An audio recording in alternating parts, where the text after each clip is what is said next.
So say my name. What's my name? What's my name? Slasher.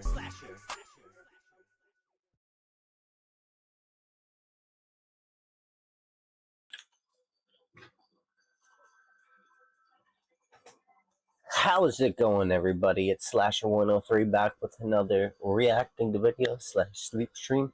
So basically, if y'all are new here, what we do in the manner of speaking is we put on videos in a queue, so even when we go to sleep, we leave them on, we know what's playing, and so y'all can stay entertained. Without further ado, let's get to the content. So, as y'all know, it's around that time that I go to bed.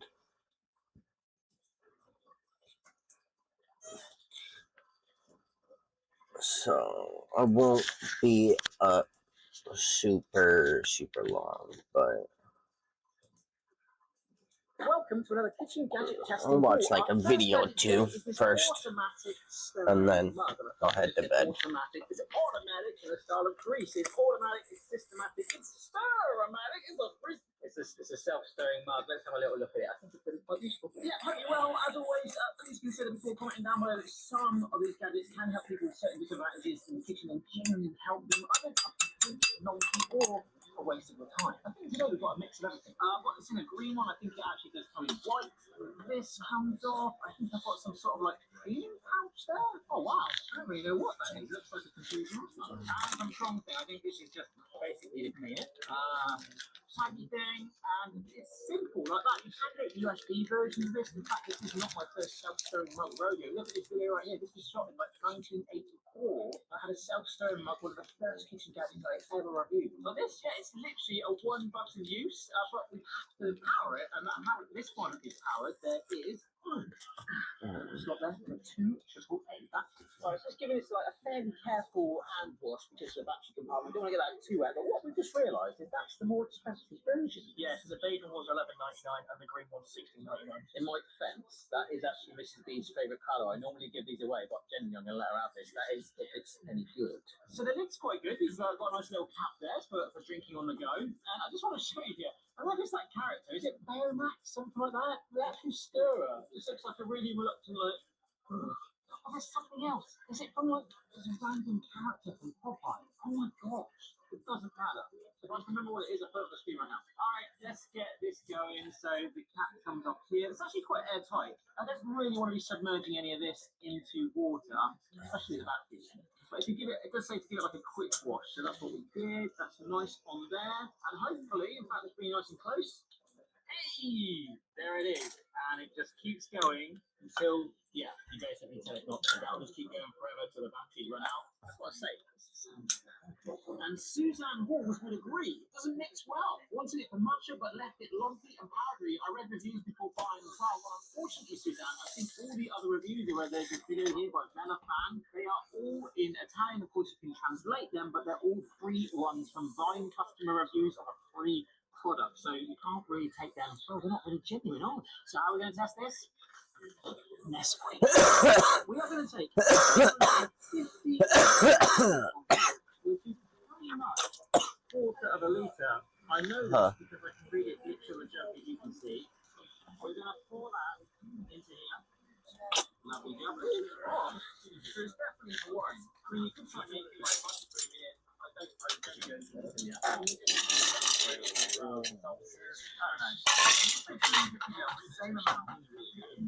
So a heaped spoonful of the mixy mix. Alright, I've had to mix that quite a lot, and there's still a few little lumps there, but I'm fairly happy with it. I've also got a wet spoon, so I need to dry this. Hang on. Yeah, so ain't nothing worse when you've got like a wet spoon, you dunk it in there. Like Mrs. B sometimes does that with like instant coffee. It just makes me go, oh, because it all clings to the spoon.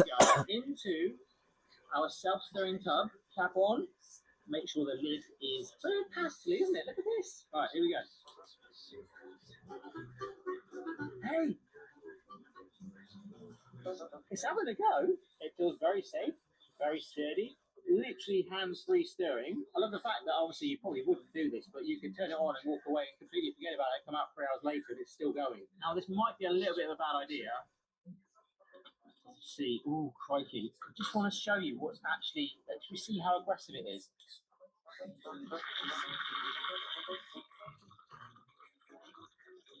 Wow, why is that so cool to look at? That's like a whirlpool. Yeah, it's killing it. Wow, that's so therapeutic, isn't it? Look at the bubbles on top. Yeah. I mean, that's foamy too, but there are traces of powder. So how are we going to test this? Well, we have pretty much proved that it does work quite well. I'm going to just have a little bit of this. Oh wow, that's exceptionally smooth. That's really, really good. But what we are going to do, and the reason I did the jug, is if we leave this till the end of the video, potentially it might settle. We might get some chocolate sludge. And if that does happen, just show you how with this, if you keep it in the fridge, which we will do, if you just whiz it back up and go again, hopefully sludge-free. Right, so I'll put them both in there. We'll check it out at the end of the video. Actually, this is right by a birthday cake. It was Mrs. B's nan's 91st birthday yesterday. And randomly, about 5 years ago, I did actually get a self-stirring mug, and she absolutely loved it. I don't know if she's chucked it away, but anyhow, next gadget right behind your ear is our next one, which is a 5-in-1 hot dog slicer, but not just any slicer. I mean, look how pretty that is. It does look like a sort of flowery knuckle duster in a way. I'm getting throwback vibes to the cookie cutter thing. Don't fuck. Look at this little knuckle duster of cookies, hey? Look, oh my gosh, they could literally. It's perfectly. What? Hopefully with this gadget we can make our hot dogs look a little bit more appealing and possibly do something like an octopus, like this. Or there's a sort of flared end thing with like eyes. I'm not going to do the eyes. I'm not going to get sharp out or anything like that. Well, let's have a try. I thought this is a nice little build-up before we try some of Snoop Dogg's wine, and that's legit. I do have a couple of bottles for reasons, but let's have some fun here. I feel like these hot dogs, they're normally like smaller for the bento, like the snack box, so we can just, I don't know, we'll slice one in half, see how we go. These have been chilled, so they're a little bit firm. I think that might help it. There's actually there's a gritty one, so I think we'll do the gritty slot first and just see how it goes. Is that going to work? Is that going to fit through? Oh no. Oh gosh. Oh, it's actually there. It has done it a little bit. Can you see that? Okay, how about there's one line. Surely that's our best chance to actually just slice it. Come on. Just there you go. There you go. Look at this. How far do we go with this? I don't want to completely separate it because that's the whole thing. You want to make these like characters. I've made an alligator. You know what I said I wasn't going to get? I want to see if I could put some olive or something on top one. If that doesn't scream alligator to you now, look at that. I feel like the grid was actually. Now look at that again. That was not too bad. Yeah, I'm coming in really close on that. You can see it just about. Maybe I'll make them a bit shorter so I've got a little bit of strength. I know it's like 10% each, but they are quite nice. Okay, so the two iconic ones are there, but there's also here one where you can actually push it through, and the hot dog should actually spiral. It is actually moving. It's spinning it as I go around it. Oh no, it's just not wide enough. It's done the slightest scratch down here. Okay, that was a terrible one. However, it's all about the octopus, right? We've got the triple line one here. I don't think this is an octopus technically, but if we push this down, come on, please, yes. But then, is that going to make it really weak the other end? Okay, there we go. We've got the flared end. Okay, we're halfway there. We're living on a yeah. Oh, it does want to go. Oh, this is so intense. This is just a fun one today. I can't push it anymore. It's going to break. We've got a little bit through there. All right, pull that out. Oh my gosh, it's not perfect. I've squished the other end, but we have got. There's this thing we're trying to do here. I don't know what it's actually a spider. Yeah, so I think if I actually cook this up, it might flare a bit more. We've got that really well. Now that we're a bit more known about how aggressive we've got to be, I might try that with one just a bit more. Come on, mate. Just see it wants to split. This is unbelievable. Oh, see, look at that. Oh, that is a bit better. Okay, so I'm going to cook our flared one. I'm not going to put eyes on it yet. I'm going to cook that one. Yeah, with that in mind, because like Sharpies are a weird sort of crocodile thing, I'm going to do another one that we will do afterwards. Yeah, one is brilliant. Right, come on. This is the one with 6 sections on it, which I think is kind of like the octopus look. There's so much to squeeze through there. Come on, mate. No, come on. You can do it. Any advice, you go? Just keep going. Put my finger through it in a minute. oh my gosh, I might be able to pull it through this end. Oh no, it's so delicate, so delicate. I can't get a good grip on that. I don't want to break it, I don't want to break it, I don't want to break it. Okay, I'm going to leave it there. Oh my gosh. Oh, that's the thing. Let's get these in boiling water immediately so that we can move on to the next gadget, which is far more potentially. Fuck. Okay, so I've got some almost boiling water here. I'm going to submerge these in. That gadget might have gone from 0 to hero, you know, and look how much you might be able to see there. The octopus has flared out immediately. About 5 minutes in there, and then we'll do something far more special. Look, it's right into the top. It's slightly sinister, but it's kind of brilliant. I like it. Okay, just to try something, I actually put an entire dog in there. I say that unboxing is okay with me very awkwardly, but he has just had a bit of hot dog, so he's alright with me. So I just want to see if it's easier to shape it once it's cooked. I don't know if it is, you know, because these will probably get stronger. Oh, that's hot. They'll cool down and get stronger, but look, it's actually held that shape now. It's like kind of like really hot, but locked in. So let's just let these cool down to the point where they won't dissolve, I think. So here's the quick one. I've just top and tailed it, and let's just see if it goes through a bit easier. Like, we know that single one is nice and quick, but let's just try. Oh no, it's still really hard to push through. Doesn't want it. Can't understand why it doesn't want to be split into loads of pieces. In fact, now that's even tougher. But it doesn't matter. Let the random shape procession thing with additional Sharpie be it. All right, character number 1, Susie Squid. That kind of nearly fell apart anyway. How's he doing? I mean, no eyes, anything. It suddenly looks a little. I mean, it's very happy, isn't it, Susie? Character number 2, and I don't even know if I've done this right way up. Stephen Stump. Yes, it's a tree. Smiley face. It's me. Number 3, Adam Atari. Yes, Hugo thinks this looks like the Atari logo, right? And last one, Oliver Octopus, which is the standout one. Look how well that is. It is not going anywhere. I can't eat these. I don't really want to, but I did a Sharpie quite rush. You can tell by the eyes not even being very lined up. But there we go. Procession is done. All right, this next one is by Flow Barware, and it is a wine aerator. Aerate your wine in seconds. Now, I don't like to aerate my wine because I don't generally like red wine unless it's spiced and warmed, basically mulled wine. I like mulled wine. I can't stand red wine, even Snoop Dogg's red wine. I saw this in the supermarket. I'm sure he bottled it himself. I thought, well, if there's going to be a red wine that I like, if it's anything like his cookbook, which was incredible, then it might increase my likelihood of enjoying it slightly. On the back it says, wine needs to breathe. Decanting wine and letting it breathe takes time. The Flow Wine Aerator oxygenates wine as it passes through the aerator, enhancing the bouquet, flavour, and finish. Again, with wine, white wine, red wine, they all taste the same. It came in this really fancy bag like that, so somebody put your sunglasses in. And to test this, I've actually got 2 bottles of wine. Mostly 5-star reviews on this one, although there is a 2-star here. It is very small. Most is made of plastic, but beautiful packaging. So I absolutely hate it. It's terrible, but it does look nice in the box. And of course, we like said, oh, what the heck is that? A thimble. It looks like a sieve. I think I've just plucked that out of there. Okay, I think that goes back in there. Okay, that goes on there. Now, oh, that does actually look quite nice. Is that literally it? Oh no, there's just going to be some sort of stand for it or something. Whatever it is, it's really oddly shaped and hard to get out. Oh yes, it just sits in there like that. Oh, that's quite nice. I think I've got an electric razor like that to stand. Okay, that's pretty professional. And many would agree, including Michelle, no more hangovers. Well, I don't think that's why you aerate wine. Please don't take my word for that. I discovered these things. They really work and they look kind of dinky. I have 2. One I take on holidays, but I simply can't drink wine without it now. That's incredible. Now, I don't know how many of you guys are red wine drinkers. I don't know, in fact, how many of you guys actually do aerate your wine when you have it. Perhaps when you go for an evening meal, you're in a rush. Has it been aerated before? So many questions. 10% I actually care about. But this actual image on their listing explains it quite well. How this works, wine is poured through the aerator, passing over the air intake holes that create a vacuum which sucks in the air needed to aerate the wine. The air is mixed into the wine as tiny bubbles, aerating your wine in seconds. So every wine has a different aeration time. Some are several hours, apparently. I actually got Hugo to Google for me this Snoop Dogg wine, right? And how long do we leave this for? Half an hour. So we're going to do it 3 times. So, Snoop Dogg. I don't know why I'm pouring that amount. I'm not going to have anywhere near that amount.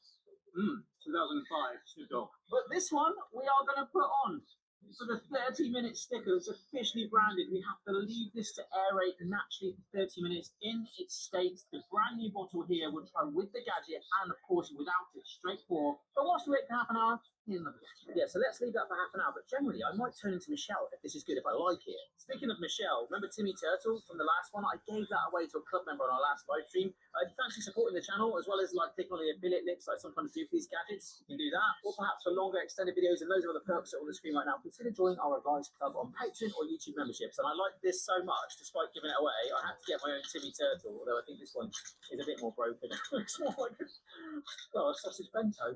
Alright, so clock is ticking. Next up by Lakeland are these crap and poor bowls. And they're not really bowls, but potentially genius. You get a pack of 4, but 2 of them have this garlic mincer raised edge on there like that, or well, mincing garlic or ruining your finger. The other 2 have got a section for stripping herbs. This could be really, really good. All right, lots of positive reviews for this one. I've put a few on the screen, but I think I'll home in on this one from Mrs. G. Very useful, but 4 stars, not 5. Very pleased with these. They are an excellent idea and work well in practice. Very easy to clean and store too. They could have done with being a little larger for the quantities that I chopped, hence 4 stars instead of 5. Well, Mrs. G, you do get 4 in a pack, but generally it's all really positive. So we've got the garlic one here. And let's just look that is really thin there just to show you. It's not raised hardly at all. There's no non-slip feet on it, but you don't really need that. The board, the weight of that should do it. But this is one thing I don't like. You can grind the garlic on there and mince it and all that sort of stuff, but there's so many gadgets that I've reviewed with garlic that, well, my fingers are going to smell like a garlic product. Nice. Well, I can't deny it's a garlic mincer. There's many other gadgets they could have put on there that are, slightly nicer, but it does go hand in hand with chopping. Good. Must wash hands. I've got to say, I don't know if I'm overthinking it, but I just went past that wine glass and was washing my hands there, and there's a distinct aroma all around it. I'm aerating, baby, naturally. What a phrase! I'm aerating, baby. Wow, peak Barry that. I'm just going to grab my blue chopping board here. Now, this isn't perfect. Not a good thing to say without context. So you want to tuck it in against here, and even actually this chopping board has got the dip on one side, so tip it that way. That's a bit better. Tuck that in there. Look, that is actually right on there, and it's hugging the chopping board. The weight of it's holding it down, it's fitting it. Really, really cool. So we can take a courgette now and, I don't know, just chop it up a little bit.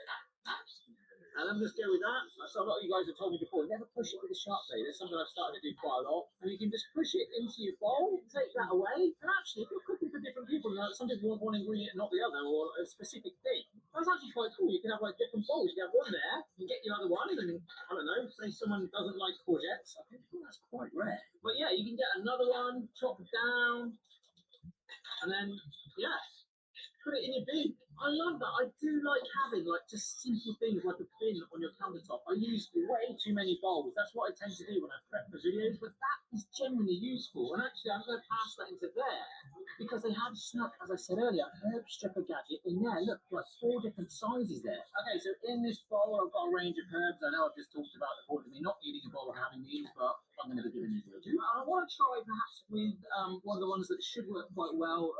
Different size holes there. There's like the 3rd one down. Actually, it's quite narrow. Let's pull it.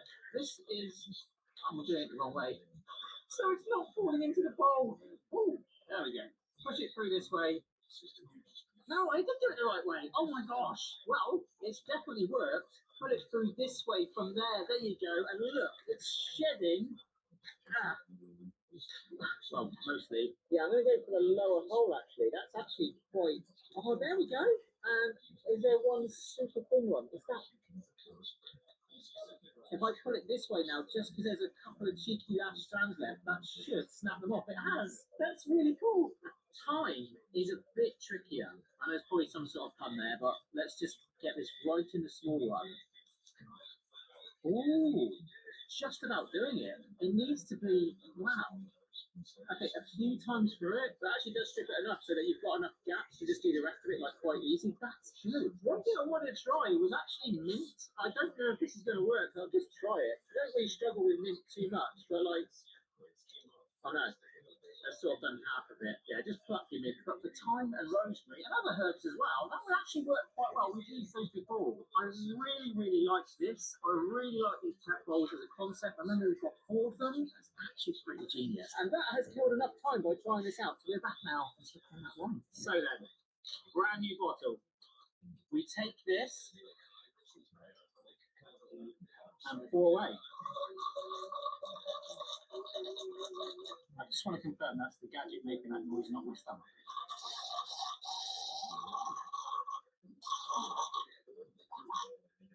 What? That is making a ridiculous noise. I really like that. So this one, gadget, it doesn't look any different visually. It's not carbonated or anything like that. And here is, straight out the bottle, no aeration. Ooh. I couldn't see it too well, but there are a few more bubbles there now. I mean, maybe I'm clutching at straws to look at, but these are the 3 categories, okay? Right, let's have some wine. Should I be able to smell the aeration, you think, Hugo? Yeah.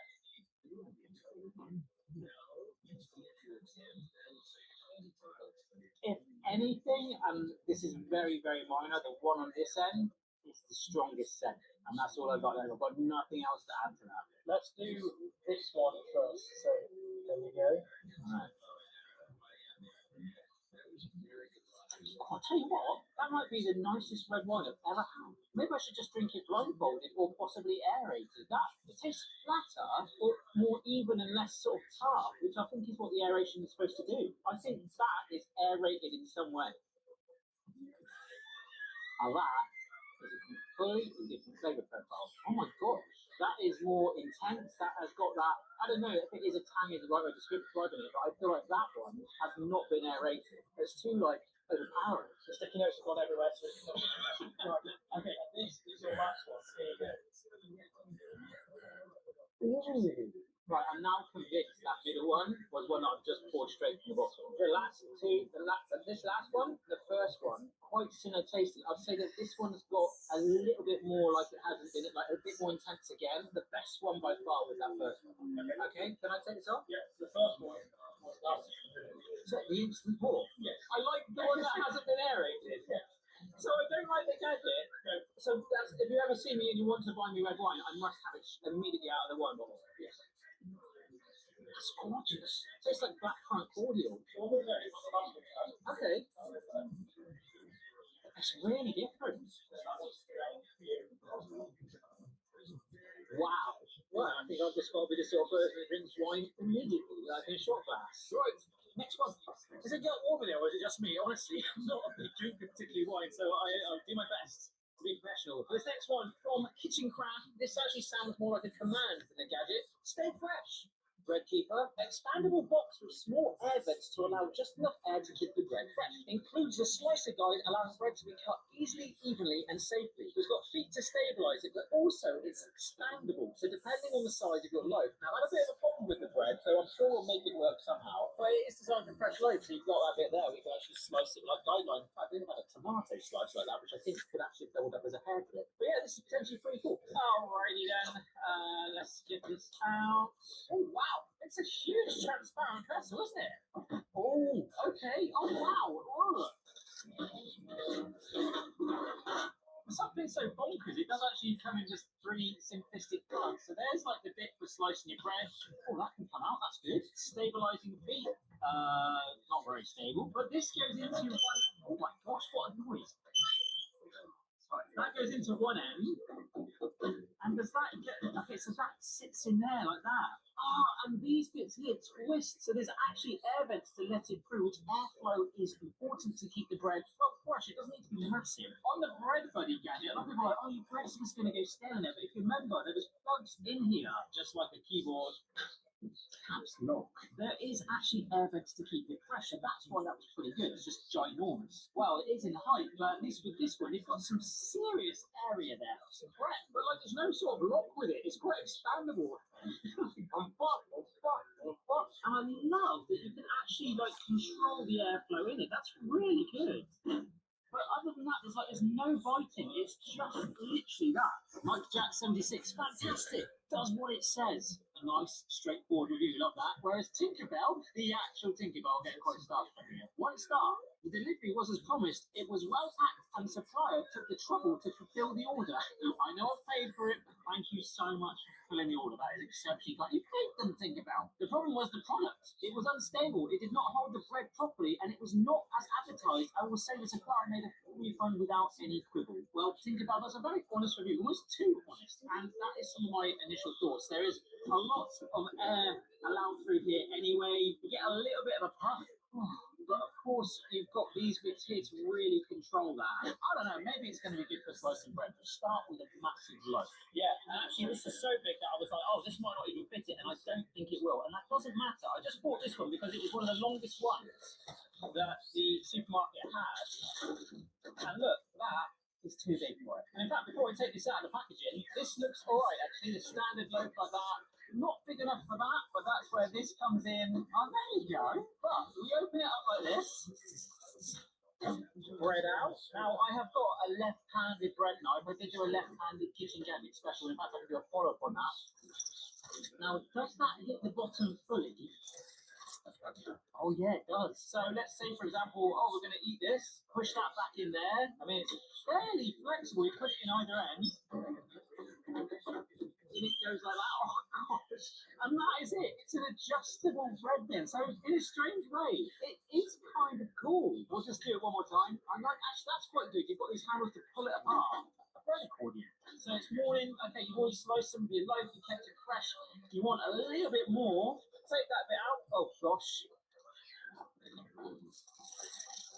There we go. That's a bit better. Put it there. Put it in there.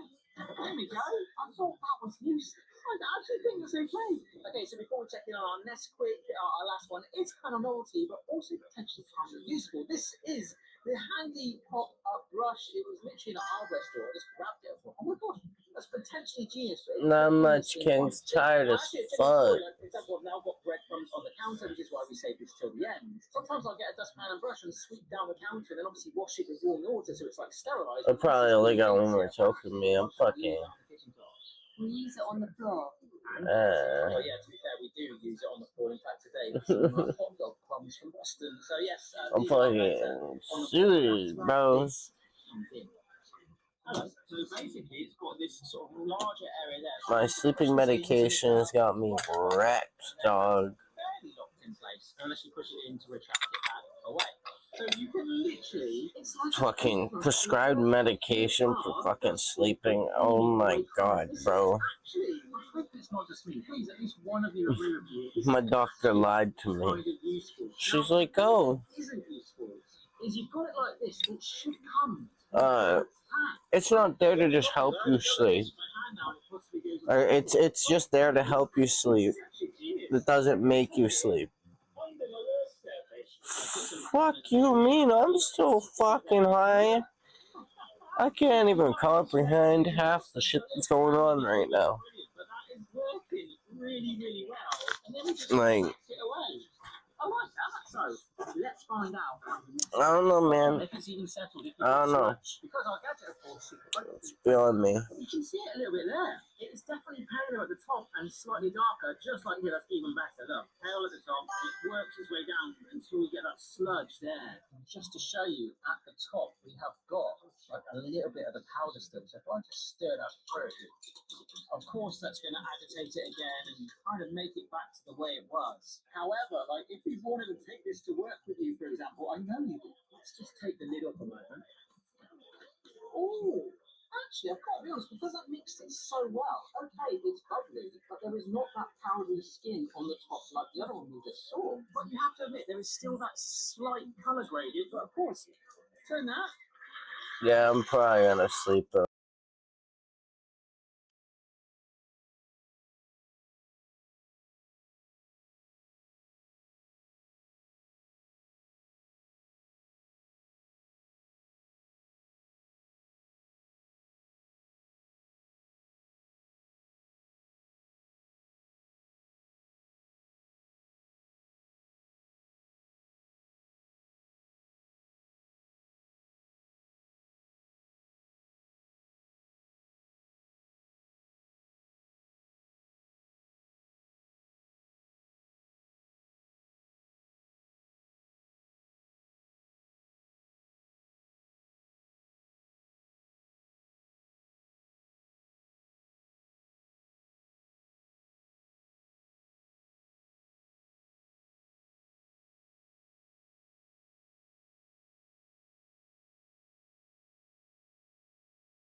Good timing.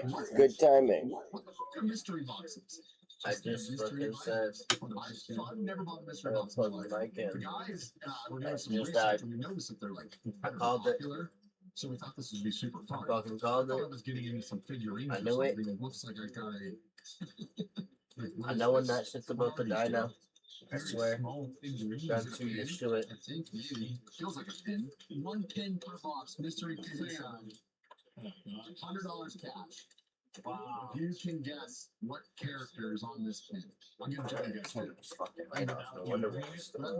It's completely black. Look, we have no idea. We're just having a little fun here. I don't even know. I don't know if you know it. I know it's handful. Isn't it? Pick the one you know. Fuck this turn. We fucking fell asleep with that on. Legolas.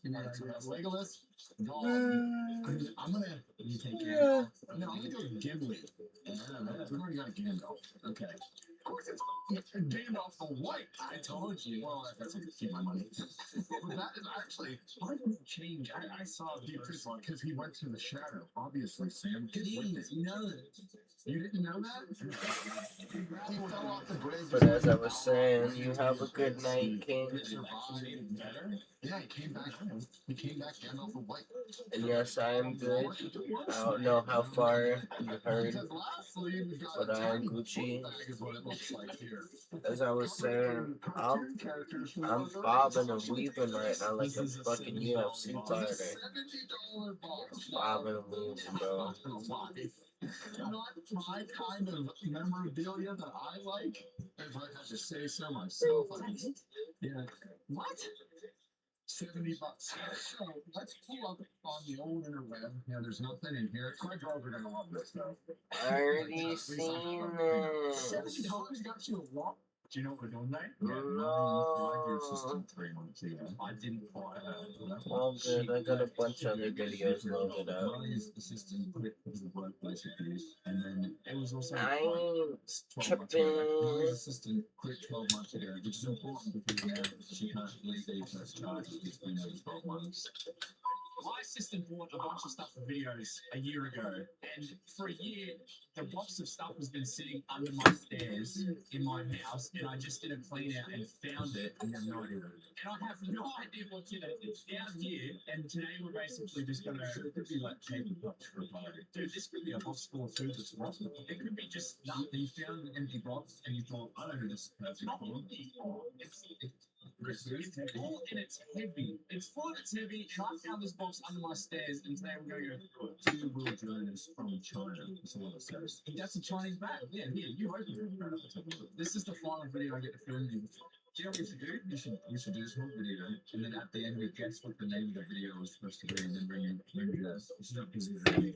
Yeah. I don't sound this my calls anymore for some reason. What do you think it's going to be?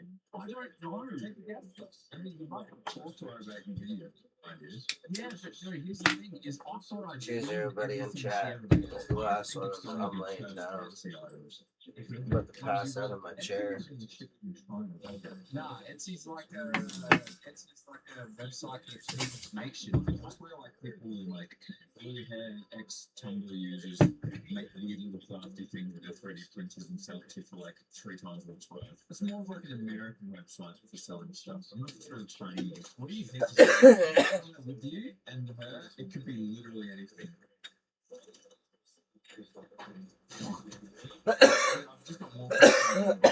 It's gonna be like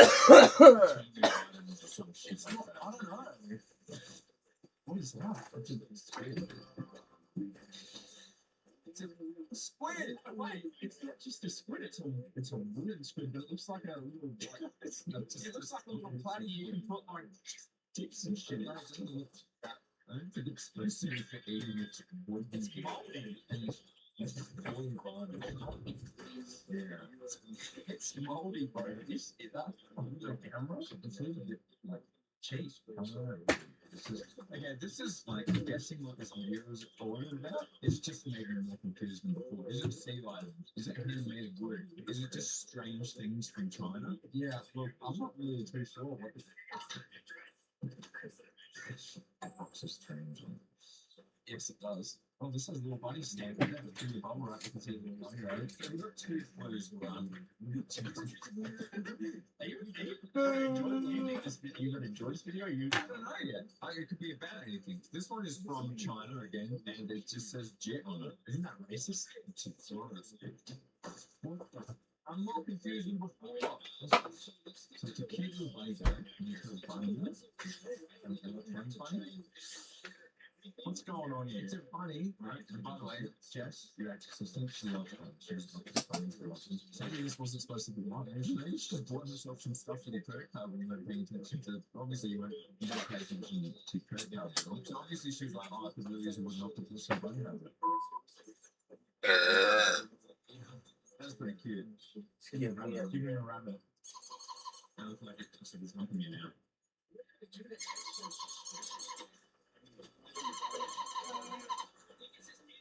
Hey, little guy. I just don't understand how these two go together in any scenario. You know what I mean? Like, yes, like, no, I know what you mean. Is it animals? Because they're not just, I would say toys, but this is not a toy. They're both animals, I guess. Okay, so what can we put together from these two things? These are technically both animals. They're technically both animals, yes. So that's it. It's animal merchandise. What? I'm sorry, dude. Yeah, I know you've had some new concepts on your channel, but animal merchandise. Hold on, this might not be out. Here we go. Clue number 3. It's not one of the Party Boys episodes. Oh man, is it just strange animal products? What is this stuff? What's it say? We got a thank you letter here. Well, thank you so much for your order. I hope you like your handmade wormy. That's what the letter says. From a person called Susie. Oh, they've included the receipt. When did I buy this? July 2025. July 2025, bro. Oh, yeah. What are you trying to say that like this? No, he doesn't. I know. Who's the wormy? I don't know what that means. I don't know who makes a living making shit like this. Strange, weird, wormy jar, handmade to order. I've been looking for a handmade, strange, wormy jar that's handmade to order. So now I finally know where to get it. Right, well, I'm just like shocked as you are, to be honest. Look, it might not seem like it right now, but I've been working really hard on the video. Those things. This is, I'm sorry about this. I didn't know. So, I'm actually just interested. Yeah, no, me too. Yeah, look, I don't know what it is because I'm just saying, like, right, here's the clues. I mean, based off of these two, a wooden octopus, an energized bunny, and a worm jar, what would you say is that Jeff was thinking would be the title of this video? A stranger gets the element. I don't know. I don't even know what you'd search to find half this shit. This is another one because it's a Thailand post box. Surely it's from Thailand, this post box. And it's weird products from every country. Maybe. But I wouldn't say this is a weird product. No, I know, that's what I'm saying. It's just a regular toy. Yeah, no, like, see, this makes sense. Weird. Kind of weird. What's weird about that's just the wooden. This is the wooden, but it's like strange. I don't know. I guess so. This is weird. That is just a stuffed toy that moves. I don't know really. Well, this better be something that fits in. If it's like candy wrap or something like that, I'm gonna be even more confused. What does that do? Is it really? Yes, it is. Oh, he's turned his back. He's gonna pull out. Oh, something else. Don't forget. Go ahead. The wooden octopus thing and worm. Yeah. What do you think the fourth thing's gonna be? Oh, I don't know, some sort of like bird or something. You think it's gonna be like a big bird? That's a tiny little video. And this have in common with each other. I have to reiterate, guys. These items were ordered a year ago, and I just found them under my stairs in a plastic container. I don't think I could have pulled out a more confusing fourth item to try and fail with these. So that is the general theory, I guess. These are game questions. Is exactly what I look like when I was eating on Fridays. The next thing is in the box is just this paper package that says admit one on it. A ticket of some kind, I believe. I mean, very interesting right now. It's covered in tissue paper. It says, I think you will enjoy admit one and through. Okay, it's wrapped in a lot of tissue paper. It's gonna be a dead thing. I don't think it is. Just in the teeth, and then it's fake. Oh, no, you want to actually go for that fake. Look that fake to me. You think these are real? Made in English. Wholesale distribution. Amalgamated dental code. Wait, at least your teeth? I think so.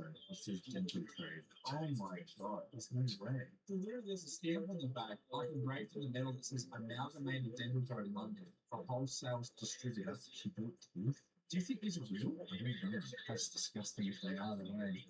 No, they're just on like these metal the two things. Like these two sets with nothing alive. No, well maybe I'm confused. What about these things? Oh, I'm just saying it's right.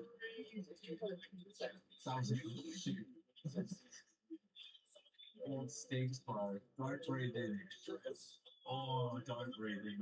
That's a stinky one.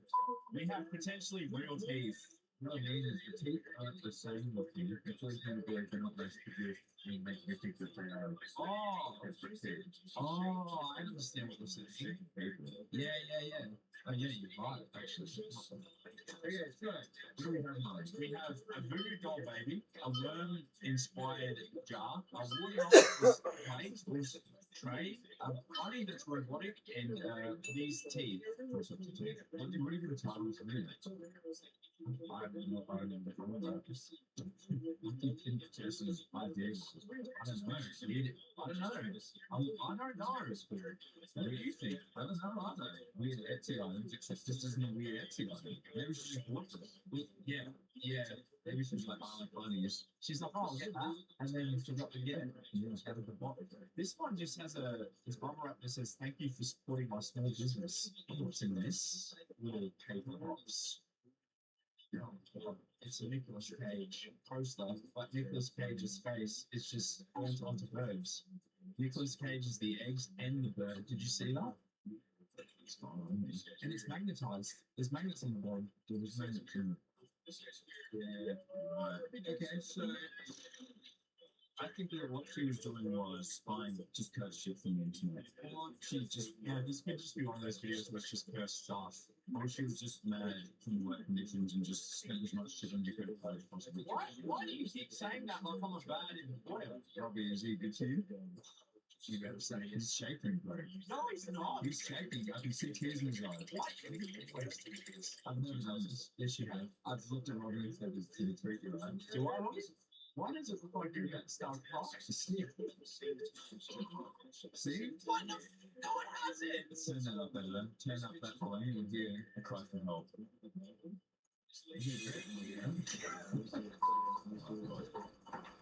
Oh my god, okay. Okay, you shouldn't have more than 2 arms per baby. Can you have the scissors, please? Unless you drink when you're pregnant. My mom traveled. She was pregnant with me. I can tell. Yeah. No, you can't. Oh, okay. This is getting weird. I'm sorry. Oh, with a lovely wind chime. Oh, that's actually pretty cool, though. Yeah, if you live in house, maybe. If you never want to sleep again, hang this up in your kid's bedroom. Yeah, that's fantastic. If you said to Jesus, you say goodnight to Hulu every night. Do you want this? Send you, yes. Actually, I feel like if I get this, then my baby would be born a rat. This is bad juju. You ever watch those movies where like people buy these stuff? Because this, actually, not funny. What does this and this? Yeah, that's not even what does this and this have in common? What if she spent 10 grand? That is, what if she spent 10 grand? Yeah, I don't know. I just kind of pay my credit card bill every month and tell the accountants about the purchases. But I read Etsy and just go, it's Etsy. I don't even look at the price.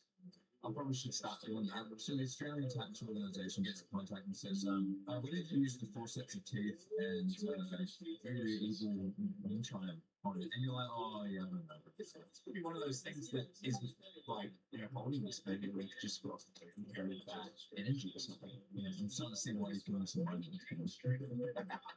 Maybe that, see, now the more I look at it, I don't think this is supposed to be in there. This is kind of the odd one out. It is, isn't it? It's just an adorable bunny. I guess two parts.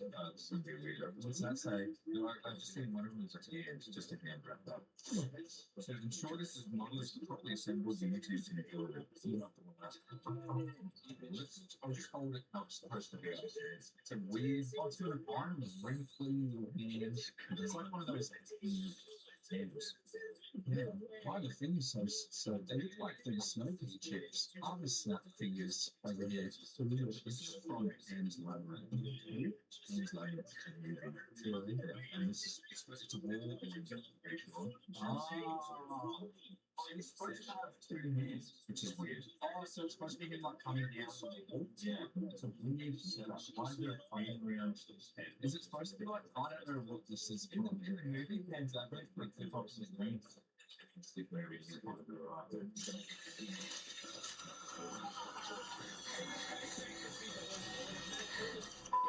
This creature, I guess, with eyes, and we think it goes like this to walk. Also, his eyes are in the hands. Assume it's supposed to be yes. Just kind of it's supposed to be. I mean, there's no actual instruction supposed to work. Yeah. It's some bullshit. Alright, that pains that with pretty much not actually go to find. No, don't be sorry. I'm sorry. Maybe it's supposed to be like this. Hands and outlets. Three big models. Oh yeah, like three little shelfie thing. Let's be honest, that's going to be enough to finish it. Okay, well, give me some fun, please. Split in the eye. I think it's supposed to be like creepy or cursed things from online and the bunny. Oh, maybe this is like shit from like cursed websites or something. Yeah, and the bunny. And the bunny. Oh look. An eyeball brace. Yeah, okay, so we got creepy things and bunny. That's pretty cool looking. I don't know, like, even if you're angsty and like a goth, it's still pretty weird and strange. Yeah, but the eyeballs are good. They're not, I mean, they're pretty good resin eyeballs. Yeah, they're not painted on, they're like, I have to piss so bad if that sprite is coming out. Yes. Without context, sounds good. There we go. Now we start to fit into the view a little better. Use some chairs as well.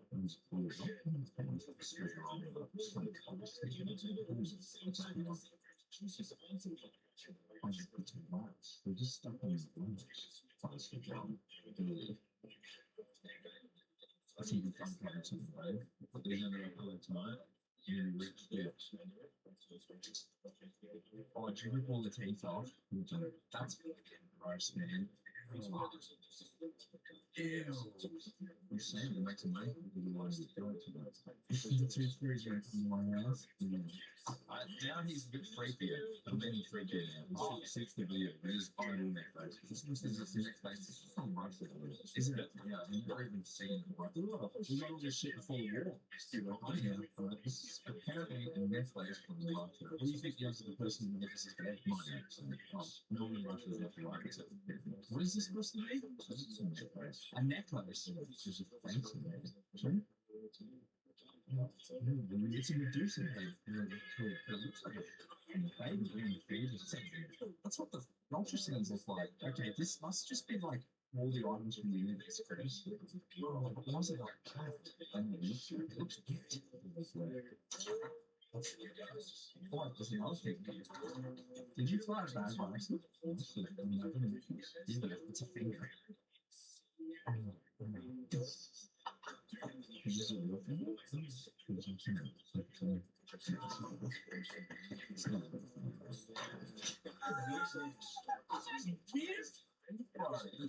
I can't believe this shit was sitting in my house. It has smelled the terms. It's those on the high energy bar, multivitamin. If this is legitimately not just a box of them campaign, it's actually for energy bars, then I'm officially confused. That's the real thing. It's just feeling actual energy bars, like MREs, like high calorie survival foods. Dude, they expire in 20 to 45. Okay, now I'm confused again. Because what the is this for? I don't know. Maybe it wasn't part of the video, it was just all in that box. Maybe there's a box of boxes in the video out there. Just flavors like anything. Oh my god. There's pictures of fruit on it. What is separately wrapped? Like fruit? Oh, it's big bananas. It's just sugar and oranges. Maybe these are from Russia too. These guys are Russian stuff. Oh, it does too. It says, oh no, they're from China. It says Indonesia. A Russian stamp, an Indonesian halal stamp, but then it says China. Are you in China? Yeah, I understand. It's not the something. I'm eating my Thailand, Indonesian, Chinese. Looks like a kind of cheap Chinese thing. Tastes like it. Cereal. Tastes like breakfast cereal. Yeah, that's essentially what it looks like. I don't trust anything that comes from those countries normally, especially when they all join forces to make one thing. You know, I don't trust Chinese food like from China. I trust Chinese food made in Australia. Yeah. I don't trust Indonesian stuff. I certainly don't trust Russian stuff. When they all work together to make something, what factory? They must have the gigafactory. I'm going to tell you something like cereal. It doesn't taste that bad, but I mean, that's really what it seems to be. It's compressed cereal with a lot of vitamins in it. But do you think Indonesian vitamins are different to Australian vitamins? No. Do you think they're the same? Yeah. So the vitamin A you can get in China is the same as you get? Yeah. I'm sorry, I just realised that you're asking that was a genuine question. Well, I just no, do I? Is calcium in Australia the same as calcium in China? It could be different. It might be different. It might be more lead in it, but it's still, I think, essentially the same shit. And it changed the periodic table in every country. Oh my god. Yeah, then we have like the box of random stuff. Oh, 10. This is the last box in the bag. It's a Walmart box though. It's got heaps of stuff in it. Yeah, I ran a receipt for some reason. I ran a plastic bag with that. It's an American receipt. Is it? Yes. Well, first of all, for 10 packets of pork pie, tropical pastry, chocolate drink. Are you serious? It's someone's shopping list. In that plastic bag, they bought something from someone. They've just grabbed any bag you can and send it to them. If it's left their shopping receipt for just stuff like 30 bottles of juice from June 28th, 2024 to 11:15. So they sent it in a Walmart box, and it is it's full of plastic bags. I think maybe to the person whatever is lying within. Oh, but this random box was just in there too. Oh my god! That's really what the?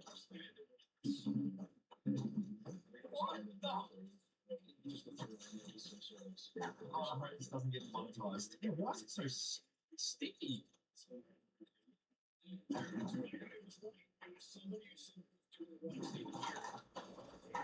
This has been sitting in my house for 12 months. I guess the people that sold this were as shocked as you were when you bought it. How much do you pay for something like that on Etsy? Look at your credit card. I can't. Well, I could actually, but I'll have to go back. I think that's what I'm doing. Oh, I'm getting rich here. Weird baby plug from the person who orders 15 4 times on there. We have one more package. Are you shitting me? No, that's it. One more. This is all the stuff that was on my stairs. So, hold on. Let me get this straight. We have a perfectly good money toy. Chinese, Russian, and Thailand food. Whatever this is. This thing. This thing. This. And then this.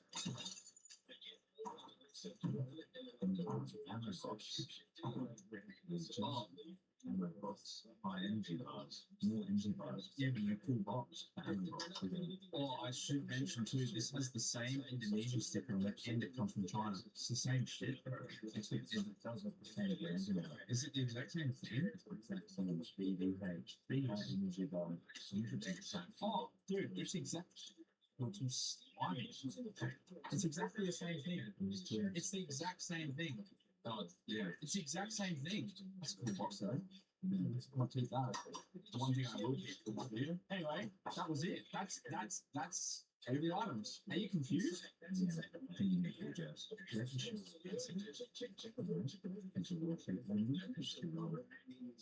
There's no rare suit in there. It's still just polymers.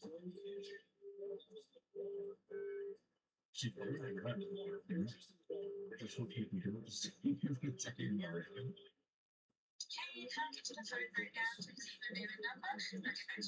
Every call's like that since she left. Can you blame her? Nothing happened, bro. Spreading misinformation like this. There's going to be a lawsuit inside this room. I'll have to see you get more work in this room. Anyway, I think I've just got more questions than you stuff. Okay, well, the questions. Yeah, obviously, what did she have in mind for doing?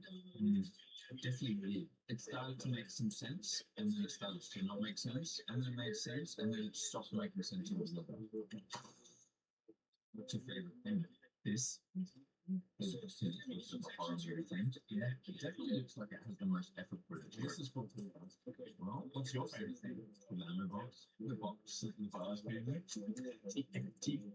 Yeah, I think so, unfortunately. What was your favorite thing? Favorite thing to do? Oh, man. Oh, well, come do the outro there if you want, then you can go home. Hello? Hey,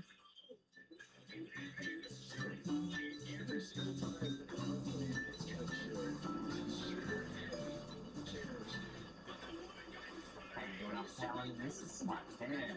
These are the skills video clips of the week. So hit that subscribe button and get ready for more super content. It's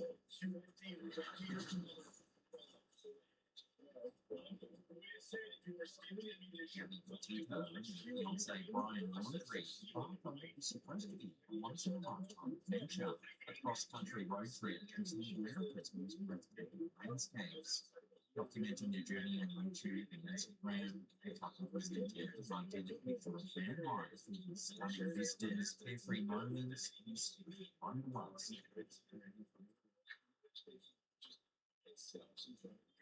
The social media posts show the couple wow, exploring the natural beauty of the United States and living the dream emphasize about. As the James Jones and tell the story against one phone Gabby, the vibrant 22-year-old, to the hearts of many with an infectious smile and spirit. Yet the very trip that was meant to celebrate their love and freedom became a backdrop of history. The couple's journey started smoothly in July 2021 with their social media accounts filled up with photos and videos from stunning national parks, charming small towns, and remote wilderness areas. Their followers retreated to glimpses of their picturesque life on the road, from sunsets over the Grand Tetons, lush forests. The hashtag van life was peppered with joyful updates honoring and growing online following. However, beneath the surface of this seemingly perfect digital narrative, things were beginning to show. By late August, Gabby's regular updates mysteriously stopped. Concerned followers and family members grew increasingly worried as silence replaced the previously constant stream of posts. The first alarming sign came on September 1st, 2021, when Brian Laundrie returned to their Florida home, all alone, driving the van which couple shared. Gabby is nowhere to be found. The family, unable to contact her and increasingly anxious, reported her missing on September 11th. The idyllic road trip taken in dark became serious too. The search for Gabby Petito quickly intensified, capturing national and international attention. Law enforcement agencies scoured the couple's last known locations, combing through social media posts and videos. The once romantic and scenic images of their journey became vivid reminders of Gabby's disappearance.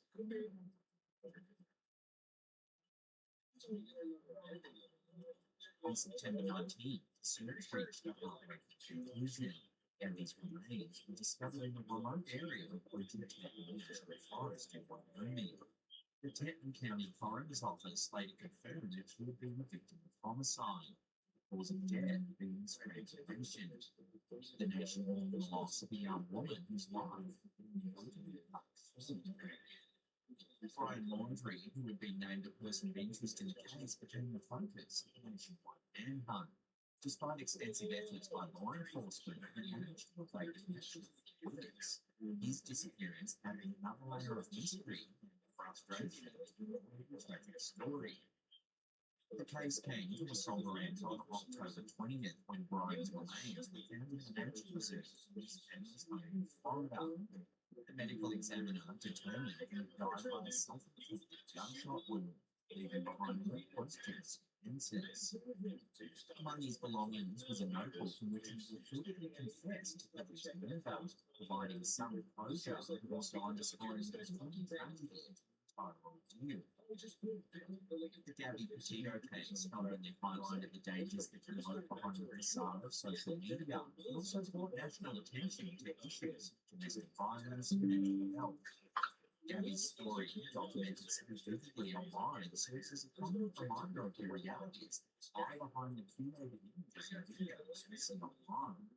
In the end, what started as a dream road trip turned into a nightmare that's activated and horrified millions. Gabby Petito's legacy now lives on through the lessons learned from her tragic fate, as her family and advocates work tirelessly to raise awareness and prevent similar tragedies from occurring in the future.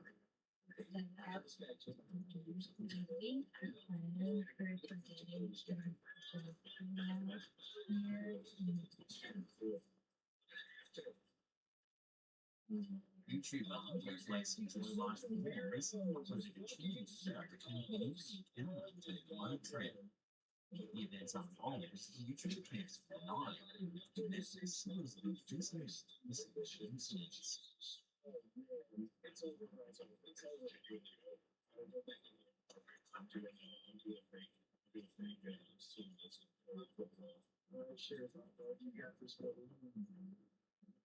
While setting up camp for the night, YouTube is warning swings indicating that they're deliberate police.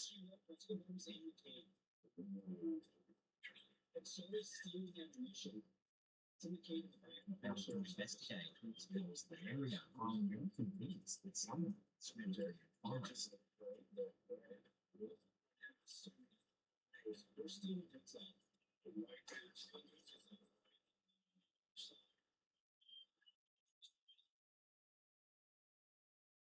By something.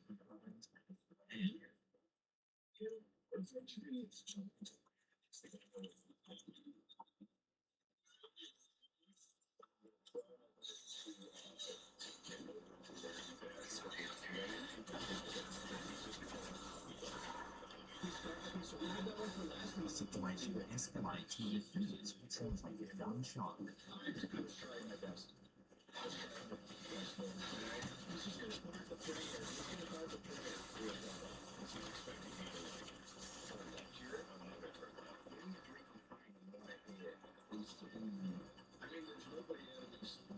Cowering inside, there's a sudden knock at the door.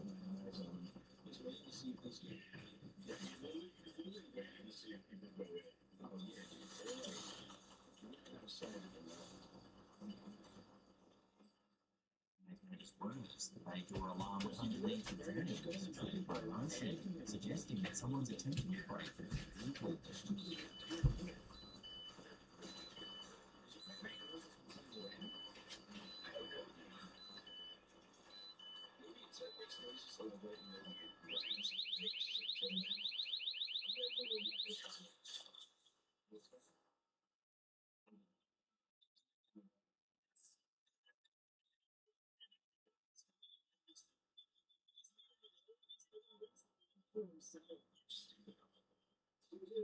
The identity of the mysterious intruder remains unknown, leaving viewers to wonder about their true intentions and just how far they were willing to go.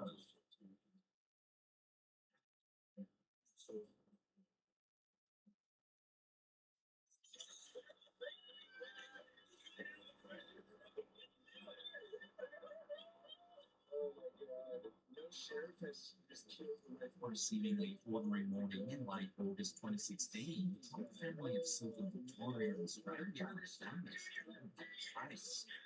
The disappearance of Mark and Jitter-less, along with their 3 adult children, Rihanna, Mitchell, and Ella, set up a chain of events that have devastated everyone in Australia. Toms were a hard-working, close-knit family who ran a successful dairy farm that were well regarded in their community, known for their reliability and strong family bonds. So when their farmhouse was found completely deserted, their shopways in a small town. Their phones, bank cards, and identification were all left behind as if they had fled their haste from some unseen menace. As authorities pieced together the family's sudden disappearance and astonishing story, the Thompson embarked on an unexpected road trip that would take them across hundreds of kilometers, leaving a trail of confusion and concern on the way. On August 29, the Thompson reached their car and headed home. Their journey appeared frantic and chaotic. As they drove, a sense of paranoia gripped the family, each member convinced they were being pursued and threat. The first stop was in Bathurst, New South Wales, which station called Nova. Mitchell and Charles separated from the family, choosing to take the train back to Melbourne. Since the first sign and something was found wrong. Mitchell's return alone provided the mystery, prompting a full-scale search for the rest of the family. Meanwhile, the remaining tribes continued their irregular journey, each decision as passed. In Golden, Emma decided to abandon her trip, steering her car to make her way back home. She later told authorities that she felt compelled to leave due to the intense fear and irrational behavior exhibited by her parents. As the search intensified, the story grew stranger. The owner was found in a distressed state in the back of a stranger's car in Melbourne, disoriented and scared. She too was transported back to Melbourne for medical evaluation. The family's matriarch, Jitter-less, was discovered wandering aimlessly in gas. The whereabouts of Mark Tom, the family patriarch, remained a mystery for simply how long ago. He was eventually found in Wangaratta, some 600 kilometres from Germany. Mark was dishevelled, visibly shaken, and unable to explain the reasons behind the sudden flight and subsequent dispersal. As the facts slowly emerged, the true picture began to form. Experts suggested that the family might have been suffering from a shared delusional disorder, a rare psychological phenomenon where individuals in a close-knit group share the same irrational beliefs and paranoia. Known as folia familia in this context, it can cause members to act in ways completely out of character, driven by shared delusions, persecution, and threat. The Trump family's mysterious road trip, filled with inexplicable decisions and paranoid behavior, left the nation spellbound. How can a family so grounded and respected fall prey to such a bizarre psychological episode?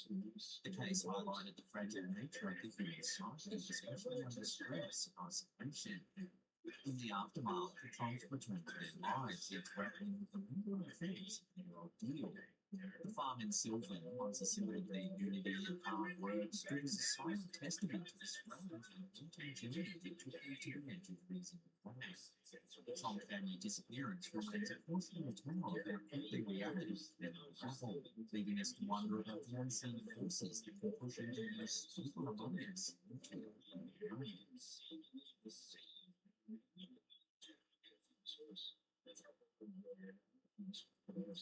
Here's an amusing little clip to break up the tension shared to TikTok by user King. While on a long trip home in a new bar, his passenger nods off in the front seat. Watch what happens.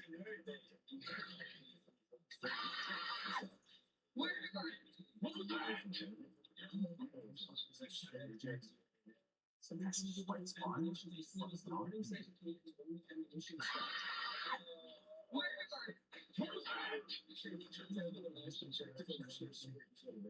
I wonder if the driver charged a cleaning fee, as he would have almost certainly soiled his trousers.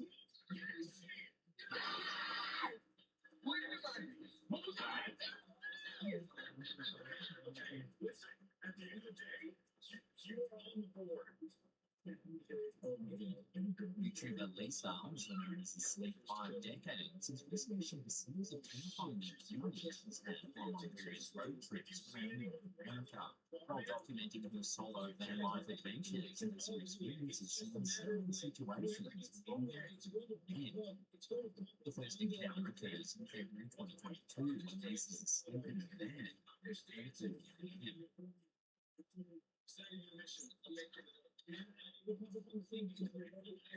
It's the last task.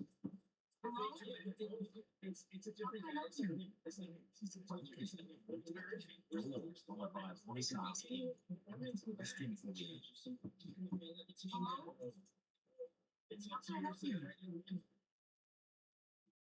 It's 1:30 in the morning. I don't feel safe.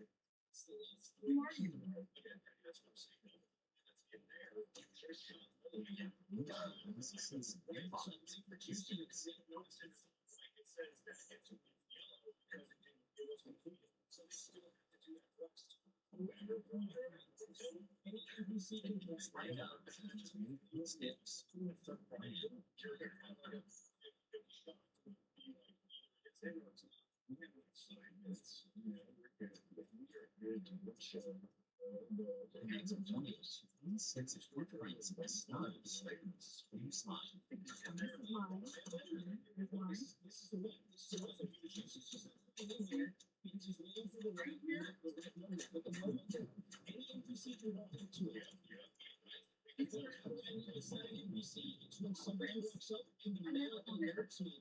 Killing incident is accounts of man.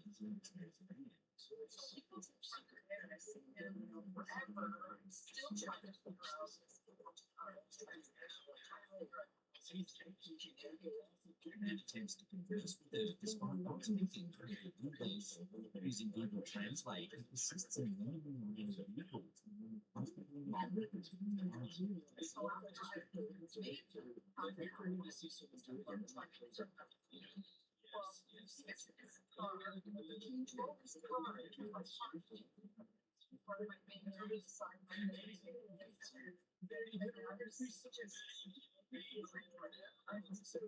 It's like a spot of working in bushes.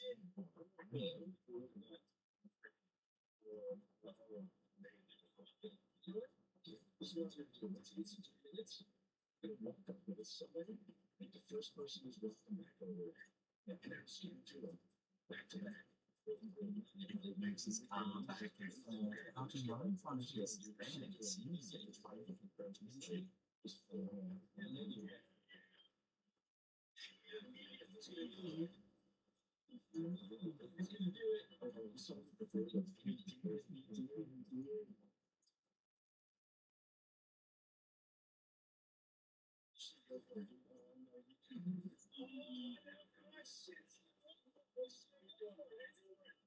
In yet another eerie encounter, Lisa shares how a man drove a workman's own car around a van for 5 minutes, exposing to stress.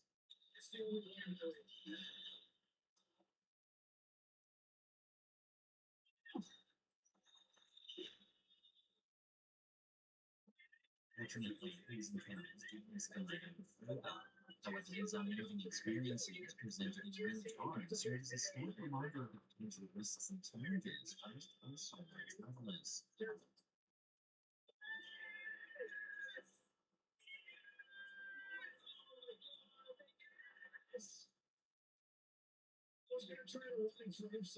In a disturbing event captured on camera, a Queensland woman endured a harrowing experience while driving through Redlands, southeast of Brisbane, in early April 2024. The nighttime footage shows a man and a woman walking into the road.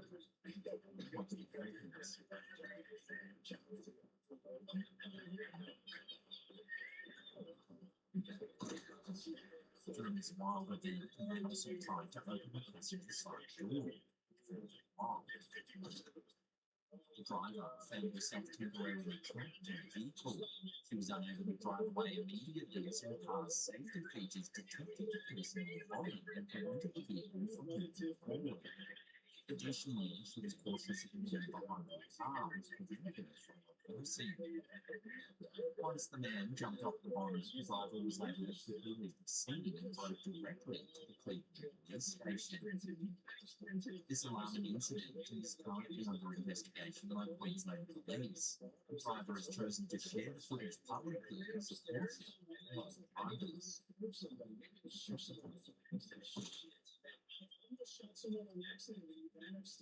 YouTuber Melissa Vanilla, known for documenting her solo adventures across North America, is accused of the strange man in the vlog from late September 2022.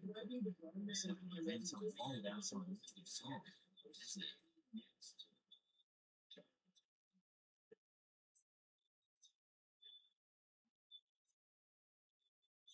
Offering an update for her followers, Foods now coaches on the spot into the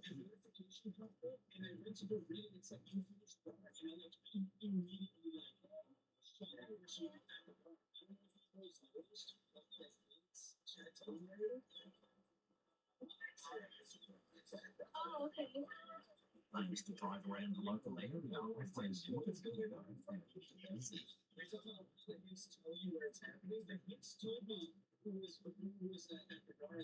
However, the situation takes an inappropriate turn and then invites Alyssa to take a shower in this place.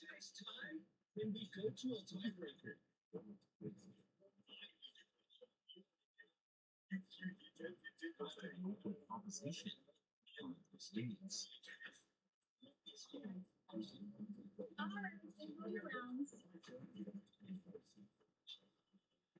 To Alyssa's surprise, the man returns.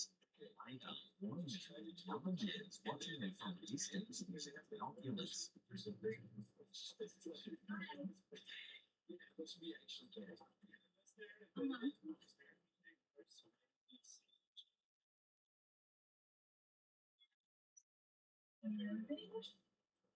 Strangely enough, he warns her that this other individual drives around before he kills people, even though that's exactly what he had done, despite his earlier.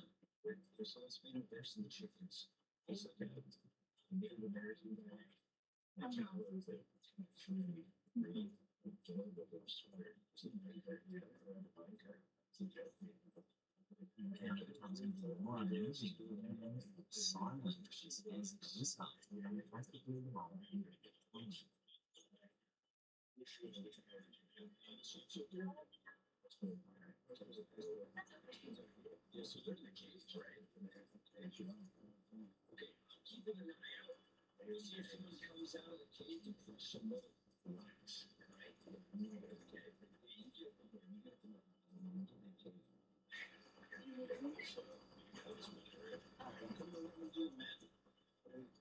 Whilst by the incident, the YouTube runs in this area.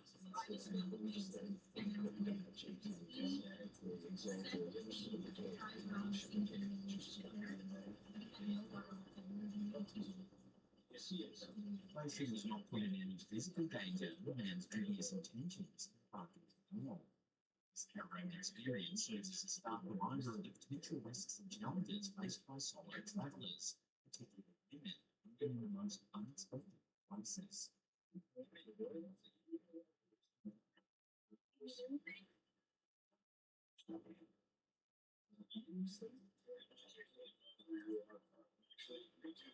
In a disquieting incident on a quiet Brisbane road, dash cam footage is confirmed that the man approached the car in what many suspect is an attempt at carjacking. The unsettling encounter occurred in October 2023 on Pine Lane Road at Sunnygate Hills, approximately 20 kilometres from Brisbane CBD. The footage, which was spread across social media after being shared on Facebook, shows a man slowly walking down the road.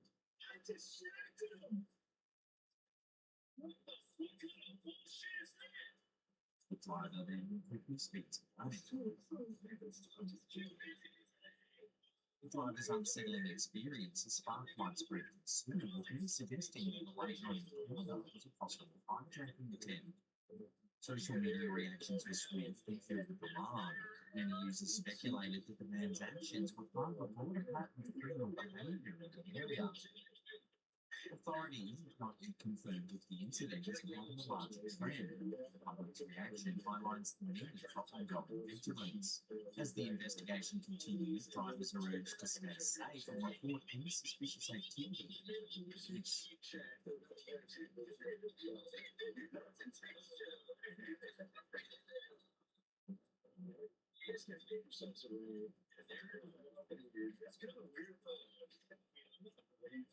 Using unsighted plastics, recently uploaded a spine changes footage from the road trip against the wooded areas in America.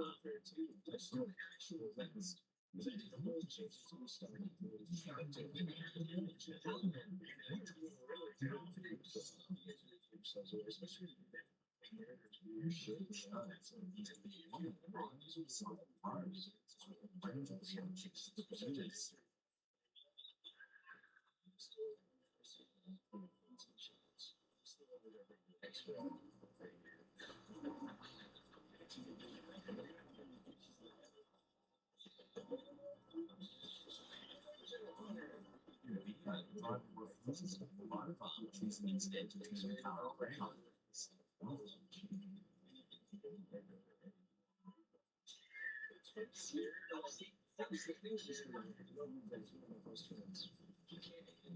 Lane cuts to follow the lane, moving towards the sea.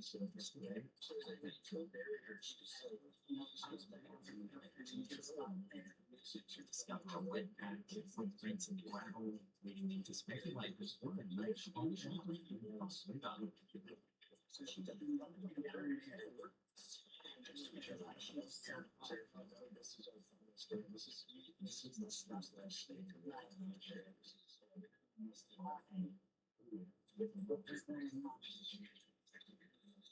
Many users praise the driver for defying harming tropes by not pulling over and investigating the previous side and denied. Some even speculated that it could have been a trap set by the Jesuit assailants, finding its woods intended to mock the travellers. However, other viewers argued that it should have come to police or an ambulance to try and help the woman, raising questions about the appropriate course of action. Is it strange situations? Hearing footage leading to viewers with an unsettling mystery, pondering what really happened on that road trip, or it may have defied a decision. So, you know what you would have done if you pull over and try and help? Keep on driving. Know in the comments. And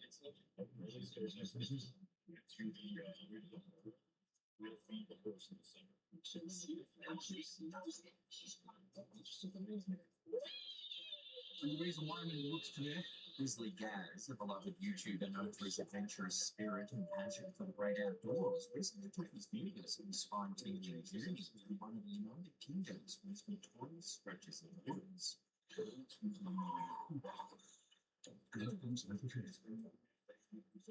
Accompanied by his loyal French bulldog Fendi, Gaz's February 2023 camping trip turns into a real-life ghost story that's led his audience both thrilled and terrified.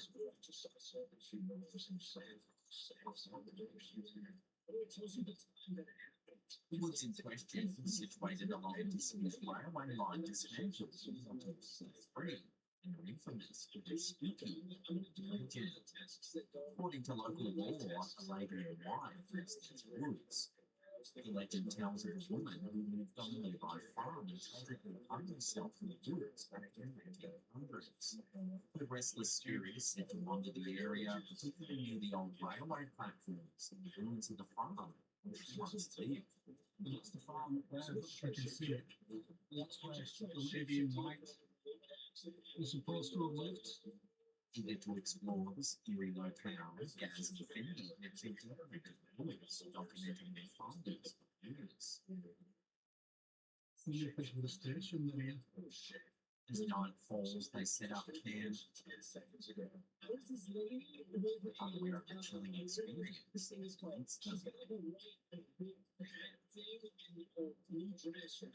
as they get cozy for the night, several images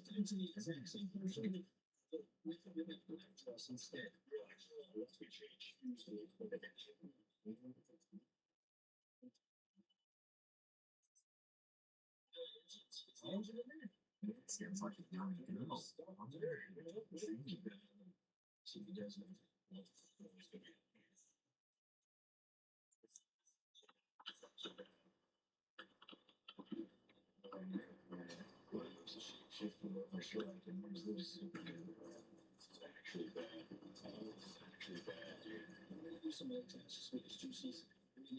Gas scans the area.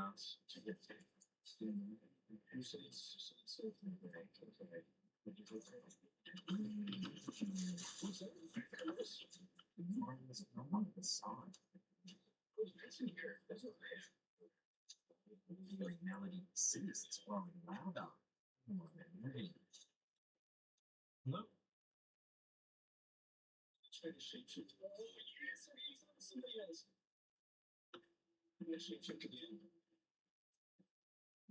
Fendi, usually unflappable, is on edge. Attention.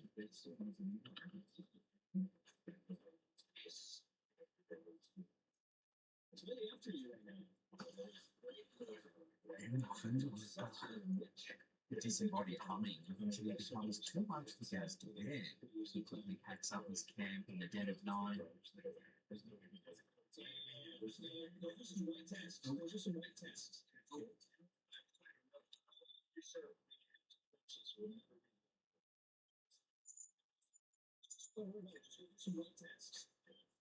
Amongst the threat,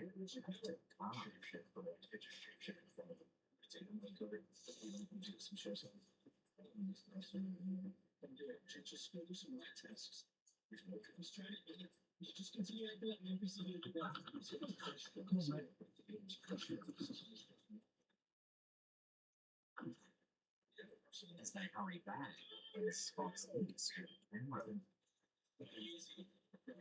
Absolutely. One, two times then. So could these woods truly be haunted? Does the legend of the Lady in White hold true? Grizzly Gaz's unsettling experience suggests a story of folklore.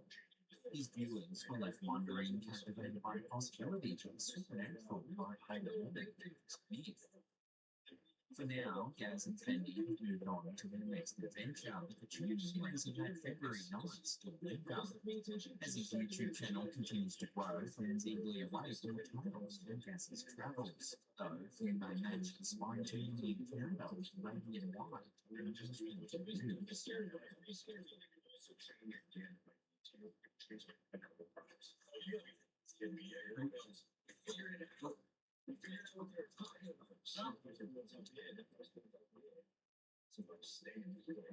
Kentucky's okay house, since she was down the spines of internet users for a human encounter now. While traveling with friends, the group experiences some eerie events captured a series of clips since gone viral. The first clip starts with the group hearing scuttling screams coming from a deep forest.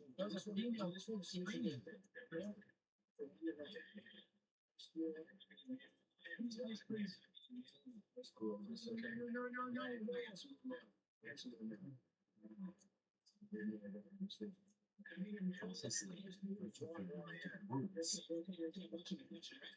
discover strange objects.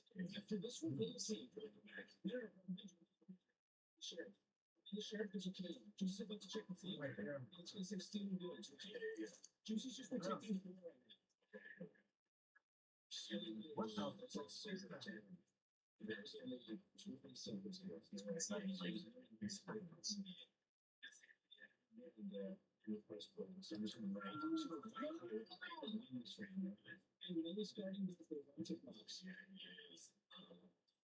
Spring pierces the air, the roof flees in terror. However,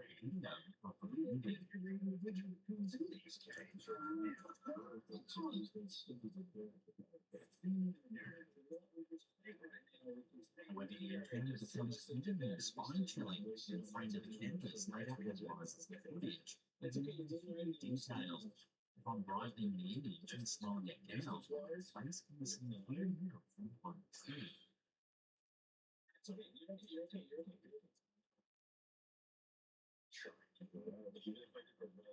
While some viewers suggested it could be an owl, most discounted this theory given the circumstances.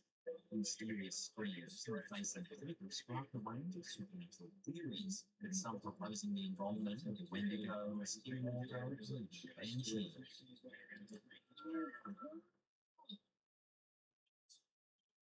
In the follow-up clip, posted weeks later, the TikToker claims he believes something paranormal may have attached itself to him, or a spiritual entity has been following him.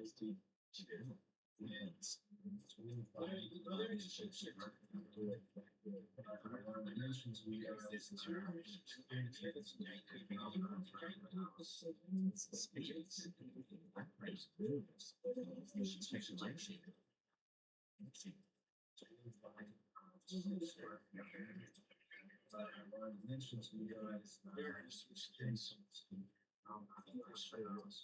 A series of unnerving clips of ignoring friends in the bacteria on TikTok, with many viewers genuinely believing the events could be encouraging.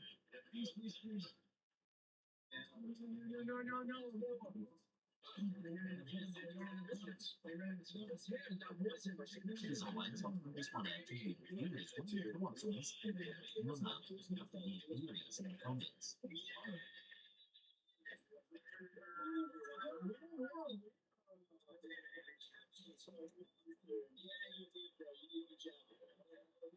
Road 3 took a spine-chilling turn for 2 men travelling through a remote mountainous area in night. Their dash cam intended to capture the scenic nocturnal drive recorded in the setting of sun.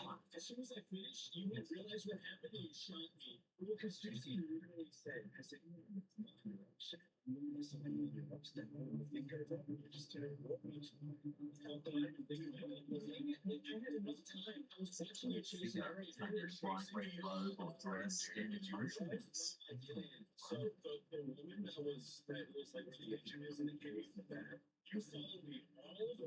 The incident occurred miles away from the nearest town, enhancing the area that's why the actor encounter. The men, startled by the unexpected appearance, were left to wonder about the intentions and origins of the solitary figure. Speculation abounds regarding what the person in the red robe was actually doing there at such an odd hour in such a secluded spot. Theories range from a lost icon to the supernatural explanations, given the figure's unusual height and the stark contrast to the red robe against the dark backdrop. The mystery remains unsolved, leaving an open-ended question about true nature.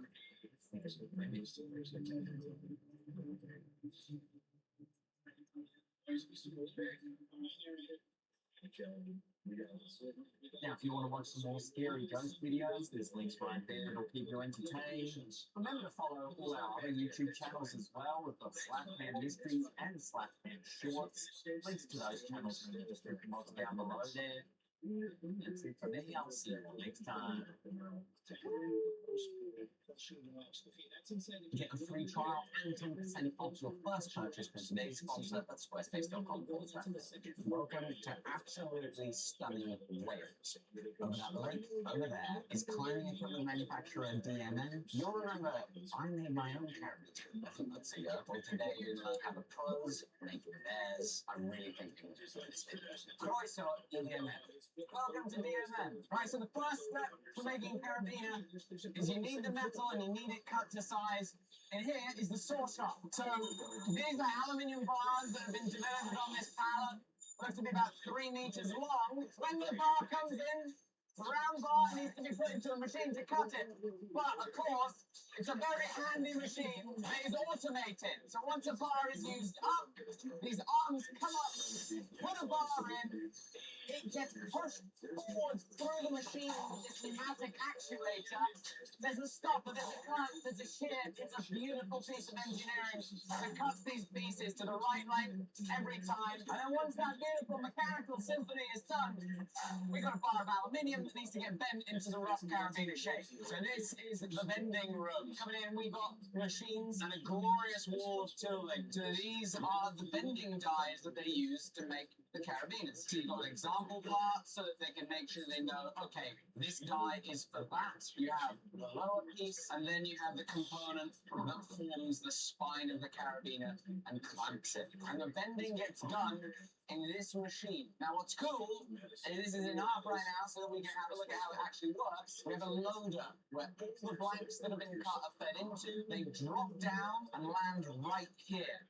These pneumatic cylinders center it in the perfect spot. The top part of the bending jig is forced down with this hydraulic ram. Lots of force, it squishes this little bend into it. It's also clamping it while these rollers are able to be rotated down about this axis, pulling it down, forming the straight bar into the carabiner shape. I love it. This is a beautiful piece of engineering. And once the pieces are bent, it's on to the good stuff. It's on to the hot 40. We're now in the forge shop. This is the stuff we like, isn't it? Now check this out. They are using friction screw presses. It is a ginormous friction screw press, just like the friction screw press I used to have in Montana. I sold it. As you'll remember, it's 2 massive rotating flywheels, then a flywheel that's inside, Those two wheels are going to go from side to side, spin it, and that ram's going to go down. But what I love about this is since they're forging very conductive aluminium, they keep the dies off. This machine is ginormous, and I'm very lucky that I think I'm going to be allowed to forge one. Would you be willing to critique it on video? Have you done it before?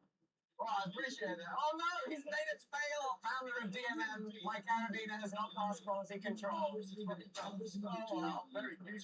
Oh, thank you, I appreciate that. I've just watched the video, it's very good. Oh, thank you. Right, so Rich is running the press today. How many tons is this thing hitting with? I mean, it's hard to measure these. Not allowed to go to 550 tons. It's an electric furnace, so just electric, no flame. These get loaded from the back. Right,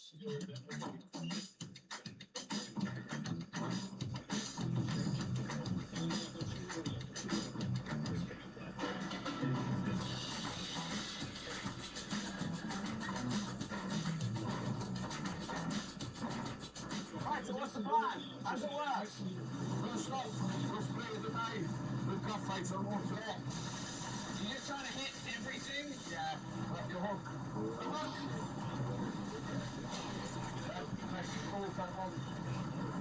So this is good, because you can't leave your hands in the machine. You couldn't leave a foot in the machine, but you can't leave a hand in there. I'd love to have a go. Okay, there's the carabiner. In she goes. 2 hands. Look at that. Perfect. That's good. Yeah. So once they're forged, you've got to check the parts. If the press wasn't set up right, it could be plus or minus a few little bits and middles. That's when we know absolutely when, so just that's perfect. Quick interruption to thank today's sponsor, which is Squarespace. Squarespace is, of course, the website building platform that I absolutely love, and it can scale to any size of e-commerce business. And I'm sure that looking around this factory is people itching to take their business to the next step. Because what do you grow this large? Well, you need a website that's going to keep up and scale with you. And that's why you should absolutely check out Squarespace. You can sell unlimited physical or digital products. It'll integrate with shipping platforms like ShipStation and even integrate with approved third-party print-on-demand services if you want to sell Cool Punch too. You can stay in touch with your clients using Squarespace email marketing. And if one day you open up a brick-and-mortar store, you can use Squarespace point of sale to sell to customers in person. It is an all-in-one platform. You can buy your domain there. There's no plugins, patches, or fixes to manage ever. So please go to squarespace.com/forge to get started building your website with a free trial. See how easy it is. And if you love it, use code FORGE at checkout to get 10% off the first purchase. That also includes your domain as well. Let's get back to DMM. Right, so once they're forged, there's a ton of stretches in it. There's a ton of flashing around the outside. Before the flashing can be trimmed, they need to be heat treated.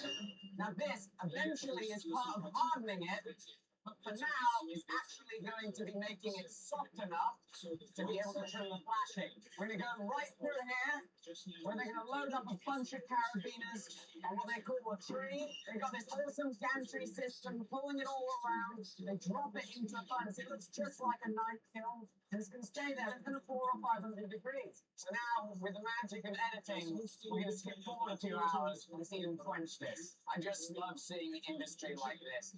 All of the tiny little small things, the small decisions that people have to make. To be able to make this such a seamless process gets me so excited. I love the scale of it. I love the smell. I love the noise. The way they must keep track of all the tooling, all the parts. These are all the dies that they need for their forging press. There's systems and processes and organization to everything.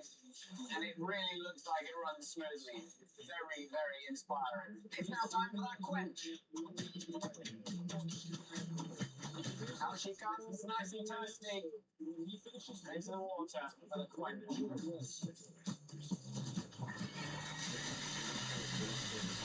Oh, that's a good noise.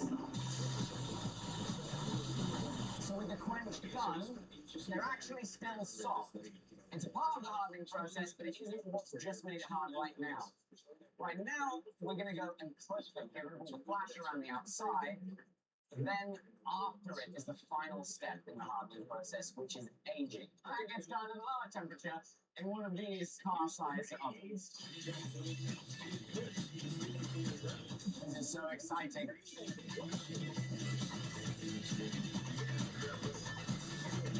So this is the clipping area. They've got tons of hydraulic presses. But check this out. Do you recognize this? This is a hydraulic press that's very similar to the one that I used to have, a 25-ton hydraulic press, the Norton press in the first English workshop. It's the same body style as these hair presses. This particular one, check it out. It says press type 25 HP. My guess is that that is a 25-ton press. It was built in the 80s. And it's still running every day. How cool. Now this is obviously a much more advanced machine. It's got tons more functionality. You can even adjust the tonnage. So this is the ram. It comes down, and then we're looking at bottom die. Is that a stripper plate? And then that's the top die that's pushing the thing through. Speaking of dies, I want to show you something that I'm so interested to see. They make all of their own dies. So all the tools that they're putting in their friction screw presses, in the trimming machines, they're making those dies. They make them in here, and this stuff is wild. This is Ewan. Pleasure to meet you. And you, can you tell us how it is that you make, how do you make these dies? How does it happen? So for the clipping dies, we have this like brass wire that runs through all these pulley mechanisms and then goes through these nozzles here. And you call this an EDM? Yeah, an EDM wire eroder. Over here you can see the foam. So the wire will start threading through here and it will move along the foam there and cut out all the steel. Which the actual, the final form is pushed through. Yeah. That makes that. Yeah. And then for all of the shaping and profiling of the rest of the die. The forging that you need. Yeah. How would that go? This would happen on that machine over here. These graphite forms, which we machine on the Mazaks over there, so that's the exact shape of the carabiner you see after the forging. There's like an electric current that runs through this to like get all the details you need. Yeah. So this bit of graphite, when you run electric current through it, and you bring it down onto your dice, and then you end up with that. Yeah. If you want to learn more about how these two amazing machines work, go check out Steve Moll's new video on wire EDM and spark erosion. We'll link it down below. This technology is just ridiculous. For the tooling, oh look, they got a bridge board. Hey, so this is an example of something that's been done on that spark eroder. Yeah, exactly. And it's made these impressions. This one gets nailed, and that is the top half. Yeah. Of the clipping die that you're seeing being used in there. Yeah, exactly. That's so cool. What's that? There's kerosene. Kerosene, yeah. You spray that on these. Just mix in like that. Yep. Wow, that is so much easier than doing it with an angle grinder and a belt grinder. Right, now my turn to have a go. Hopefully without cutting fingers off. Green button. Nothing, no hands in. Green button, here we go. Whoa! Alright, here we go.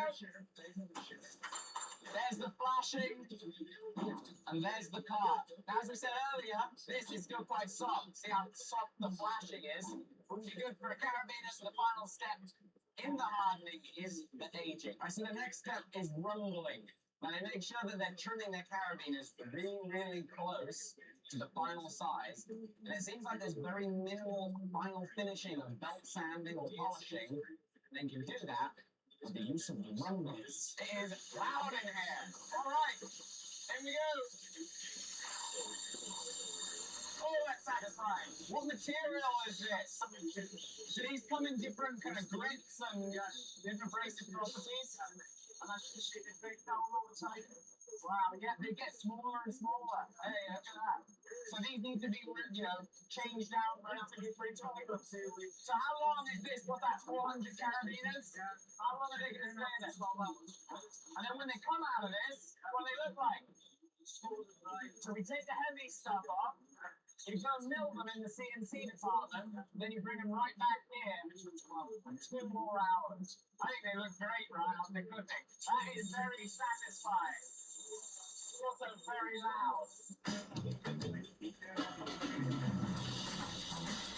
This part has already been machined, and now it's coming back for a final rumble and polish. So this is the machine shop, and this place is ridiculous. So in here are 4 milling machines, all connected with this track system on the side, where they can have a bunch of tombstones, which are essentially vertical fixturing devices. And then the milling machine can pull up the tombstone, do the work inside it, and there's just so much going on. They've got more machines on this side, and this machine, instead of a track, there's a tombstone on this side, and then all the way back in here, the work gets done on this spindle. We can't show much more about the tombstones because the fixturing is proprietary, and it's something that DMM are very proud of, and they want to keep to themselves. Now, for this carabiner, they're turning it from this into this.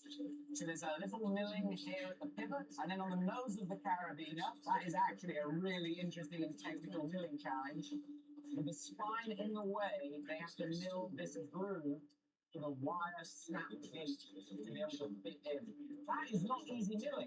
After machining, they rumble the second time to debug and polishing the right amount before anodizing. Now this is a freshly anodized carabiner. It's missing its wire gate, so it's time for assembly. And have a look at this awesome tool. This is an orbital riveter that rivets these wire gates on. So that tool spins at an angle, and that's how it's forming the head of the rivet. So all that is happening is the head is just piercing this around the top of what is going to be the rivet. This spins just... I broke it. I broke it. I broke it. Orbital riveter. I've never seen one in person. That's so cool. After assembly, it's on to laser marking any important details before the final and many inspections along the way. But then some need to be tested. Oh my goodness, look at that, Jamie. No way. Oh, you're kidding. No, it doesn't do it that quickly. That's ridiculous.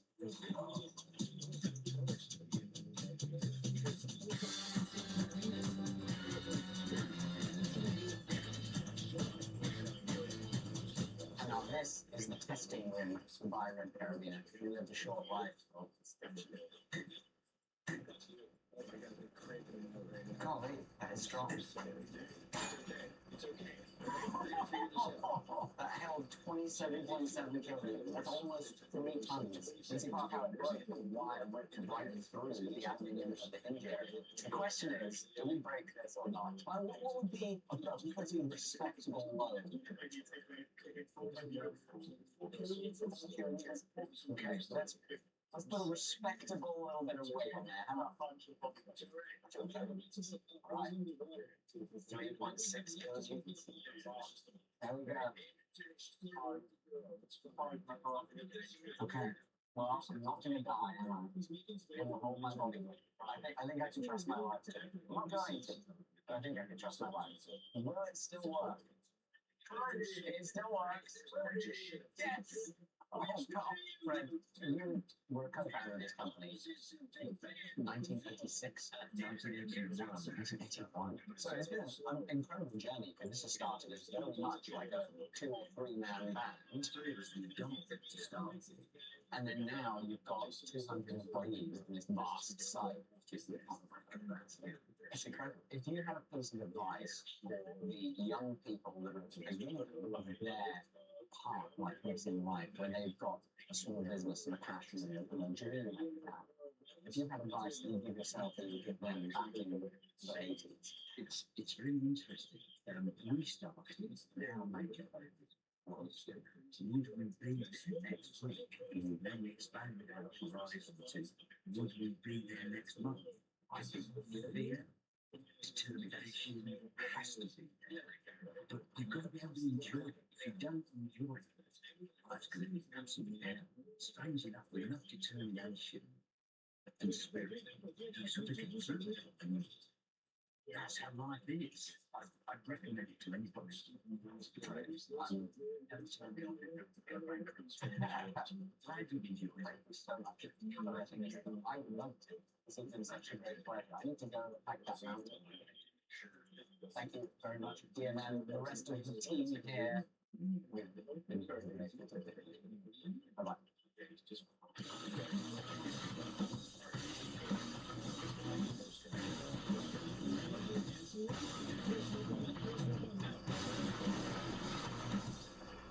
your next website beautiful. Today's sponsor is squarespace.com/forward. Welcome back. Jamie was fired and promptly rehired. And corporate said we should probably do a little bit of a team building exercise to try and smooth over some of the tensions here in the workplace. So Jamie has just picked up a new hobby called caving. And so he spends his weekends going in and out of holes.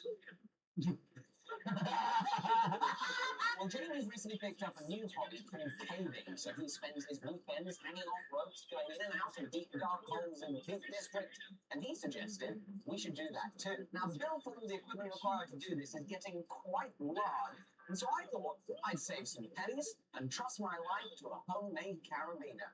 Ow, that's hot! I literally just made one of that together. And so, of course, we're going to make it out of Damascus.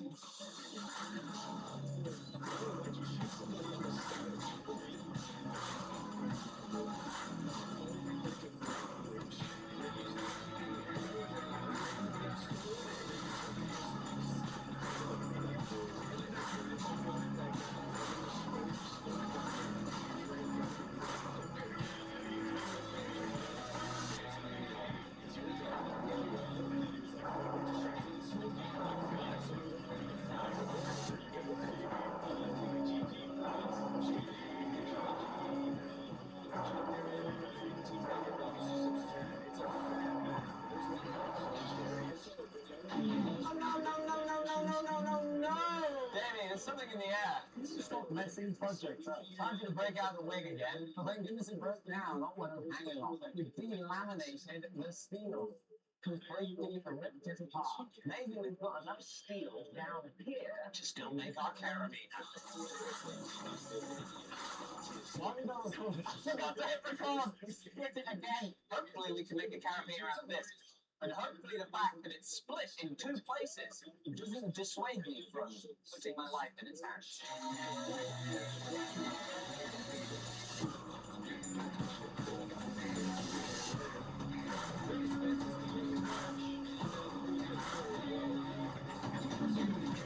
Down, it's hopefully nice and straight. Now we can use it. While that's cooling down, let's talk a little bit about the different types of carabiners there are. There are three main types: non-locking, like classic hardware store variety, or cheaper Amazon wire-gauge carabiner. The screw lock, where there is a threaded sleeve that prevents the gate from opening when it's lifted up, but allows you to open it when it's unscrewed. And the most mystical of all is the auto-locking carabiner. The gate cannot be opened without interacting with this valve on the gate. And as soon as it closes, it spins back and no longer lets it open. Common sense how these work. Nobody knows how this works. So, of course, that's why we're going to try and make this one. We're going to find out how does it work. You can see some of the pattern poking through. My plan now is to put this in the lathe. I don't care about perfect tolerance here, so I'm just going to do a little bit and move it and do a little bit and move it. We're going to get a few thousandths of an inch from a 3-door chunk. That's going to be fine. The plan is to get this down to the same diameter as this, maybe a little bit proud, but that's also going to be a test edge and actually see what that looks like.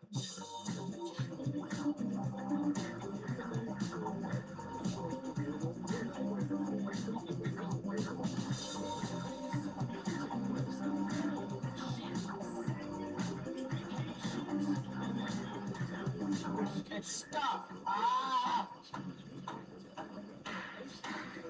It's completely jammed. My tailstock will not move. And Sod's law, of course, dictated that it jammed right after I oiled the ways of the lathe. You know why you oil things? So you don't jam.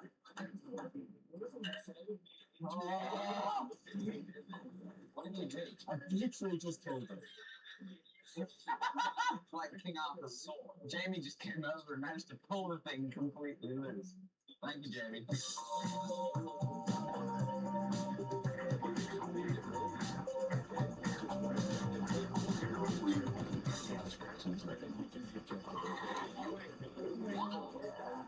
looking very cool, very groovy indeed.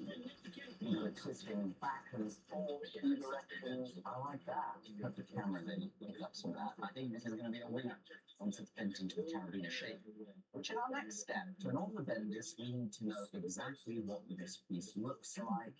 And we can kill two stones with one bird and also use it as an opportunity to learn about this mechanism. So let me show you again. You lift up the valve, you twist it, and only then can you open it, and a spring then forces it closed. The first important component of this system is this pin that hangs out. That stops the valve from twisting unless it's been lifted up. And then it can twist to our next stop, where it's able to open. And on the top here, the nose of the carabiner is blocked by the valve until the valve twists enough for that slot to be in place. I can say the first step in disassembly is getting this thing ground up. Jamie, can you see a slight contradiction in the thought that we're saving money by making our own carabiner? But to be able to do that, we have to destroy a perfectly good carabiner.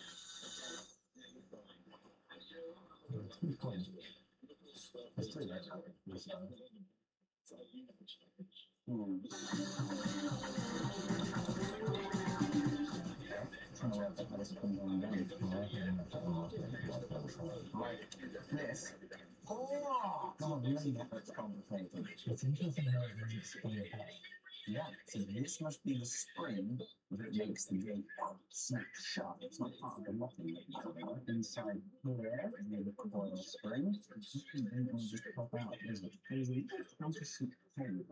I don't know what's in it. So there is a coil spring, and the end of it goes into the side wall of this tube.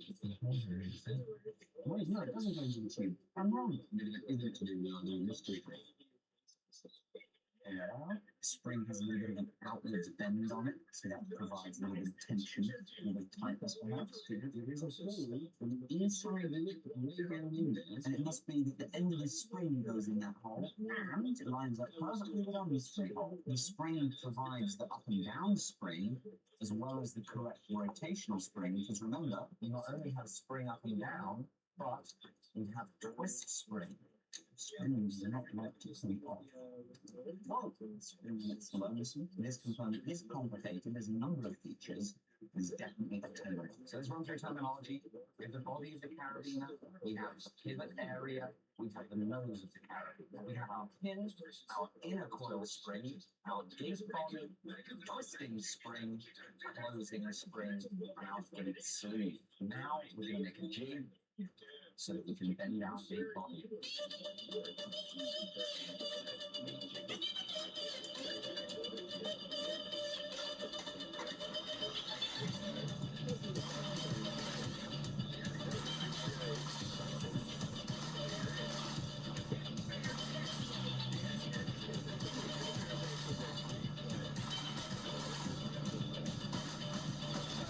Put on a little bit of angle on it. What we're going to do is heat this stick up, shove it right about there, vice grip on, and bend it. Before we did a twist, have you made your prayer to the delamination gods? Dear delamination gods, please do not delaminate on it. Mess it up. Don't mess it up. Out the way, Jimmy! Oh! Oh! Oh! Oh! Next week.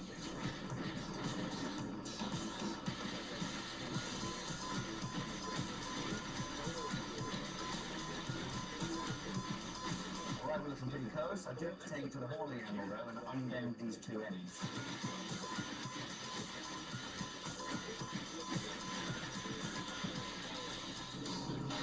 That does not look very flat. What's going on here? That is not very flat at all. Yeah, you can do that with you can do that with this and look, it doesn't look flat. It's because you hit it on one side. I literally just did that. Now we normalize it.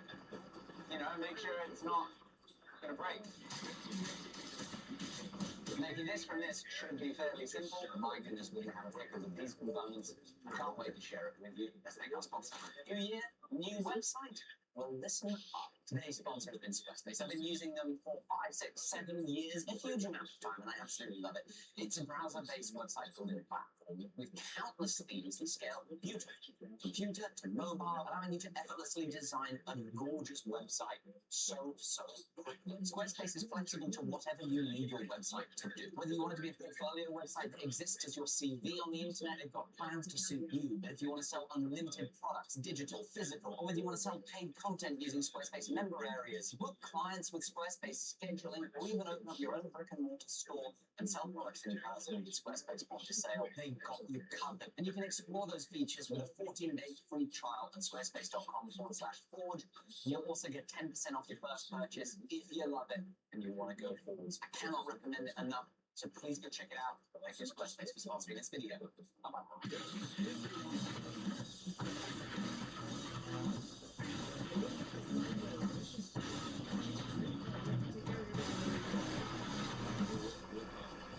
How you doing? I'm Calvin, and this is Slack. Man, you're about to witness the scariest videos that have hit the internet this week. So hit that subscribe button and get ready for more creepy content. Just like this.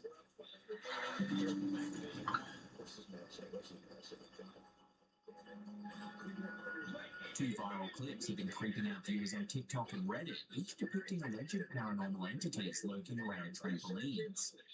The first comes from the TikTok user The Bonehead, who regularly posts unsettling paranormal content.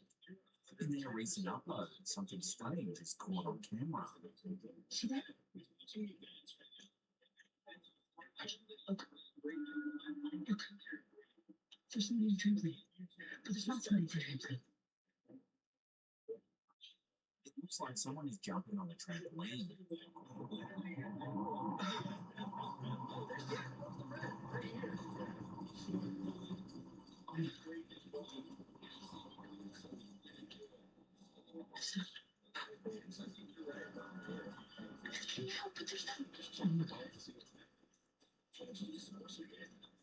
The second video, which surfaced several years ago on Reddit from user Spiders, a disgusting and is arguably even creepier.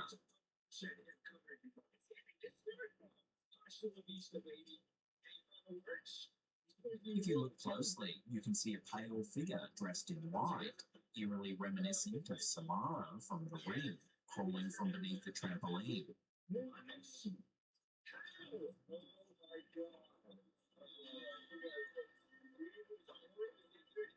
Despite its unsettling realism, Reddit detectives proposed detailed editing theories. They speculated the figure was digitally inserted, possibly composited from a separate clip. Others argued it could simply be a real person hiding under the trampoline, startled into fleeing when the jumper approached. Either way, despite whatever these eerie clips are really showing, maybe next time you'll think twice about double bouncing your friend into oblivion.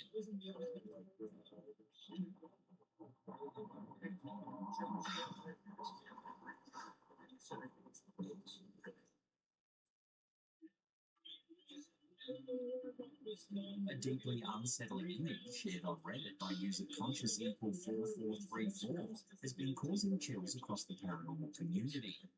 The photo, taken about a year ago, shows the uploader sitting in the driver's seat of a car during an extremely difficult personal period marked by addiction and suicidal thoughts. At first glance, it appears to be a typical selfie until you look closely at the user's eye. Instead of a normal pupil, the eye reveals a bizarre stark white horizontal slit with a glaring distortion cutting unnaturally across both the iris and sclera.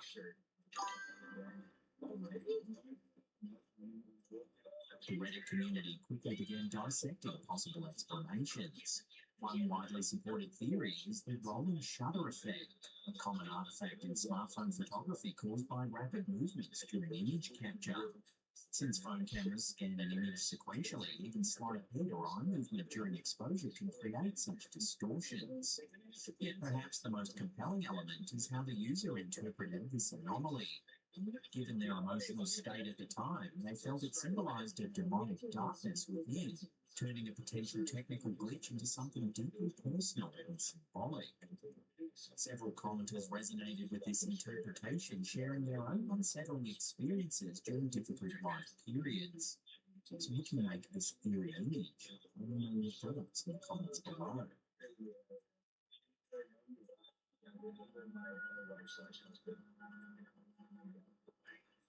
In 2021, TikTok users stumbled upon a series of deeply unsettling videos starring a dog named Cracker, uploaded by a mysterious creator known as Hard-Boiled Toe.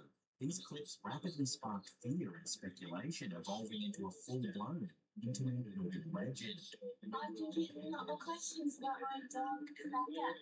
He's half Cocker Spaniel and Australian Shepherd. Cracker, described as a rescue from Japan, supposedly a mix between a Cocker Spaniel and an Australian Shepherd, he became notorious due to his disturbingly unnatural appearance. He's half Cocker Spaniel and Australian Shepherd. I rescue babies from Japan. Do you want a treat? Yeah? Viewers consistently expressed unease, describing the dog as demonic or simply not looking right.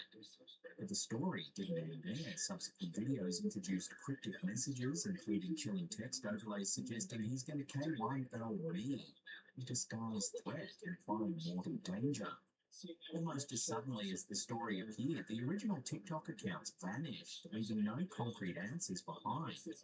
This disappearance further amplified the mystery, fueling speculation that something genuinely sinister had occurred. Despite the chilling backstory, most viewers agree the Cracker videos were part of an elaborate alternate reality game or short-form online horror project. Investigators quickly uncovered the creator's fascination with the SCP Foundation, a popular online horror fiction community supporting the ARG theory. Still, with the creator long gone and original footage difficult to access, often re-uploaded on copycat accounts, the legend of Cracker the demonic dog endures as a captivating and deeply unsettling piece of modern digital folklore. I rescue babies from Japan. Do you want a treat? Yeah? In early 2025, Ghost Hunt took a shocking and nearly deadly turn in the remote community of Amigo, West Virginia. Paranormal investigator Fred Shrewsbury was conducting a routine investigation when he crossed paths with local resident called Sergeant, triggering a violent confrontation. Though details on what sparked the initial dispute remain unclear, the encounter escalated rapidly. Sergeant reportedly fired a warning shot from a rifle, prompting Shrewsbury to flee. However, in a surprising twist, Shrewsbury soon returned to the scene, leading to a dramatic exchange of gunfire between the two men. The incident didn't involve ghosts, but rather highlighted the real-world dangers paranormal investigators can face, particularly regarding trespassing, local hostility, and the presence of firearms. West Virginia's history of firearm-related incidents and disputes underscores the gravity of such encounters, emphasizing the risks investigators face when tensions boil over. While specifics on arrests, charges, or injuries are currently unknown, this unsettling episode serves as a stark warning to ghost hunters everywhere. Tread carefully, because sometimes the living pose a far greater threat than the dead.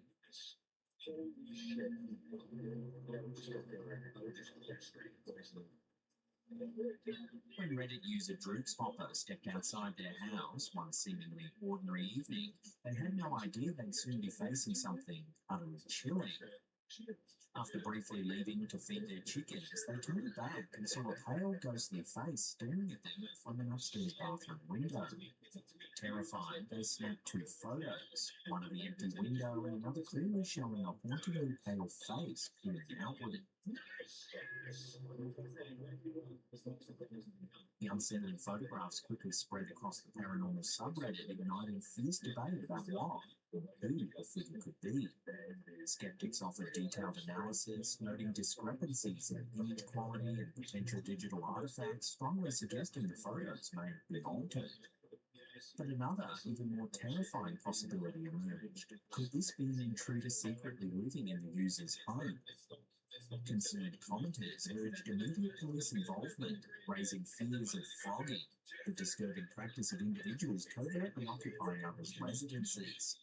Thankfully, a thorough search by the user's family turned up empty, easing immediate concerns, but leaving the mystery unsolved.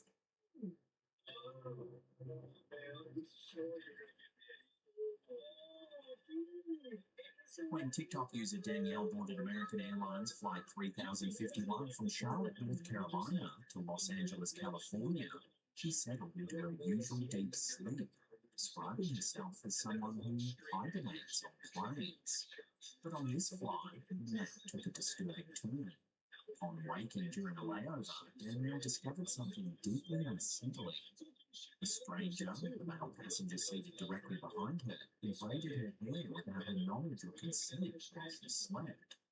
I didn't realize until later that evening that there was a braid in my head. I was talking about how that happened. Some people might say, how did you let somebody braid your hair and you didn't know? First of all, when I get on the plane, I don't sleep. I hibernate. Danielle recalled vaguely hearing someone take pictures near her but dismissed it, not realizing the full extent of what was happening. I'm asleep on the plane, right? And I hear and I said, who is taking pictures? That's the only reason why I woke up from my hibernation. Okay, so I'm like, who is taking pictures? A TikTok video recounting the bizarre incident quickly went viral, triggering widespread shock and condemnation. It wasn't until I got to my Airbnb to decompress, I'm about to take a shower, I'm putting my hair up, and that's when I discovered a braid in my neck. Commenters found the act invasive and creepy, sparking fierce debates about personal boundaries and consent in public spaces. Speculation ranged widely. Was this a passive-aggressive response to her hair possibly draped over the seat? A bizarre fetish? Or perhaps a strange compulsion? Danielle publicly called for the man to identify himself, though he never stepped forward. American Airlines addressed media inquiries but provided no further resolution, leaving Danielle and countless online viewers to grapple with the deeply uncomfortable mystery. It wasn't until I got to my Airbnb to decompress, I'm about to take a shower, I'm putting my hair up, and that's when I discovered a braid in my neck. When you think about UFOs, you probably imagine strange lights in the sky. But what if some of the most compelling evidence lies hidden beneath our oceans? Unidentified submerged objects or USOs are mysterious phenomena that have baffled witnesses and authorities alike, and recent research has revealed some astonishing secrets. Esteemed UFO researcher Richard Dolan recently published a groundbreaking book that sheds new light on USOs. In a fascinating interview on the YouTube channel Disclosure Team with Vinny Adams, Dolan elucidates on some of his eye-opening findings. It's kind of intrinsically interesting. Let's face it, we're interested in seeing objects or learning about objects and zigzag in the air, take off instantly. Yes, that's fascinating, but an object that is seen emerging from the ocean, come on, that's just incredible. What started as a small research project could be turned into something far bigger. Dolan collected nearly 700 documented cases spanning more than 3 centuries, from 1717 to 2024, revealing that encounters with underwater UFOs are far more frequent than anyone realized. The more that I looked, the more that I found. And then I realized these interesting cases are scattered all over the world. They're scattered in all different databases. They're in different print magazines and books. I mean, we're not grouped together in a way that people can just access. I went through thousands and thousands of potential cases, and then that was a little bit under 700. One of Dolan's earliest documented cases dates back to 1717 off the coast of Martinique, where sailors observed strange lights beneath their ship, a chilling encounter with something clearly not human-made. Throughout the centuries, reports continue to emerge, scattered across old magazines, classified files, and obscure archives. And the cases, the reports just go nowhere. They would sit in some filing cabinet for years and years before someone would make a note of them, and then they'd be stuck in the back end of a print magazine. Dolan painstakingly analysed sources including MUFON, MUFOR, Water UFO, and even long-forgotten publications, creating a detailed evidence rating system to measure each report's credibility. He examined more than 15 unique data points per case, uncovering hidden patterns that raised troubling questions. after I went through all of these different southern places, I ended up creating about 15 or so data points for each place. So I went back in there and I know what was the color of the object, what was the shape of the object, was how close was the witness to the object, what was it doing with the water, was it under the water exclusively, did it enter the water, did it emerge from the water, was it on the water? All of these factors I know were their effects, such as electromagnetic effects, interferences, and so forth. His research revealed startling trends. For instance, military encounters with USOs had a significantly higher rate of electromagnetic interference, suggesting the objects were affecting military equipment intentionally or incidentally. Also, Dolan noticed a major shift after 1967, where daytime sightings became less frequent, with nearly 75% of sightings now occurring at night. Why this shift occurred remains a mystery. Up until the late 1960s, it was 50%, 50-50, day versus night, right up until the end of 1967. And then after that, I swear it felt like someone flipped a switch and they went to 75% occurring at night. To this day, some places seem to attract USOs more than others. Catalina Island off California, the coast of Puerto Rico, and the waters near Italy and the Persian Gulf are all hotspots. Even the eastern coast of the US is teeming with underwater mysteries, suggesting that the oceans hide something incredible, perhaps even hidden underwater bases. Puerto Rico absolutely is a hotspot in my opinion, as is Los Angeles, among other places. Could underwater UFO sightings indicate secret alien facilities beneath our oceans? Dolan speculates these submerged bases could provide perfect concealment and protection from human eyes. After all, more than 80% of our oceans remain unexplored, the ideal environment for something extraordinary to remain hidden. Take the case from 1952 near Shemya Island, Alaska. Witnesses reported a massive glowing object descending into the ocean, creating enormous waves. Authorities investigated but found no explanation. It remains a terrifying yet obscure chapter in USO history. Then there's the bizarre incident near Big Sur, California, where a massive triangular craft was seen silently hovering, dropping glowing orbs directly into the sea before vanishing. This event deeply puzzled witnesses who remained convinced they saw an extraterrestrial craft operating openly in our waters. And the man is so excited, he runs to the water ahead of his girlfriend, and he's screaming at the triangular craft, "Take me with you." Governments worldwide began paying serious attention to USOs, from the famous 2004 USS Nimitz Tic Tac incident, where pilots saw an object hovering over disturbed waters, to the mysterious 2013 Aguadilla case in Puerto Rico, captured clearly on thermal imaging. Authorities acknowledge these events but rarely offer satisfying explanations. Some propose these sightings are top-secret military tech, hypersonic vehicles capable of transitioning seamlessly between water and air. Can even secret programs explain all these encounters spanning centuries?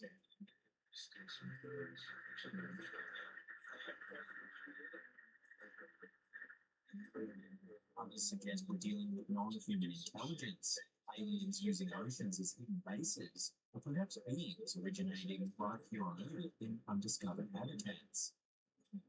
Stranger still, could these objects be visitors from another dimension entirely? Of course, skeptics point out natural explanations like marine life, optical illusions, and camera malfunctions. Yet when incidents like the USS Omaha video clearly show an orb descending directly into the ocean, the conventional explanations seem to fall short.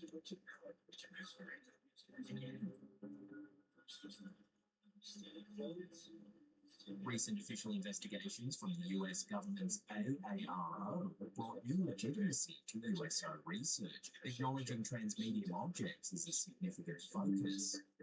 As Dolan's findings demonstrate, these aren't isolated cases. They're part of a global phenomenon that's been overlooked for centuries. They have an alien base, 2 miles from your house. You want to know what would we do if we learned that there's an active engagement that many of them are having with our planet every single day? With nearly 700 documented cases over 3 centuries, Richard Dolan's research makes one thing clear. Our oceans harbour mysteries we're only beginning to uncover. On USOs, proof of alien visitation, advanced technology, or something even more incredible. Until we have answers, the seas remain one of our planet's greatest mysteries.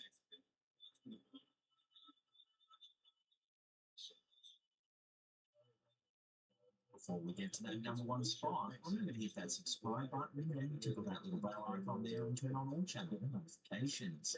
That way you'll be in the loop every time we drop our scary, mysterious videos. In early 2025, Russia secretly launched 3 military satellites, Cosmos 2581, 2582, and 2583, from the Plesetsk Cosmodrome. Shortly after reaching orbit, these satellites began behaving strangely, performing unexplained maneuvers that appeared to simulate military attack and defense tactics. Then, in mid-March, trackers detected something unsettling. One of these secretive satellites suddenly released a smaller, unidentified object into orbit. The US Space Force quickly catalogued the mysterious object, but Russia remained silent, offering an unofficial explanation. Experts and analysts quickly speculated this could be a new kind of anti-satellite weapon designed to disable or spy on other satellites. Given Russia's history of developing space weapons, including their controversial 2021 anti-satellite missile test, many feared this was a similar demonstration of military capability. However, not everyone agrees. Some experts suggest the object could simply be a test payload or technology demonstration unrelated to offensive tactics. But with Russia remaining tight-lipped, the true nature of this mysterious satellite launch remains unknown, leaving many to wonder what exactly is orbiting our planet right now.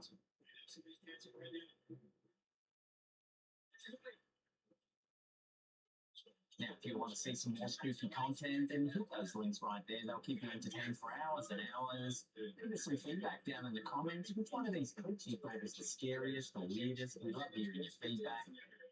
And that's it for me. I'll see you next time.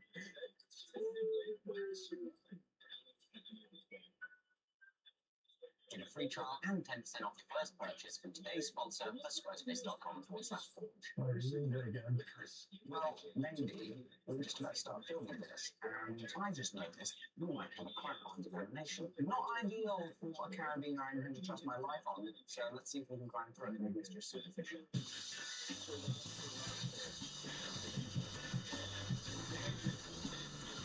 That's a problem. That is how far I have to go to get rid of the cracks. Potentially. Potentially that is too big. And there's nothing stopping it from being a thinner carabiner, apart from the limitations we have with the dimensions we need up here. This particular carabiner keeps about 12-ish millimeters the whole way around. Right now, you're 9.8 millimeters. Like, this is thicker in this dimension. Way thicker. I was just going to grind it down, but to fix that, we can flatten it. The trouble is that when we flatten that, it's all going to elongate, and we may lose some of the accuracy of our bends. If we want to save it, it's our only option.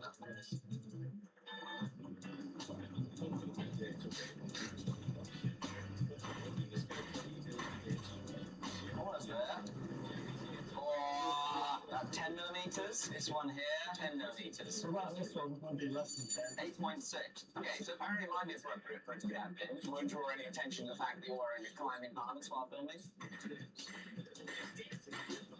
Okay, 9.24 wide. But we have no room for any more mistakes. Goodness, 0 room for more mistakes. The important question is going to be how that affected our sizing. Okay, I need to bring that in a little bit, so a little bit more bend. Alright, once this is hot, we normalize it once again.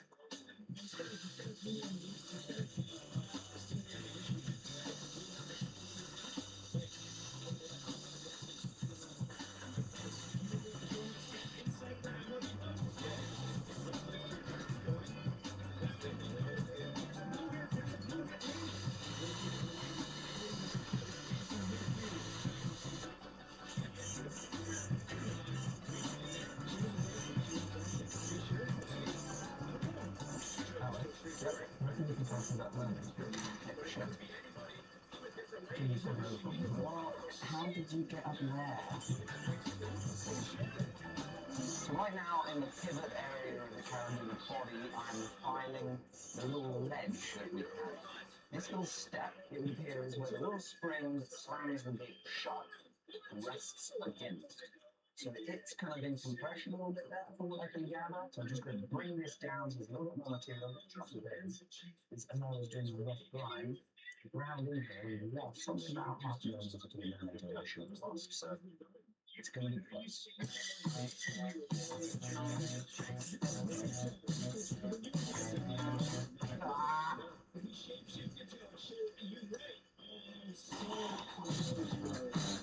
God, just keeps slipping.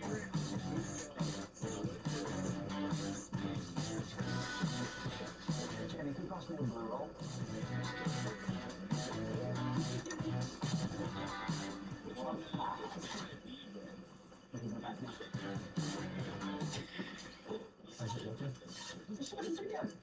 Making progress. This is a challenging thing to file.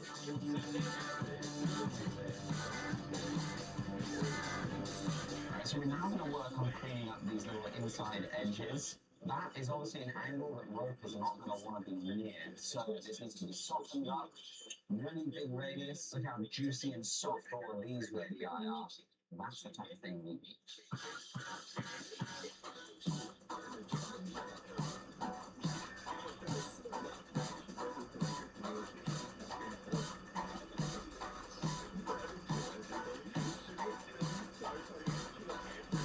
Smooth radii we've got going on around this thing. Smooth as butter. Only on the inside though. Still going to do it on the outside. Can we do that now? What do we do? What do we go for it?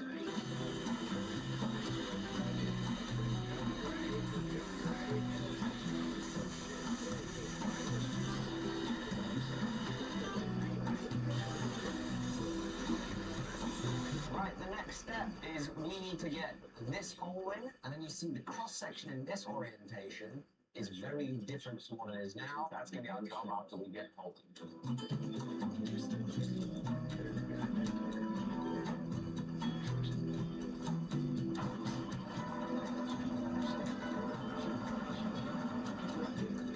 Now we work down these thicknesses.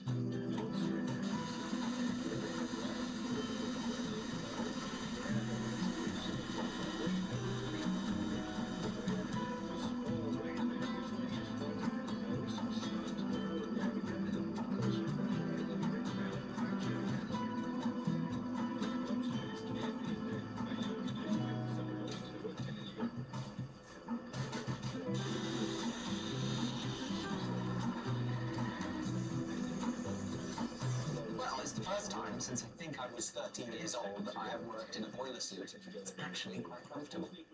Maybe I'm working in a boiler suit a little bit more. First of all, just lubricating.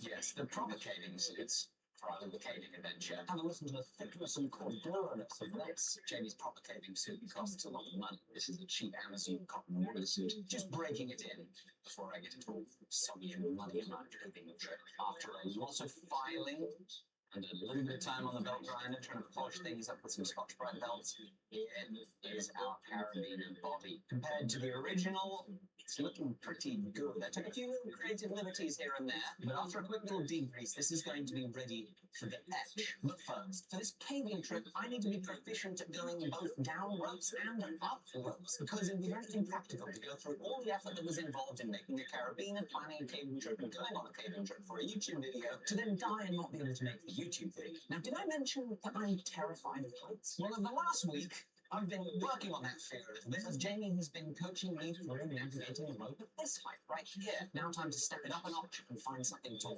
I was thinking this one. Whoa, that is quite nice. No, I'm going to take time to warm that thing up there, then. Yeah, there's like, some people have like a proper technique. You get underarm. What do you think, overarm? I know. Oh, I did it! You got it. You did the perfect bit, Jamie. There's some serious spring in there. That's why I need dynamics and reason why. Can you imagine how spring that is now? Well, Alec is setting up his equipment here. It's going to let me quickly know if I'm not really climbing to the release. Which is called single rope technique, also known as SRT. And that's what anyone right. So if the rope breaks, you die. And the rope shouldn't break because the ropes are extremely strong. Handstand, crawl, fish back, flash, gear check. Have to do that. Oh, Jimmy. Oh, it's so much bouncier than it is in the workshop. Let me try and get support off the crate. I don't think I can really go much further. You can get up there.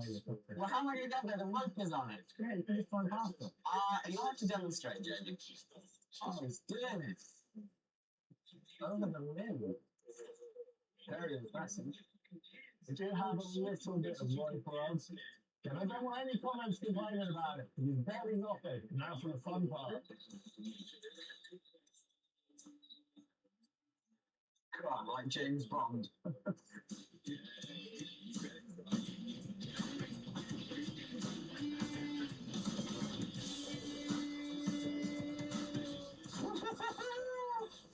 Yes! Right, let's etch this thing.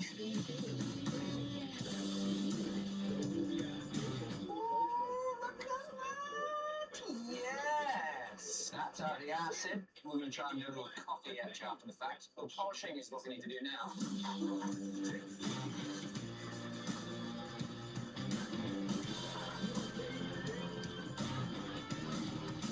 So I decided not to harden it because I figured that I'd rather this bend than it snap. So it's normalized, and you typically don't get the same contrast when you're etching normalized massive steel as when it's hardened. But I'm quite happy. I'm also very happy that it's now time to work on the mechanism in the next video as the sponsor. And that is Squarespace, the website building platform that I've been using for 8 years. And it has grown so much in that time. It's got an enormous list of features, but first of all, it's an all-in-one platform. You can buy a domain and get stuck straight into building a website using their countless drag and drop themes, ensuring you have a beautiful-looking website that stays beautiful, whether it's on a computer or a mobile. There's no plugins, patches, fixes, or upgrades ever, and no matter how you want to scale and adjust your website, it is going to work for you. You can sell unlimited physical or digital products. I recently sold tickets to a dog training seminar with my Squarespace website. You can book clients using Squarespace scheduling, and you can put exclusive content from your website behind a paywall using members areas. And so whether you want to make your first website or up your game and make an even better and more beautiful one, please go to squarespace.com/forge to get a 14-day free trial to see how easy it is. And then when you use code FORGE at checkout, you'll get 10% to your first purchase, and that includes your new domain name. Please check them out down below. Thank you all so much for watching. I can't wait to finish this thing and take you down the caves.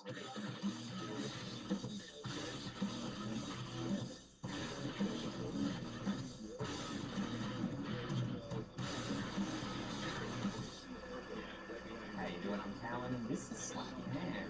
If you want to watch some freaky content, then stick around. We've got some seriously spooky clips this week, so hit that subscribe button and get ready for more freaky content. It's like this.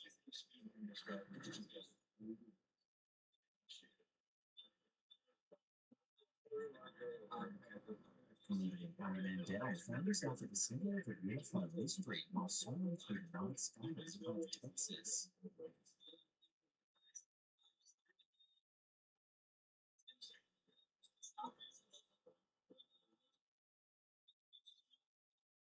From the cockpit of a private jet cruising at 45,000 feet, Mandel captured vivid footage of unexplained glowing orbs appearing suddenly and maneuvering mysteriously on the aircraft.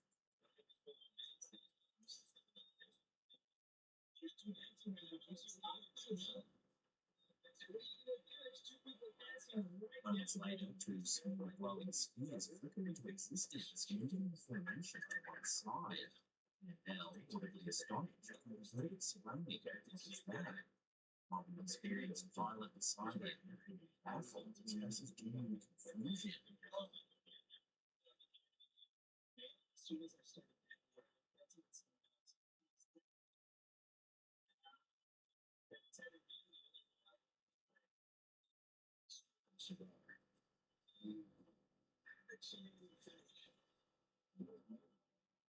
Video shared by Mandel on TikTok in March 2025 quickly went viral, sparking widespread discussion online. Mandel noted the unusual lights didn't register on radar due to history. Reactions range from skeptics suggesting mundane explanations like satellites or atmospheric phenomena to excited believers speculating about advanced alien technology, perhaps even cloaking capabilities, allowing the lights to appear and disappear at will. Notably, this isn't Texas's first brush with mysterious lights. Previously documented incidents like the famous Stephenville lights in 2008 and the historic Lubbock lights of the 1950s have left residents intrigued for decades. Mandel's encounter is part of a broader narrative of credible private sightings spanning from World War II's Foo Fighters to recent reports by military aviators encountering fast-moving orbs in restricted airspace. So what exactly are these strange lights? Could they be advanced military technology, alien drones scouting our skies, or something even more mysterious? How did silent radar and visible objects navigate freely at such high altitudes? The answers remain elusive, but one thing is certain. Mandel's high-altitude sightings are another fascinating chapter to the ongoing saga of unexplained phenomena in the skies.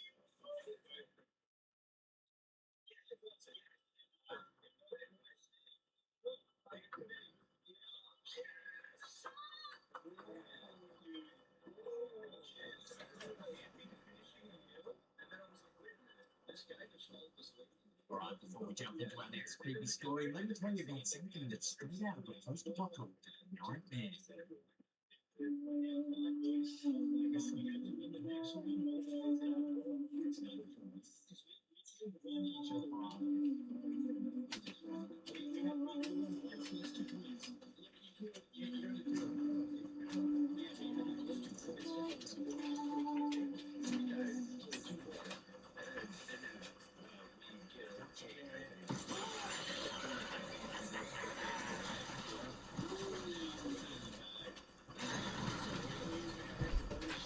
This is once a good sponsor. It's a free-to-play survival game that's finally launching on mobile, so it's not pay to win. So what sets it apart? This towering six-legged abomination they call the Wanderer. It's part bus, part alien beast.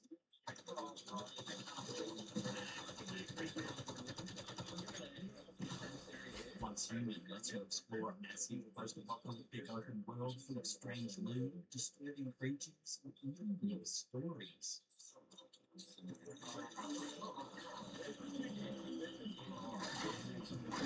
And that's just the beginning. The mobile version is fully cross-platforms and plays just like the PC version. And right now you can get 1,016 free premium rewards and fast-track progress. So what are you waiting for? Download the game using my special link in the description box down below there and start playing Once Human now and grab all those freebies as well.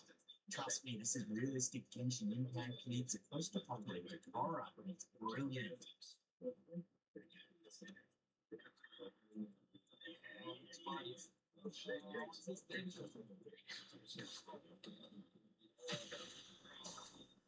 Alright, now that we've faced our digital nightmares, let's jump back into the creepy stories.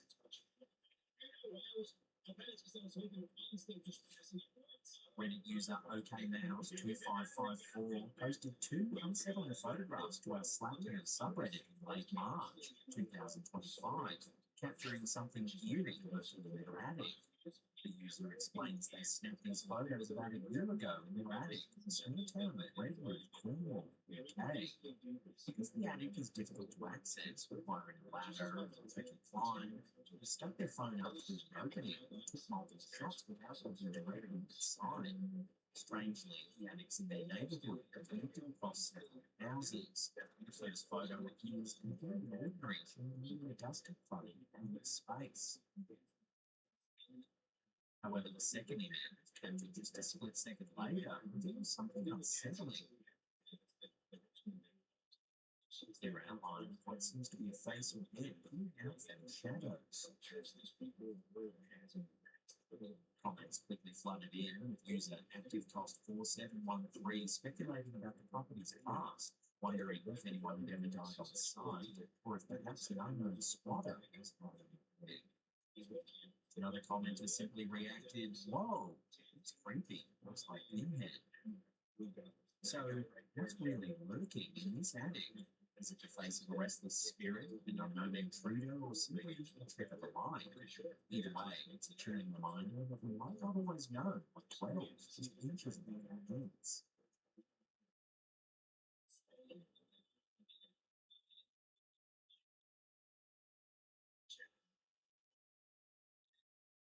High in the snowy Himalayas, two mountain climbers captured footage of something extraordinary.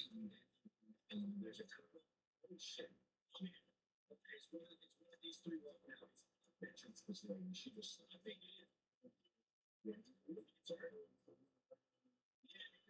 the Snowwalker. This grainy handheld video shows what many believe could be the legendary Yeti walking steadily across distant snow-covered slopes.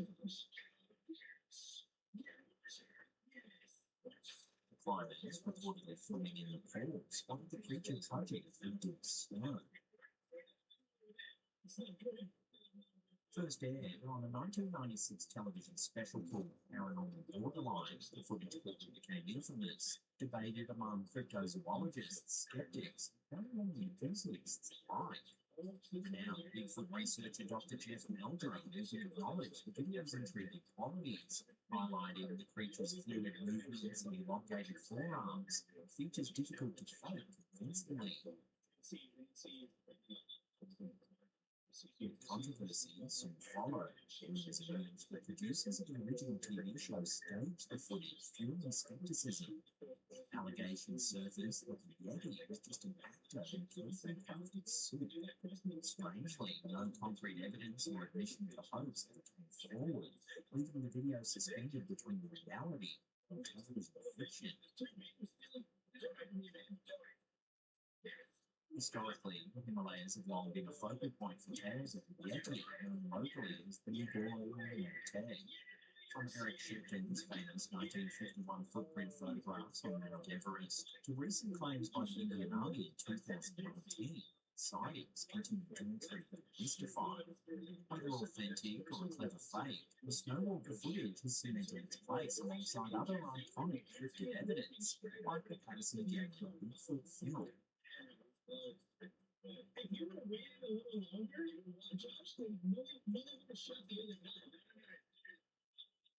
Today, the Snowwalker remains one of cryptozoology's enduring puzzles.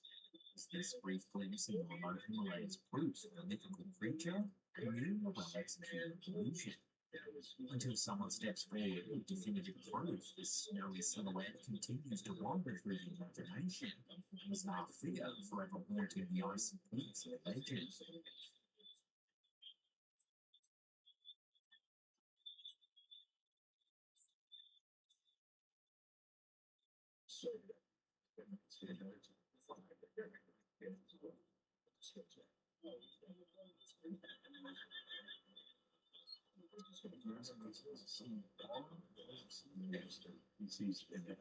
In a remarkable podcast appearance on the Joe Rogan Experience, actor and director Mel Gibson shared a jaw-dropping account of an encounter he had with the Jitter-less master, a practitioner of ancient Chinese martial arts.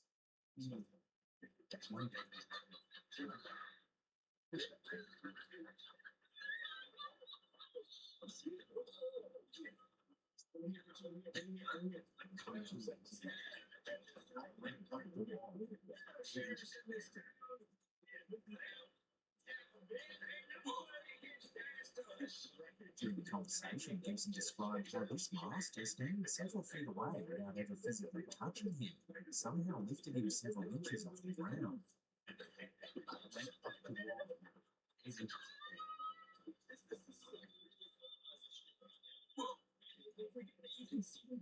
Gibson vividly recalls feeling a powerful force pressing him upward against a wall, leaving about 8 inches of space beneath his heels.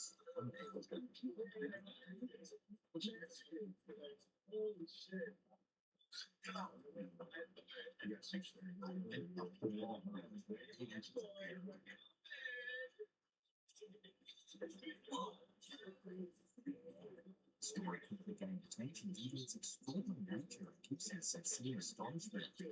Rogan, typically a skeptic about supernatural phenomena, was visibly stunned by the tale. Gibson himself admitted he wouldn't have believed it if he hadn't personally experienced it. It was within the realm of possibility.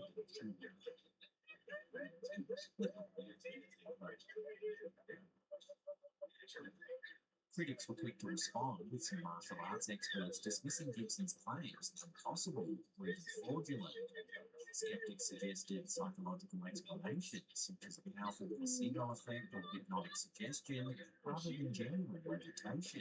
The martial arts community cited numerous cases of supposed no-touch knockouts being debunked as illusions or compliance from their students. Still, Gibson's account resonated with reports of similar phenomena attributed to masters of internal martial arts like Qigong and Neigong. Historical legends tell of masters capable of moving objects, making people with their qi energy. Stories often dismissed as being myth or folklore. Gibson's experience also brings to mind famous accounts such as those of John Chang, an Indonesian healer who allegedly demonstrated electric-like energy in movement manipulation. Ultimately, Mel Gibson's levitation story remains a mystery. Was this a genuine encounter with extraordinary human potential, or simply a trick of perception or belief? Until such phenomena can be scientifically validated or entirely disproven, this compelling testimony continues to intrigue and baffle the public imagination.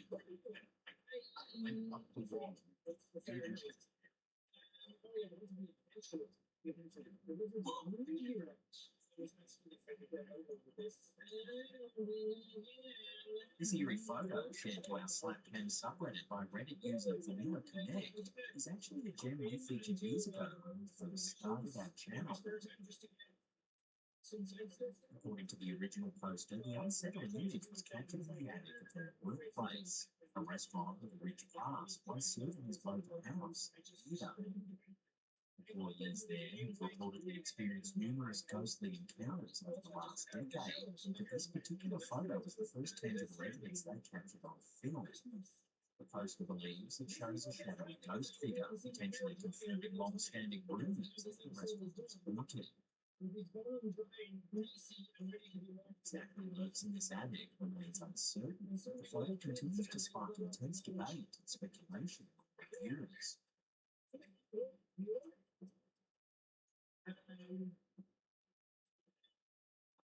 This eerie TikTok footage, originally shared by user Smoked Bacon X, captures an unsettling incident on a late-night construction site.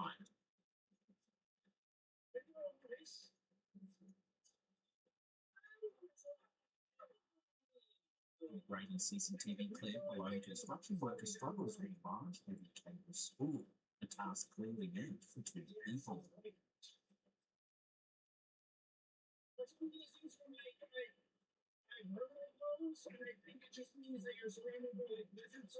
However, things take a strange turn when the job is done. The worker turns around to thank his helper, but there's nobody there.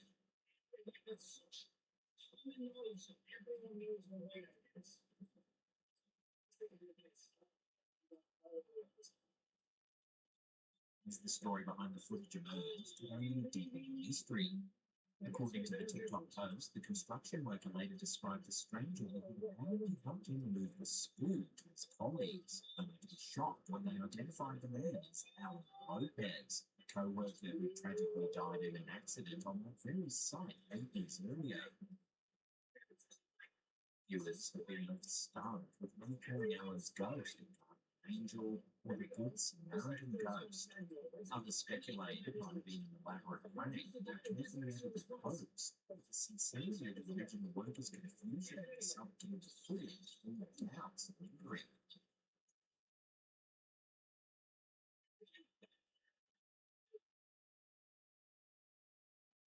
A genuine paranormal event or compelling urban legend, the story of Alan Lopez continues to fascinate online communities, blurring the lines between supernatural assistance and heartfelt folklore.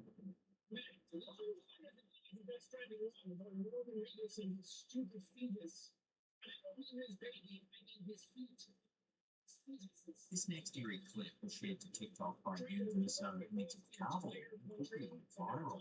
In the CCTV footage, we see a personal trainer casually chatting on the gym floor. According to the Post, shortly after this session, the gym security guard pulled the trainer into his office, puzzled by the footage. The guard asked who the trainer had been speaking to. Refused, the trainer explained he had been instructing a new client. Upon hearing this, the security guard turned pale and pointed to the CCTV playback. The trainer was completely alone. There was no one else there.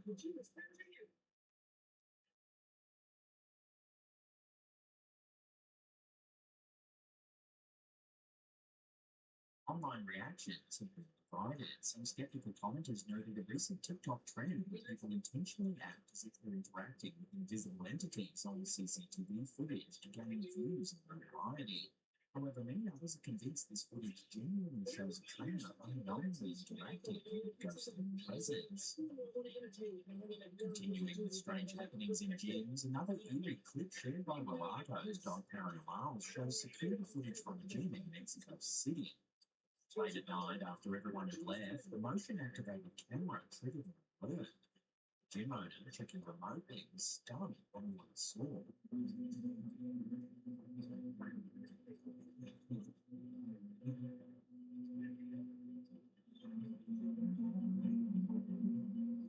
A strange mist or fog gently drifts across the empty workout space, seemingly no logical source.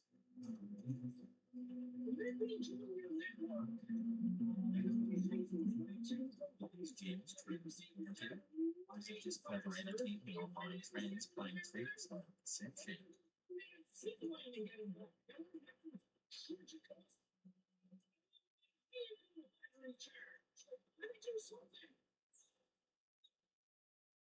Coming up in our last segment, in just a few seconds, we'll take a look at some wild footage coming out of Vietnam. But before we do, remember to hit subscribe, smash like, and leave some comments below. Or you interact, and you'll see us for free. This next eerie clip, shared by Vietnamese media group Sen Vang TV, quickly grabbed the internet's attention.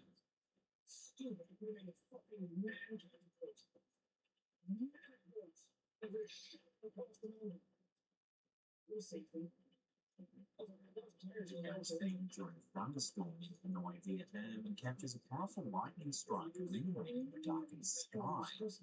What clearly caught viewers' eyes was a strange shape visible in the clouds at the exact moment of the flash, an object strongly resembling a classic flying saucer, UFO.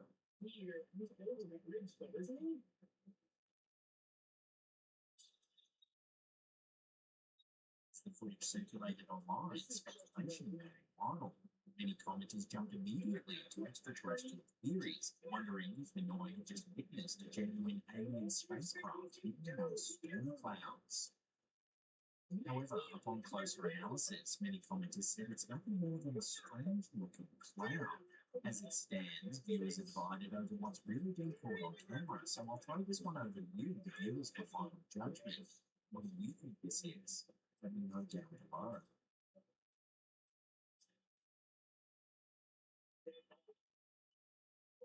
Well, that's the end of the episode. Thank you so much for watching. Now, do you like spooky content in your feed every single day of the week? Then consider subscribing to our new channel, Slaphead Shorts. There's a link in the description box down below there. That's it for me. I'll see you all next time.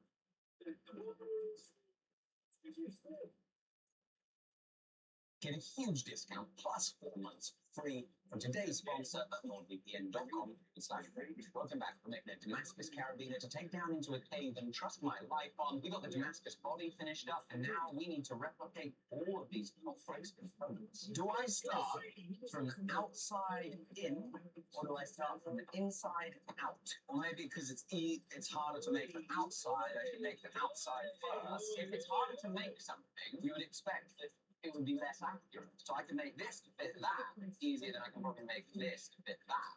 It doesn't matter about that fitting what. It matters about this fitting exactly that. That begs the important question, does it? So here's what we should do. That fits there. That doesn't fit there. Then do some fettling. Find out if the dimensions are close enough that we actually can build off this. Ow! Get in that hole. I found the problem that doesn't fit in the hole. It fits. fits perfectly with the original mechanism. Open, close. Obviously, we don't have springs in there. Let's find out. Can we put the whole thing together? You know, it's really good I'm doing this so I can get a better understanding of how it works. Because I just put it together with only one of the springs, and it appears to be spring-loaded to the open position, which is not what we want. Add it in backwards. No, the left hand's not going well. This little hole is a magic hole. I think that's how these things are assembled. It's like it's an assembly hole. You use it to lever off things. After an insane amount of fiddling, but still without installing the spring component that sends the gate back, we see success in this part of the carabiner. It goes back home and twists back automatically. I know that I can make all these components identical.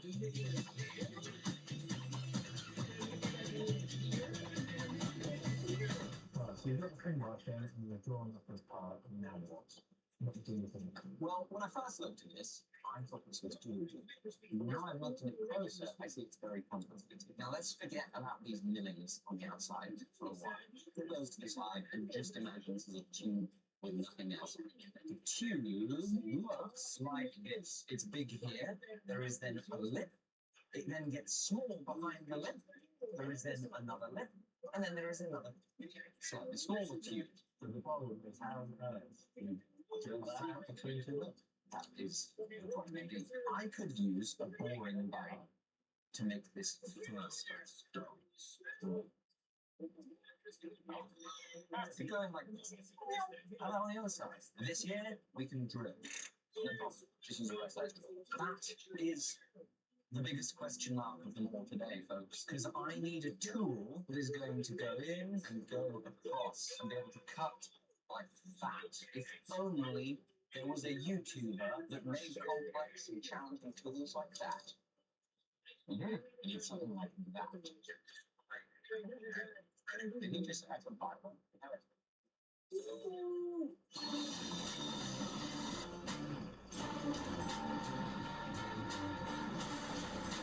We're now going to do some knurling. Oh, it's a bit on the fine side, though. It can do being more aggressive. The original has a much more aggressive knurl. Do I have any other knurling tools? That looks more aggressive. No difference. And I might just do this again. I think I might start from scratch. I don't really like how the knurling is looking, so I'm going to start over.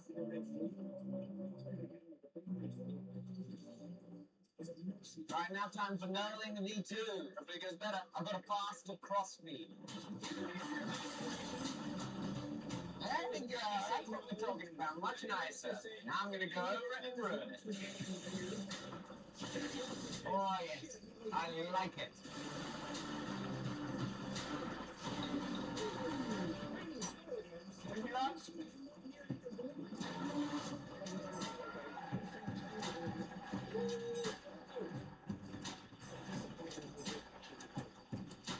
Alright, so that is an 11.5mm hole. All our turning is happening in this direction. So we put the 11.5mm drill bit to make this here, that little hole. Now we're going to take a 12mm drill bit to rough out most of this area.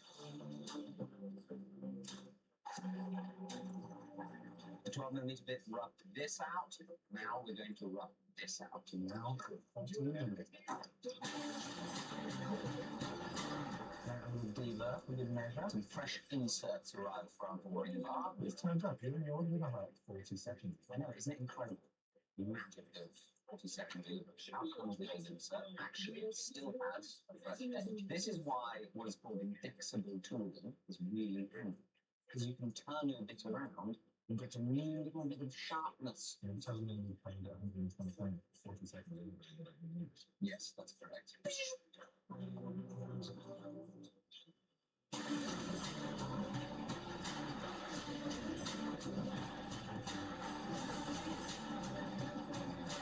So with this here now opened up to 12.2mm, we now need to make this. This is our challenge, and here is the tool that arrived. Just have a look at that interesting fella. That's a piece of solid carbide, and unfortunately, I think we're going to be able to hold it in the same setup as the boring box, as a little flat spot on top. And with that, we can take a moment to thank today's sponsor, who is turning 11 this month. Happy birthday, NordVPN. For 11 years, they've been helping their customers cybersecurity with their virtual private network service that has thousands upon thousands of servers in over 60 countries and encrypting the data that gets sent between you and their servers so that your internet service provider, a man-in-the-middle hacker, or an unscrupulous government can't see what it is that you're browsing. It keeps your data safe, but it also allows an incredible degree of flexibility in your internet browsing experience. Whether you want to stream shows that are not available where you currently are, you want to access deals that you wouldn't be able to get otherwise because of your geographic location, or you simply want to tailor the search results to what it is that you need to do by browsing from a different country, you can do it using their handy app for iOS, Android, Mac, and PC with the touch of a button. When you sign up, one account is good for 6 devices, meaning it's good for you and the whole family. Plus, they have a 30-day no problems money back guarantee. Because it's their birthday, they've got a massive deal on. You can get a huge discount off a 2-year plan, plus at least 4 additional months free, or a whole year. NordVPN service. That's nordvpn.com/forge. Let's get back to the video.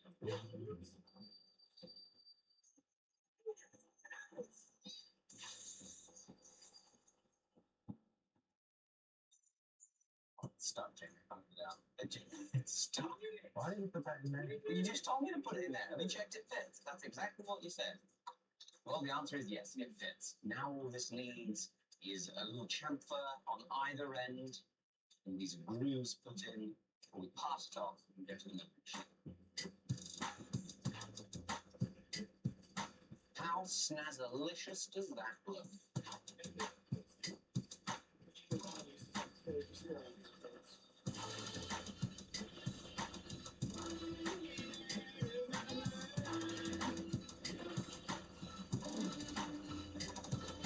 The top side of the gate is complete, and now, while it's still in the chuck, it's all oriented and indexed nicely. We're going to make these grooves. How maybe?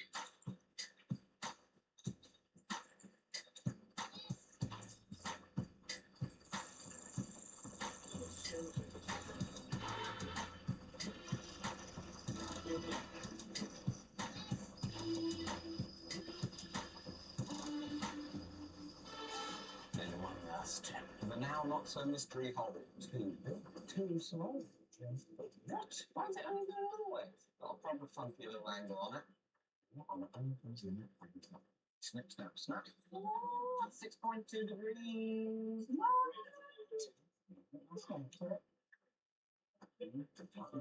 If I snap this drill bit in here, that will suck. Oh, are we through, Jamie? I don't know. You can't see it now? Perfection! Look, it's through. Well done, little drill bit. With a little deburring, I present to you our gate. I am absolutely in love with how this looks. They're all side by side. Which one which? Cool. What you got there? Ah! Oh, Jamie! No, Jamie! No, you're attack! Oh, yes. Come on, Jamie, help me try it on. Whoa! That's pretty good, actually. Hey, Jamie, you got one too! Yeah, look at that. We're matching. Oh, we look like a right pair of idiots down the cave in matching suits. Oh, right, your last bit of training for whole day caving, you need to successfully relay down here. This magic device gives us the friction to not descend to.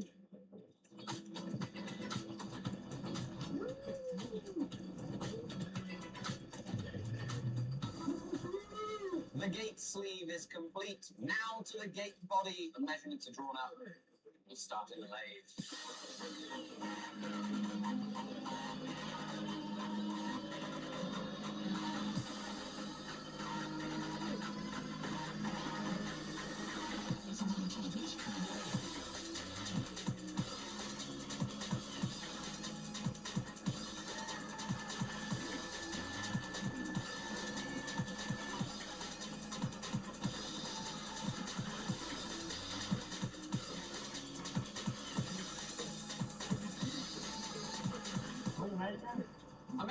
in, Jamie.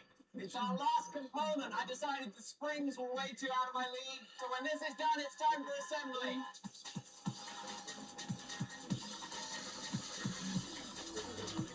Is that the thing? Isn't it? Oh, yes. I might have converted wrong from imperial to metric. Oh, wait, no, I found it. This is the thing we made, and it's now the moment of truth. And then it's tomorrow. Well, that's true when I'm dangling off it. But right now, I'm going to assemble this. I'm going to use the original springs because orientation. Oh, we're going to try this again. Twist over another hole. One. And to put the spring inside that hole. This is the run board, so I'm going to show you here. Just here, okay, enjoy the that balance. Fall off now. Yeah, Jenny, I need this third pair of hands. I need a second pair of hands. Yeah, take that pin and shove it in that hole. Take that pin and I'm going to kick you. Then this is on properly. When I remove this Allen key, that should snap to the right towards you. It just all feels a bit crunchy. What is it running on? Oh! Yeah, baby! Yes! Right, now I've got to rivet this thing very gently.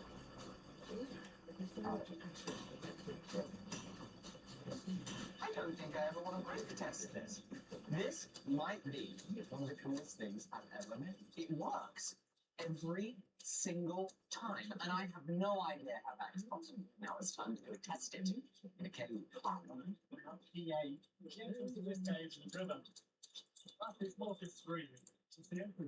We go in that.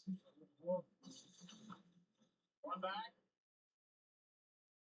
Two back. Two back.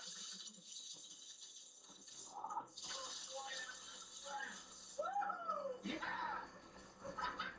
Jamie, you're so That is unbelievable.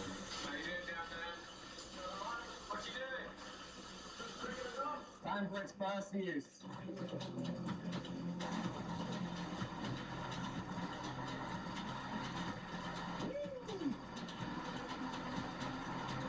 This is so cool. This is an unbelievable experience. I thought I would feel much more claustrophobic. It's really not that bad. There isn't yet much of a sensation of claustrophobia. It's thrilling.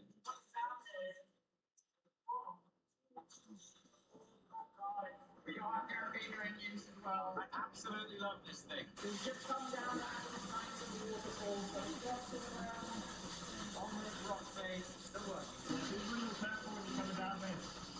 Careful about what? Everything. It's not far up and flat.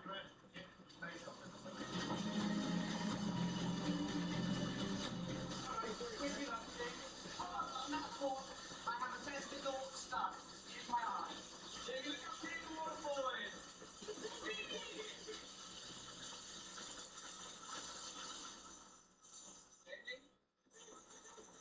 I'm going to get you back to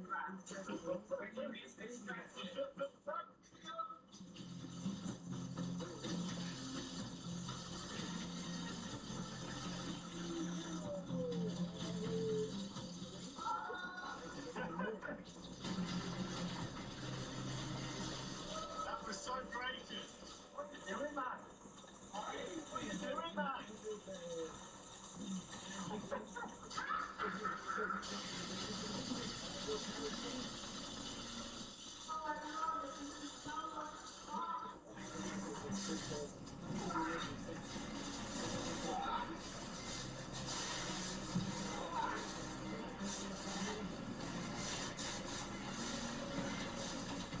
That was not too bad.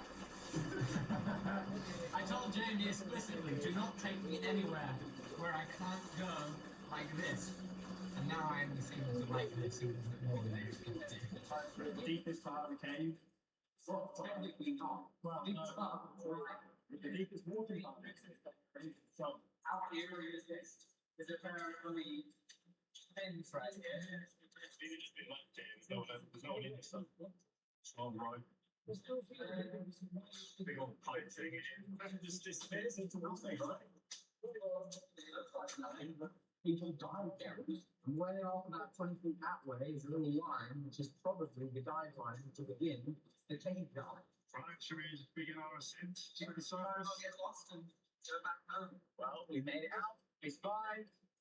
Thank you. Awesome day. Thank you very much. I can't believe it works. It even works all gritty and muddy, because I mean, this is been through the ringer today. It's brilliant. But I don't know if we brake test it or not. You'll have to let us know down below. Maybe we just strain it to like an average climbing. Yeah, I have an idea. So I think we should strain it to 23 kilometers or something. Like in the middle of the range from Caribbean. If it's alive, it's alive. You can have it done. And if it hits 23 kilometers, then we just keep it. That is the rating. That's 2.3 tons roughly. That's the rating of a Caribbean. Also, let us know if you want to make any more paper. There again. Look at all the amount of stuff I can make. Look how wild that is. Nothing. Bobbins and stuff. I could totally make so many of these components. If you want to see us make any more of this stuff, let us know. We could definitely do that. I hope you enjoyed watching the series and the adventure. We'd love more excuses to get outdoors. I think this is definitely good for morale. Corporate had a good idea and so We figured it. We can't. Why do you have to end the trip on the head? Get back in time.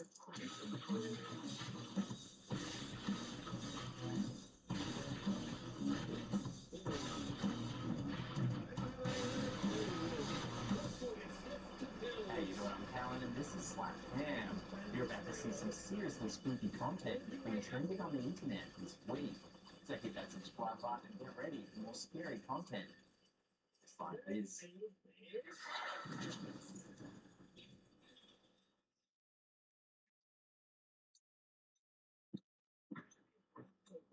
In a striking TikTok video shared by user dog.k926, viewers witnessed the dramatic scene of an old rural house deliberately set ablaze during control. Is the Big David inactive right now, or is it the cannons attacking right now?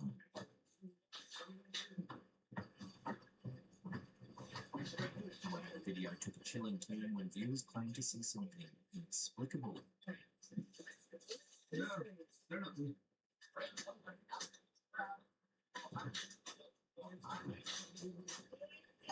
A shadowy humanoid figure briefly appearing inside one of the rooms amidst the flames.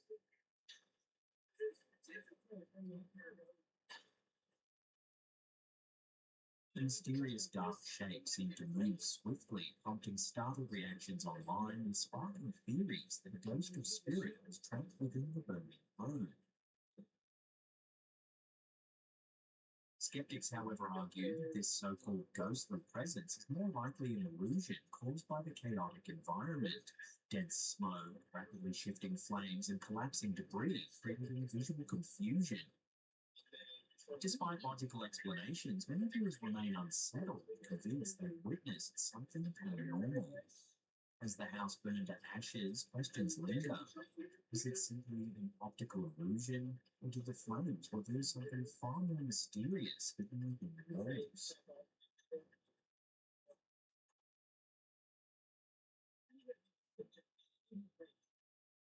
During a hammock backpacking trip deep in the remote forests of Pennsylvania, Reddit user Dan Suits captured what appeared to be an ordinary, relaxing campfire scene. The group had trekked 5 miles into dense woodland, 2 miles off the Allegheny Trail, encountering no other hikers along the way. But later, when reviewing the photos from their trip, the poster noticed something deeply unsettling.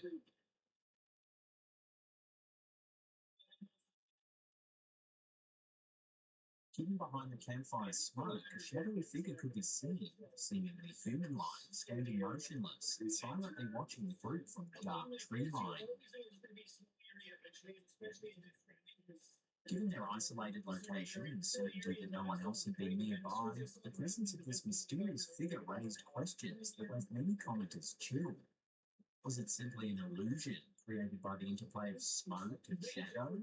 Or had the hikers unwittingly captured a spectral presence lurking silently in the darkness? Pennsylvania's woods are steeped in local folklore about strange creatures, from elusive Bigfoot-like beings reportedly roaming the wilderness, to peculiar cryptids such as the melancholy squonk, the fearsome woggle, and the mischievous batwitch. The squonk is perhaps the most peculiar of these cryptids. Described in folklore as a small, wart-covered creature inhabiting the forests of northern Pennsylvania, the squonk is notable for its profoundly sad disposition.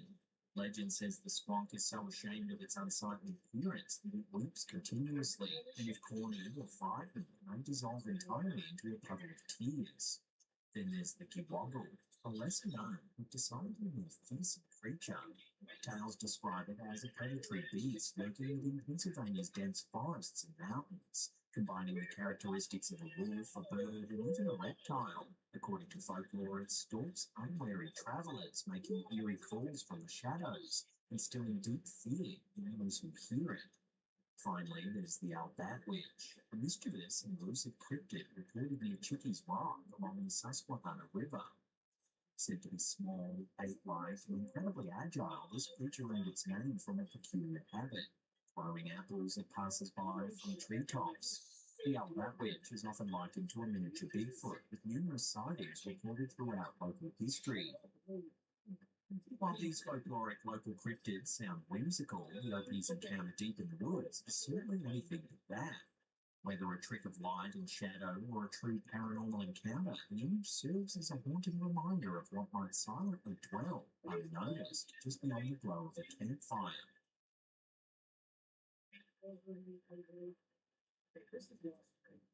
This segment centers on newly released footage showing alleged UFO activity near the USS Jackson, filmed off the coast of California in February 2023.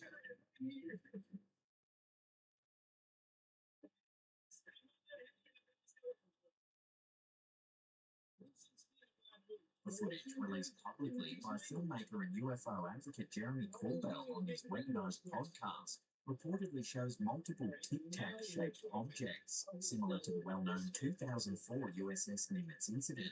According to Corbell and accompanying eyewitness testimony from Navy personnel, these unidentified objects displayed extraordinary capabilities, notably transmedium flight, meaning they transitioned directly from underwater into flight with apparent ease. Witnesses reported 4 such objects, with 2 clearly captured on sensor footage.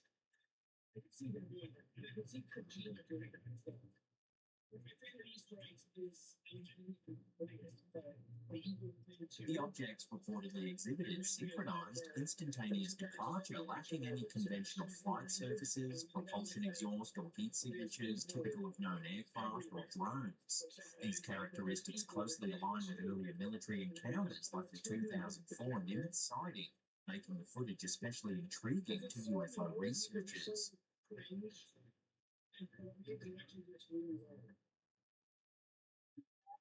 The Pentagon's official stance remains skeptical about extraordinary claims, noting that many sightings ultimately resolve into mundane explanations such as drones, balloons, sensor glitches, or environmental anomalies. Ultimately, while the USS Jackson footage presents fascinating claims reminiscent of past military encounters, definitive conclusions remain elusive. The striking nature of the reported phenomenon warrants further investigation, but caution is advised until independently verified analyses are available.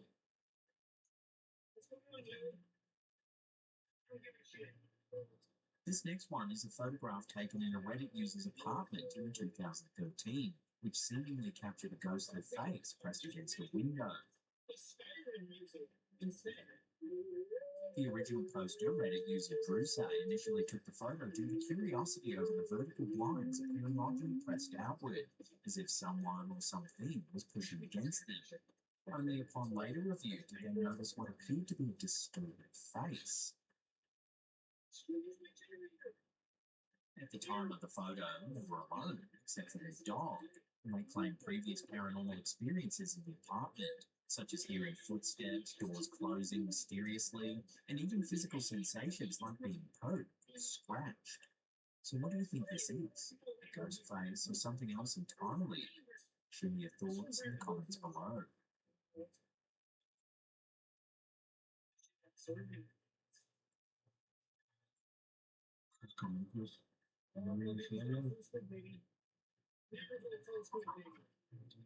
This segment features footage from a playground in Morelia, Michoacan, Mexico, capturing something quite eerie.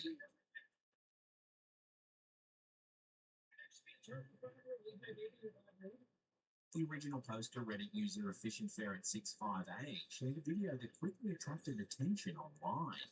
In the footage, a playground swing gently sways back and forth, while a nearby seesaw simultaneously moves up and down, with no people visible in the frame. The poster insists that neither friends nor hidden accomplices were involved. However, skeptics propose several plausible explanations. The gentle rhythmic movement could result from a slight breeze or momentum at initiated moments before filming. Another common debunking theory involves hidden manipulation, such as using thin fishing line, which has been employed in similar haunted swing hoaxes. Haunting or hoax? Cast your votes in the comments below.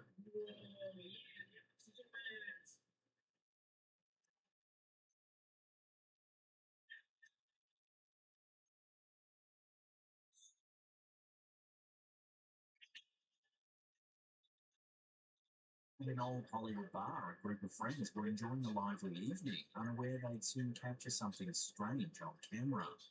Shared online by Reddit user SkyGuard, the eerie photograph shows two individuals seated at a table, chatting. Behind them, something unsettling appears. A translucent, ghostly figure of a woman dressed in distinctive 1940s style attire seemingly passes through another table. Remarkably, this mysterious figure also casts a faint reflection onto the glass tabletop, adding to its uncanny realism. Yet, when asked later, no one from the party could recall seeing a woman resembling the figure at any point during the night. Online discussions quickly sparked debate, with skeptics proposing logical explanations such as double exposure, motion blur, or long exposure photography effects, all common in dimly lit environments. However, the detailed period clothing, clear reflection, and transparent appearance continue to leave viewers puzzled.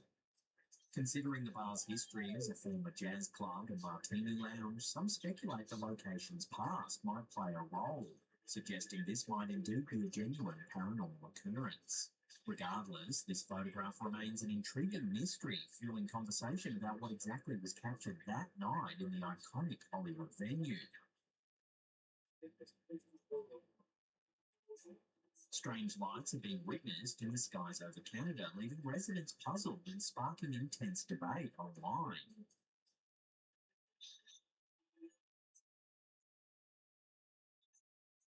First piece of footage, shared to TikTok by user WatcherKid, captures mysterious multicolored lights hovering eerily over Vancouver.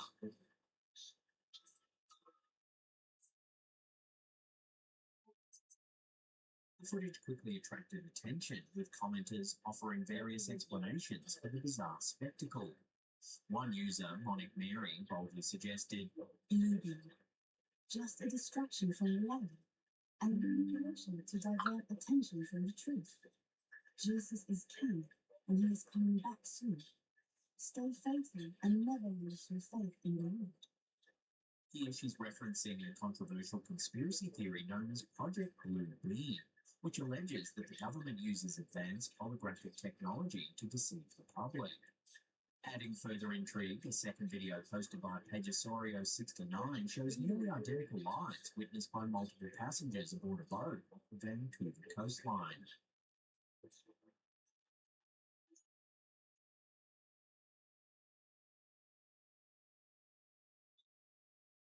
These bright, unexplained anomalies hover persistently in the sky, visible to everyone on board. As both sightings gain traction online, theories abound, ranging from drones or atmospheric phenomena to more fringe explanations like extraterrestrial encounters or secret experiments. So, what exactly is unfolding above the skies of Vancouver, Canada? For now, the strange lights remain unexplained, leaving many watching and wondering.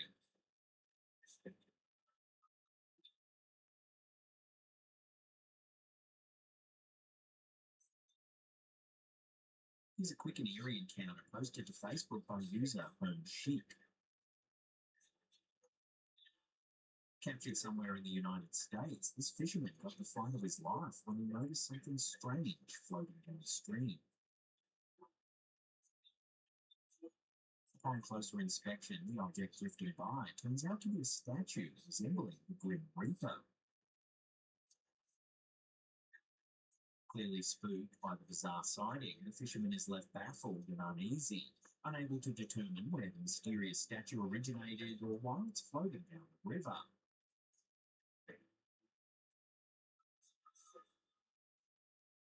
Before we get to that #1 spot, remember to hit that subscribe button and turn on all channel notifications. That way you'll be in the loop every time we drop that scary and mysterious content. I'm kind of a student of history, and like everybody, I think I love great history. Hollywood actor Lawrence Fishburne recently sparked intrigue during an appearance on the tour, making bold claims about aliens walking among us and hiding in plain sight. I think they welcome among us. And I think that some of you know. I think we're all familiar with some of them. I think they're right here with us. We just don't know who they are. Fishburne, renowned for iconic science fiction roles in films like The Matrix and Event Horizon, suggested that extraterrestrials aren't merely visiting Earth, but already integrated into our daily lives, disguised among us without our awareness. While Fishburne's remarks might seem straight out of a movie script, they're rooted in ideas increasingly debated even within academic circles. A provocative paper recently published by researchers affiliated with Harvard University has sparked intense discussion by suggesting aliens might indeed be living secretly on Earth, underground, underwater, or even disguised as humans. This speculative concept is known as the crypto-terrestrial hypothesis. According to the Harvard researchers, the traditional scientific debate on unidentified aerial phenomena, UAP, the government's official term for UFOs, usually considers two possibilities: either human-made technology or extraterrestrial spacecraft arriving from elsewhere in the cosmos. However, the crypto-terrestrial hypothesis offers a more unconventional third possibility: the existence of non-human intelligences hidden right here on Earth, potentially beneath our oceans, inside remote subterranean habitats, or mingling undetected among human populations.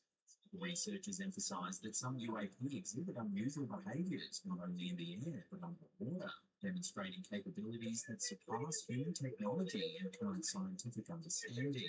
They cite high-profile advocates like retired Air Force Major David Grush and retired Navy Rear Admiral Tim Gallaudet, who have pointed out numerous unexplained phenomena involving objects entering and exiting Earth's oceans at astonishing speeds, possibly even accessing underwater or subterranean passages such as volcanoes.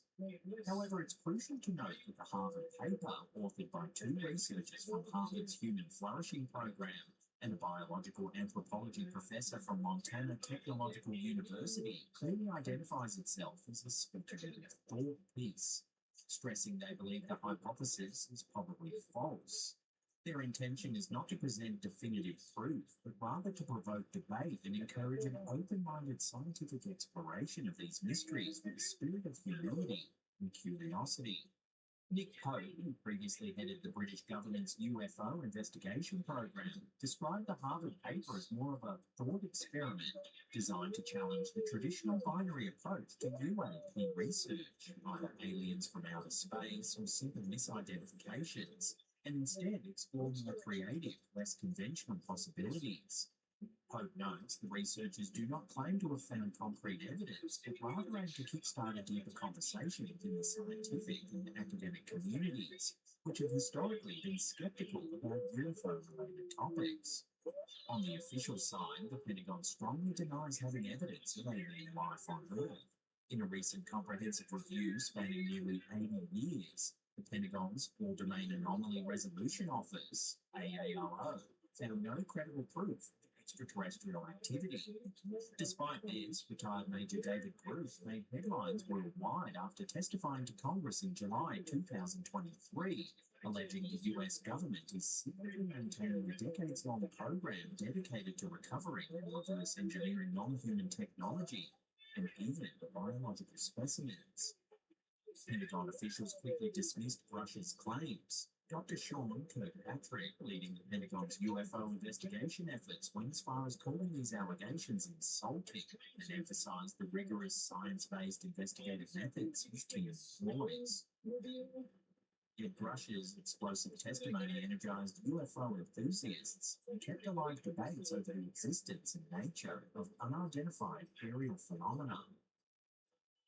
So while Lawrence Fishburne's captivating claims align neatly with the imaginative aspects of pop culture and cinematic storytelling, the Harvard study invites serious scientific consideration of unconventional explanations, though firmly labeling its ideas as speculative. Ultimately, no definitive proof currently exists that extraterrestrial or cryptoterrestrial beings are living secretly among us. Hey, well, that's the end of the episode. Thank you so much for watching. If you can't get enough of what we do here at Stream-A-Thon, then consider following these two links right there. Leave us some feedback in the comment section down below. Smash that thumbs up button. That's it for me. I'll see you next time. Welcome back. We are in rural Sweden, visiting a factory that I've dreamt of visiting since I was a child. This is one of the world's finest production axe forging facilities, Gränsfors Bruks. The history is dates back to the 1800s, when you learn about traditional Swedish axe making as well as their different production processes. And you are going to want to see. All right, we're going to meet Emil, who is a blacksmith and engineer here at Gränsfors Bruks, and we are in Gränsfors Bruks' schoolroom. Emil, thank you so much for having us, man. Welcome, welcome. Let's go in next. Yeah, all right. This is a school. How was Gränsfors Bruks been on this site? 1868. Wow, that's a long time. We actually started making a science. Yeah, well, that's good. And then they bought an axe press in like 1917. It was the first press. Before that, it was just like power hammers and hand pressing. And then they started expanding more and more presses. Very cool. Yeah. Science. Yeah. I hear there's not quite the same market for that. Really the tractor really killed that. Yeah. Right, the chainsaw hasn't killed the axe. It almost killed the axe. Really? Yeah. They were like 20 exports to Sweden. Yeah. And we are one of the two. This is fabulous. Look at all these gorgeous coat forges. Very spectacular. Traditional Swedish style double forges. This is famous. People do nasty things to get their hands on one of these. These are special. Also, and Soderbergh were the first companies that were able to afford cost steel and equality for animals.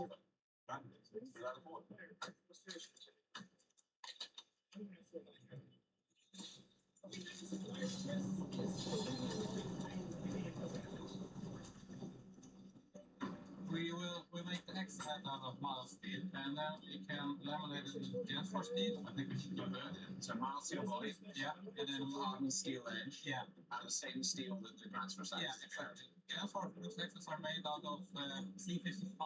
Okay. So 1055, EN9. Yeah, it's Gränsfors steel. Oh. Yeah. Okay. But it's alloy with vanadium, and manganese more than normal carbon steel. So it has better retention and some vanadium carbides. So Gränsfors gets their own steel made. Yeah. Where? Like, is that made in Sweden? 3 hours from here. Wow. Yeah.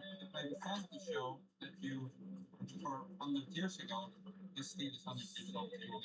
It's rolled for laminating axis. You're joking. So 100 years ago, you could, if you were a blacksmith, you could buy a bar. I've made this of it. Like I fixed this one. Wow, this rolled high carbon steel. Yeah. Because traditionally, you wouldn't be making your axe out of all high carbon. You wouldn't be doing what you're doing. You wouldn't be a laminated blade. You would be able to buy the material ready to go. What people did as well was that when they wore out, people wore out their axe because they were taking down forest. They go to a blacksmith shop and say, I want a new piece of steel. I want my axe steel. And then they put in a little bit and they use it. You don't need to Make like resoling shoes. Yeah. Resole your axe. Yeah. Put some more steel on the edge when it bursts out. Yeah. And there's some history to it. So we're going to be making a laminated axe head with a mild steel body, and we have this historic laminating steel. We start by punching the eye. I'm not making my own punch. Don't worry, I do it too. This is the best scribe in the world, isn't it? Bernie Towers. So you do 2 lines. You're not doing a center line. You're doing either side where you're going to have a hole. Do you mark both ends of the hole? And how much material are you leaving there? Like 20 millimeters. 20 millimeters for the whole of the axe? Yeah. What is it? It's an exporting die. I think you should wait for it. Yeah.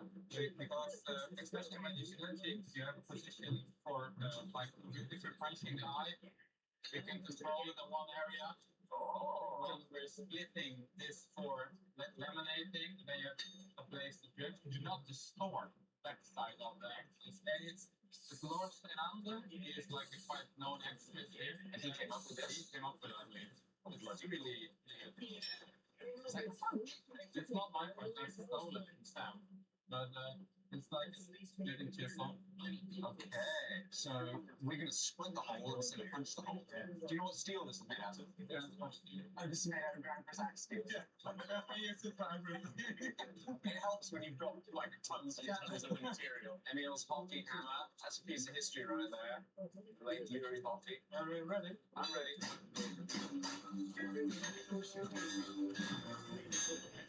Oh, a little bit from both sides, eh?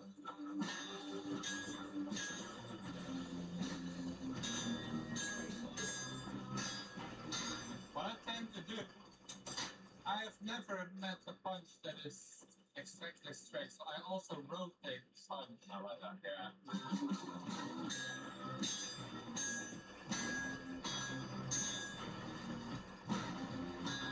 Almost there.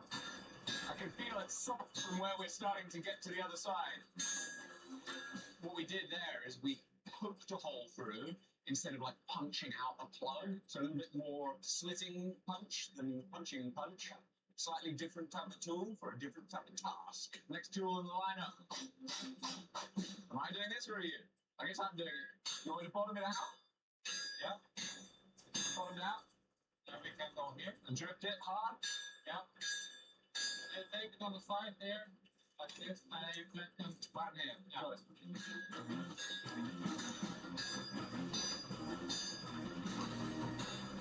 Like that? Happy? Am I doing the right things? Yep. And then we take a little bit heat and we take it outside the cloud. Super. What steel is your drift made out of? Transport steel.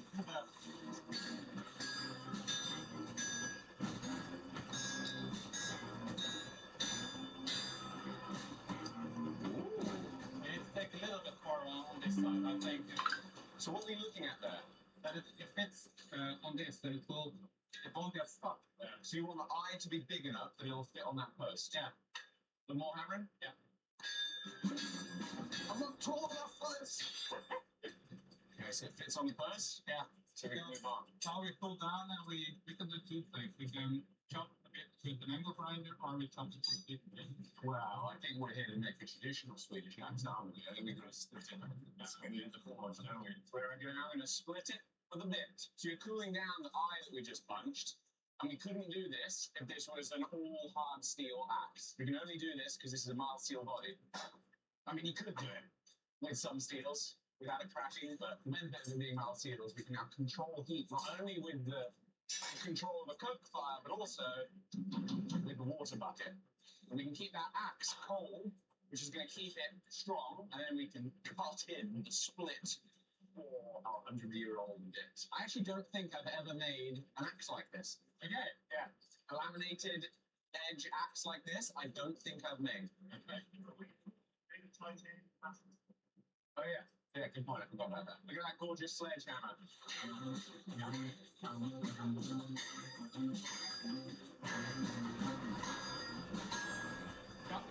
Wait.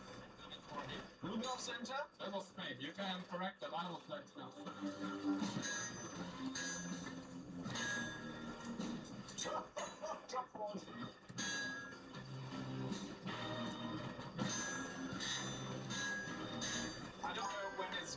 That's probably almost there, right?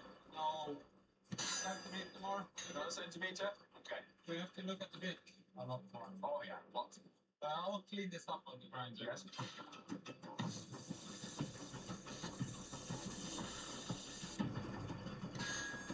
Oh, I do love forging, Emil. Same here. Oh, it's something special.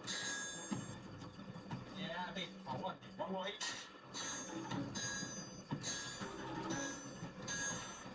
Oh, that's got to be enough material. Yeah, that's good. Happy? Yeah. Okay, what's next? We clamp it like here. Yeah. We beat it down deeper, and then we push the walls a little bit closer, and we clean borax and do some crazy bits.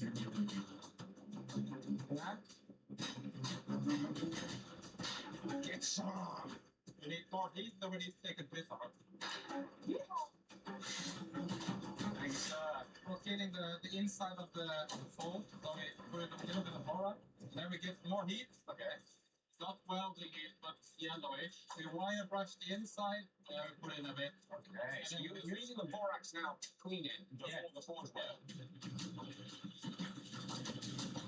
A little rasp there. Get the flux ready, the borax? Yeah.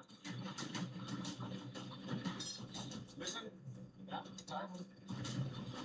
No way, you're locking it in with that? Yeah. Is it like locking a bar into a hole with a center punch around the hole? And now we put some more borax and have to prepare this. This is where it gets serious. The forge welder of the bit. 100-year-old traditional Swedish rolled out bit steel loading up the fire because we need all the heat we can get. Hey ho, let's go. Hey ho, let's go.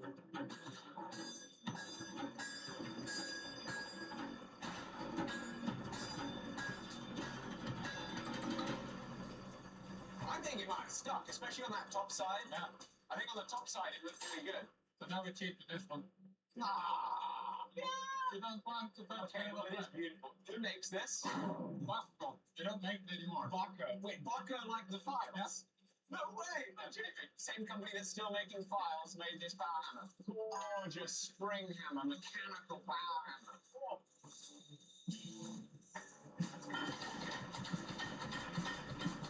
I'm no expert. That looks like a welded-in bit. The heat is conducting perfectly between them all. I think that's perfect. Nicely done. Wait, let's stretch it a bit here. Yes, please. I like swinging a sledgehammer. I really like swinging a sledgehammer.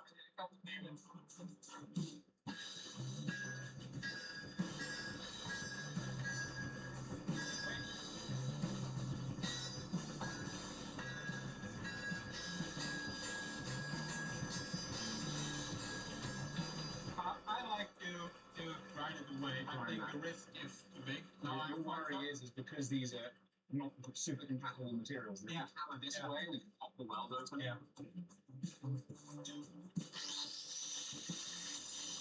Whoa! For that high carbon bit sparks like nobody's business. But sparks on that. Now we should decide which side we make.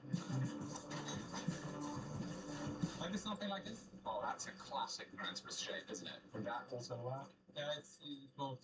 We have a lot of material, but I think that happens a little bit more here, maybe. So this is a pattern of axe we're going to make. It's like a hybrid little carving axe. In order to forge in this depression, Emil and I are going to make up two tools. A narrow fuller chisel combo, a wider fuller. We have to be careful to not make tools too wide. Otherwise, this is going to get stretched out super far when it comes to forging and tapering down the axe in this direction.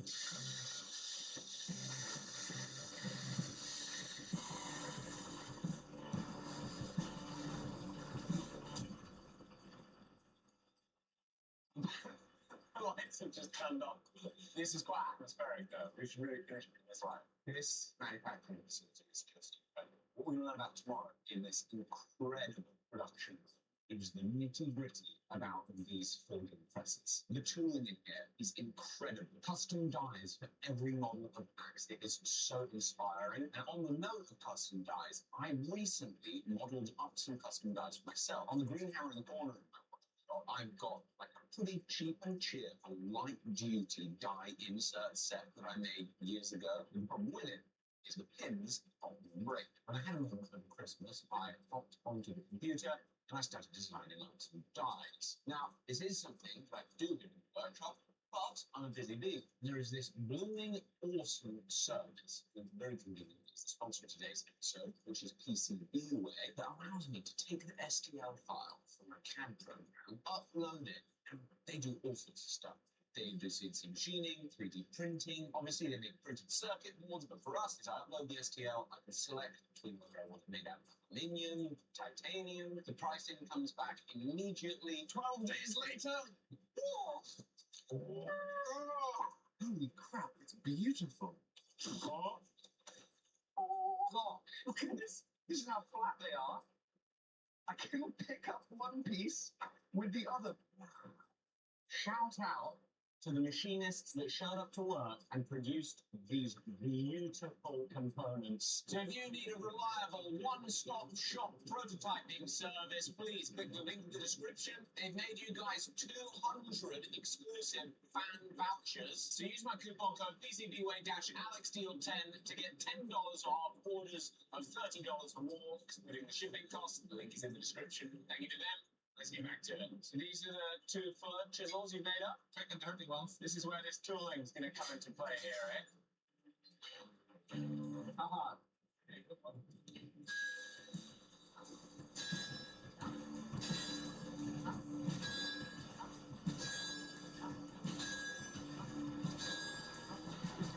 And then you take it down a bit there. Not too hard. Okay.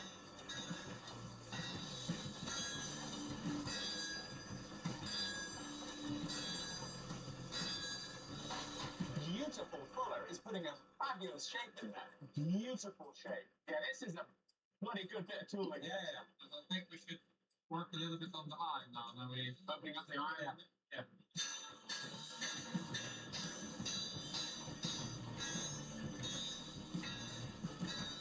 So here you can see what's happened. The bottom is being lost a little bit. Yeah, but you can stretch a bit more on the eye, but just if you can see what it does. I try to grind as little as possible. I'm not good enough to grinding. Like we do in the board there, they try to grind as little as possible. And just if it's nothing, it's not really the case. Yes? Yeah. That's quality. Yeah, but that's a lot of fun, actually. Oh, the blooming tooling strikes again. Look at that. Perfect spot for it.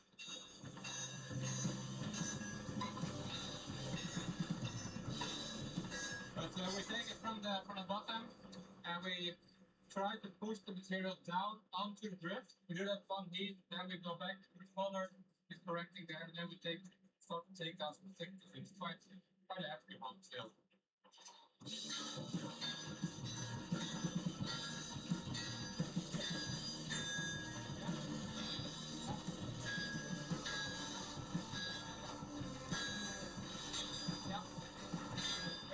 Now you see, it's losing. It's stretching out there, right? We use a little bit sharper fuller. Yeah. Then we stretch it on the sides. Yes. And then we're trying to come the area of this one a bit. That's the final design. I would like to have a bit thinner. We do want to keep more here. You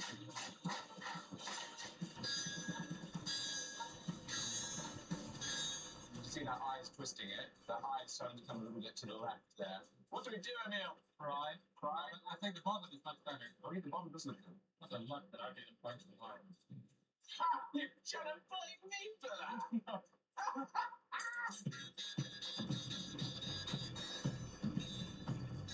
Looking like an axe. I think it's maybe the blade has picked up the twist this way. What if we put it in the vise and hammer it up like that a little bit? We might get the twist out.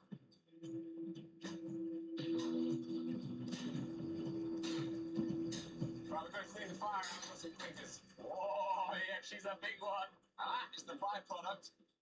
Forging with coke and one big, beautiful, ugly clinker. I've got to say, you guys are forging with really lovely coke. This stuff is not burning super fast. Can I give you the address of my You can give me the address of your coke dealer. Very good. That is clinker. It doesn't burn. Dirties your workpiece.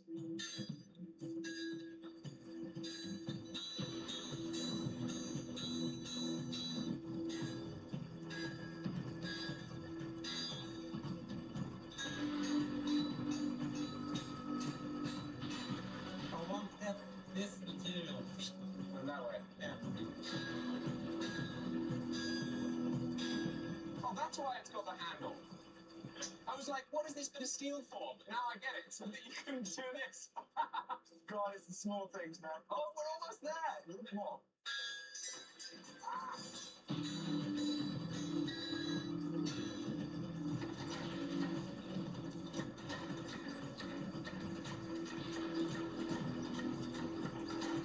Almost perfect.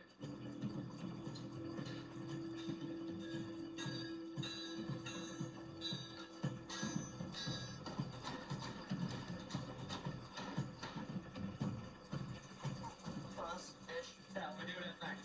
Super.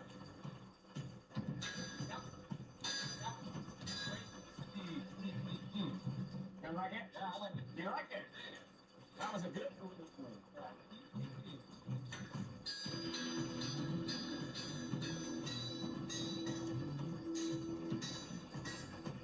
We just need to get a little bit more width and we're almost there, eh?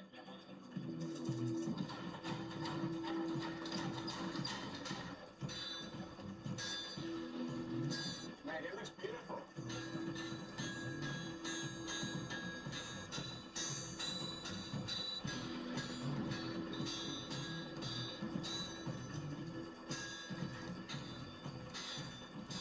You're so close. Yeah. It is looking absolutely beautiful. Just a little cold shut in here. We're just firing out. Last little few straightening heats. It's the home straight. Oh, it's pretty close. Perfect fit. We've literally just been chasing 500,000 of straightness. I mean, this is crazy tolerance for hand forging something. That is as forged, utterly beautiful. What we're now going to do, make it line up with the template. We're going to trim a little bit at the end where it got too long on both sides. That's hot.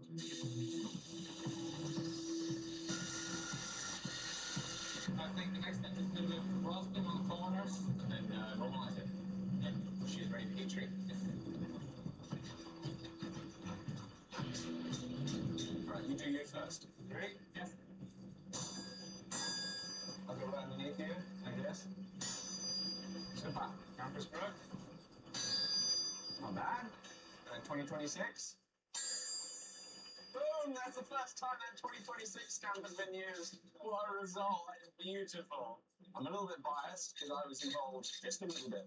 But I must say, Emil, with your help, I think that we have made a really gorgeous bit of what I would consider art. Thank you so much. This is awesome.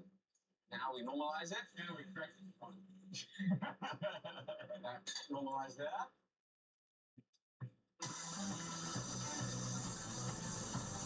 I'm leaving it what, about a millimeter thick on the edge for the hardening? Yeah, and I would take it up to 150, 180 after. So since this is super high carbon all bit steel, this is going to be oil hardening, right? Not water quenching like you would with the ground steel. Yeah, you can't do it in water, but time's good enough for that. Yeah, not worth the risk of cracking us. Warming up the oil while I warm up the edge.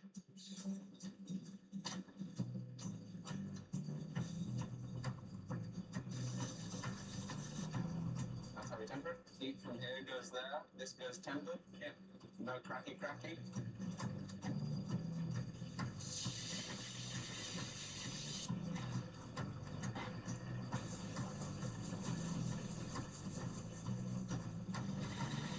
So you didn't like put an edge on there the way as a knife maker I'd think about putting on an edge. You just ground a convex grind all the way to nothing, went up the grits, polished it, and it's now sharp. Like convex down to 30 degrees. It depends a little bit on the application, but I think that this steel, which is maybe a little bit more brittle, I give it a little bit steeper angle. Yeah, it shades. There was an oil. Oh my goodness, it smells good in here. Ready for a handle, I think. Wow! It smells so good in here as well. A handle like this would be alright. Beautiful.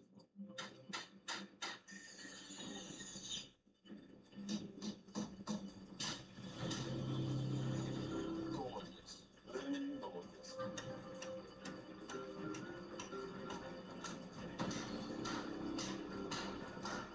at all. And if I may say so, I think that that is a work of art as well.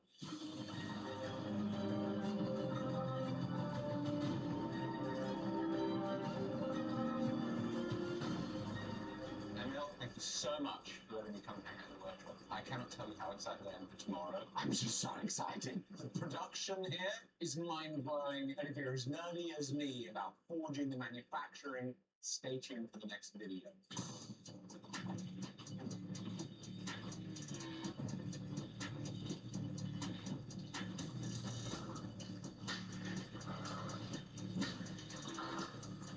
Scratch it again. Thank you to Fiance for having us. Thank you to our sponsor for making this possible, which was PCB Way. Click the link in the description below. See you next time. Bye-bye. Hey, you doing? I'm Callan, and this is Slap Ham. Boy, we've got an action-packed episode for you today, full of the spookiest clips of the week.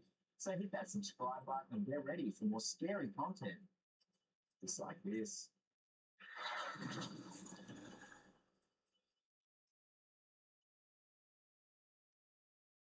In a creepy video posted to TikTok by user Sushi Palace, viewers got a disturbing glimpse into some bizarre late-night antics captured by a Ring doorbell camera. It all began when the uploader's father, who lives in an apartment complex, started being jolted awake repeatedly at around 2 a.m. by the loud slamming of doors echoing through the hallway. After nights of frustration and sleeplessness, he installed a Ring doorbell camera outside his apartment door, hoping to identify the noisy culprit. The footage he captured left both him and millions of viewers deeply unsettled.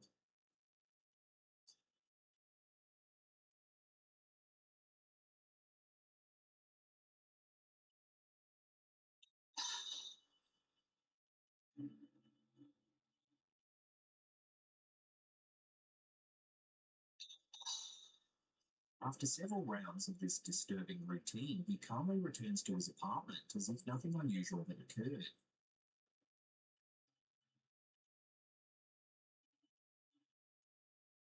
After the footage was uploaded, theories and speculations quickly flooded in from curious and concerned viewers. Some commenters wondered if this was an act of revenge for daytime noise complaints or simply a neighbour with anger management issues. Others speculated that the man might be sleepwalking, noting the repetitive and almost robotic nature of his movements. A particularly prominent theory discussed in the comments was sundowning, a state of confusion, agitation, and restlessness sometimes associated with dementia or Alzheimer's disease. However, many viewers argued against this explanation, citing the deliberate and coordinated behaviour displayed in the footage. Shortly after the clip went viral, a surprising twist emerged. The neighbour responsible for the late-night disturbances left a handwritten apology note on the uploader's father's door. In the note, the man apologised sincerely, but didn't provide specific details about his motives. Instead, he vaguely referenced that he had been going through a tough time, leaving many viewers wondering what personal struggles might have driven his strange nocturnal behaviour. To date, the full story behind the eerie nightly door slamming remains unclear, turning what initially seemed like just a bizarre annoyance into a viral mystery that's captured the imagination of millions online.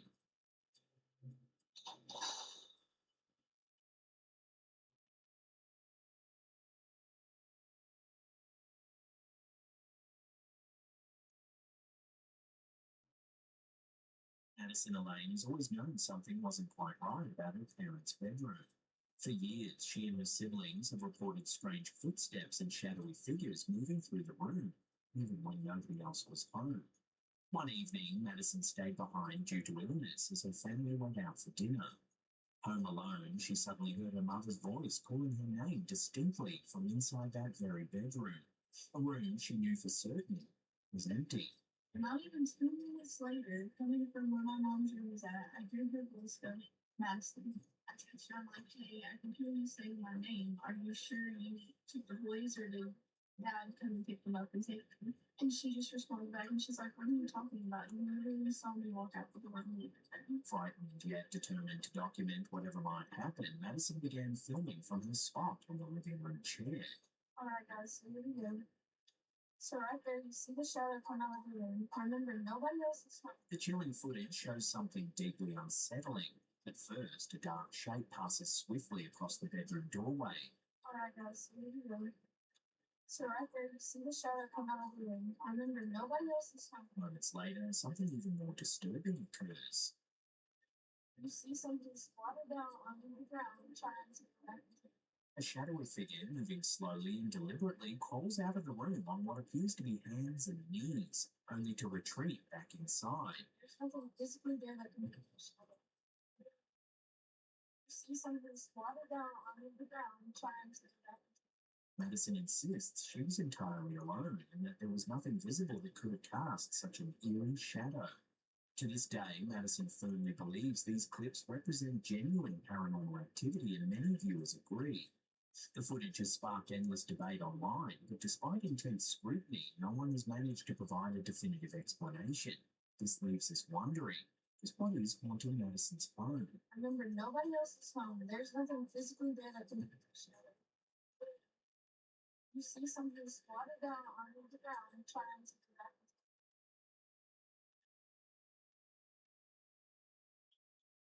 Night vision footage out of Moscow shows anti-aircraft tracers arcing toward a strange craft that locals dubbed the UFO helicopter.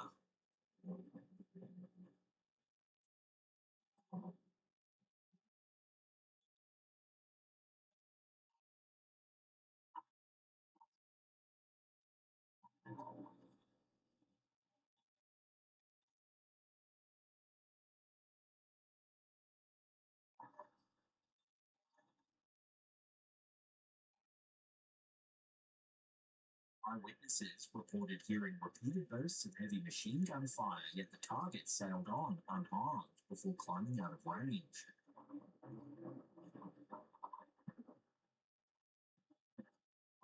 Speculation erupted online within minutes. Some analysts suggested the shape matched a Ukrainian RZ-500 rotor drone, but skeptics noted that model's 300-kilometer range makes a deep strike on Moscow improbable.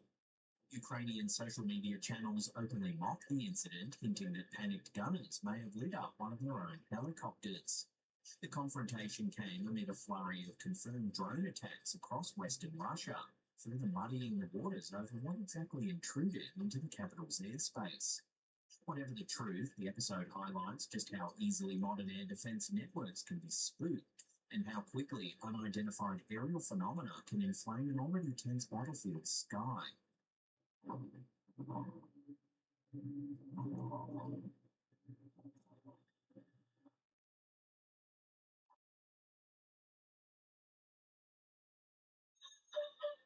On February 6, 2025, TikTok user 87 Lucas Oliveira uploaded chilling CCTV footage from a remote farm in El Salvador.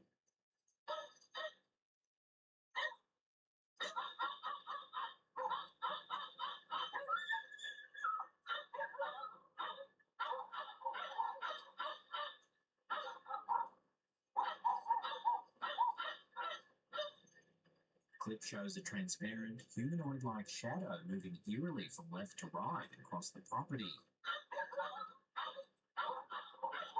What makes this footage particularly unsettling is the behaviour of the farm's dogs. They can be seen becoming visibly agitated, barking and pacing anxiously, as if reacting to the presence of something they sense but cannot fully perceive.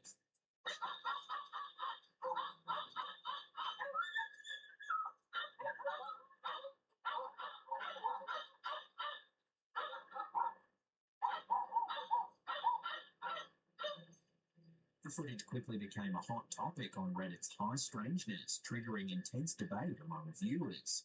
Skeptical commenters argued passionately that the apparition could simply be explained on camera glitches, low light conditions, slow frame rates, motion blur, or insects caught mid-flight by a low-resolution lens. However, the dog's unmistakable reaction remained a sticking point.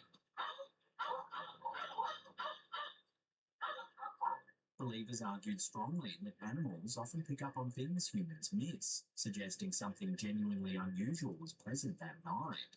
To date, no definitive explanation has emerged, leaving viewers divided over whether this footage captures a genuine paranormal event or is simply another case of misunderstood camera artifacts.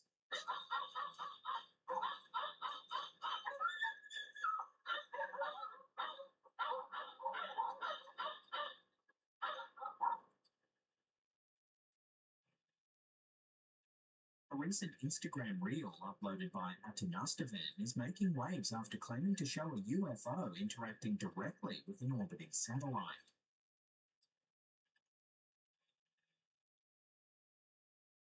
Viewers have been quick to debate what this strange interaction might represent. Some speculate that the object could be advanced military technology or a secretive drone, while others suggest extraterrestrial intelligence conducting surveillance of human technology in orbit.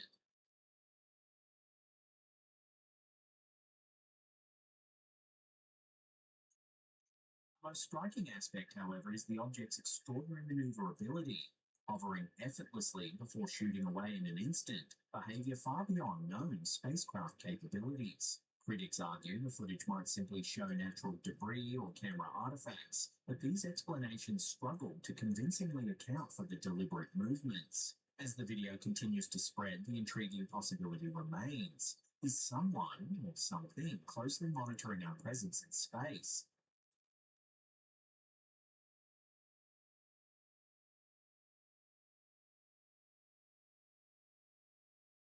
An intriguing Instagram reel posted by user UFO Disclosure is Imminent shows remarkable footage of what is claimed to be a shape-shifting UFO captured in the skies over Oaxaca, Mexico on January 8, 2020.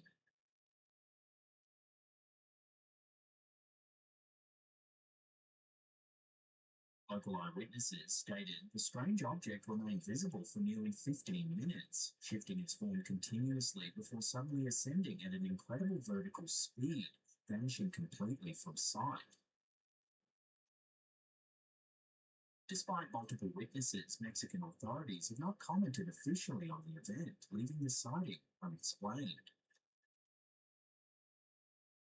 Interestingly, Oaxaca has a long history of UFO sightings and unexplained phenomena, adding weight to speculation among viewers who believe this video could represent genuine extraterrestrial visitation. Skeptics, however, propose the shape-shifting effect may be due to atmospheric conditions, optical illusions, or camera distortions.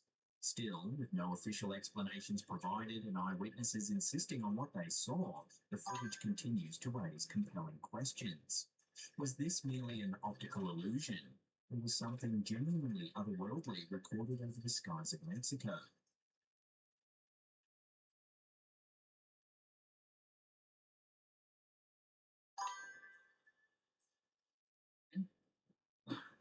In this unsettling video, a couple enjoys a quiet evening at home, watching TV in their living room. Suddenly, their night turns terrifying.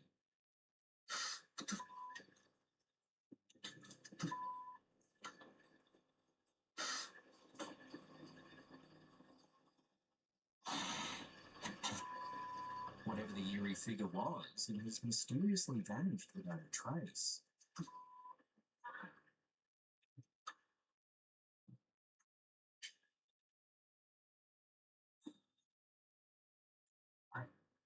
What's an actual? Viewers of the footage have debated intensely. Was this a prank, a strange trick of the lighting, or genuine paranormal activity? With no rational explanation discovered and the unsettling footage remaining unexplained, this clip continues to intrigue and frighten viewers alike.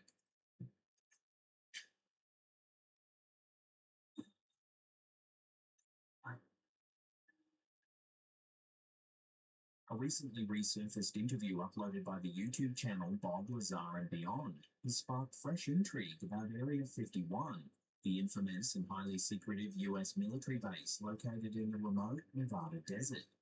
The mid-1990s interview features aviation journalist Jim Goodall, who claimed to have first-hand sources intimately familiar with the top-secret operations conducted at the site. Yes, I have had the opportunity over the years to interview, again, people who have worked at the test site at Greenlight. One gentleman spent 12 of his 30 years in black programs at Greenlight. When I asked him, I said, first of all, I said, do you believe in UFOs? And he looked at me with a straight face in one-on-one and said, absolutely, positively, they do exist. So can you expand on it? I said, no, I can't. In the unearthed footage, Goodall vividly describes conversations he had with individuals deeply embedded within Area 51's classified projects. And I said, what's out there? Again, he looked me straight in the eye and said, we have things out there that are literally out of this world. I said, explain. I said, I can't. One particular exchange with a specialist who spent over a decade at Groom Lake. The facility's official designation has drawn significant attention. When pressed by Goodall to reveal details, the insider cryptically replied, "There are a lot of things going on there that I won't be able to tell you until the year 2025. A year later, we were talking about, again, activities at Groom Lake. And I asked him, I said, you know, can you really tell me what's happening out there? And he said, well, there's a lot of things that are going on there that I won't be able to tell you until the year 2025. But we have things in the Nevada desert that would make George Lucas envious." The timing mentioned by this source aligns intriguingly with a little-known executive order signed by former US President Bill Clinton in the 1990s, mandating automatic declassification of certain classified government documents after a 25-year period. With that clock rapidly counting down, many speculate that a trove of secrets dating back to the late 1990s could soon emerge from the shadows. Goodall, who spent decades investigating the base, shared other tantalizing insights. He recalled another interaction with a US Air Force Chief Master Sergeant and safety specialist who directly told him, "We have things out there that are literally out of this world, better than Star Trek or anything you can see in the movies." But trust me, see, we have things that are better than Star Trek, better than anything you've seen in movies. So the airplanes, so I can't. When asked directly about UFOs, the sergeant reportedly affirmed their existence unequivocally, though he declined to elaborate further. And again, he looked me straight in the eye and said, "We have things out there that are literally out of this world." I said, "Explain." I said, "I can't." During the same conversation, Goodall described having witnessed and heard first-hand reports about exotic aircraft beyond conventional understanding, including a stealth electronic warfare craft known as Excalibur, capable of extraordinarily quiet, high-altitude flight. Witness reports near the legendary Lockheed Skunk Works facility of triangular craft making no discernible sound, even at relatively low altitudes. Radar data from the Federal Aviation Administration tracking a massive aircraft over San Francisco Bay airspace, reportedly traveling at speeds exceeding 10,000 miles per hour, observed multiple times since 1986. Goodall's claims also align strikingly with statements made by the late Ben Rich, former director of Lockheed Martin's classified Skunk Works division. Rich once told Goodall directly, "We have things at Area 51 that you and the best minds in the world won't even be able to conceive of for another 30 or 40 years, and they won't be made public for another 50. With Rich's passing in 1995, his timeline suggests Area 51's most sensitive technologies might remain hidden far beyond the 2025 deadline mentioned earlier. And Ben wrote back again on his letterhead, handwritten, beautiful from copy, saying, "Yes, we did. UFOs exist both man-made and extraterrestrial, and we refer to them as unfunded opportunities in the underlying UFO." Further intrigue surfaced in 2022 when defense aerospace contractor Eric Tabor revealed that his relative, Area 51 contractor Sam Urquhart, worked on a mysterious egg-shaped UFO. This craft was described as a seamless metallic silver-grey object about the size of an SUV, discovered by the CIA in the desert and studied secretly at Groom Lake. Other rumoured projects include the Fluxliner, also known as the Alien Reproduction Vehicle, reportedly a reverse-engineered alien craft. More recently, in 2021, pilot Gabriel Zeifman photographed a mysterious triangular aircraft parked at Area 51's Hangar 19. Defense industry analysts speculated it could be a classified hypersonic aircraft or even something more exotic. However, despite these tantalizing hints, Goodall himself noted that Area 51 has become increasingly impenetrable over recent years. Speaking to Las Vegas investigative journalist George Knapp in 2019, Goodall remarked, "The veil is thicker than we've ever seen." With the 2025 deadline rapidly approaching, the UFO community and curious observers worldwide await eagerly to see if decades of speculation will finally be vindicated, or if the facility's most profound secrets will remain safely locked behind the gates of Groom Lake.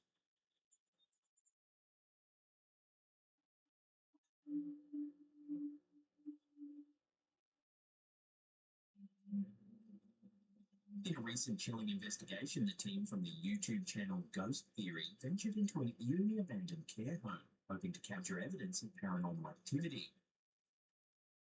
Jesus, man. Let's get my reflection. This location, reputedly haunted, set the stage for an intense night filled with unexplained events that blur the line between natural phenomena and ghostly encounters. Almost immediately upon entering, one investigator notices movement and whispers urgently, "There's someone in that room." So actually, there's someone in there. What? I swear there's someone in that room. No.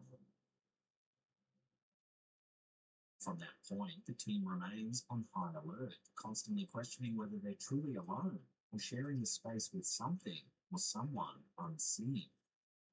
As they step cautiously into a corridor, the investigators note that the interior is significantly darker and creepier than anticipated. This is not that very much expected. Oh, that's pretty good. Oh.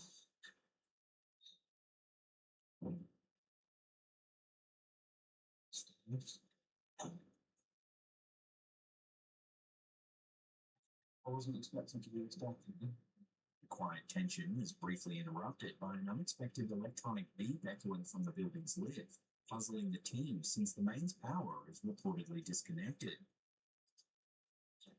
It's amazing how much you can hear when I think it's just used for the build. I just had like metal that I can hear. I wonder if that really goes. This strange event repeats itself later in the investigation, adding to the unsettling atmosphere and raising further questions about the abandoned building's electrical state.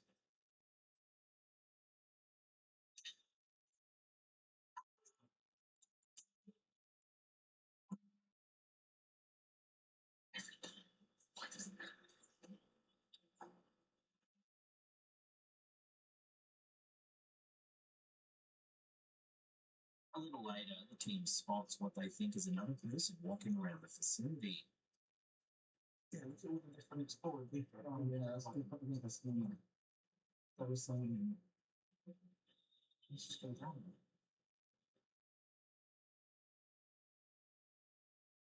Let's went through the doors.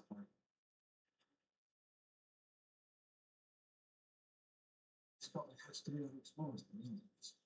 Yeah. The startled team immediately pursues the silhouette, only to find nothing. No intruder, no obvious exit route, and no explanation. What I saw, when we were through what I saw was someone coming in there. Things continue to spook the group when two loud bangs, unmistakably the sound of doors closing, resonate ominously through the empty halls. Hello?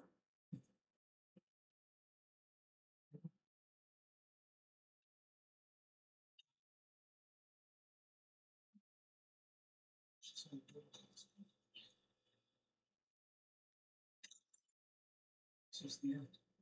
What? So I'm not too close. And that's it. That noise, that door, we're closing here, just we heard that twice. Later, audio from a baby monitor left as part of their surveillance gear distinctly captures another loud door slam.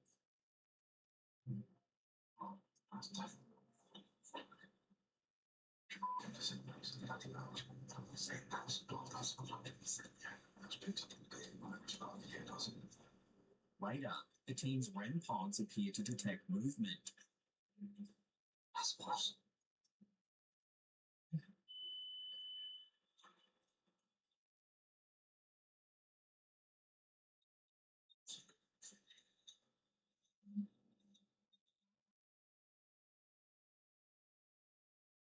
Investigation reaches its eerie climax when camera distinctly records something downright chilling.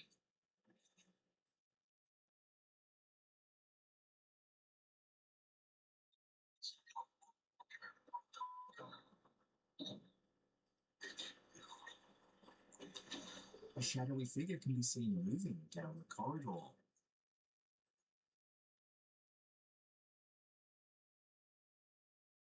Figure, described by the team as an elderly woman, briefly appears before inexplicably vanishing into thin air.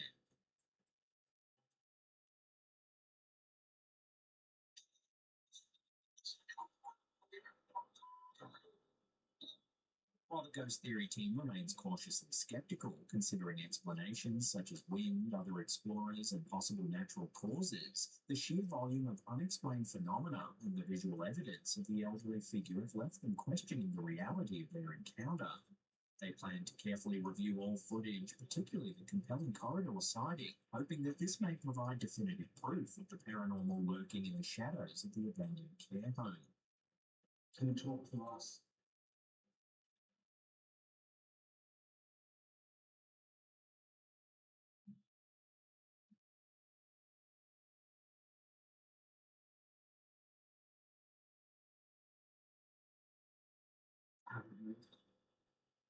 It's the same sound that Melody used to me.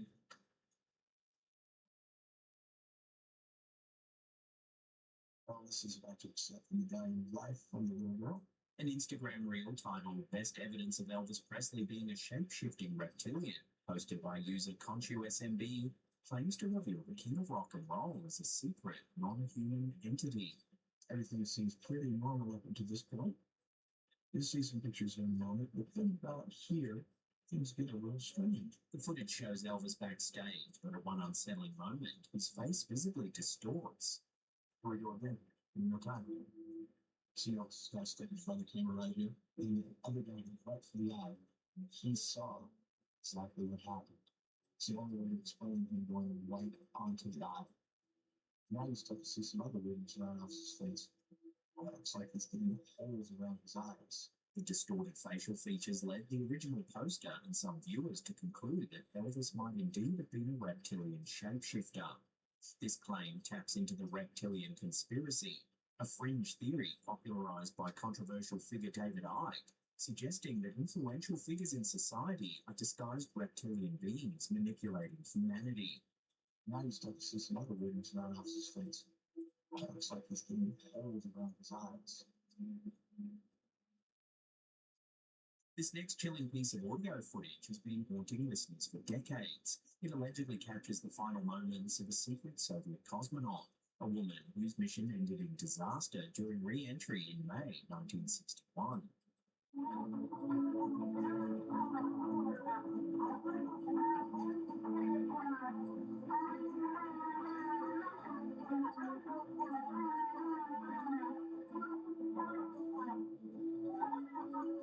The recording was made by two Italian amateur radio enthusiasts, brothers Achille and Giovanni Giudica Cordiglia, who claimed to have intercepted multiple distress signals from covert Soviet missions.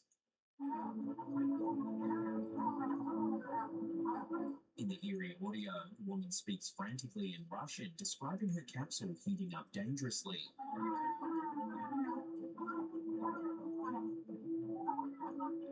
According to the brothers, the Soviet Union concealed this incident, fearing it would tarnish their image during the fiercely competitive space race era. Their theory became part of the infamous Lost Cosmonauts conspiracy, suggesting many early Soviet spacefarers made tragic ends that were deliberately hidden from the public. However, despite the unsettling nature of the Giudica Cordiglia brothers' recordings, skeptics have fiercely challenged their authenticity for years. Critics point out that the recording contains unusual grammatical errors and an accent inconsistent with a native Russian speaker. Technical analyses also dispute whether the brothers' improvised radio equipment could realistically intercept transmissions from Soviet spacecraft. No official Soviet records, now extensively declassified, corroborate the existence of this ill-fated cosmonaut. Yet the recording continues to captivate conspiracy theorists, historians, and paranormal enthusiasts alike. Did the brothers genuinely capture evidence of a chilling cover-up from the dawn of the space age? Or is this simply a Cold War urban legend fueled by the secrecy and mistrust of the time?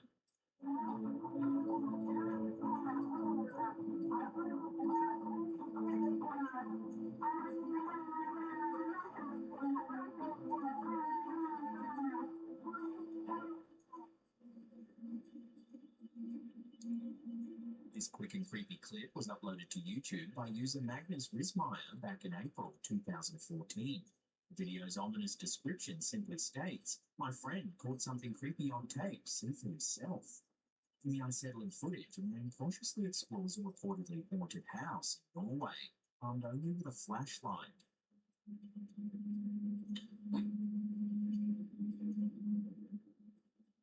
As he slowly moves through the shadowy, abandoned rooms, an eerie tension builds.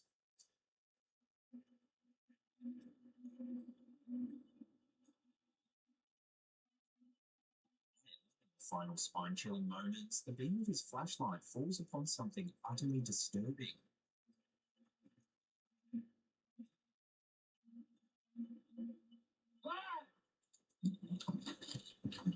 A ghostly pale face staring directly back at him from the darkness.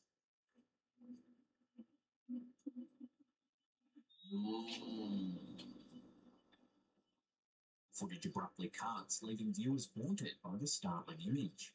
Commenters are deeply divided. Some insist this is genuine evidence of paranormal activity, while skeptics suggest it might simply be a clever prank or a trick of the light. To this day, the true nature of what lurks in that Norwegian house remains unexplained.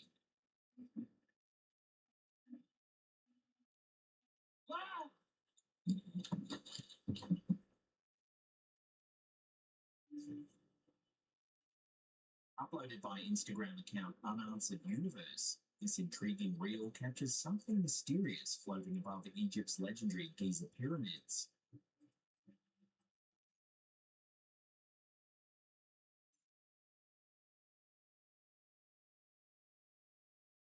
Footage clearly shows a dark, anomalous object hovering without any visible means of propulsion, no wings, blades, or engine glow, prompting intense speculation among viewers.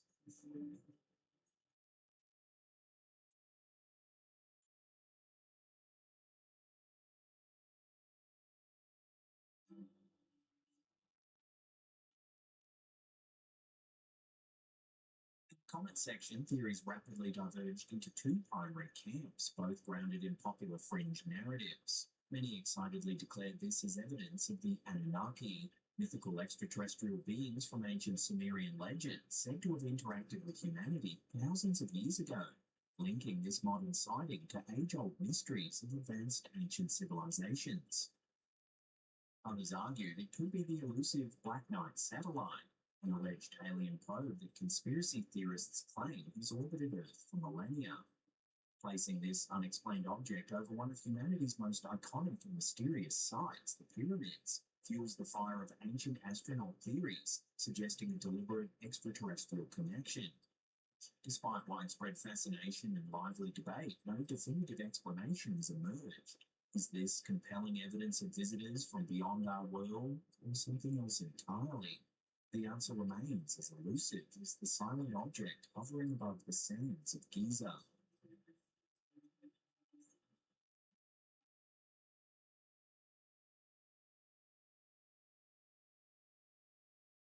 Coming up in our last segment, we take a look at some wild footage coming out of Moscow. But before we do, remember to hit that subscribe button and turn on all channel notifications. That way you'll be in the loop every time we upload our scary and creepy clips. This eerie footage captured on a mobile phone by a stunned eyewitness in Moscow shows something eerie.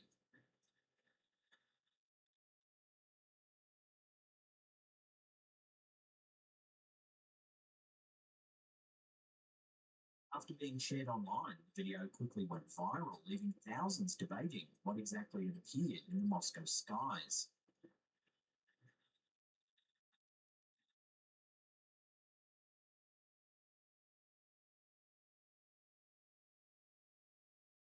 Locals claim this isn't an isolated incident, with netizen Vasya Muni commenting, "You can see this UFO quite often in Moscow. I've spotted it twice myself this year. They're even more frequent in other cities." Another commenter, Yulia, expressed the confusion felt by many, stating, "I have no idea what this thing was. UFO is the first thing which comes to mind." To date, Russian authorities have provided no official explanation, deepening the mystery. Could this footage show genuine extraterrestrial activity? Is there a more mundane explanation yet to be revealed? For now, the glowing object remains an unexplained phenomenon, lighting up the Moscow night and sparking imaginations worldwide.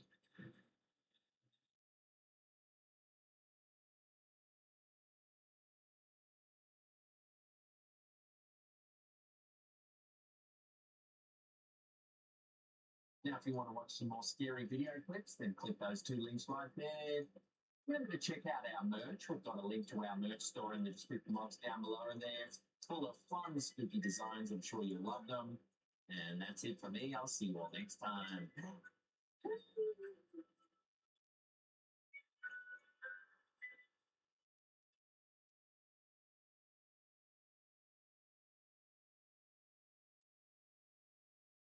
Razor blade mattress. In this box, I have 3 million.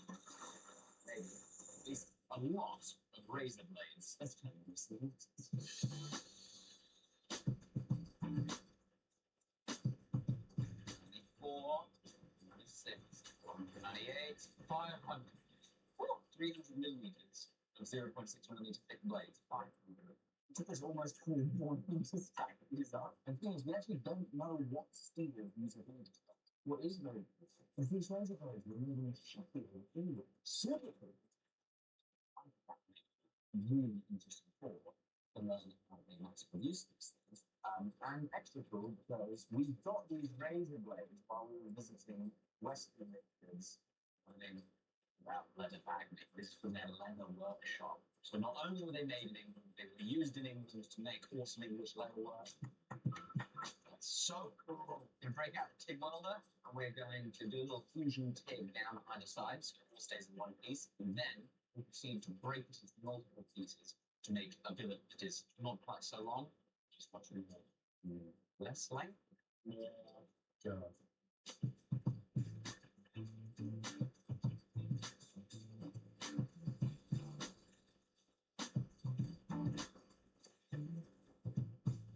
There we go.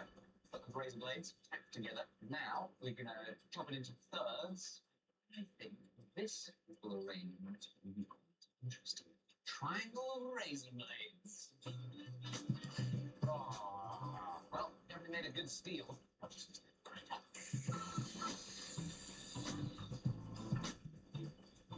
That's pretty cool. So how are you going to make a triangular box? Can't do a triangular box. What do you mean? We're going to triangular dice. A square box. Right. So you're telling me that you're making a triangular billet and putting it in a square box? Yes. So what? Right. So you're saying if you bought a bar of turmeric and it turned up in a box, you'd be happy? Yeah, but if you took a picture of a bar of turmeric and it had a frame around the outside, you'd go, that's not just a bar of turmeric with meat. Oh, you're already touching it. All right. Just you carry on breaking the law then. Breaking the law? I think he's got a good lawyer. I don't think you're looking at this at the right angle. Bam. It's actually 4 right angles. There's a reason why they call it trigonometry. Because you can consider me triggered. Oh, well. Right, just make sure I try it on my mouth.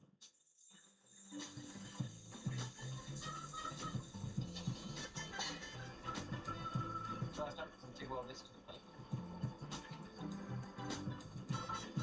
That's a cool shot. It's also highly illegal. Oh, you get still on your triangle thing.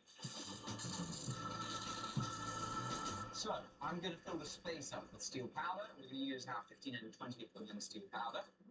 But we actually don't know what alloy these are made out of. You know what we do? We do. They're made by a company called POTS. SK2 steel. High carbon Japanese industrial standard JIS2 steel. Whoa! 1 to 1.3% carbon. That's high carbon.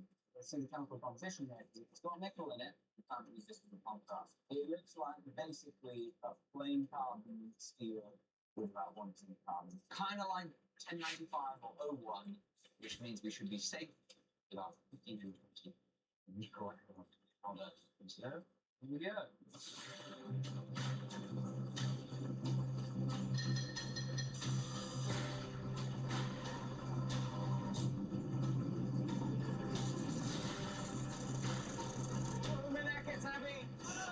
It's a big boy. What the hell?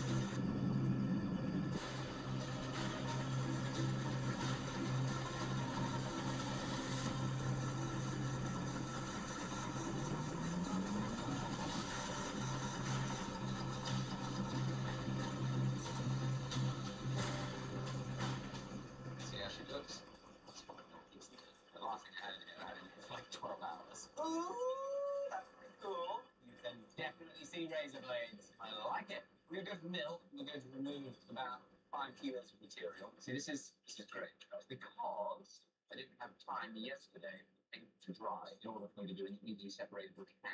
If I want to get this mild steel jacket off, I have to mill it all off and go through probably an entire $100 pack of these carbide inserts. So let's go to the mill. Oh, yeah. It's literally that.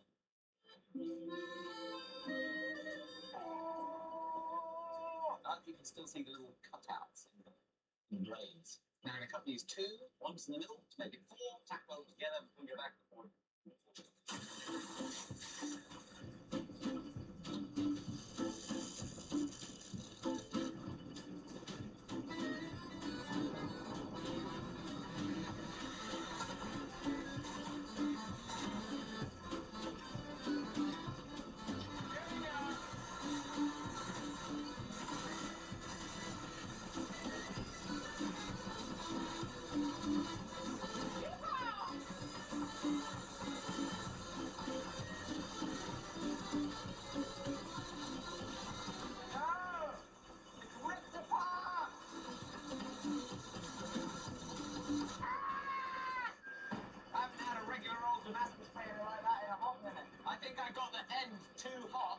It burned and then didn't weld. So I think what we're looking at here is a good 3 or 4 inches of unwelded material. That's a bit of a waste. So here's what I was planning on doing with the pattern. We had arranged it in this little 4-way here with our triangles in each corner. I welded it. I then turned it up on the diagonal so that we could re-square it, turn the pattern on the 45, and it was there that it split apart. Because these forces are really hard on these weld joints. Where the weld didn't take very well, it's opened up. Plan from here is I forge it into a rectangular bar, forge it out, and then we stack it. So we're going to end up with a really nice, dense pattern, I hope, at least with the material that we have remaining, after our little catastrophe.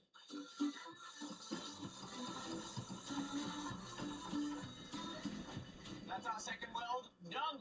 Right, well, that's cooling down. I want to show you what Jamie showed me he's been working on over the weekend. I've been building out a website. Not your own website this time. Not my own website, no. My girlfriend is a really talented painter, and she's starting to sell the prints of work. There isn't anywhere to sell them. So I'm even putting this thing together with, of course, responsible to the Squarespace. I think it looks perfect awesome. And you took all these pictures as well of her painting, right? Yeah, I took all this photos over the weekend, super high resolution photos. Dude, crazy. This is called Green Logo that I've got Tom and Kitty. Tom and Kitty? The really cool thing about the website on it, you can just move stuff around. So, like, let's say, for example, this painting is like a really popular one. Drag and drop, baby. Jamie's girlfriend is just super talented. These are utterly incredible. And this is another perfect example of why Squarespace is such a great place to build your website. Countless drag and drop themes sell limited physical or digital products. You can even sell merch by connecting with Squarespace's approved third-party fulfillment services. Yeah, I mean, anyone within like an hour can make their own business.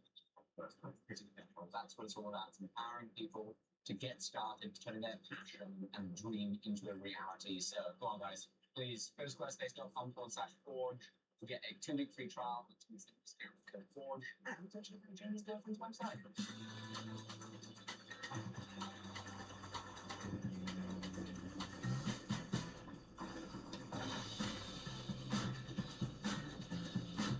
Oh, that's epic! Is that not just awesome? How cool is it that you can still see the notches of the razor blades in the little corners over there? Woo!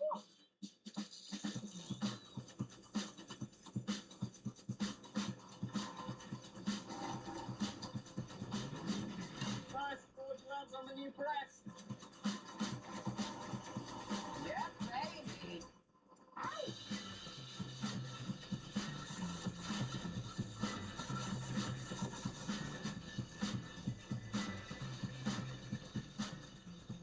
Once this had cooled down, it was time for me to go to the hospital, have a small surgical knife fight, and lose. I would have had my double hernia surgery last week. It was delightful.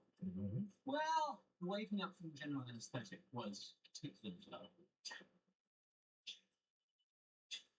But then once the painkillers wore off, It was hell for about 2 or 3 days. This is 8 hours after having hernia surgery. It is not as fun as it was when it was 1 hour after having hernia surgery. I'm in agony. I'm trying to slowly move around the house so that I don't heal in the shape of a folded over French fry. It has now been exactly to the hour 7 days since I was put under, and I'm back in the workshop, moving quite gingerly. We've got to get back to work. Make something of this thing carefully. What do you think, Jamie? Well, it's already sweat, so I'm just going to deliver. Brilliant, Jamie. Thank you very much. Wasted that oxygen asking you your opinion. Jamie, please be helping lift the back spot. Oh my god, just the top. Just the top.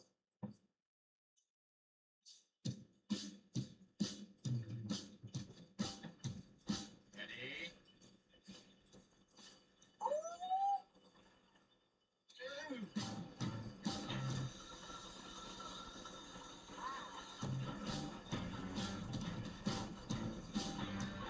Apparently hunching over and pushing on a treadle is not recommended a week after your hernia surgery, guys.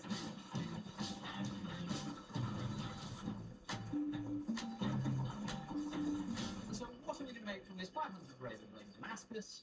Nothing other than action.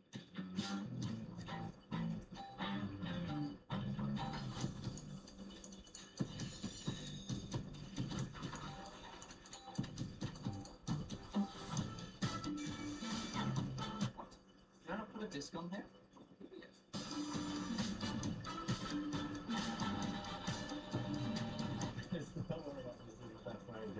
No, I could have cut this out about 6 times over with an angle grind. It's taking too long.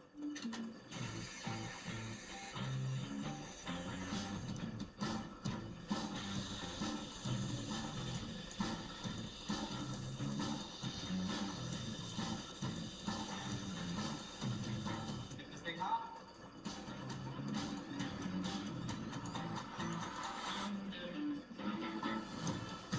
No big water to take off. The temper. 200 degrees Celsius tempering. Done. You clean this up, test it for Rockwell hardness, put some nice bells on it before we head to the end.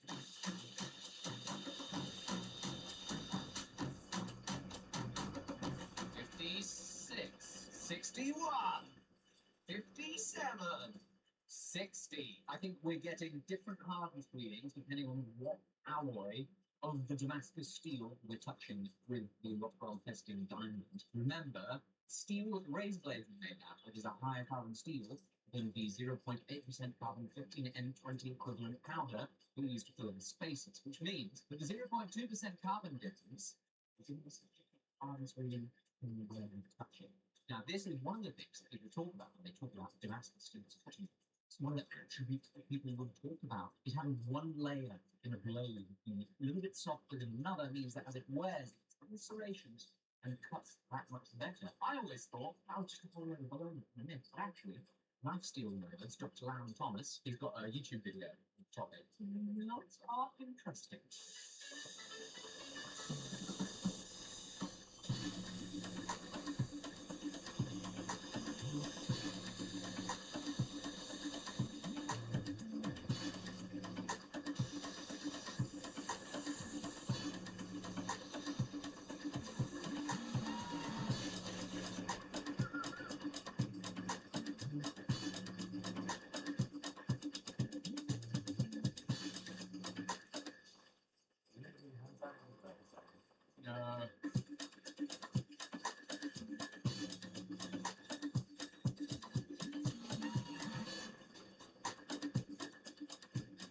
Oh yes, that is going to look awesome. Yeah, baby. That pattern is so interesting. There's so many tight corners to it.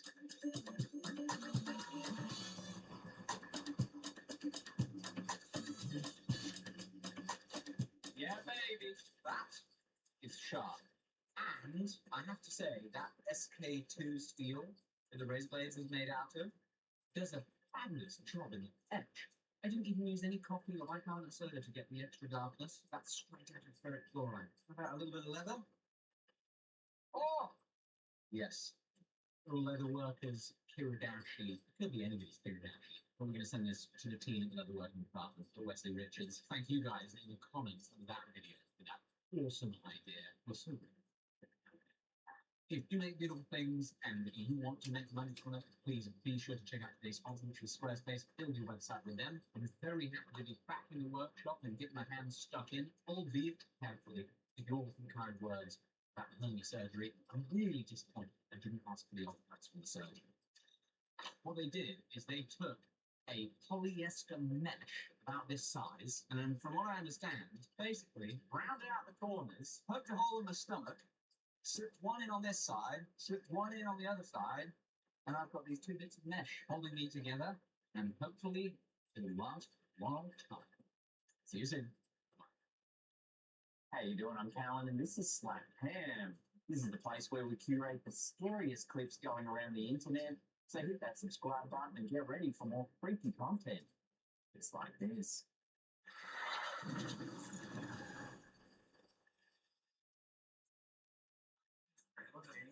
Our first clip comes from Reddit user Luigi Hiji and shows an encounter that's been making people's skin crawl. Oh.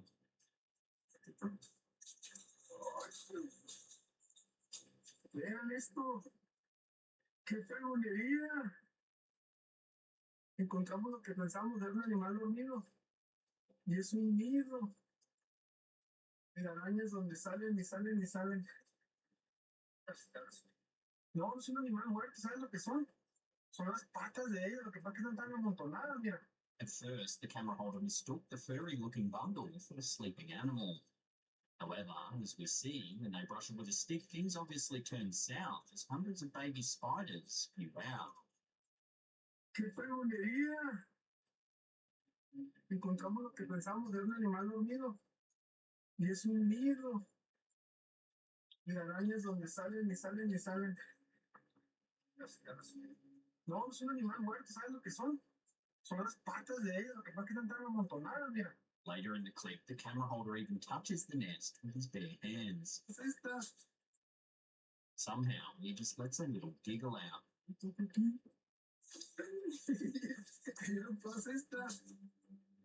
So what would you do if you spotted this nest of spiders yourself? Poke it with a stick, run your hands through it, or run for the hills? Let us know in the comment section down below. ¡Qué fregonería! Encontramos lo que pensamos de un animal dormido. Y es un nido de arañas donde salen y salen y salen.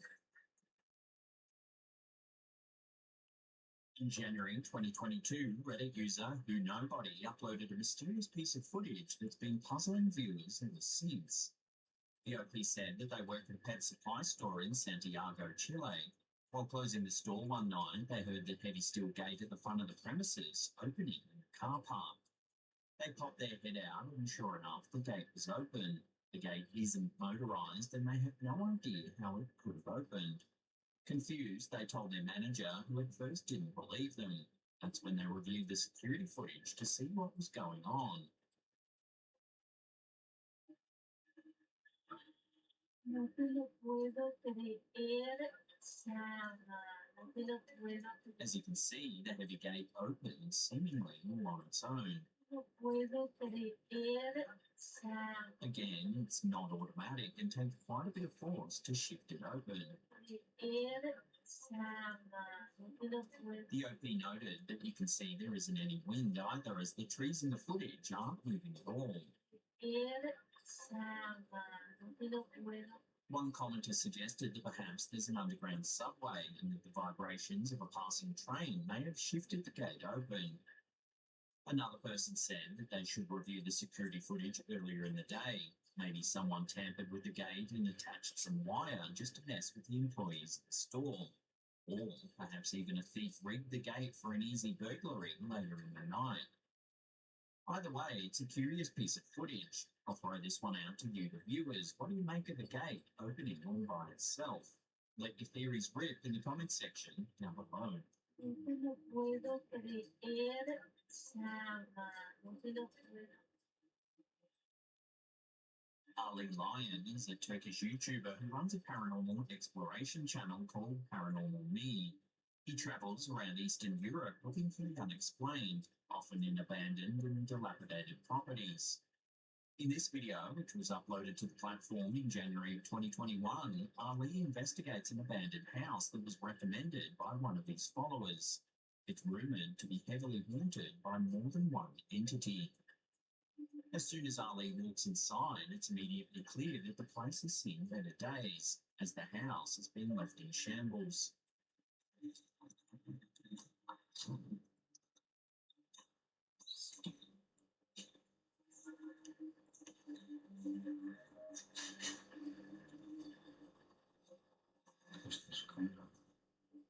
Aside from the eerie state of the building, the YouTuber seems safe enough, at least for a while. At around the 17-minute mark, the OP steps outside. A heavy wind is blowing just as the storm rolls in.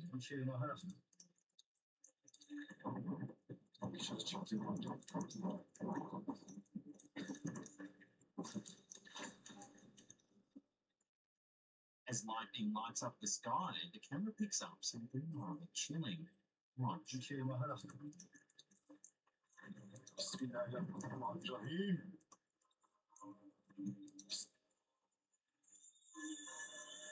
As you can see, there's a clear figure standing just meters from the YouTuber.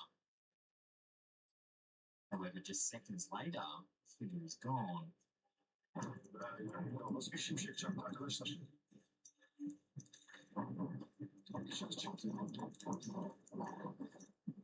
Because this happened so quickly, the investigator doesn't even realise that someone or something was just meters away. Without knowing this, he proceeds to continue with his investigation indoors. Just a few minutes later, more strange things are caught on camera.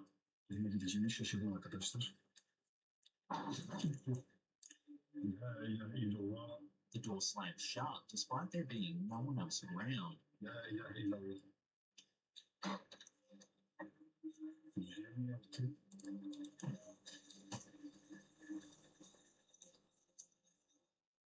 It happens again, this time in a different room.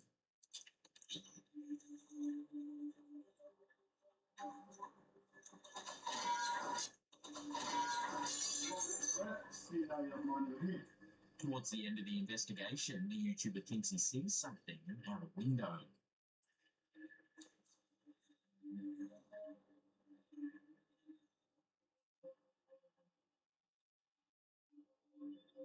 The doors slamming, the eerie noises, and the raging storm eventually become too much for Ali as he decides to call the whole investigation off.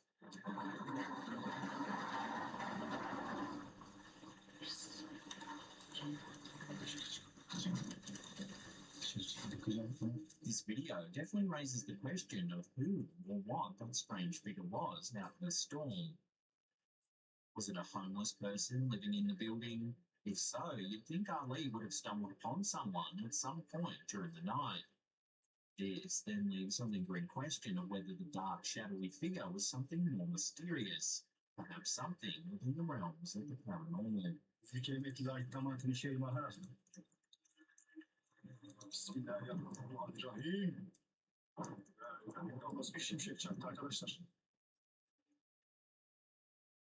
This clip was uploaded to TikTok by user f.paranormally. It's some home security footage that was activated when movement was detected inside the house. Take a look at what was caught.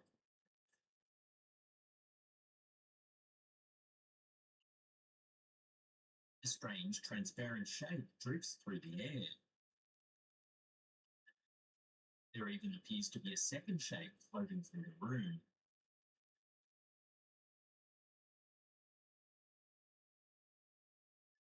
It looks far too large to be a speck of dust and too thick to be a spider's web drifting past the lens of the camera. The uploader believes this could be a ghost caught on camera. Unfortunately, they don't give any info on where and when this footage was taken, so it's impossible to research the history of the house. One viewer asked the question, why does it seem that cameras can detect spirits but the human eye can't? This is why a lot of people suspect these sort of sightings to be nothing more than dust, cobwebs, or a malfunctioning camera. So where do you sit on these types of sightings? Drop your thoughts down below.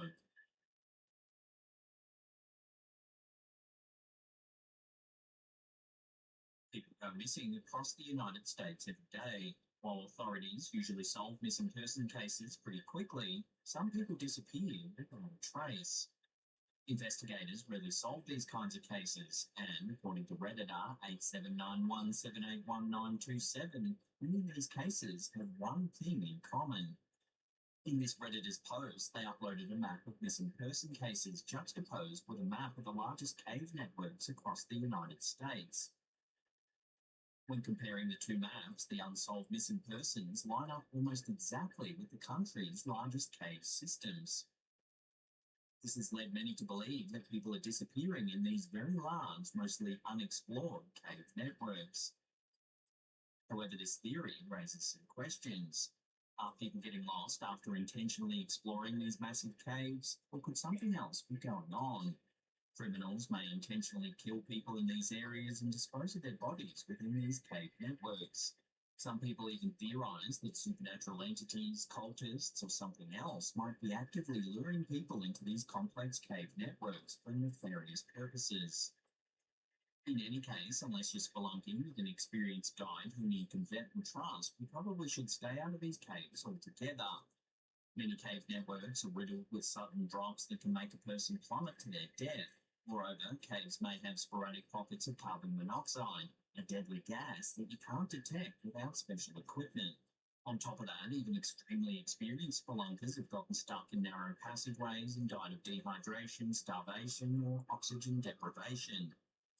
So even in the absence of criminals or supernatural entities, you should always think twice about exploring a nearby cave.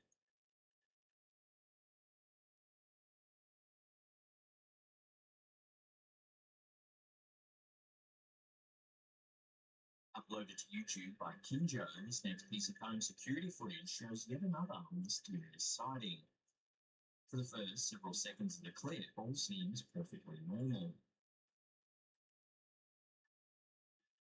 Soon, something strange can be seen.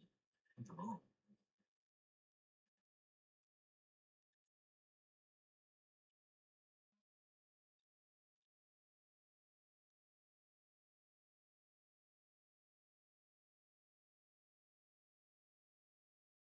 A strange shadowy shape seems to move purposefully along the path before disappearing from view to the left of screen.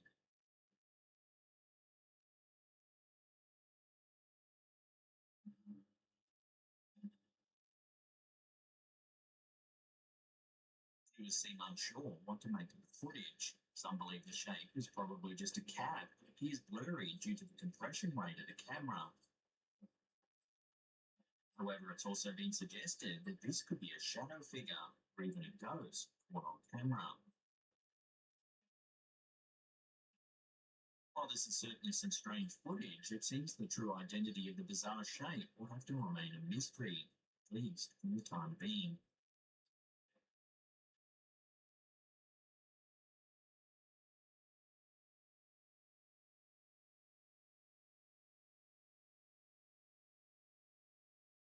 The following is a compilation of 3 terrifying videos that were published by a TikTok user named Joshua Luck. He's been experiencing some truly horrifying things recently, each more frightening than the last. In the first clip, uploaded on October 10, 2020 at around 3 in the morning, the uploader says he's been seeing a strange person or figure across the street. Watch.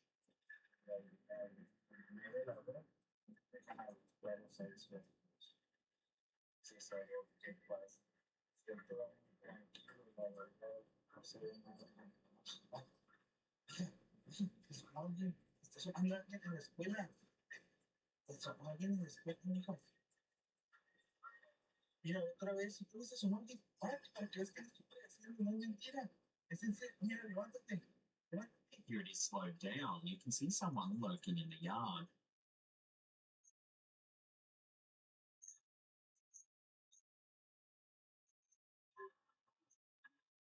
A couple of days later, on October 18th, 2020, some more strange things happened, this time inside of Joshua's house.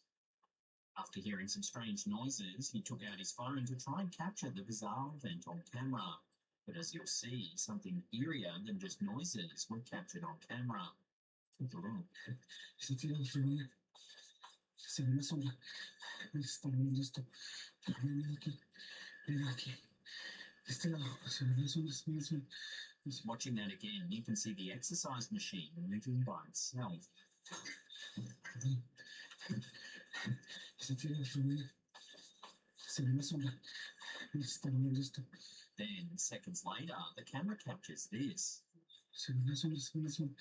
No sé qué es el enemigo. Estoy un poco nervioso. Estoy un poco nervioso. Estoy en una tienda. Vamos a ver. Vamos a la tienda. Vamos a la tienda. It's subtle, but if you keep your eye on the couch, there's a dark figure just sitting there.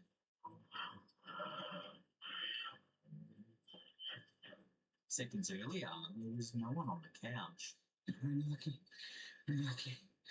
Este lado. Se ve una sombra. Se ve una sombra. No sé qué es el enemigo. Estoy un poco nervioso. Estoy un poco nervioso. Estoy en una tienda. Vamos a ver. Vamos a la tienda. Vamos a la tienda. Many people have discussed what exactly that strange dark figure on the couch could be. Some viewers have linked the figure with the person lurking across the street in the first clip. They believe it could be some kind of spirit.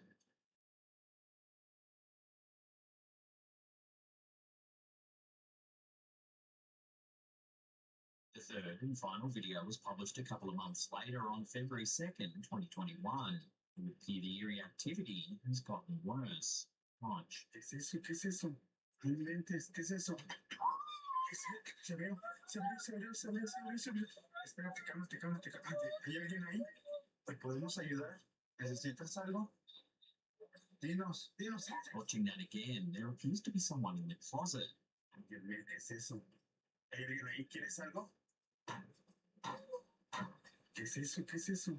No inventes. ¿Qué es eso? ¿Qué es eso? Se abrió. Se abrió. Se abrió. Se abrió. Se abrió. Espérate, cálmate, cálmate, cálmate. ¿Hay alguien ahí? ¿Te podemos ayudar? ¿Necesitas algo? Dinos, dinos. But when he searches it, there is nothing there. Espérate, alúzame. No hay nada, mira, no hay nada, no hay nada. No sé, no sé. ¿Sabes qué? Here's a slow-mo of the face that pops out of the cupboard. Something that all of these videos have in common is that each one seemingly shows the same dark figure. So is this a genuine shadow figure haunting this home? This is an ongoing saga, and there are dozens of other clips that show shadowy figures and things moving on their own over on his TikTok channel. If you want a good scare, then head over to his channel. As always, links are down below.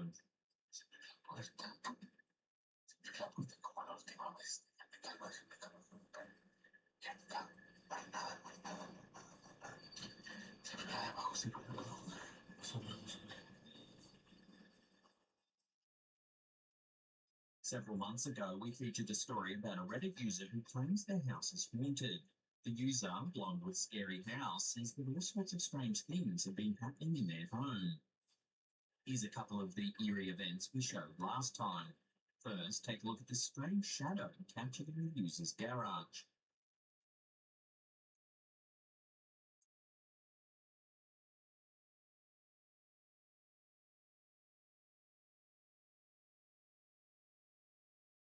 Then here we can see the uploader getting ready to link the house. Take a look at what happens.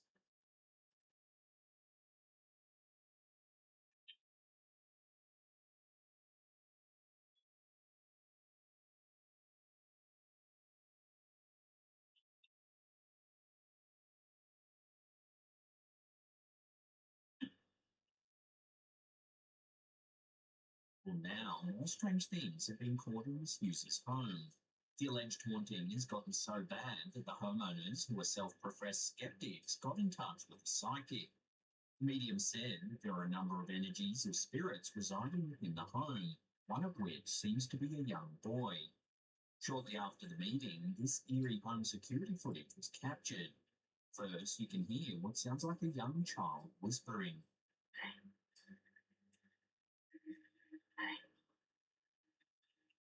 It sounds like someone saying, "Hey." Then something was spotted in the camera overlooking the kitchen area. For a split second, a transparent shape appears. Then, several nights later, yet more footage was captured, this time in one of the bedrooms of a house. Watch.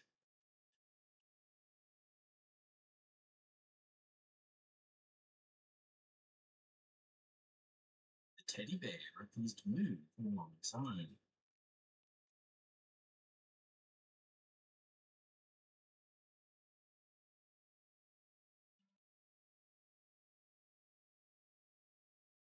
To make matters worse, the OP says that her fiance has been experiencing terrible night terrors and frequent sleep paralysis. He explains that he feels as though a shadowy entity sits on his chest while he sleeps. He can't move or call out for help. Sleep paralysis is a common affliction and affects people all around the world. What's creepy about the condition is that a lot of sufferers report seeing shadowy people or entities while they're paralysed. Time and time again, people from all parts of the globe report the exact same experience. Previous still, the OP later discovered that a Native American medicine woman was allegedly murdered on the property where their house now sits. Two separate mediums confirmed this information independent of each other. They both said the woman's name is either Lily or Lilac. So what do you make of this story? Could this house really be haunted by numerous spirits? And are they trying to make contact? Again, this is an evolving story, so we'll keep you in the loop as more developments come to an end.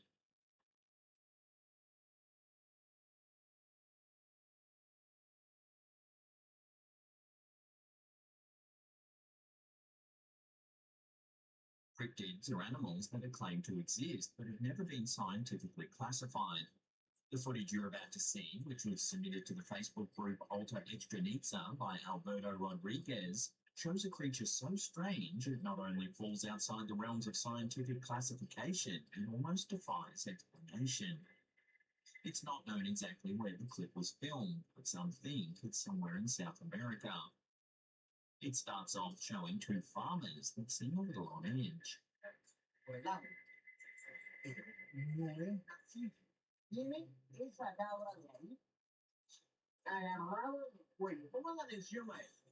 They seem to be particularly cautious of one of the goats.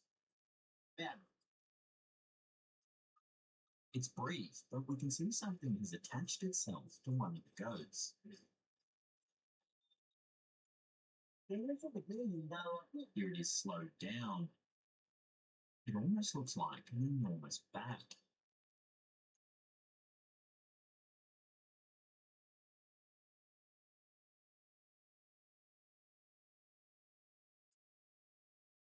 Seconds later, things turn from strange to outright creepy. Take a look.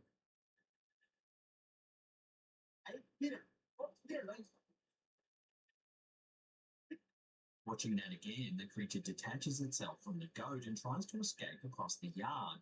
But as it does, it seems to resemble a thin shadow slithering along the ground. Here it is, slowed down.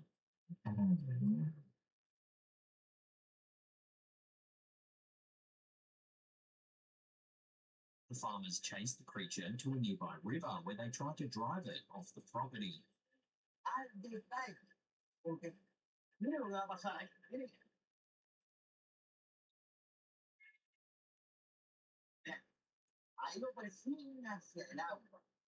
Later, we see a brief shot from a stationary camera showing the creature crawl across a rock.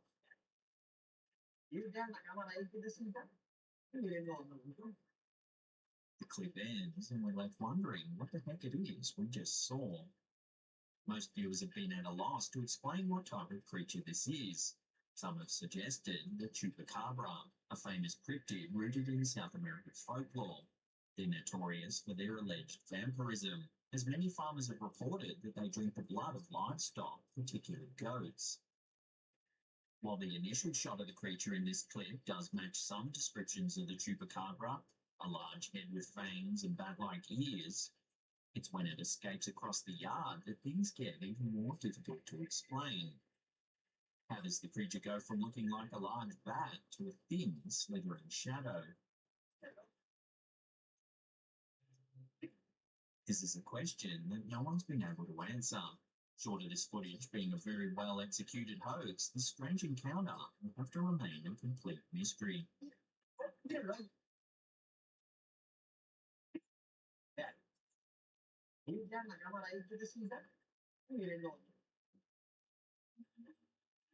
Because hospitals see more than their fair share of death, they're often thought to be rife with paranormal activity. Sometimes when they're closed down, they're converted, in this case, into office space. And if this clip from Redditor Passan DNF is to be believed, some of the ghostly residents might have stayed behind. Good luck.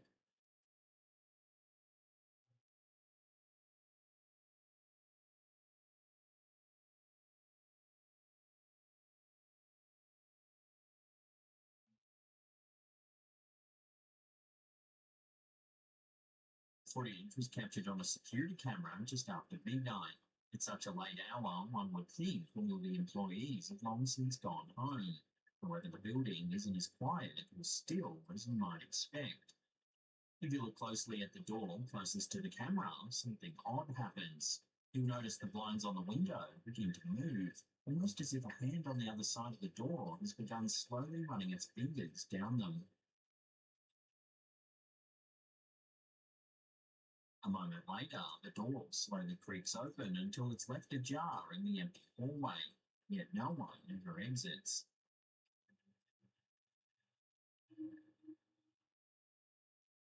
So what do you think? Could it be possible that some sort of paranormal entity has remained on the premises even after the hospital closed down? Perhaps the spirit of a former patient never left after losing their life in this very room.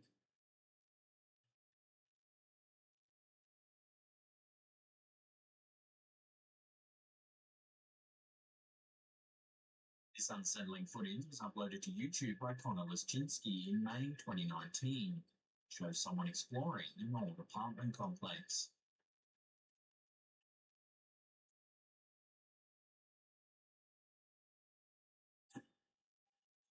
Eventually, they stumble upon a room full of old animatronics. That's what happens.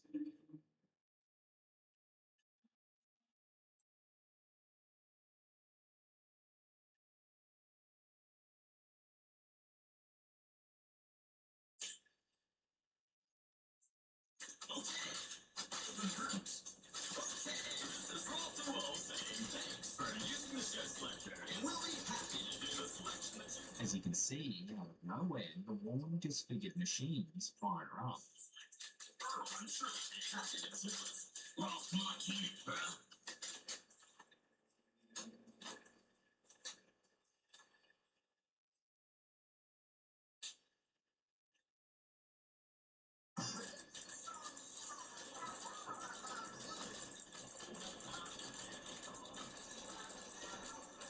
Sadly, the clip ends and we're left wondering what it is we just saw. While it's not paranormal in any sense, it's freaky to see these machines come alive in the dark room. Did the explorer somehow accidentally set them off, or is it all just a setup?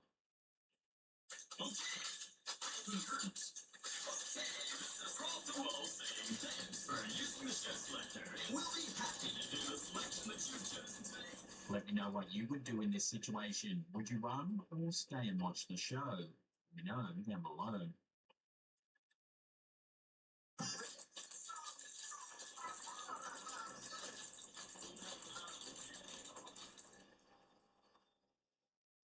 We recently received an email from a demonologist based in the UK who operates under the pseudonym V. They're a private paranormal investigator that creates, sells and buys Dybbuk jars as part of their research. A Dybbuk is a type of malicious spirit rooted in Jewish mythology. They're believed to be evil spirits that cling to or possess their victims. The term first appears in 16th century literature, referring specifically to demons rather than spirits or ghosts. V wrote to us saying that a demonic energy had slipped into their house. Their K2 meter was running hot after a series of strange events that happened in their home.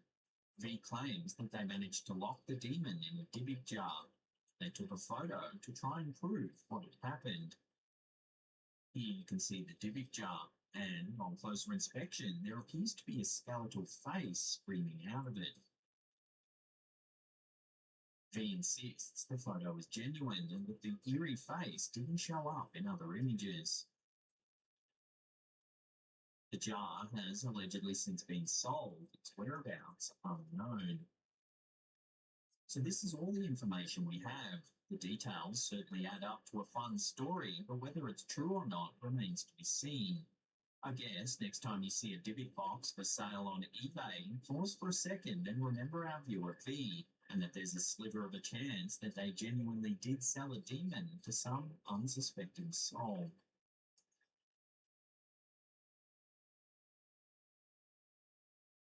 The following video, posted to TikTok by username voided.1, is without a question one of the strangest and most unsettling videos you'll see in quite some time.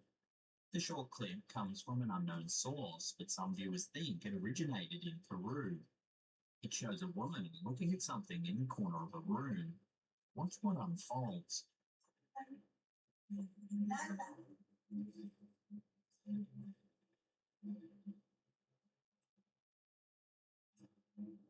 As you can see, a mysterious shadow begins to grow out of the corner of the room. It pulsates in and out of view.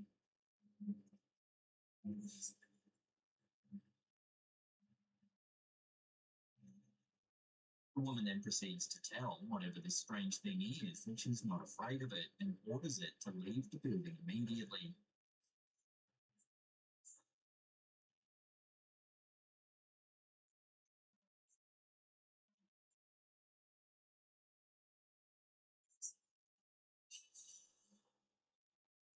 She even tries to kick the shadow.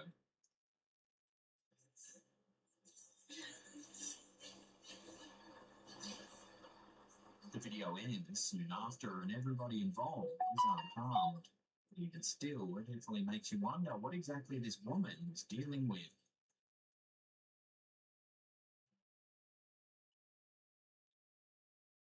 What is this strange shadow? If it's a spirit, is it friendly or evil? These are questions that we'll most likely never get answers to.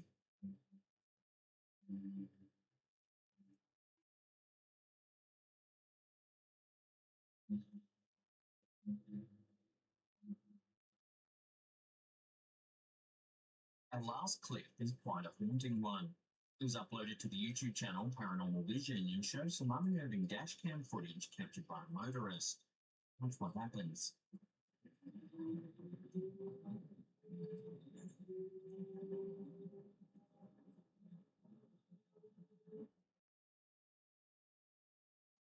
The footage clearly shows a person appear out of nowhere and pass straight through the vehicle.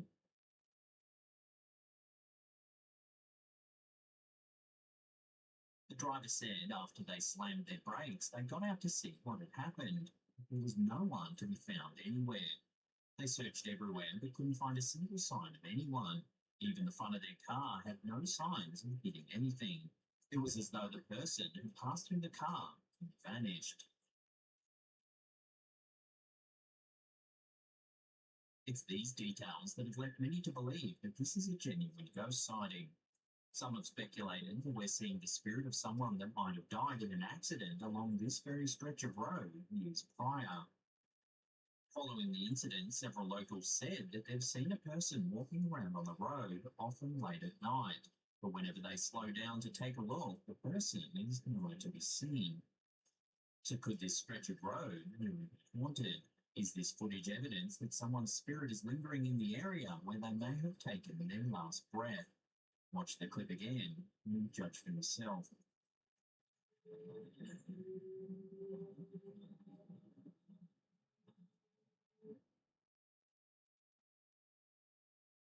This next eerie photo was uploaded to Reddit by user Jen is for you and me. She says that her son took the peek while driving past a strange house on Giles Street in Ithaca, New York. In the photo, you can see a series of bizarre objects on the side of the road. However, it wasn't until a few days later when they reviewed the photo that they noticed something even stranger than the giant lion head, the old man noggin, and the oversized bowling pins. If you take a look in the rearview mirror of the car, there's an eerie face in it. It looks pale and disfigured. It could even be someone wearing a mask. The creepy thing is, there was no one in the back seat of the car when this photo was taken. So who then does this face belong to? The OP has no idea and is looking to Reddit for answers. Amusingly, a lot of commenters thought the disembodied face looked like Thomas the Tank Engine.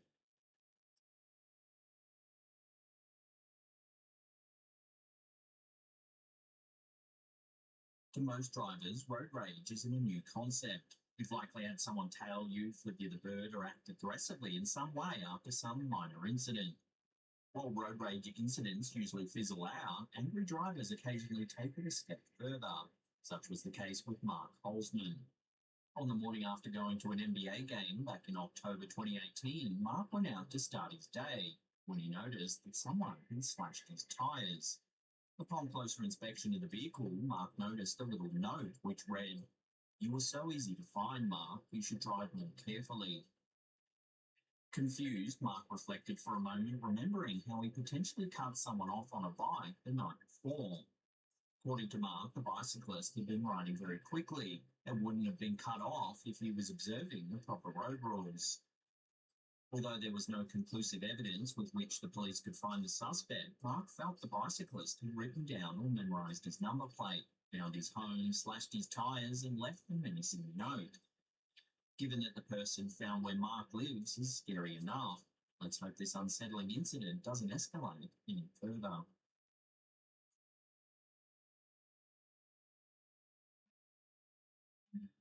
Found footage subreddit is without a doubt one of the creepiest subreddits the platform has to offer.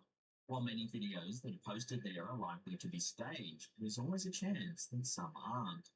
The thought of a lost device that's discovered to contain footage that possibly shows the last moments of a mysterious event or perhaps even someone's inexplicable disappearance is something that can send chills down the spine of even the most hardened of the internet sleuths.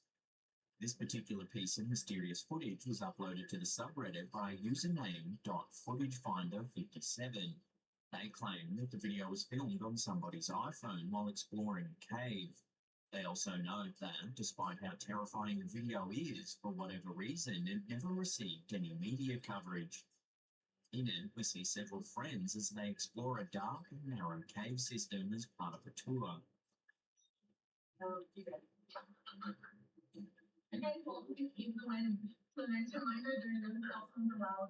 However, they soon become separated from the rest of the group.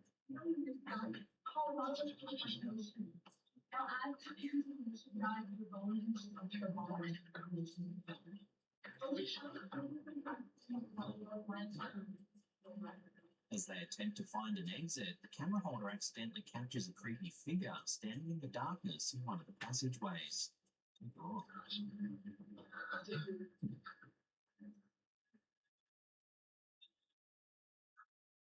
At first, it's hard to notice, but if you brighten the footage, you can see the figure appears to be dressed in a white gown or possibly a cloak.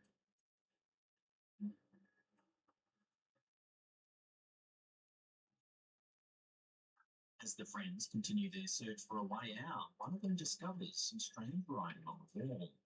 Okay, let's keep moving forward.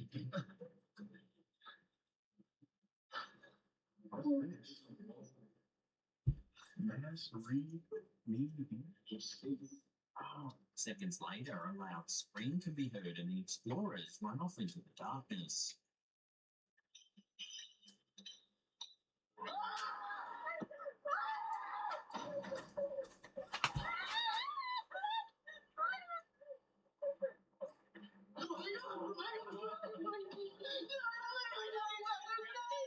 The footage continues for several more seconds until the camera holder drops the device.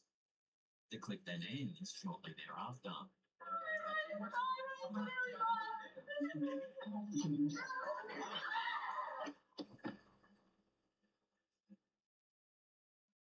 As is the nature of many found footage videos, a large portion of commenters on this one are divided about its authenticity.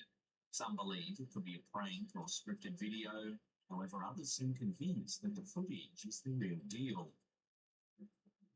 At this stage, it's unknown if the people seen in the clip were ever reported as missing. So, for now at least, it seems that the authenticity of this video will remain a mystery.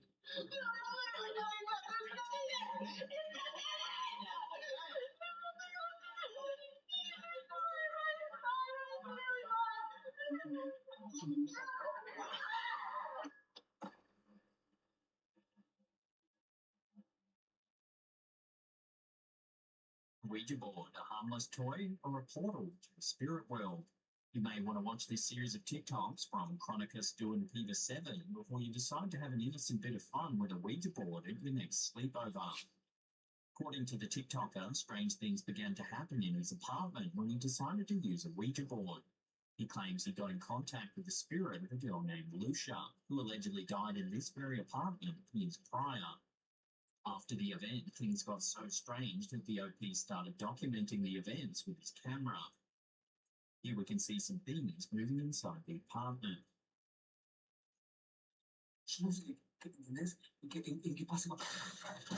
Mira, mira, mira, mira, mira, mira, mira, ¿ves? ¿Ves? ¿Ves? ¿Ves lo que digo? ¿Ves lo que digo?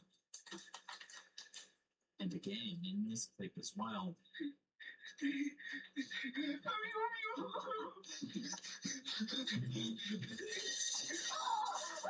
The haunting is clearly taking its toll as the OP frantically searches the house. And suddenly, this happens.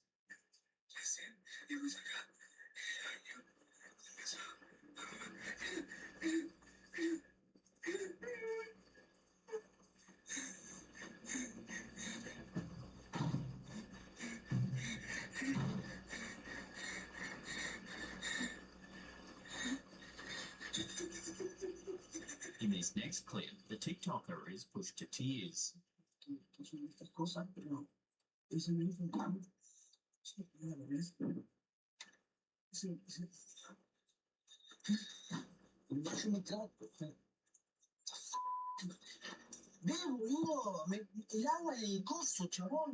And suddenly, we get a glimpse of the Ouija board that allegedly started it all.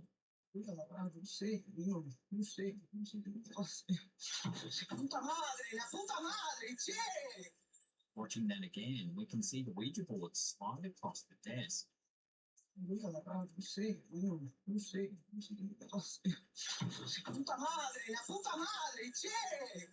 In another clip, yet more activity is captured. Watch.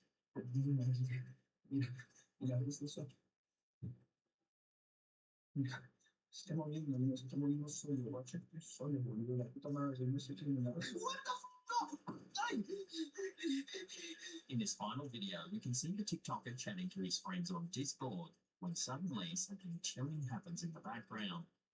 Oh.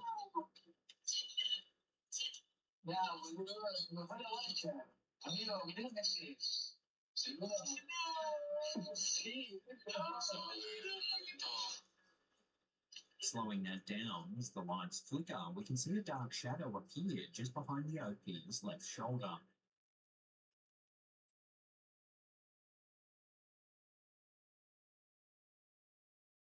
Could this be a glimpse of the spirit of the girl who allegedly died in the apartment?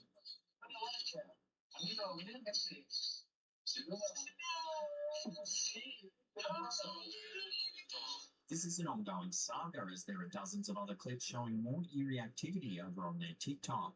They post regularly with updates, so it's well worth a look. As always, there's links in the description box down below.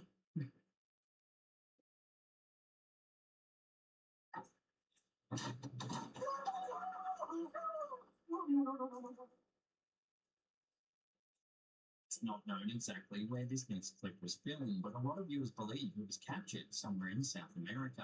It was uploaded to Reddit by WheatFans1 for all to see.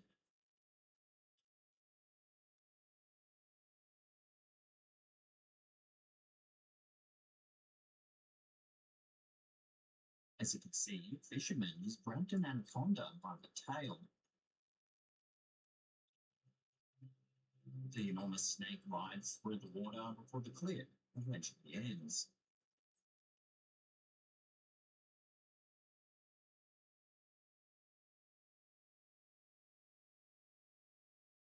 Unfortunately, the clip just starts mid-encounter, so it's not known why the fisherman has the snake by the tail in the first place. Whatever the reason, it's not a good idea. Some viewers have pointed out that you can actually see an enormous bulge in the snake's belly, probably evidence of the last animal that tried to mess with this gigantic beast.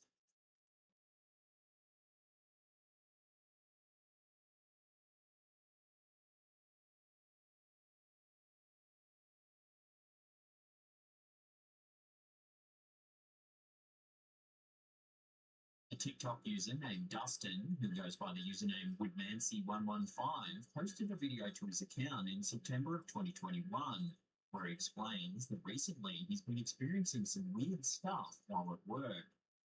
Just so he can prove this to the world and to his followers, he decides to pull out his camera to see if he can document what's happening in real time.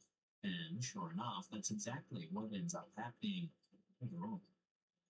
Crazy parallel.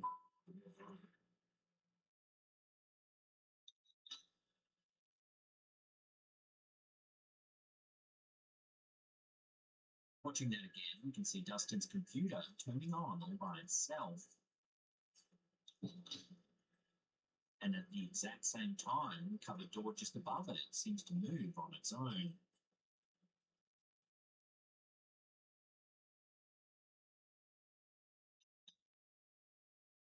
Dustin even gets close up to the cupboard door just a few seconds later to prove there isn't any string attached. So, breaking strings. So is this TikToker really working in a haunted office? Is there something suspicious afoot here? Drop your opinions in the comment section down below.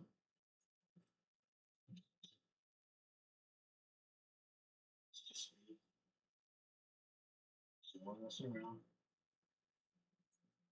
So, breaking strings.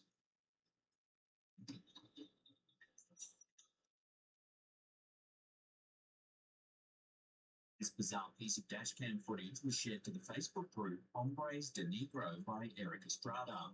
It shows a driver slowing down for a deer that's jumped onto the road when suddenly things turn a little strange. Watch.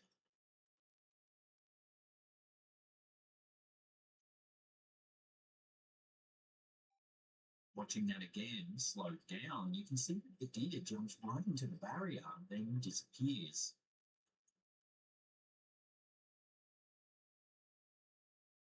If you follow the deer's trajectory, there's a slight shadow above the barrier. Some think this is a sign that the compression rate of the dashcam is the reason for the strange disappearance. However, others argue that the dashcam wouldn't malfunction that badly. Plus, prior to the disappearance, it seems to be working just fine. All kinds of wild theories have been thrown around. Some say it's a ghost deer, a hologram, or even proof that we're living in a simulation. So what do you make of this strange sighting? Love to hear your theories in the comment section down below.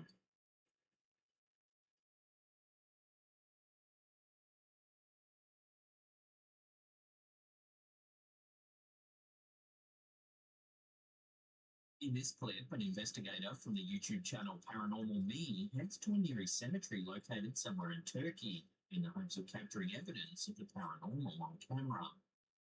He begins to suspect that something strange might be happening on the property when he discovers what appears to be a lock of blonde hair at the bottom of a drinking fountain.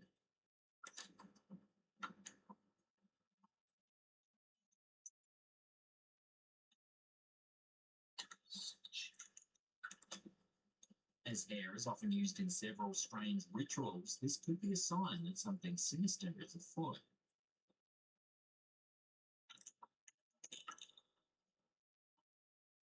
The investigator soon decides to try to communicate with present spirits by using an EVP device. Chillingly, the device records several eerie voices. Listen.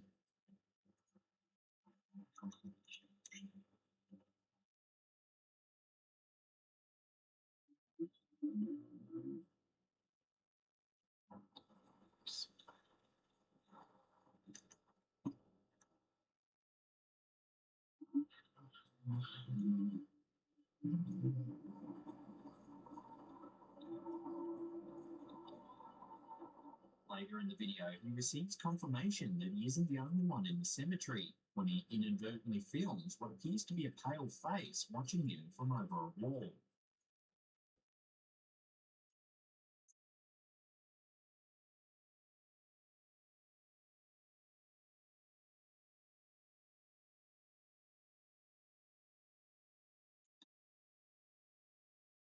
However, the face is too far away to make out any great detail, and the investigator doesn't seem to even notice it.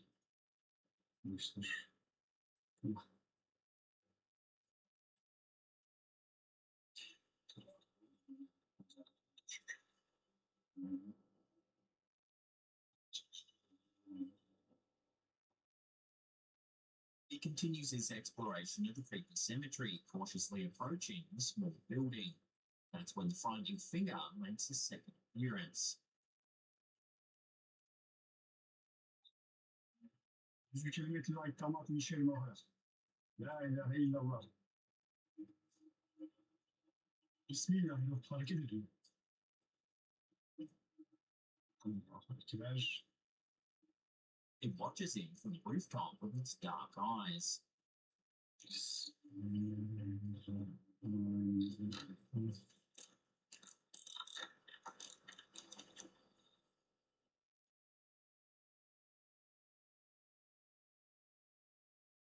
Kameradan ne kadar belli oluyor bilmiyorum ama yaklaştırıyorum. Arkadaşlar bu arada He calls out to him, but gets no response.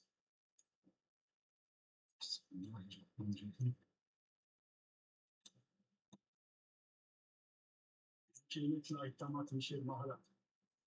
Bismillahirrahmanirrahim. Bismillahirrahmanirrahim. Bravely, the man tries to flank the figure, but by the time he gets around the corner, it seems to have vanished. Arkadaşlar yaklaşamadım. Emin olun yaklaşamadım.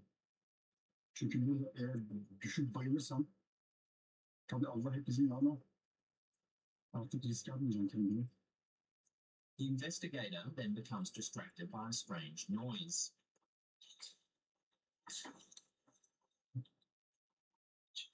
He follows the sound and soon discovers a running faucet. As he turns, his flashlight illuminates the nearby bushes, and once again he's confronted by the same creepy face staring at him through the darkness.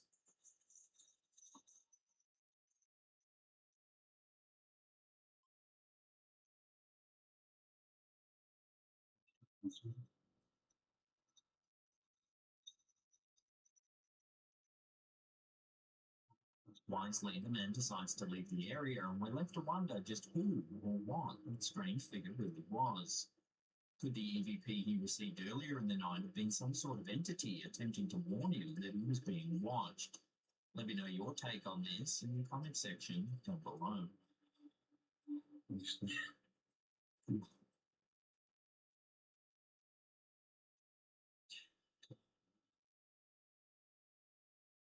This next set of clips comes from Ethereal Sisters Paranormal, a YouTube channel we've featured before based in Western Australia. In May 2021, the team conducted a paranormal investigation of the notorious Green Hills Inn in York, Western Australia. The pub, which dates back to 1906, is considered by many locals to be haunted. In this first clip, while the team investigates the old dining room, something is caught on camera.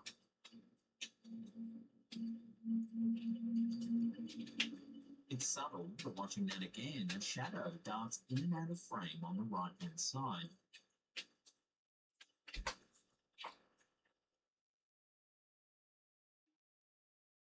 Then later in the night, the static camera that was set up in the upstairs hallway also spots a mysterious shadow. There was no one upstairs when this was filmed, yet you can see a shadow quickly pass from right to left. Directly after this sighting, the camera mysteriously shut itself off. So could the local rumours be true? Is this old pub really haunted? Take another look at the footage and decide for yourself.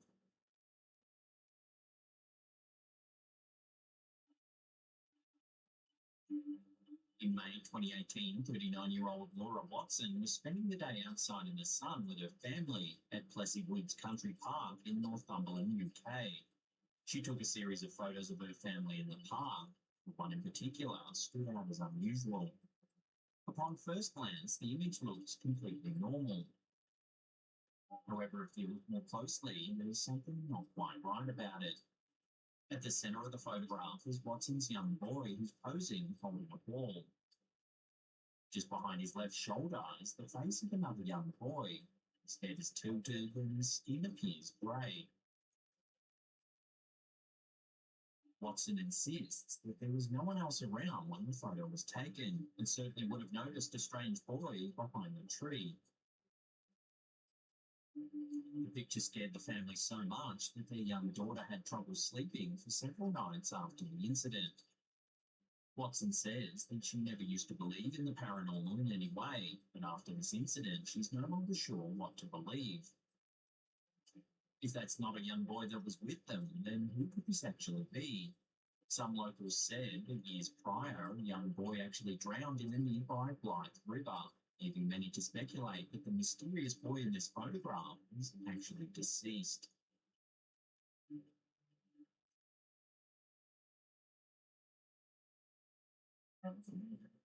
Ethereal Sisters Paranormal is a paranormal research team based in Western Australia.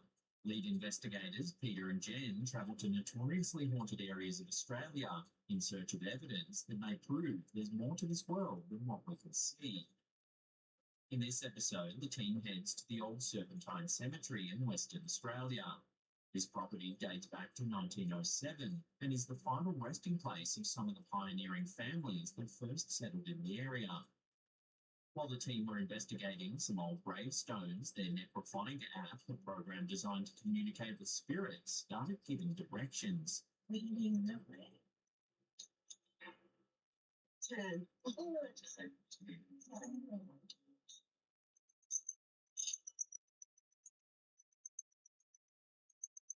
Then, as they move into another section of the cemetery, the camera picks up something rather strange.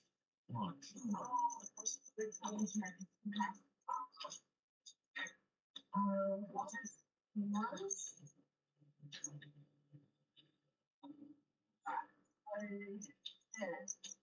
Watching that again, a strange blue mist moves past the camera.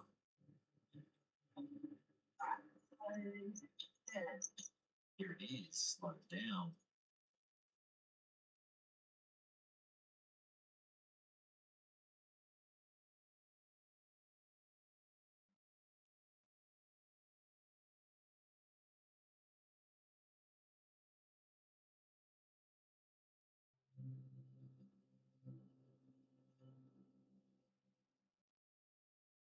It's a clear night and there doesn't appear to be any fog or mist in the area.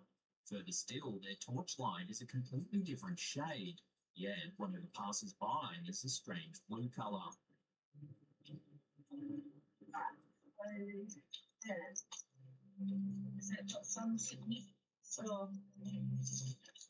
Later in the video, Peter and Jen try a series of tests to try and reproduce the strange lighting effect. Like, between these poles. Oh. Well, I'm not getting any kind of blue tinge from that. Okay, so you can see there's like that a ring on the outside. This glass. No matter what they try, nothing creates the same blue mist-like effect.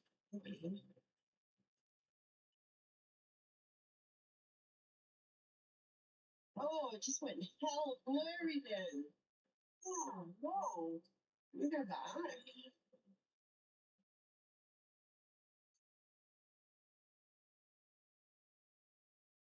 Shortly after the encounter, the Ethereal Sisters paranormal team sent the footage to renowned paranormal investigator Greg Ludwig, whose work has been featured on the TV show Ghost Adventures. He said that while pockets of mist can spontaneously form on cold nights, he doesn't believe it's mist at all, nor does he think it's pareidolia. He believes the area has a male energy about it. So what do you make of it? Is it just pareidolia, or is there something more to this mysterious blue mist? Love to hear your take on this in the comment section down below.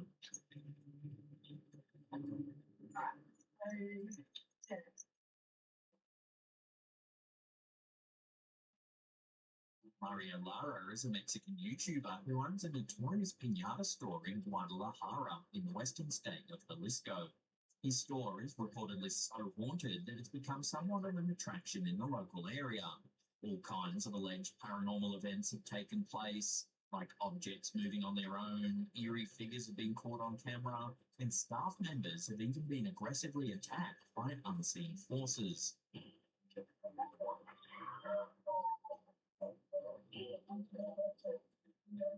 We covered Lara's story a few months ago when he captured an unknown childlike figure inside his store after hours. Take a look.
Now, more ghostly activity has been captured inside the store.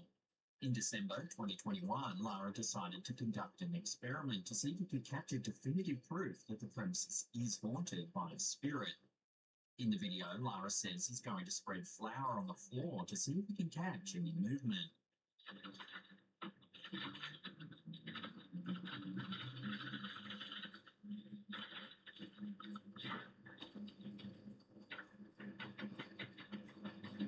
He also sets up a stationary camera to monitor the area around the clock.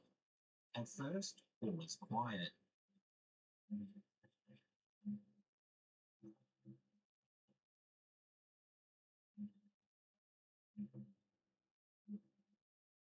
But after a while, something does end up happening. Watch.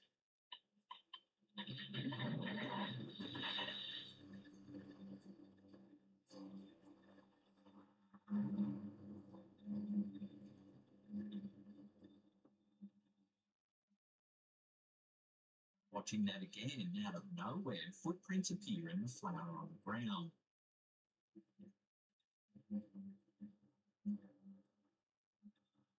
Some strange clicking noises can be also heard in the background.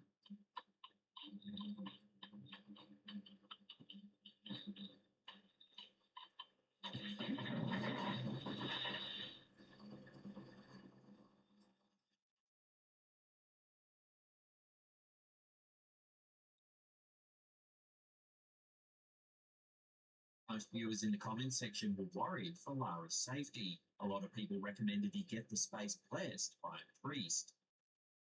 So is Mario Lara's store really haunted? Judging by the footage, it would certainly appear so. There are a lot of freaky videos on Lara's YouTube channel. As always, links are in the description box below. I highly recommend you check it out.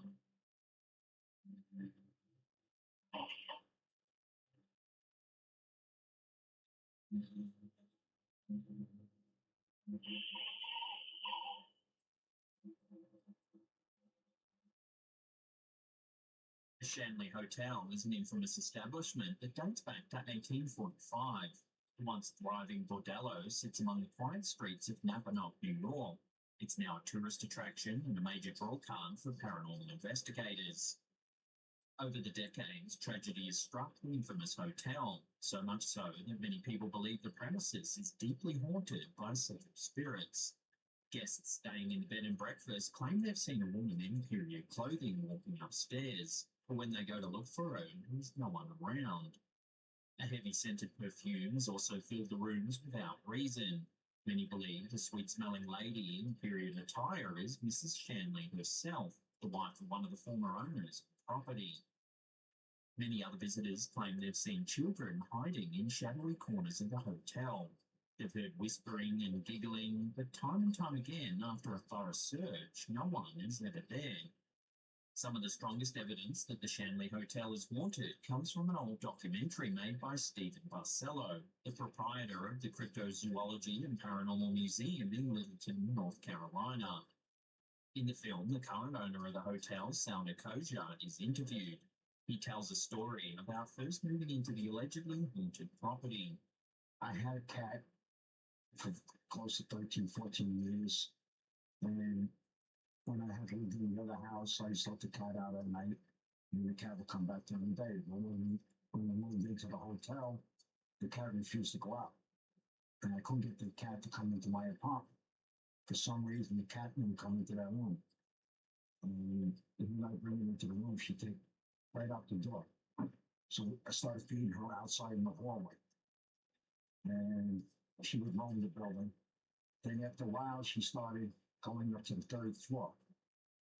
And she would come down to the second floor, she would eat, and she'd go back up to the third floor. Then after a couple of months, she refused to come down off the third floor. And she would stay in Claire's room. And we picked up an EVP one night, and Claire saying that it was her cat. Sadly, over time, the cat passed away. Sal grieved for his feline friend, but continued running the hotel as normal. Then, in January 2013, some eerie CCTV footage captured on the third floor of the hotel showed something rather unsettling. Oh.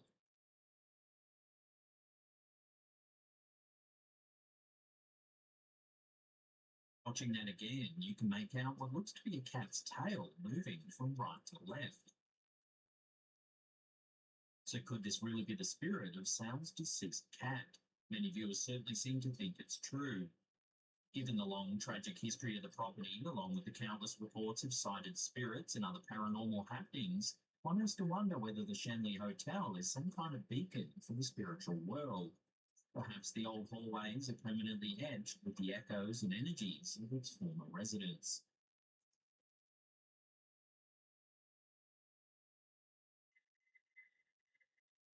Doorbell cameras are a blessing and a curse. While they may allow you to feel safer about your home and any packages on your doorstep while you're away, they also capture a ton of creepy and disturbing incidents.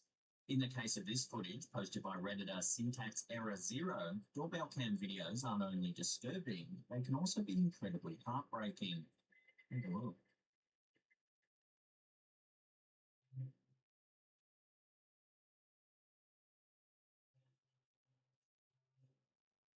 The video shows an older woman approaching the door and shuffling in place on the stoop. She appears distressed and is holding a knife in her hand.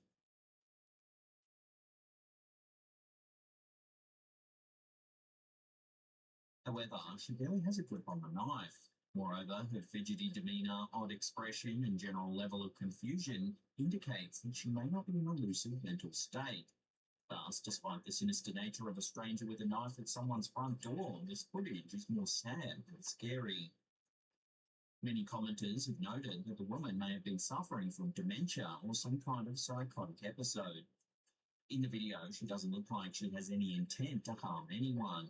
Instead, she appears as though she barely knows where she is.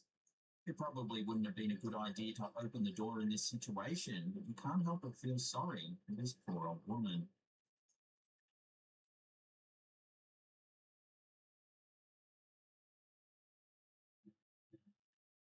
When YouTuber CZU Uncut posted this video to their channel in May of 2021, it sent the internet abuzz.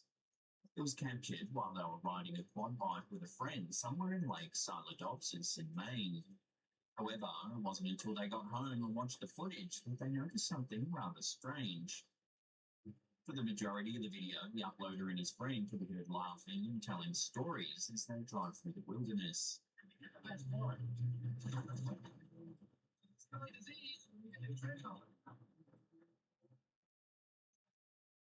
At one point in the video, the cameraman pans his device to the left, inadvertently capturing something super strange. Watch.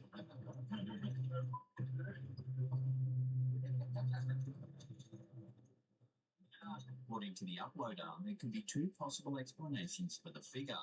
The first one is that it's actually a bear. However, several viewers believe that's unlikely, as the figure seen in the video is walking quite quickly on its hind legs through the forest. The second explanation is that it's actually Bigfoot, and judging by its appearance, it certainly seems possible. Whichever way you look at it, there was definitely something running through the forest that day. Whether it was a Sasquatch or something else is yet to be proven. One thing's for sure, however, if this video really does show Bigfoot, then it has to be some of the clearest footage ever captured of this elusive creature.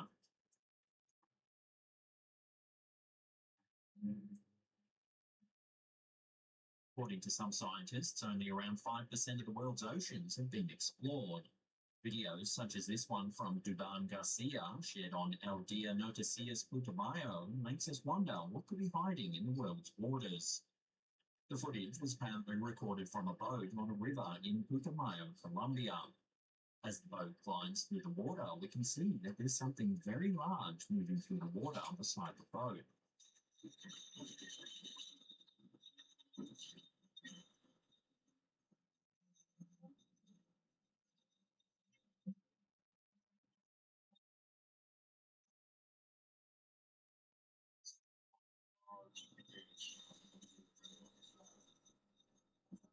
From far away, it's clear that whatever's in the water is massive.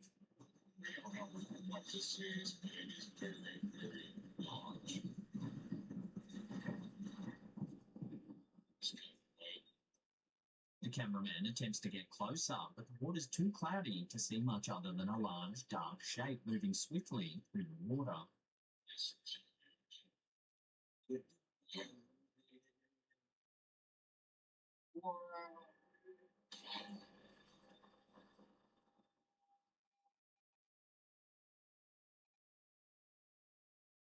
Some viewers have brushed the video off, believing that the strange shape is merely a log moving along the river's currents. But that doesn't explain its movements. Whatever's down there clearly accelerates through the water a number of times.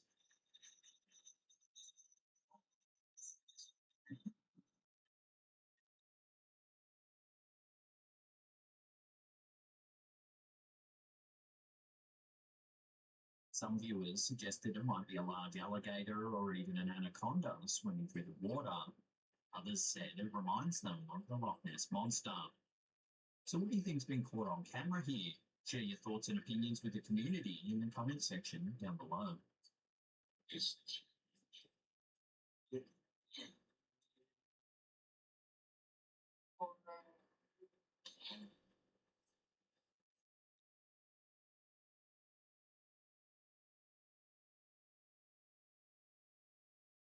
Now, to lighten the mood a little, here's a madman with a bag of snakes.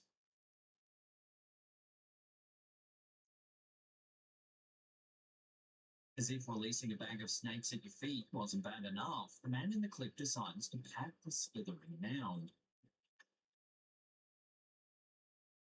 It was later reported that the man in the footage is Salim Khan, a snake wrangler in India.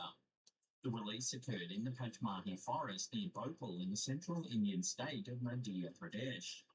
A total of 345 snakes were released at once.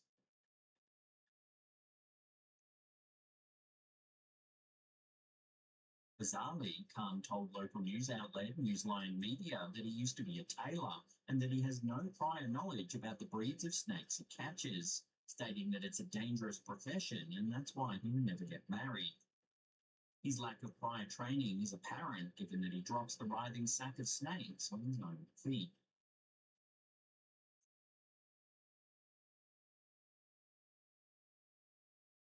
Renowned paranormal investigator Greg Ludwig, whose work's been featured on the TV show Ghost Adventures, uploaded this strange piece of footage to his Instagram account, Ghost Inspector Greg. In the video, we can see a couple of vehicles parked in the driveway of someone's home. All looks fairly normal. Watch what happens.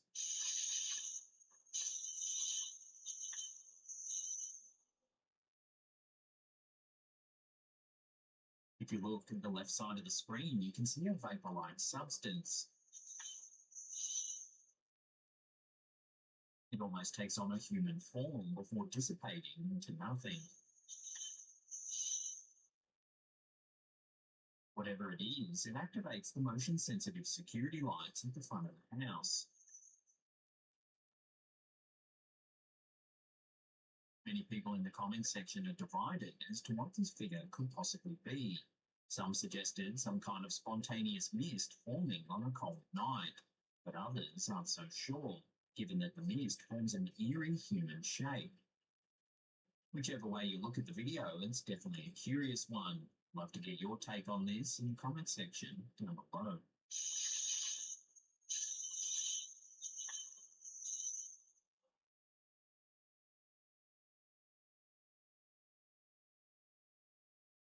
Our last clip, which was uploaded to TikTok by I Love Ghosties, has been leaving viewers a little freaked out. Watch what happens. I know.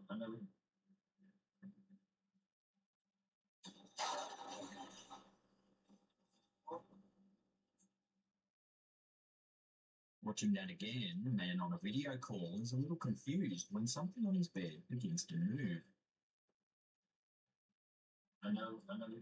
Seconds later, the cupboard in the corner violently swings open.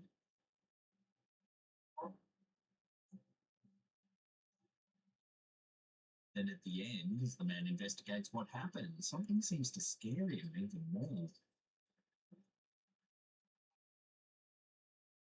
He looks back at the camera and quickly runs off.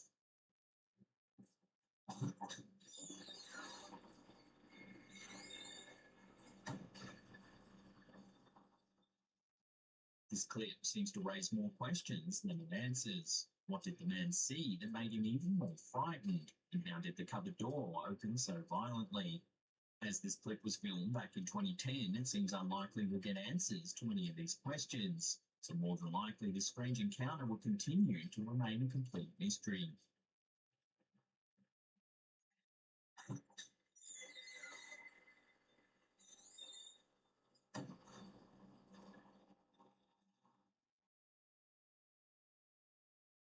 It seems that not all spirits might look like the stereotypical images you see in the movies. This photo, shared to Reddit by user Semexi, could prove that they still look very much like they did when they were alive. The poster claims that they were making a photo album of their dogs for Christmas when they noticed a strange man behind a tree in this particular image. The photo was supposedly captured on a small island owned by the family in Finland. It was taken at around 10:40 p.m. a few weeks after the summer solstice, which explains the presence of the light well into the evening. At first glance, the man may not look that strange. However, the poster noted that the island is very small, only about 50 meters squared. It seems that it would be almost impossible for someone else to wander around the island without the photographer noticing. So who could this strange man be? The poster's family theorizes that it might be the spirit of the island's former owner, a man who passed away about 6 years prior to this photo being taken. So what do you think? Could it really be his spirit returning to his former home? Or is this some kind of strange trespasser that they didn't even notice? Let me know what you think in the comment section down below.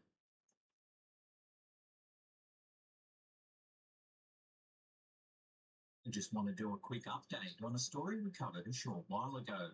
Recently, we reported on a Reddit user named C.Miller2006. In December 2021, the user posted that her son had died in a car accident in August of that year. She posted a series of photos showing mysterious messages from her deceased son, Michael's phone number. The number's disconnected and shouldn't be able to send messages anymore. The mother said that she mentioned to one of Michael's friends that she wanted a good copy of Michael's signature to get as a tattoo to memorialize him. Eerily, she later received a text from her son's phone saying, "Signed." Then, just a few days later, when the mum was painting Michael's room, she received yet another text. This time it read, "My room." Now there's been an update and yet another text from her son's phone number. In this text, which was received on the 6th of January 2022, it reads, "Almost home." Stranger still, the song that was playing at the time was "I'll Be Missing You" by Puff Daddy and Faith Evans, a song about death and reuniting with loved ones. To clarify, Michael's phone is disconnected, and the mother even rang the number to make sure it hasn't been reassigned to someone else, and confirmed that it has not. So could this really be an interaction from beyond the grave? Or is it all just a series of coincidences? If it brings the mum some comfort, then that's all that really matters in what must be a very difficult time.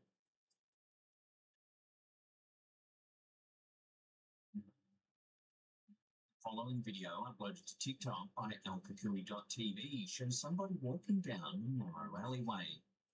At first, you may not notice anything unusual as your focus is probably drawn towards the figure at the very end of the alley.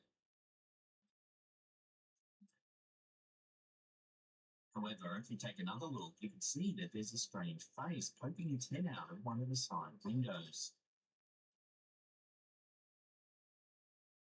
The face appears to be a creepy, dull brown colour, its eyes look dark and sunken, and it appears to have black, stringy hair.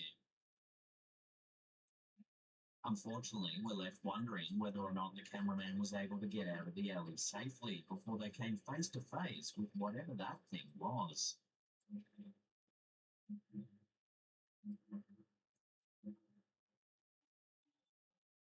49-year-old Carolyn Walker from Bradford, West Yorkshire, was playing a game of peekaboo with her grandson when she decided to pull out her camera and take a photo of the young boy having fun and smiling. She didn't expect the photo would capture anything strange. That's exactly what happened. In the photo, you can make out a transparent figure just to the right of the boy's head. Speaking about the photo, Walker said that she thinks the image is genuinely terrifying. She suspects that it's the ghost of her mother-in-law who died from a tragic accident 8 years prior.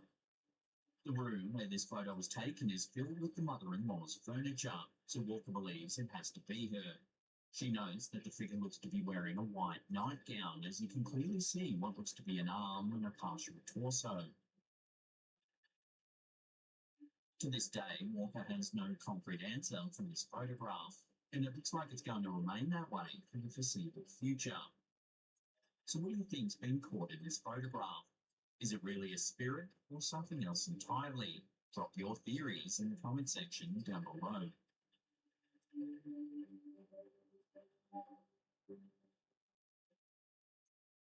This next strange sighting was uploaded to Facebook by George Campos. Take a look and see if you can explain what it is.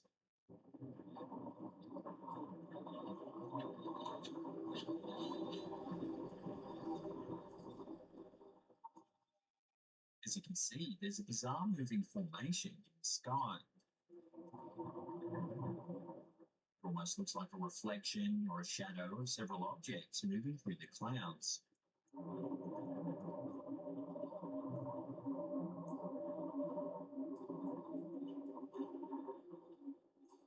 Stranger still, just below, you see several disc-shaped objects forming downwards.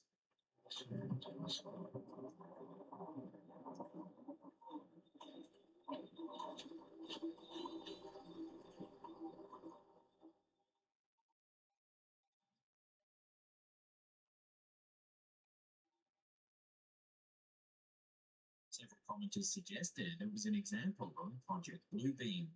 Project Bluebeam is a conspiracy theory first proposed by journalist Sergei Monast in 1994. According to Monast, NASA, with the help of the United Nations, is implementing a New Age religion with the Antichrist as its head figure. Manas believes NASA will project images of the second coming of Christ in the clouds using advanced holographic technology. While the theory is interesting, this footage doesn't exactly show a floating Jesus head high up in the sky. Some viewers thought it might be a trick of the light or some kind of mirage. So what do you make of this bizarre sighting? Share your theories with the community down below.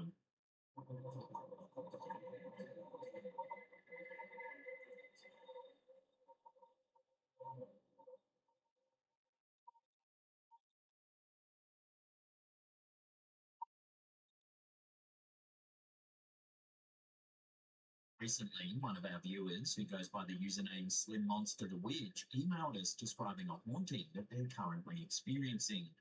They work at a store called the Smoky Monkey in Fort Collins, Colorado, and they believe some kind of entity is haunting the shop. At first, it was just little things like noticing objects not in their usual spot, but eventually it got worse. Our viewer claims that one day they saw a strange bald man browsing the store. At first, they thought nothing of it, but when they took a second glance, the man had completely disappeared. Shortly after, both our viewer and the store owner say they saw a shadowy figure that almost looked like a black cat roaming the premises. They believe this energy is responsible for objects in the store moving about. Luckily, the property has security cameras running around the clock, some of which have managed to pick up some of the strange events that take place in and around this shop front.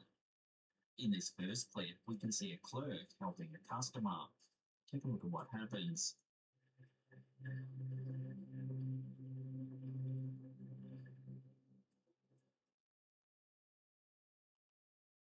A bag of tobacco mysteriously falls off the top shelf.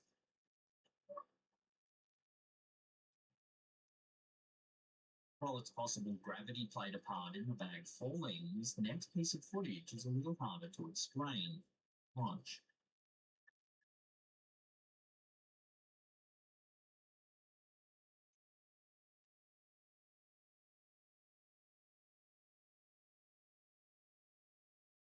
As you can see, a packet gets pushed off one of the shelves. There's a clear force behind its movement.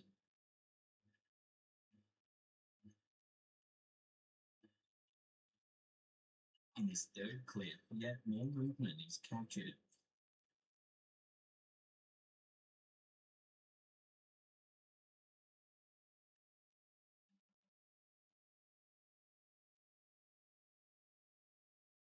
Watching that again, it's subtle, but you can see a pipe gets ejected from the glass display cabinet.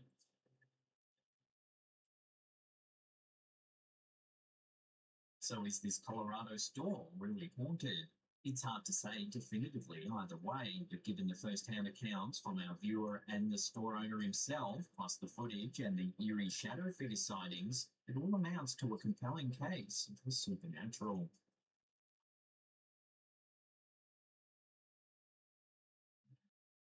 It's fascinating just how many terrifying things security cameras can capture in the most unexpected of moments. These cameras are almost always installed to prevent burglary or uninvited visitors, but in some instances, such as the following video posted to TikTok by a username Paradolia Paranormal, they're useful for recording possible paranormal events. The video in question shows a couple of people sitting around in an office. Things appear to be relatively normal, but while they're sitting there, something strange happens in the background. Have a look. En medio de una reunión, un objeto. Watching that again, glass on the table in the far corner of the room seems to move all by itself. Lograr que este objeto sea empujado 2 veces. ¿Acaso estamos en medio de una actividad paranormal o sencillamente de algo ilógico? The movement catches the attention of one of the women in the room, who walks over to take a look. En medio de una reunión, un objeto. Some viewers thought perhaps the glass moved due to condensation on the table. However, others are not so sure, believing this to be the work of a mischievous poltergeist, a type of spirit that's said to be able to manipulate objects in the physical world. ¿Acaso estamos en medio de una actividad paranormal o sencillamente de algo lógico? So is this just a case of simple condensation or something more mysterious? Take a look at the footage again and decide for yourself.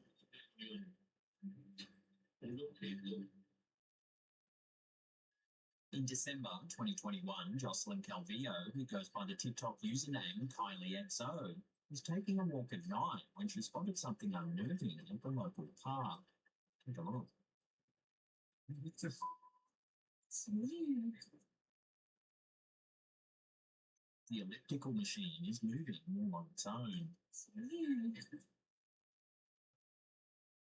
The fact that it's moving at a pace that's far beyond anything a passing breeze might do has led many viewers to believe that we're witnessing some ghostly activity. However, some TikTok users were skeptical of the length of the clip. If the machine really was moving on its own, then why would you only film for 7 seconds?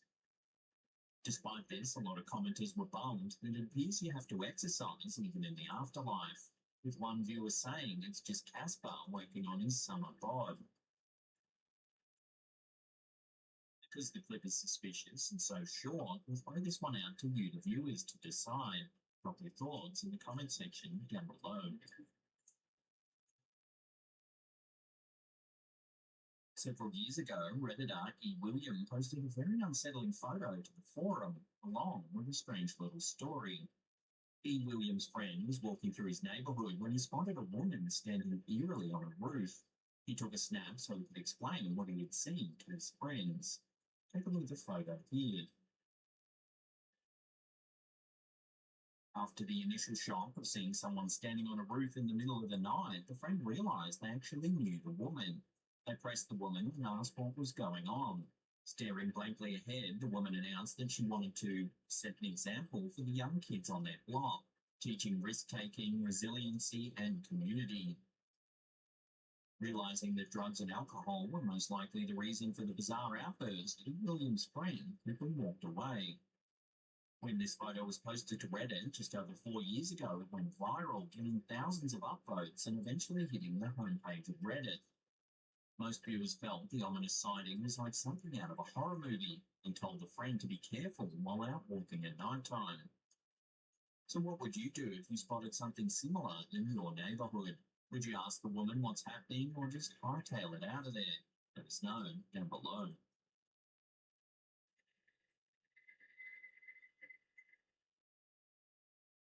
Paranormal Me is a popular YouTuber who documents his explorations of different abandoned buildings in the hopes of capturing some truly creepy things for his subscribers to see.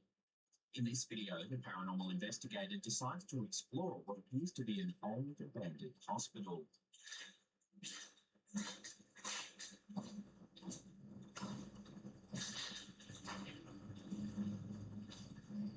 As soon as he walks inside the dreary and unsettling building, it's clear that the place has certainly seen better days.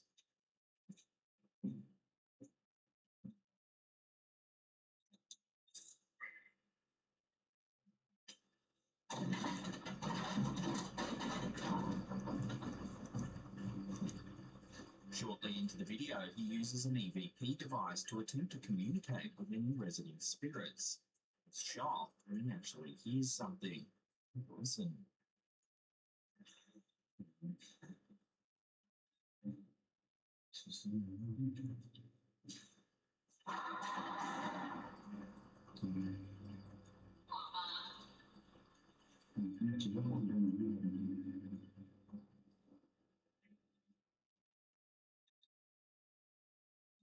It sounds like the word kurban, which is Turkish for victim.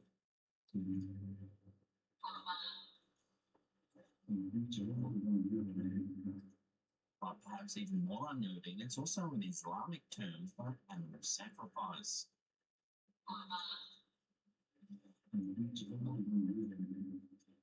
Sometime later, he manages to inadvertently film something strange in the nearby window. Take a look.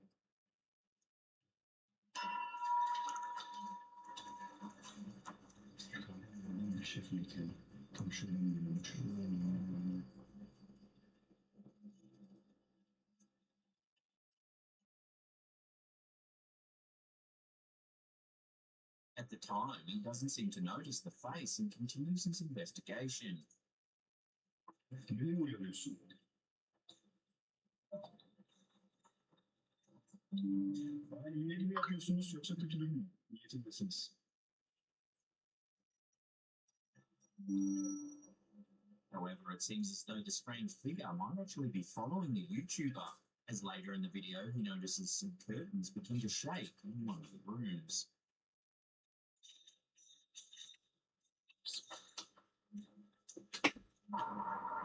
Kendini göster.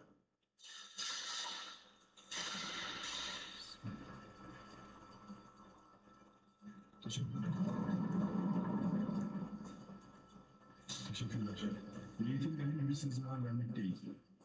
Wisely, the investigator decides to leave the building shortly thereafter, and we're left to wonder just who, what that mysterious figure actually was. Could it have been a homeless person who's taken up residence in the old building? Or was it something a little stranger? As hospitals see their fair share of deaths, some believe that the spirits of the deceased may linger in the premises even after everyone else has left.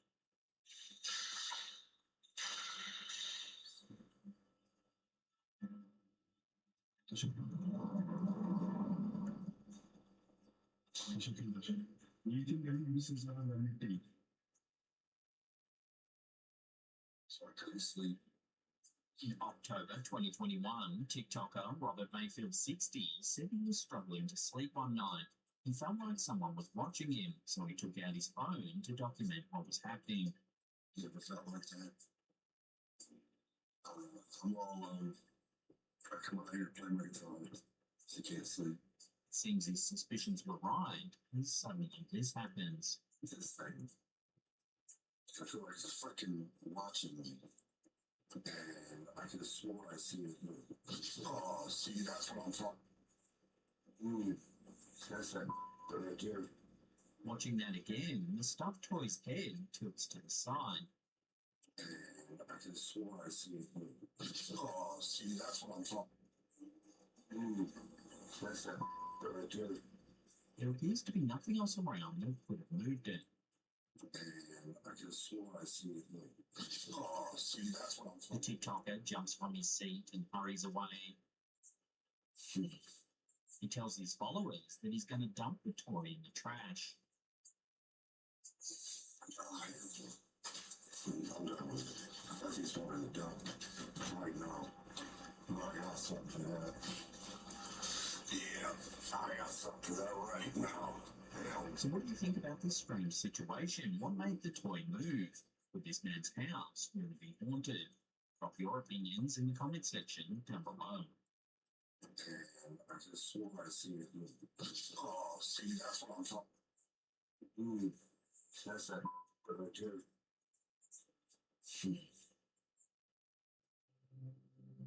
The origins of this next clip are unknown, as the OP's account is now deleted. It shows an encounter with an enormous snake. Take a look.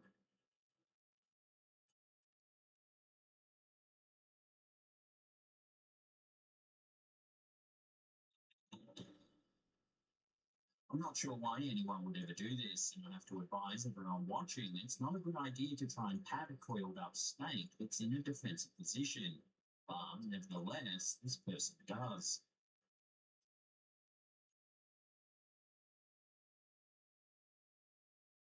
One of the commenters on this clip said that they're from Brazil and warned everyone not to mess with anacondas. He claims the reports of missing children often occur around his local area. Then, more often than not, an anaconda will soon be spotted nearby.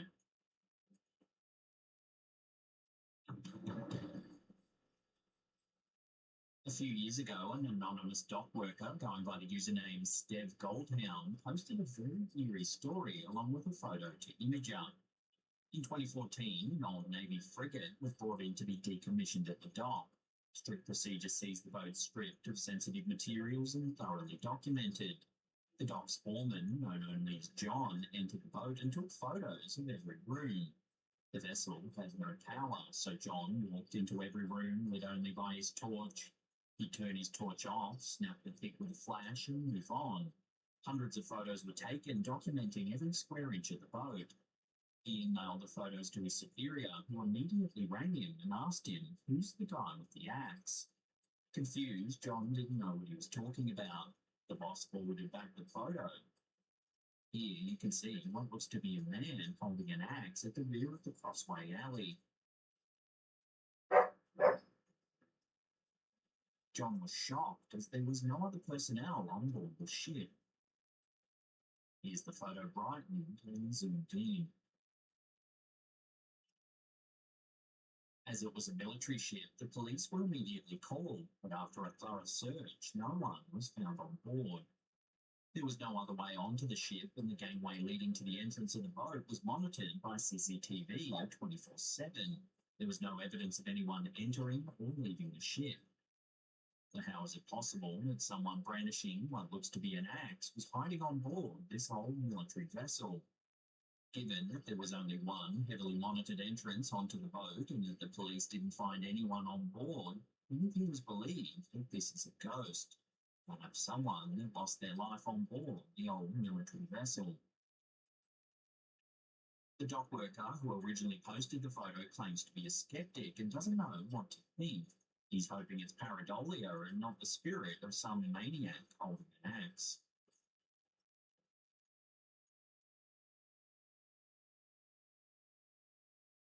Johnny Drunkard is a fascinating YouTube channel we've covered a few times in the past.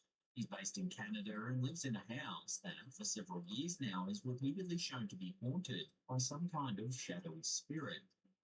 Over the years, Johnny has recorded strange noises, objects moving, and on more than one occasion has caught a black mass moving about in his basement.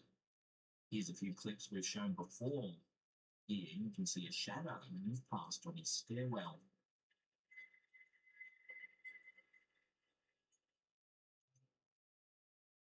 And here, something black flies along the roof in his basement.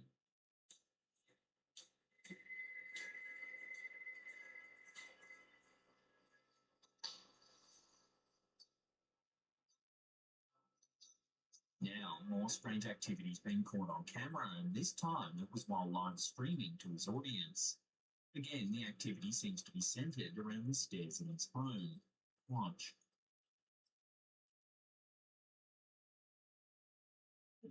Was that something up there? Did anybody see anything right there? It's subtle, but watching that again, you can see a shadow move from left to right.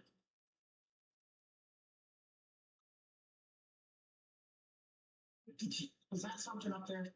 Near the end of the live stream, yet more activity was captured. Hello?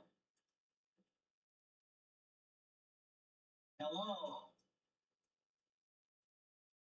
The fact that these sightings happened while chatting live to his audience certainly does add a level of credibility, as it would be very hard to stage these events while people are watching in real time.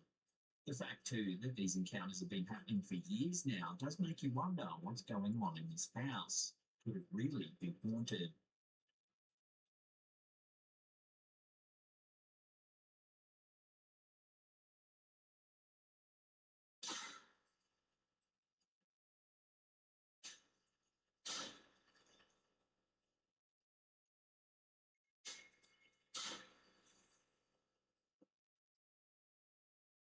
In this video shared to YouTube by Haunted Forest Monsters, it appears as though something strange has been caught on an outdoor security camera.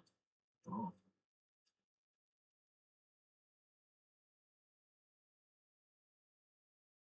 Oh, what the...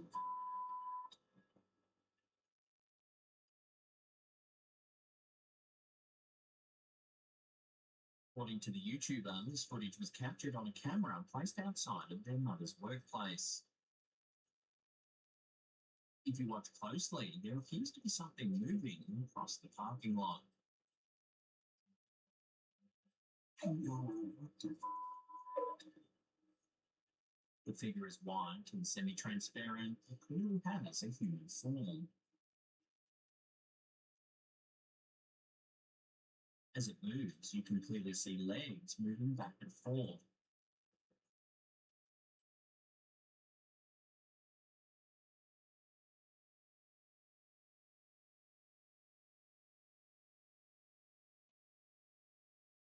Often issues with camera compression rates are thought to be responsible for semi-transparent anomalies that show up on film. However, many still seem certain that footage like this really does show a paranormal entity. While it's hard to deny that this figure certainly does look otherworldly, more evidence is still needed before we can definitively say that a ghost really has been caught on camera in this parking lot.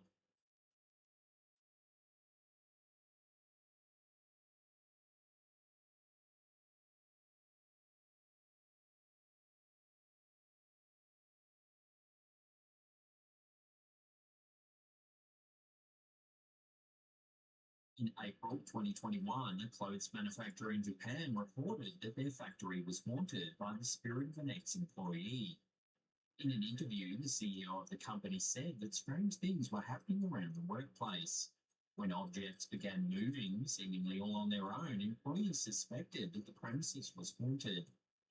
Eerie after-hours CCTV footage of the factory was uploaded to the YouTube channel Fourth Wall for all to see. In this first clip, we can see the sewing room of the factory. Watch what happens.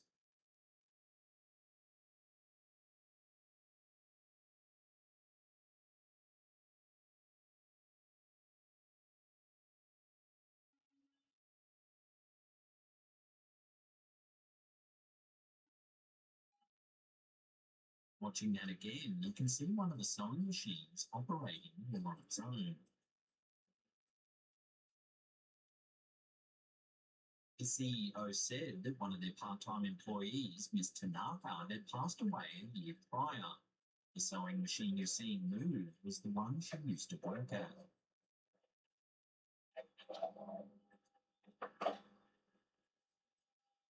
In this second piece of footage, more eerie movement can be seen.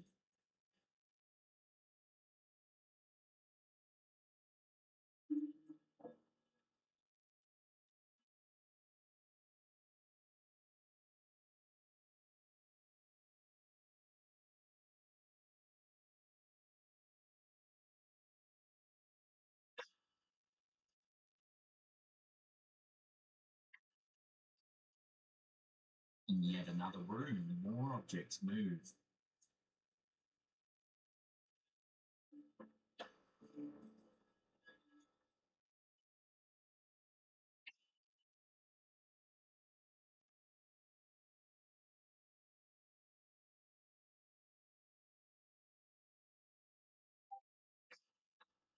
Watching this one again, several things move throughout the room. First, several items fall off the shelves at the rear of the room.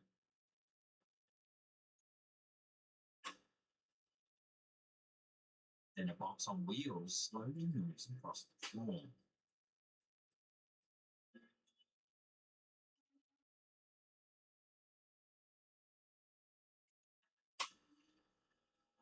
The manager said he has no idea what's causing the phenomena, but can't help but link the death of Miss Tanaka with the eerie goings-on inside the factory.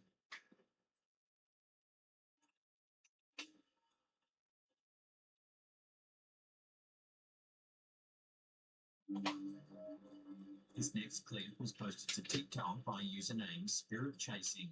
It seems to show some eerie footage captured on a Ring doorbell home security system. Take a look.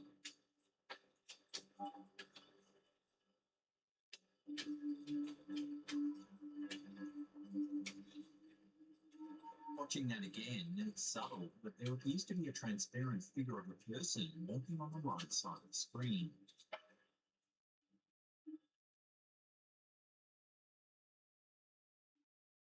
It seems to appear out of nowhere and drifts slowly across the yard.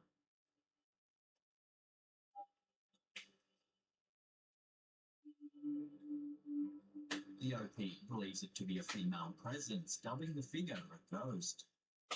While it certainly is strange that it appears out of nowhere and looks to be transparent, it's too difficult to say 100% either way what this actually is.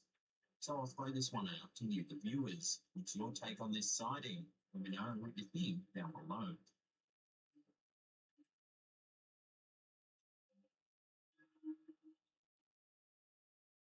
In June 2018, a man in Japan experienced something truly eerie in a playground in his local neighborhood. He noticed that a swing was moving all by itself inside the playground. He couldn't quite explain it, so he set up a camera to document the strange occurrence. He also used his phone to capture a different angle to prove what was happening to family and friends. The footage was uploaded to the YouTube channel Fourth Wall for all to see. First, take a look at the high camera shot that he took.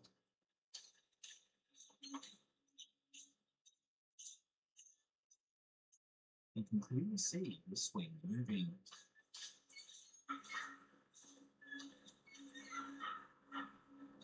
There also appears to be someone else in the playground watching the swing move. Now, watch the angle filmed on his phone. Here you can see the swing moving on its own more clearly.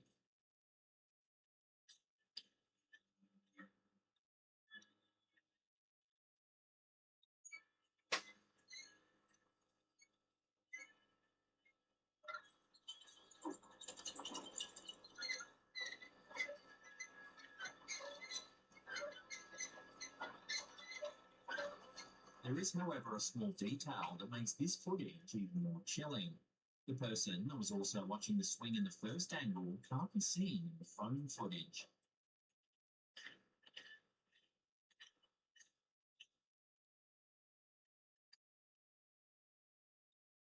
There's just no one there.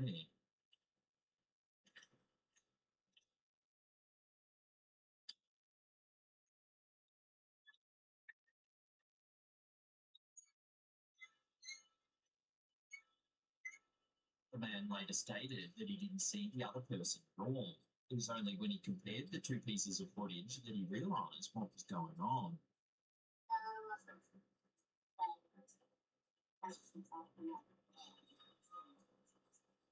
So what do you make of this chilling footage? Is there some way to explain the other man not appearing in the video captured by the phone? The OP said he posted the two pieces of footage to Twitter, but when it only got a few views and no comments, he decided to delete the tweet. So, until further info comes to hand, this unsettling piece of footage will have to remain a mystery.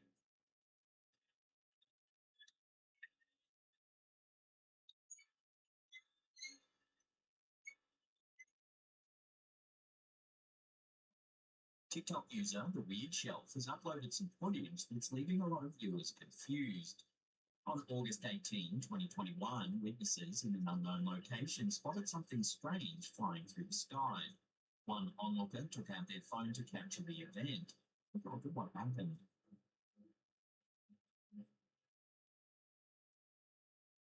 Caption overlay on the video reads, "Can a meteorite do a U-turn?" which seems to sum up the sighting perfectly. The strange movement of the object has led many viewers to speculate that this is an alien craft of some kind. Although coming to any sort of concrete explanation can be tricky based on just one piece of footage, it definitely seems like something highly unusual has been captured here. So what do you think's going on? Did this eyewitness manage to capture footage of an actual alien craft in broad daylight? Or is it something else entirely? Love to hear your theories on this sighting in the comment section down below.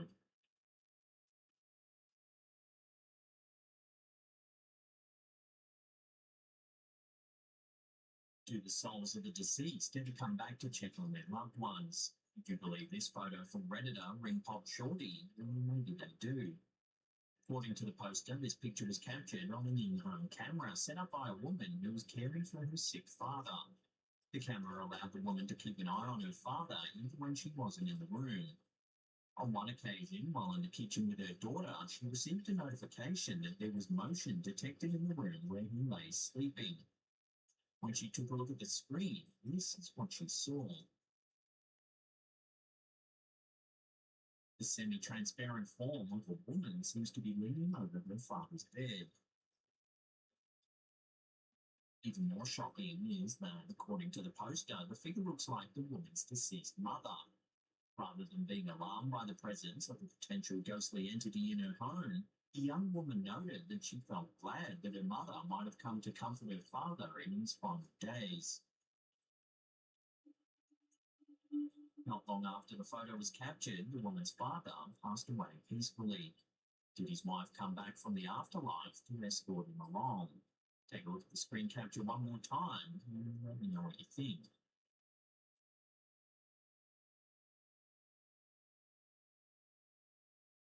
TikTok user Rachel Lindsay was making her way through West Hollywood in November of 2021 when she spotted something truly bizarre floating through the sky.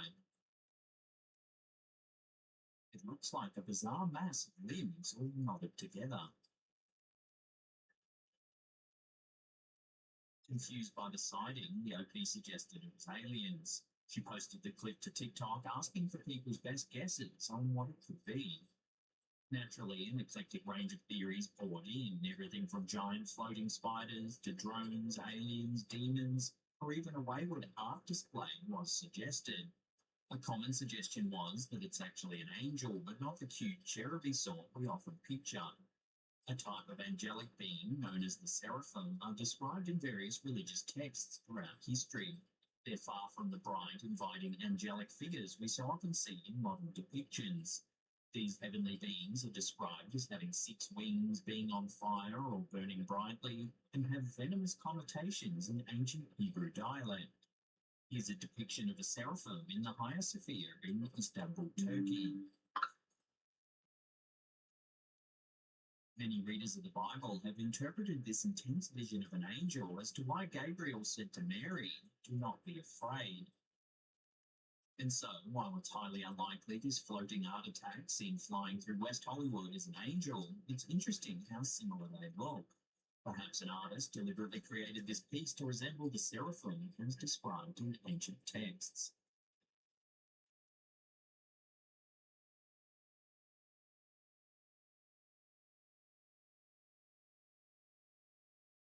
In this video uploaded to TikTok by Renanas007, we see footage supposedly captured by 2 security guards working on an 8 p.m. to 8 a.m. shift. Around midnight, the co-workers noticed something just off in the distance, so one of them grabbed their phone and hit record. What they captured.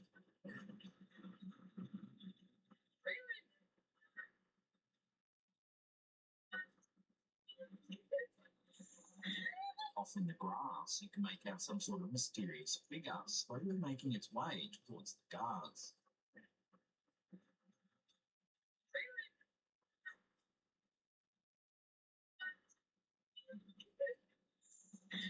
Unfortunately, it doesn't get close enough for us to get a good look before the footage cuts out. However, there certainly seems to be something strange about this mysterious figure. If you zoom in, you can see that it almost looks like it's made out of plant material similar to the nearby grass.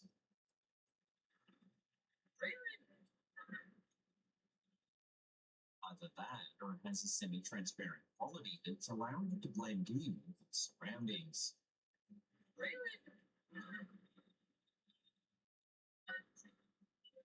Best case scenario is that it's simply a regular person, one that the camera's unable to focus on properly. But even so, we have to wonder about the motives of someone lurking alone in the darkness after midnight.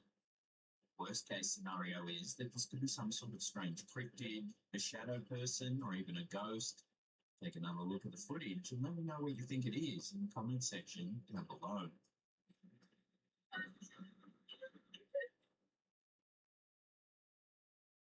This next short clip has unknown origins, but was uploaded to the YouTube channel Paseo Infinito. It shows a group investigating an old abandoned house. As they look around upstairs, they spot something super unsettling.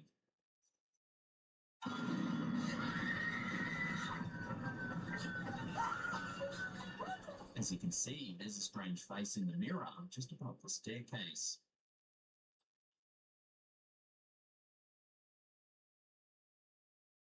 After spotting it, the camera holder runs off screaming.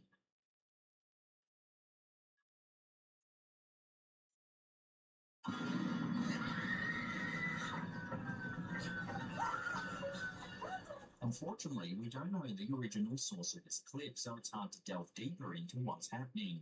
It would be good to know the location and who was actually filming.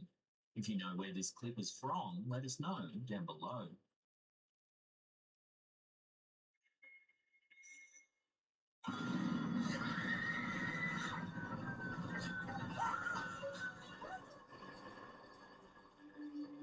The following video has unknown origins. The only thing that is known is that it was filmed at a wedding somewhere in South America.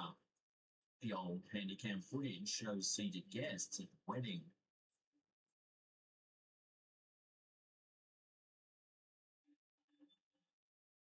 All seems perfectly fine until you notice someone unusual in the background.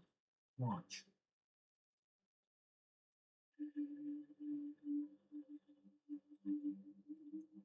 A strange figure appearing in a white veil can be seen sitting down amongst the other people in the crowd.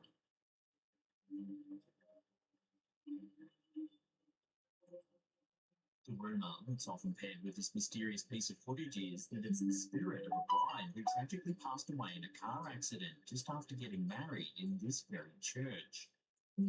Some viewers don't quite buy the story and think it's simply another guest that looks a bit transparent on the old grainy footage. However, it is strange that they clearly seem to be wearing a veil, which would be in poor taste at someone else's wedding. So what do you think's going on here?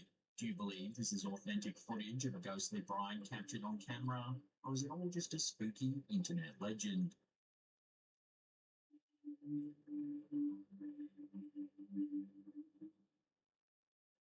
In December 2020, Carly Everidge, who goes by the TikTok username Everidge7, experienced something that she can't quite explain.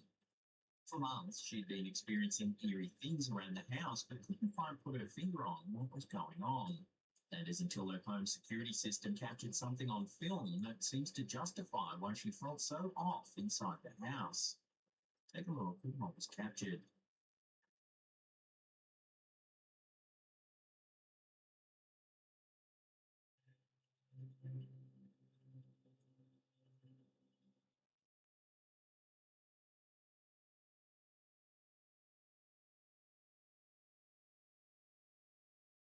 As you can see, the door seems to move all on its own.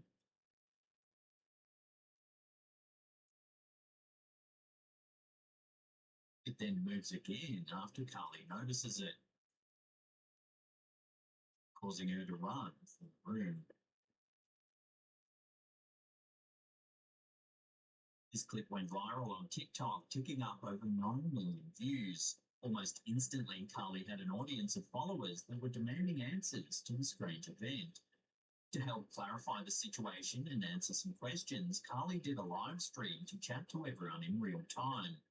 While the live stream isn't available on her page anymore, there is some home security footage of her while she was doing the live stream. Here you can see Carly chatting to her followers, showing the room where the initial incident took place.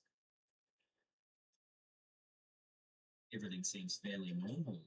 Watch what happens.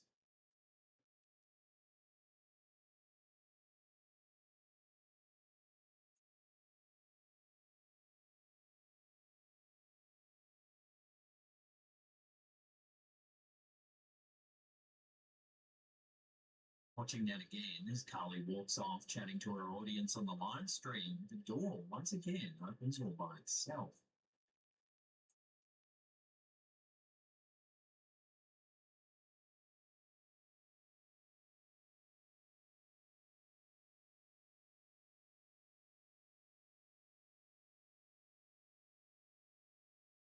It was said that Carly should look into the history of the home to see if anyone's died in the house.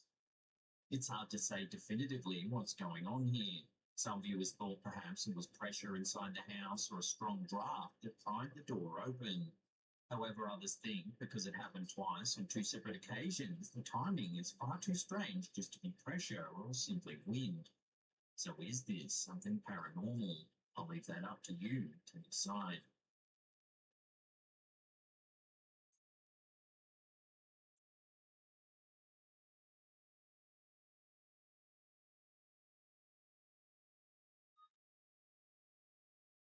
Baby monitors often seem to be a source of strange and unusual footage. Here is yet another example, this time shared to TikTok by DJ Terry Turbo. According to the poster, when they checked in on their little bundle of joy sleeping peacefully in their crib, they saw this startling image. If you look closely at the sleeping child's head, you can see that there appears to be the face of a second child.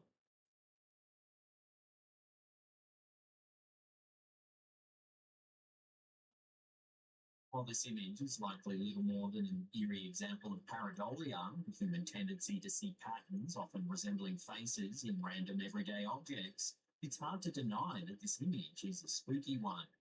Regardless of the reason, the mysterious face in this child's newly grown locks is certainly unnerving.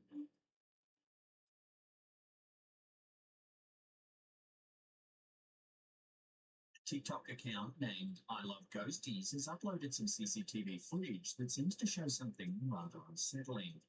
In the video, we see some security footage taken from an office complex in June 2021. All that's visible is a long, dark hallway with seemingly nobody in sight. However, that notion changes in the blink of an eye. Watch.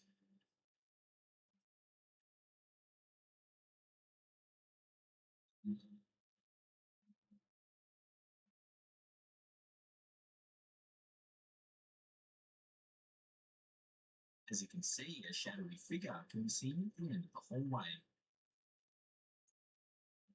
It then passes through a doorway on the right, before eventually returning back into the hall.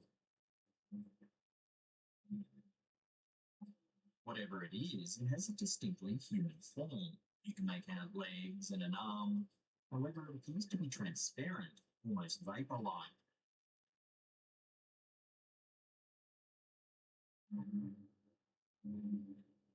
Naturally, many people believe that the figure in the video is none other than a shadow figure. Judging by the entity's featureless appearance, it certainly makes a lot of sense. That and the way it moves around is definitely quite unsettling. Although obviously nothing is 100%, it's pretty hard to rationally explain this strange sighting.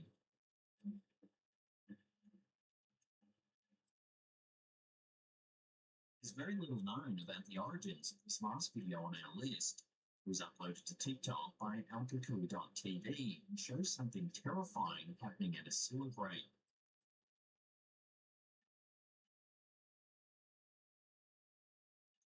Out of nowhere, strange hands appear to be grabbing at the sewer bars as if making a desperate attempt to escape.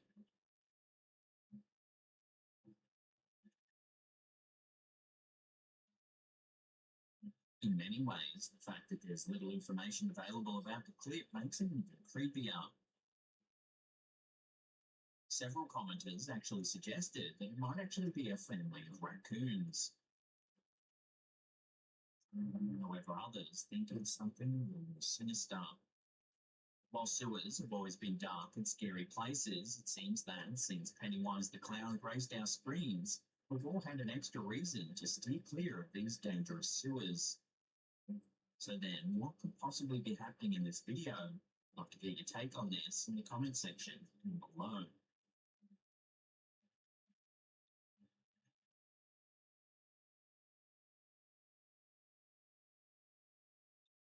Well, here you are, that's the end of the episode. Thank you so much for watching. Now remember to subscribe to our other YouTube channels. We've got Slapcam Mysteries, that's more in-depth true crime style stuff. We've also got Slapcam Shorts, that's quick fire, short form content in your inbox every single day of the week. There's links to those channels in the description box down below there. And that's it from me. I'll see you all next time.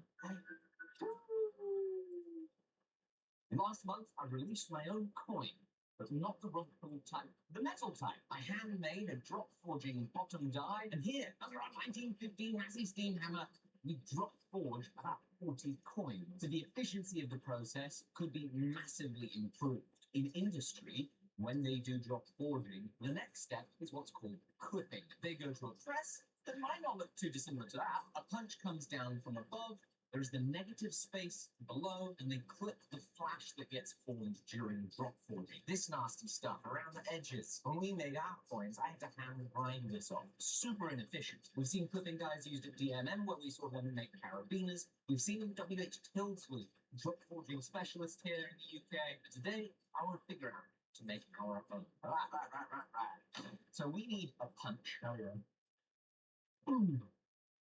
Wait. I made a flash. That comes in from above.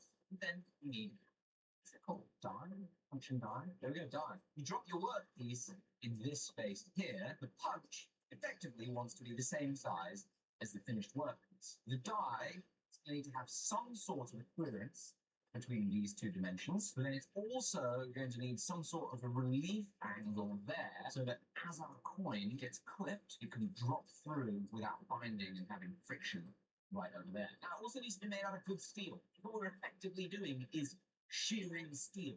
It'll hopefully still be somewhat profitable, a little bit more malleable, but not be more than like 600 degrees. Now, when we've seen the big boys do this stuff, they have the top die in the ram of their press, the bottom die on the table of their press. There's tons of clearance, but it means they have to kind of set up these two independent things and make sure that they're lining up perfectly. They're also doing much larger parts than we do. So that's one option. You make a punch that gets installed into our RAM, you make a die that gets installed on the table.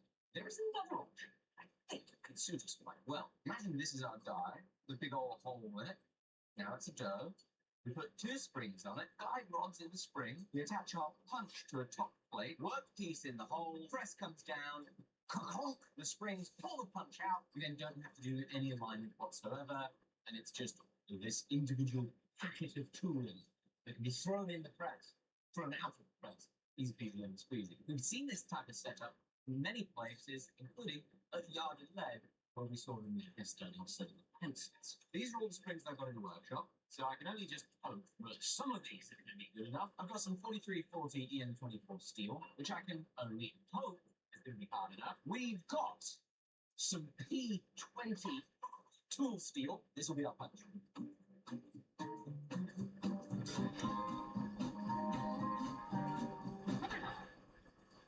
Make you jump a little bit. I was thinking about making you doing crap. Dad. You still get me. What are you actually making? Trying to see if like it responds fine to the what clearance. It is possible I could go for a small strip. There's a problem. Stripping is one thing, stripping is another, and I haven't found at all about how to strip. I forgot a really important component. Let's say my finger is a punch, and it's punching out a hole in solid plate, right? Punch. A little slug comes out the bottom. This is the clipped material. It comes up, stays on the tool. If that happens, massive problem. It needs to be stripped. See how the pros do it. That there is the stripping plate. Bottom die underneath my finger, stripping plate, punch above the stripping plate. That's the punch, that's the stripping plate, and that's the bottom die. Punch, strip, flashing stays there. I'm an idiot. I didn't have to make something that attaches to the top round.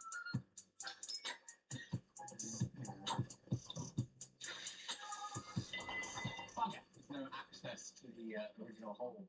The bore of this. This whole assembly, this system here, is something that the owner, in between me owning it the first time and the second time, put on there. But actually, forging, pretty good system. Neatly done.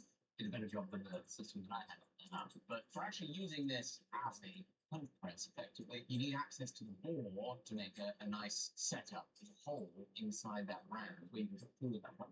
You could just make it on plate. It was there.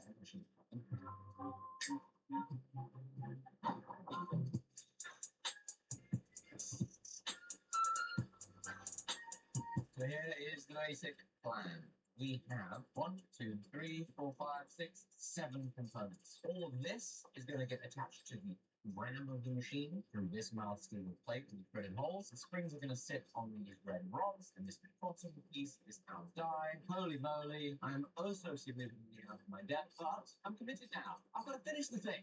Start on the bottom die. We're going to touch the length, 210 mil. Coming right up, boys and girls. Let's start with molds.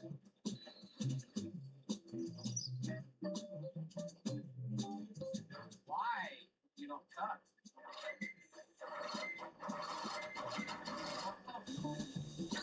Oh yeah, that's a sharp drill bit.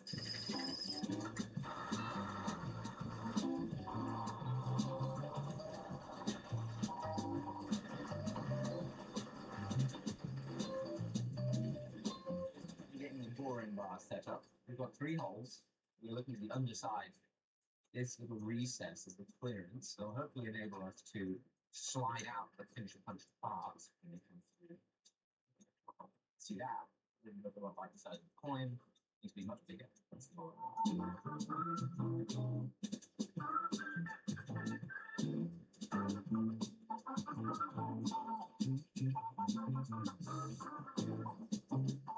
Yeah, pretty good. It's the same size as our coin the whole way down. We're now going to make a little relief to the coins pop out. So about 80% of this is going to have a large diameter. Stops there. I think we can take it out twice now. So this is the way it's actually going to be oriented. Workpiece will be inserted. Oh, excellent. It gets pumped. We got tons of options. We'll make it bigger. It's very close though, that's for sure. Hello, my name is Dave. Got some material for the top. I don't know what it's called. It's like the plate that holds the punch.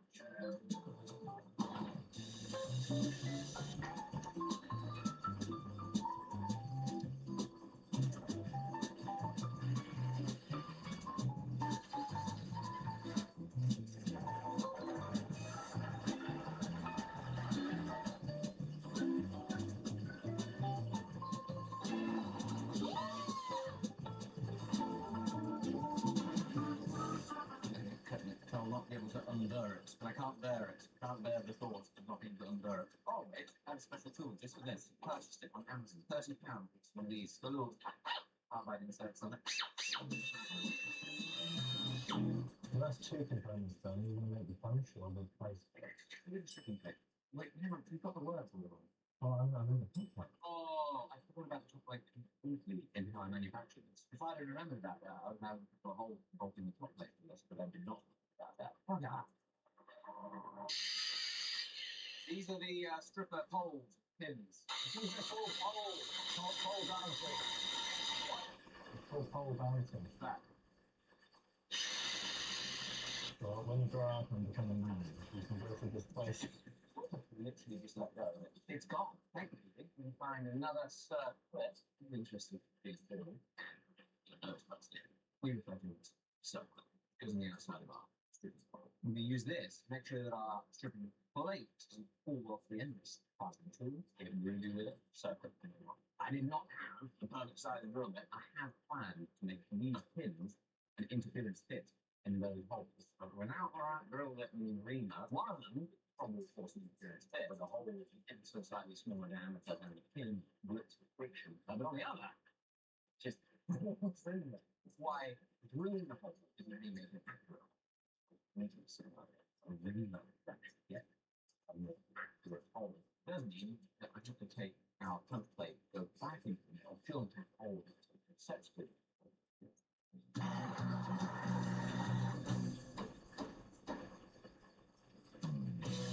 Kind of undone. Next up, stripping plate.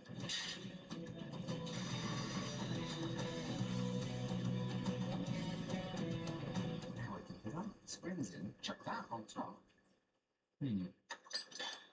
Let's use gravity to our advantage, not disadvantage. Chuck that there. I don't think that's helpful. It's trying to hold that. You don't think so? Means you're going to ping right up. Ready? Fetch! I got you. I can't compress it at all, but it means it's going to strip really well. The last thing to do is punch. Take the last thing. Right, Jenny, I need your help. I need you to kick the end off this. Chuck it in the leg. Okay. What the heck? That was good. Thanks to me.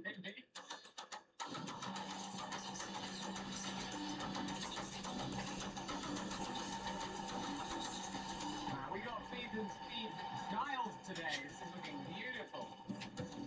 45.19. We are almost there. Oh, like it was made for it, but I'm going to need a tiny bit of clearance there.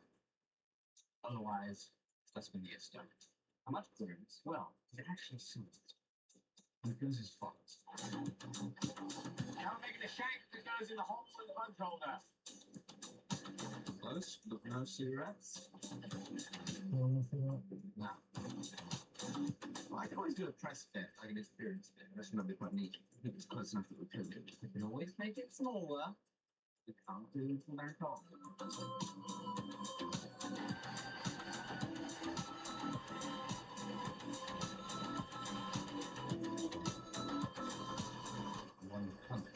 These two things both need to hold the edge. As we are shearing our coins through, we're going to be putting a ton of force in these bitty corners, and those bitty corners, both sides, need to be sharp in order to shear and cut the material. These both need to be hard. Until for this, the N24 in the UK, 4340 in the US, you're about 4% carbon, a good dosage of nickel, but not considered tool steel, only considered like a carbon alloy steel. This, however, P22 steel, same material that we made the bottom die or our coin forging out of, that's a plastic injection molding tool steel. So not the perfect choice for what we're doing, but I want Bunsen butter. It's not like getting a pizza out of a regular oven. While that heats up, we're going to cut out the round plate.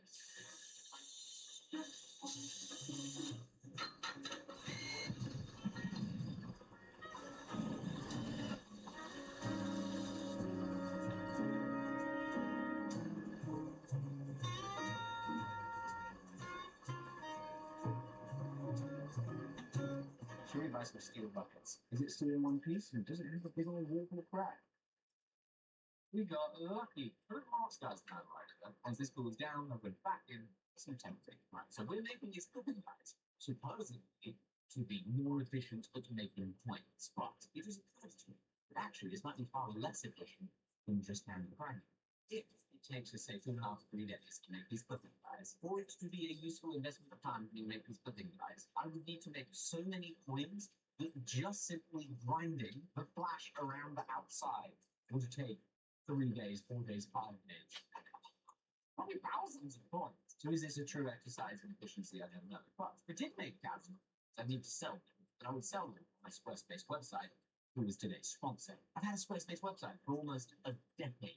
And I sold my very first product online with them. And last month, we sold 40 of the coins that we stamped out on our present-day Squarespace website. Whatever it is that you want to showcase, sell, or offer, Squarespace is there to help you. They've got countless drag-and-drop themes, which means you don't need to be a computer whiz to build a beautiful website that converts customers. You can run your email marketing campaigns through Squarespace to let your audience know what you've got going on. You can sell your time with Squarespace scheduling. We use it to have people book a one-to-one hour making fast month. And the best thing is it's an all-in-one platform. You can buy your domain there. There's no plugins, patches, or upgrades ever. And if you go to squarespace.com/forge, you will get a free trial. You can try it. If you love it, code FORGE checkout gets you 10% off your purchases. Please use that code FORGE. Leave a chart. Let's get back to it. They've done tempering. These now have a lovely coating of iron oxide from being heated up. So we've got to clean up the outside of this. And on our die, I would like a nice, flat, pretty surface for it to form the edge. So I'm going to quickly whack it on the surface grind.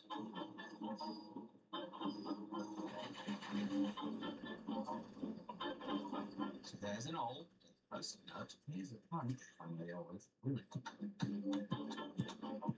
A perfect circle punched out. Yeah. Right. So now, this part. Keep this up. Drop that in.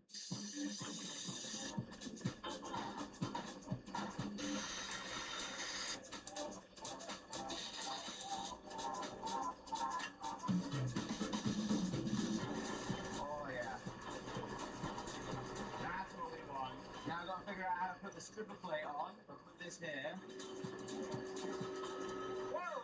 Oh, you bent it. No! That's some strong springs, isn't it? I'm sure this is exactly how the veteran tool and die makers assemble things. Here goes. Check. Punch comes down, stripper plate compresses, finishes punching, your base strips, boom. That's sick! Look at that! This handle up here allows me to set a return stop, so the ram isn't going to go up any higher. These let me set a depth stop, so if it's punching too deep or not deep enough, we can adjust this based on that thread. It all looks good, you know? Let's test it. I don't think we strictly need to test it on the flashing the coin. I think we can just test it on any old bit of sheet. So let's grab some copper, see if we can have this be our first test. Oh, it's perfect! Oh, it's so sick. Let's find out how thick we can punch on it. 1.5 millimeter brass. Oh, Okay, we found our limits. Did not like that, did it? See? This press just has no guts. Then I'll strip a plate. No bueno.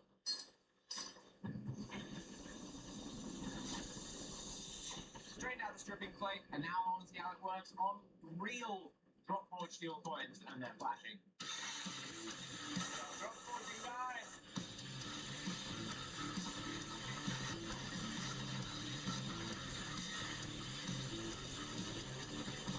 Ah! No! You gotta be kidding me. Running theme, isn't it? Press isn't strong enough. I think there's an additional issue though. I think it's possible that the hole in the die isn't quite big enough. You see, it didn't drop in. Well, those cold pieces, they dropped in nicely. When we were measuring up, I didn't account for the old CTE. Coefficient of thermal expansion. So when it's hot, it doesn't fit, does it? Come on! You joker! Now we're going to be ruining the temper.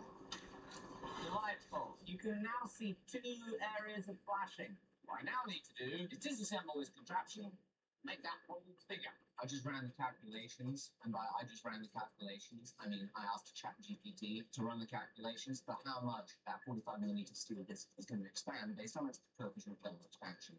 Temperature, it was 45mm in diameter. It's going to expand to 45.53 millimeters in diameter. That's half a millimeter. That's a very big difference in the grand scheme of things. Take two. Put a bigger hole, hopefully it punches. It's really stuck! Got it stuck in the die! Wow, that sounds super cold. Is it pull it in? Please tell me all figured out. Let's try it. No! Oh, dang it! No! Well, here, I forge it more under the steam hammer so that the flashing is as thin as possible. Take three. Come on, baby! Come on! Yes! Yes! It did it! That is the flashing, and that is the coin! Thank goodness. The flashing is clipped, and it looks good. There's almost no burr. I mean, that thing is basically ready to rumble. Apart from the stamping defect, it flew out of the die and had to go back in. I think that's what the stamping defect is, but we clipped it. One success is one thing, see if we can replicate it.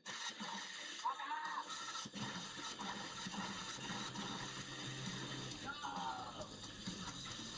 Yes! Flashing number two. Took more effort though. Yay! Come on, baby.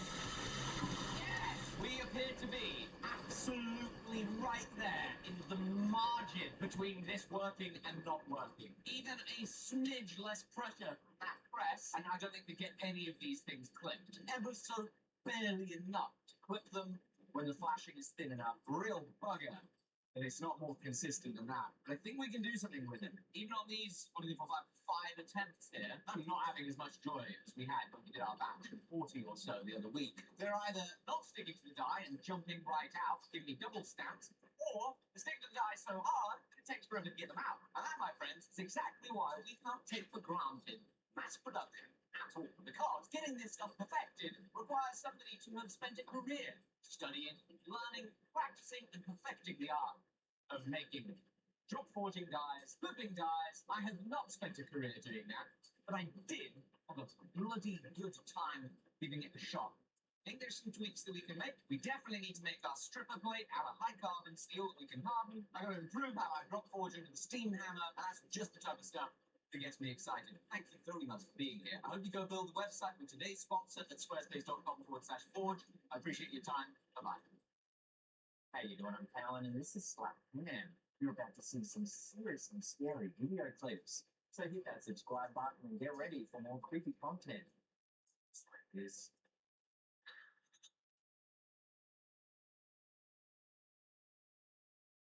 3 years ago, Reddit user LT shook the paranormal community with an unsettling series of dashcam stills that defy his inspiration.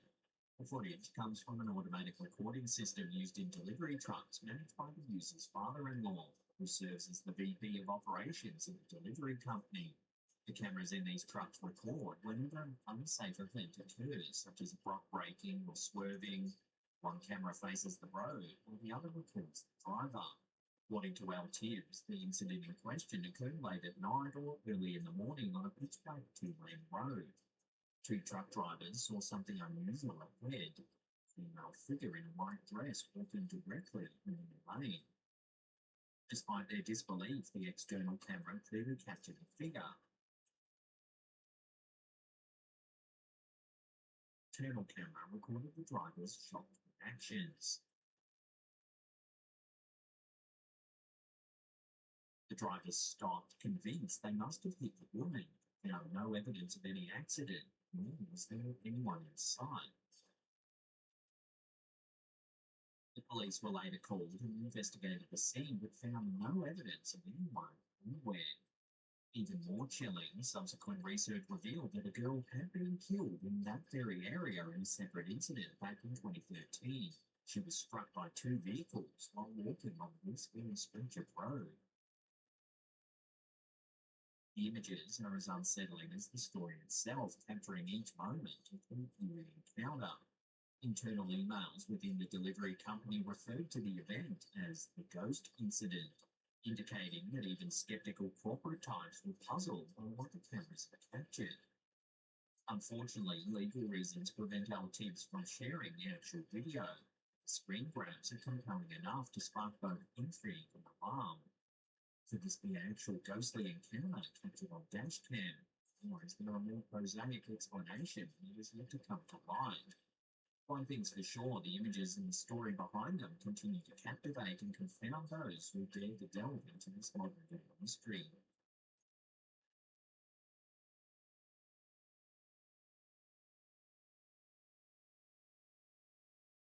Strange piece of footage has been shared by the Facebook page, like these, sparking intrigue and speculation in the viewers. Filmed in San Antonio, Texas, the video depicts several dogs acting unusually, attempting to bite at something in the air that's not actually visible to the eye. It was this bizarre behaviour that prompted the pet owners to start filming and to capture something truly inexplicable.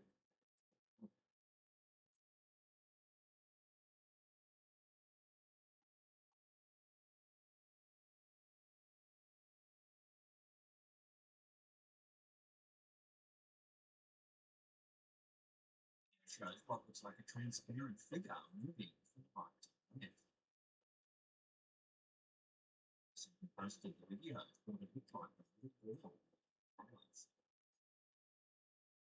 As the video continues to circulate, theories abound as to what the ethereal shape might actually be. Some suggest it could be a ghost or spirit, and others believe it could be a trick of the light or a flaw of the camera. Skeptics question the authenticity of the footage, suggesting it might be a clever editing trick. Whether the unusual behaviour of the dogs lends credence to the notion that there was indeed something unusual in the air that day.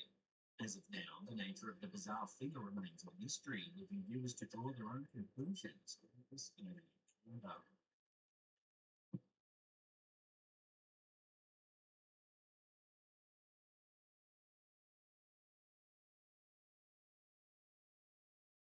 Woman from East Sussex, UK, has experienced a series of mysterious and unfortunate events after purchasing a seemingly cursed painting from a charity shop.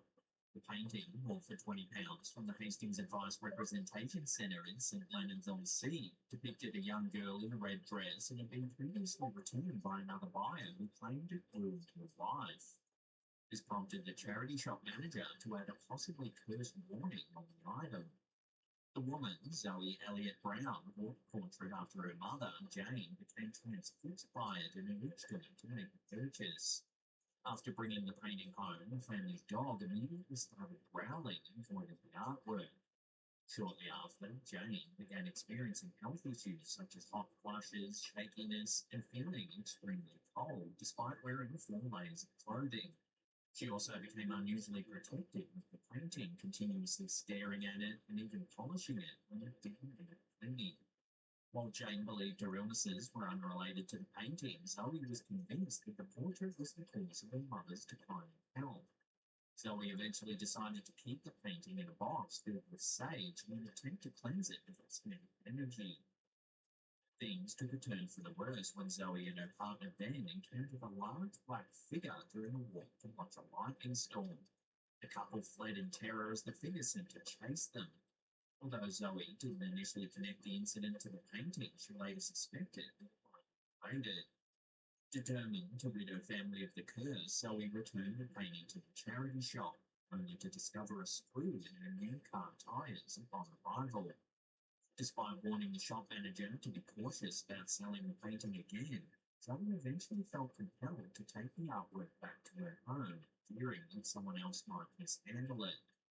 Zoe now hopes to find someone knowledgeable about the supernatural who can properly deal with the painting and its potential curse. In the meantime, she sealed the painting up in a box with some sage, hoping it would cleanse the artwork and her mother's home of any negative energy.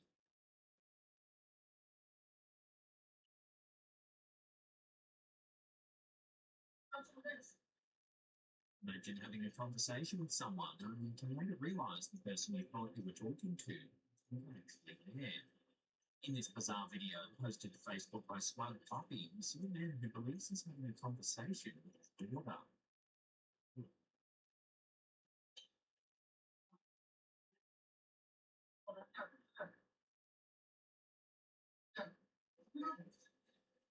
The video's description says the man's daughter who left the house to get something for dinner from the freezer located in their garage.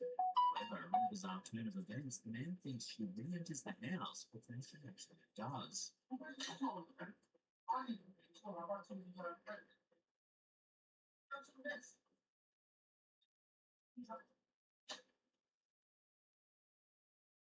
She supposedly tells him that she couldn't find what she was looking for in the garage, so he offers her something from the fridge.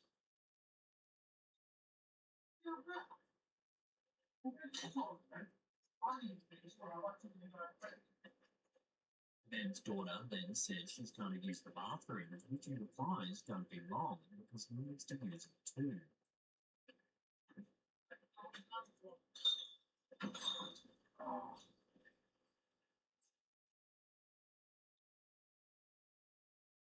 Short time passes before the bathroom door opens.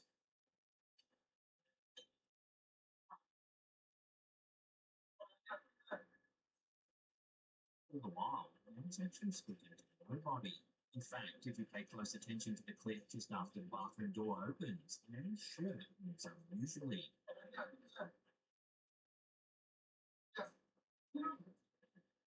It's almost as though something invisible flashes past him.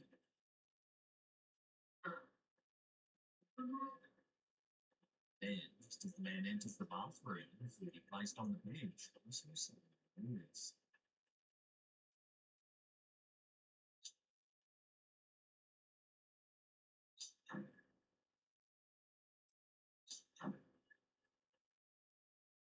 A while later, the man emerges from the bathroom and walks towards the door where he sees his actual daughter returning from the garage with a packet of food. The two then have a confusing conversation as the man attempts to explain what's just happened.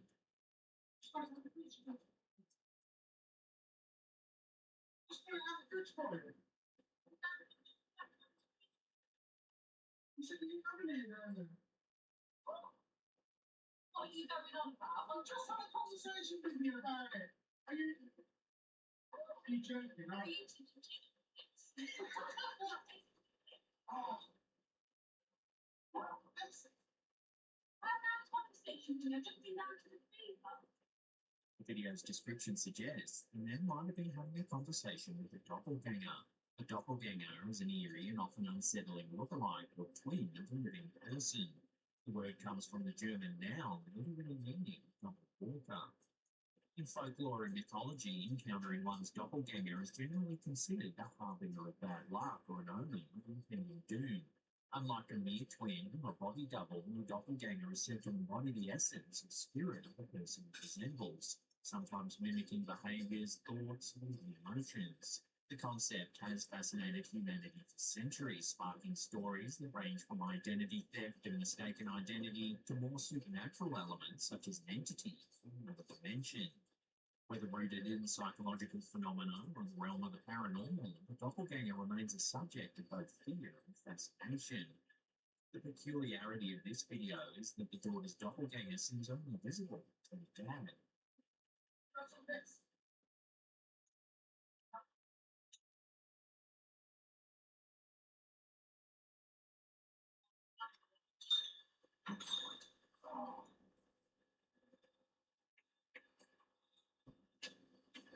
So then, this could be? Could it really be a doppelganger? Or is it all just a clever hoax? Let me know your thoughts on this in the comments.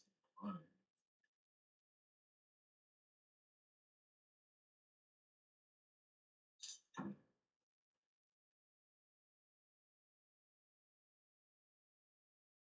Imagine approaching your front door after returning home late one night only to find it ajar.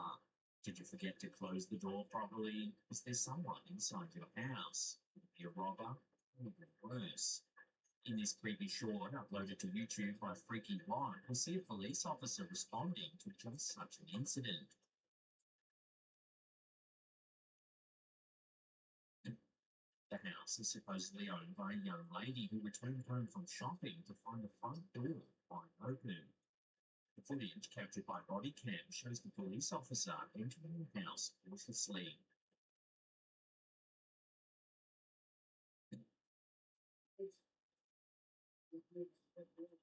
At first, the house seems to be completely empty. Police. As the officer continues the investigation, strange things begin to happen.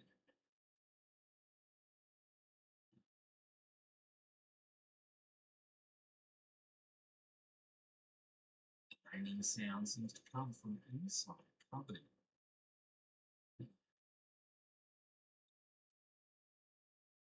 And as the officer makes his way up the stairs, the door slowly creaks open as it pulls some sort of unseen force. Police. Anyone inside make yourself known. The officer calls out to anyone inside the room to make themselves known. Sneaks in response.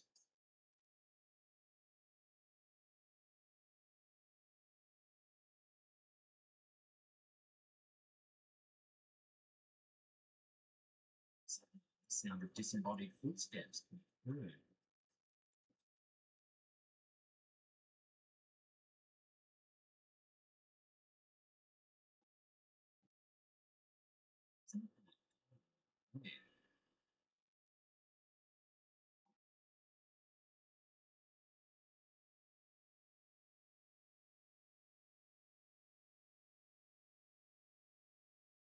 There really isn't anyone in the house. How does one explain the mysterious movement of the door and the recent footsteps?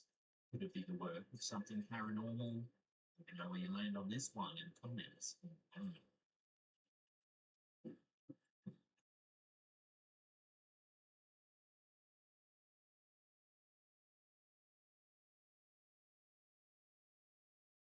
A member of our Slowtown community page over on Facebook, Christopher Aaron Nye, has recently shared a rather unsettling video recorded in July 2017, shortly after Christopher moved into a new home. The footage documents a series of mysterious incidents that defy easy explanation. As Christopher walks around the house, strange things happen.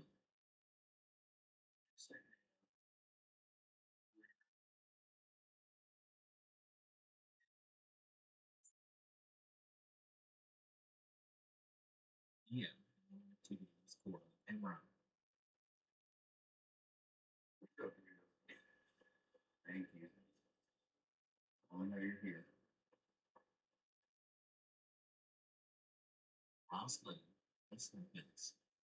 Maybe something else. Anything.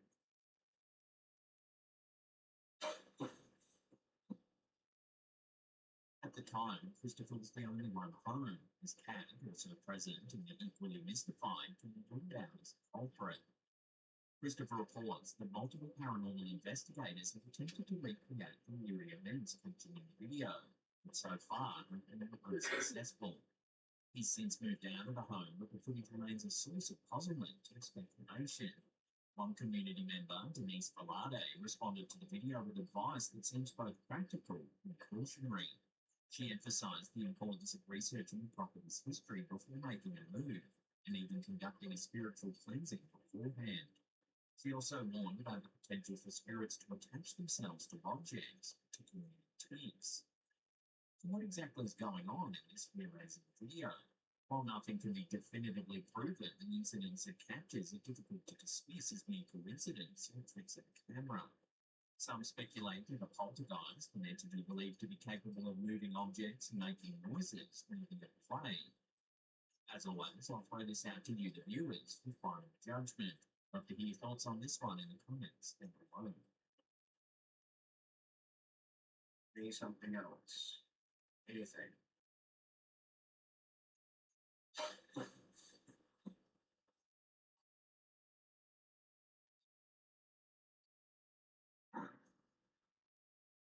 Okay.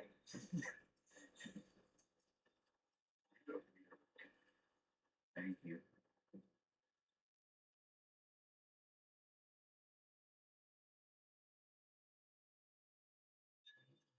Instagram user Paranoid Normal has uploaded another terrifying piece of footage. The clip shows a homeowner getting ready to move out of a house which they suspect has been haunted for some time. In the footage, the homeowner, who believes that the spirit in his house responds to whistling, performs a test to demonstrate the entity's presence.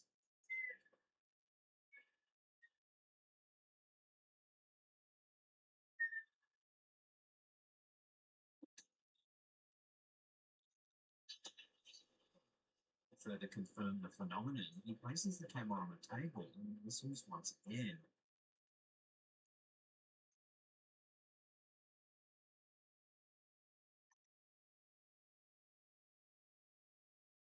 He then walks into the room to show that there's no one in there.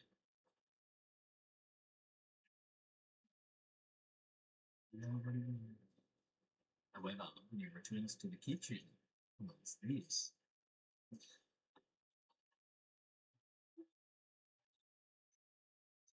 All the cabinets are open.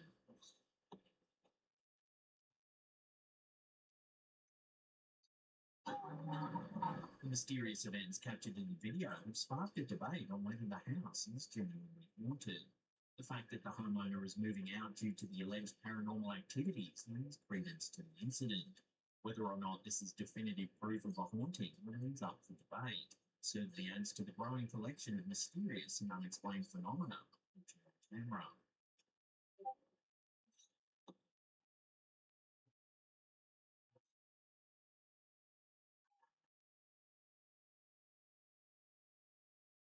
Codex Hill, a rising YouTube channel specializing in urban exploration, has taken its audience on another hair-raising journey, this time to the long-abandoned Paul Revere Elementary School in Cleveland, Ohio. Chris, the channel's lead investigator, ventures into the dilapidated building to uncover its secrets. What he discovers is that he is puzzled, somewhat unsettled. The Paul Revere Elementary School was constructed back in 1920 with significant extensions added between 1925 and 1926. The school closed in 2010 due to lack of funding and dwindling student numbers. It wasn't long before the property fell into disrepair, the broken windows and crumbling facade adding to the rumours that the property was haunted.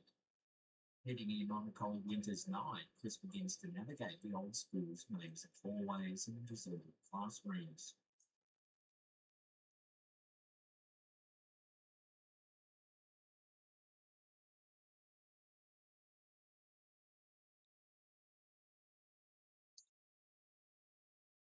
It's long before Chris realizes he may be the only person in the building. Good morning, baby.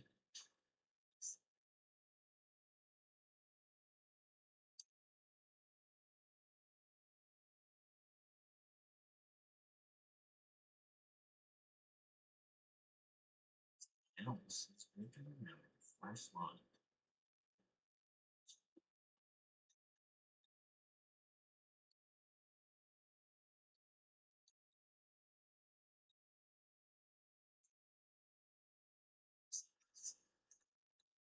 various hives and waits for them to leave.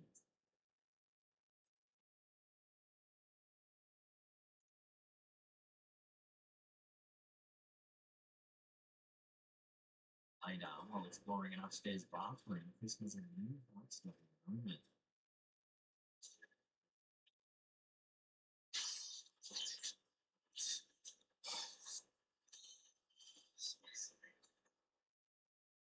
Somehow, he regains composure and decides to have a second look.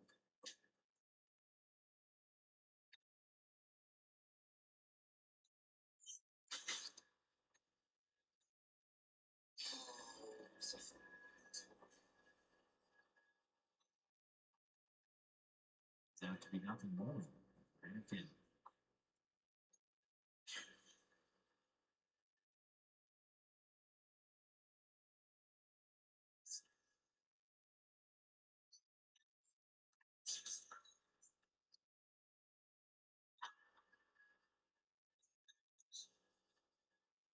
Sometime later, things take an even more unsettling turn as he ascends a staircase. Hears the unmistakable sound of footsteps and the walls.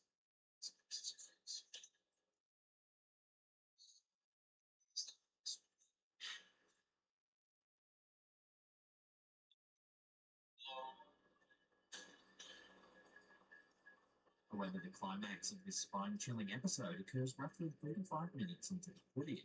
While exploring the old admin quarters, you can truly hear it. Camera.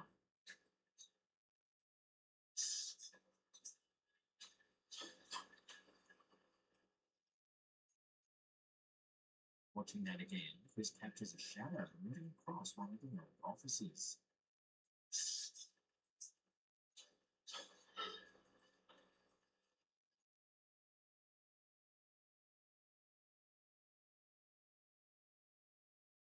He enters the room to find it empty. There's no sign of life or even a reasonable explanation for what he just recorded.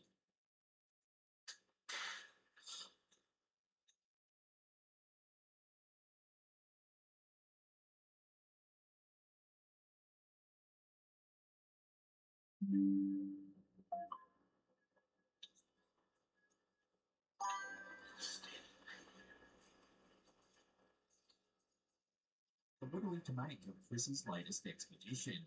Are these odd occurrences and the chilling shadow the evidence that the Fall Revere Elementary School really is haunted?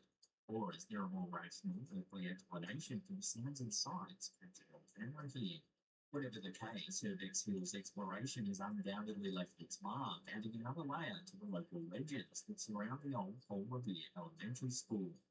Whether believer or skeptic, viewers are now left to grapple with the eerie footage and draw their own conclusions about what might truly haunt this old abandoned institution.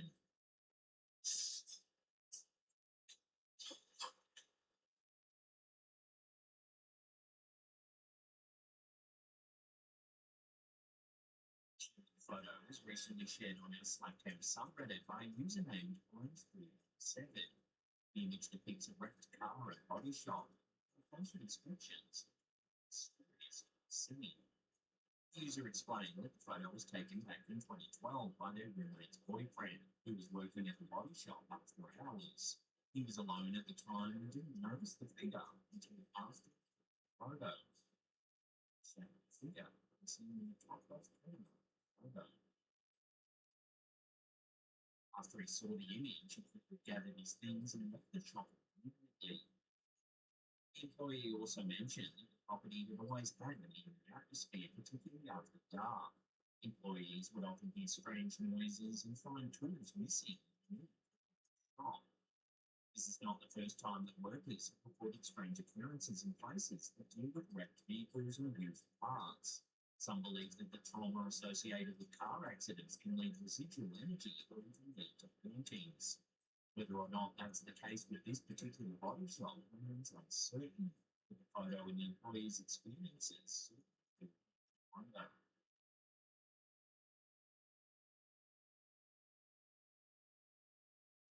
Argentinian actress and singer Yamina Barone recently started her Instagram followers by posting a snippet of her home security footage and used to capture something from the In the video, Yamino is sitting at her table when suddenly something seems to frighten her.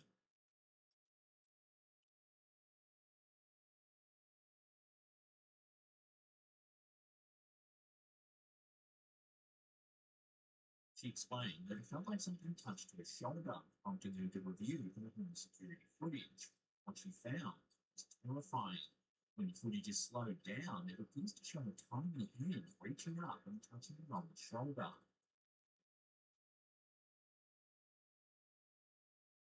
It quickly went viral, with viewers speculating on the nature of the strange apparition. Many were baffled by the sudden appearance of the mysterious hand, and theories ranged from a trick of the light to genuine paranormal activity. The strange occurrence has left Yumina and her followers perplexed and unnerved. Whether or not this is definitive proof of the paranormal remains up for debate, but it certainly has piqued the curiosity and imagination of many.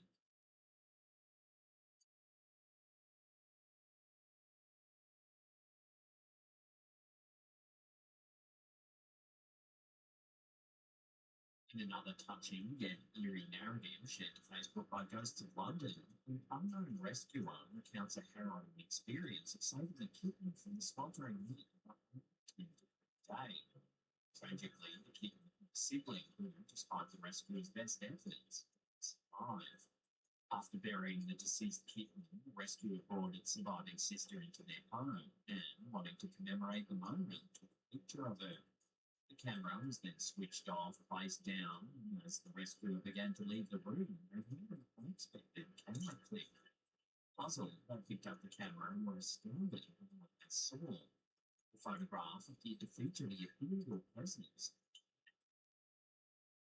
As you can see, the misty figure does indeed bear a resemblance to a feline form, making the question, could this mysterious apparition be the spirit of the deceased sibling, perhaps returning to offer comfort and companionship to its sister in a new, more familiar environment? While skeptics may argue the image is merely a product of environmental factors or camera malfunction, those who are more open to the supernatural might view this incident as a touching testament to the bond shared between the two kittens.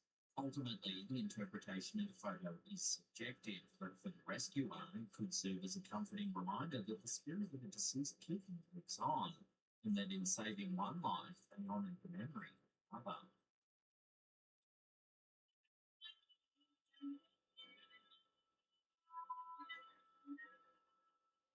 Popular TikTok sister duo, Odalise and Daphne, hailing from Mexico and boasting over 20 million followers, recently posted an uncensored video that has both fans and skeptics talking. While engaged in the game Alguien Qui, or Someone Here in English, they experienced some unexpected occurrences.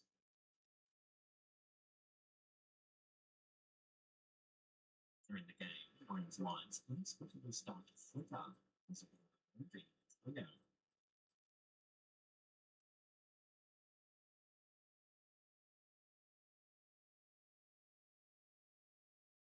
It wasn't until they were editing the video for posting that they noticed something bizarre.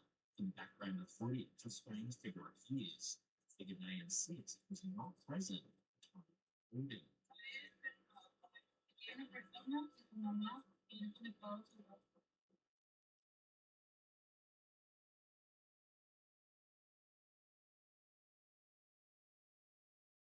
Girls claim they were home alone, another layer of creepiness to the situation.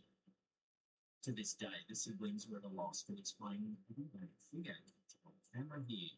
Given their massive following, the video has become a subject of intense debate. Some viewers are convinced that the sisters had an encounter with the supernatural. This suggests there could be a more rational explanation. Could it be a ghost? Could it be a trick of the light, or perhaps a glitch in the camera? Regardless of one's beliefs, the video certainly provides ample fodder for discussion, capturing the collective imagination of millions and leaving many to question what exactly lurks.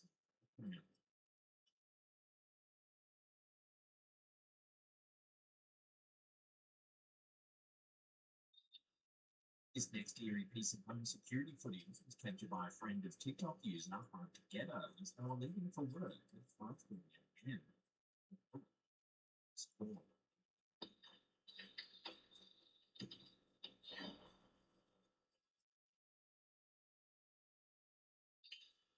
strange dark figure in the distance.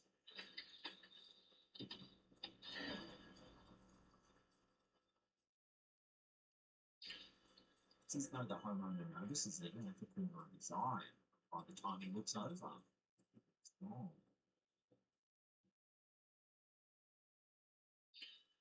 Some commenters said it looks like CGI. Others weren't so sure, noting the man's reaction as though he genuinely did see or feel something was there. As always, though, I'll throw this one out to you, the viewers, for final judgment.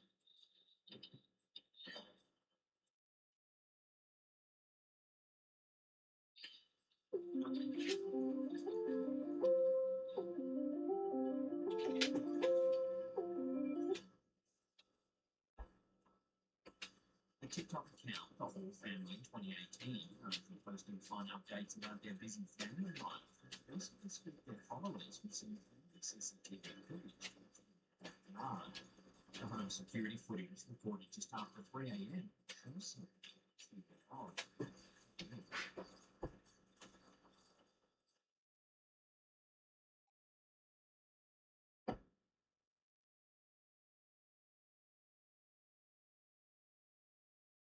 Strange shape is seen twice, first moving from left to right. Moments later in the background, moving from right to left.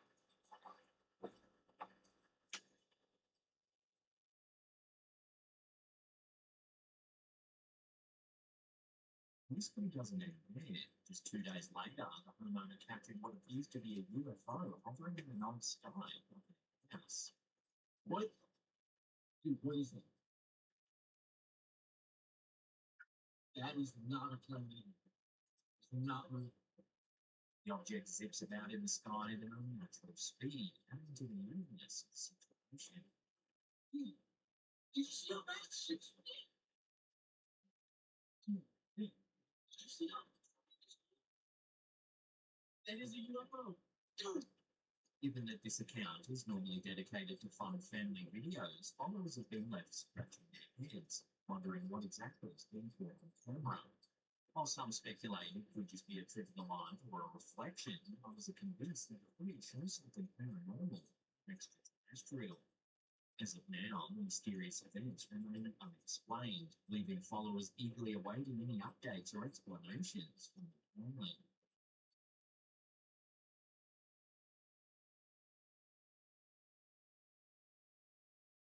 TikTok user CuriousAlien7 has recently shared a terrifying video of a paranormal investigator engaging with a Ouija board. The session starts off with the investigator asking if they're communicating with the devil. The situation quickly deteriorates. Am I dealing or am I speaking with the devil right now through this Ouija board? Oh my god.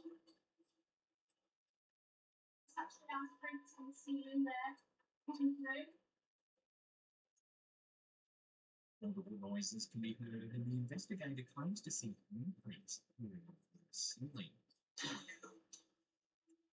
Oh my god. Such down prints on the ceiling there, coming through.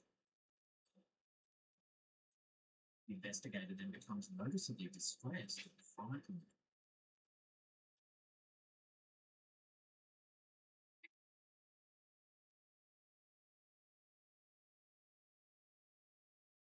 Add to the unsettling scene, the mood starts to bleed. Who am I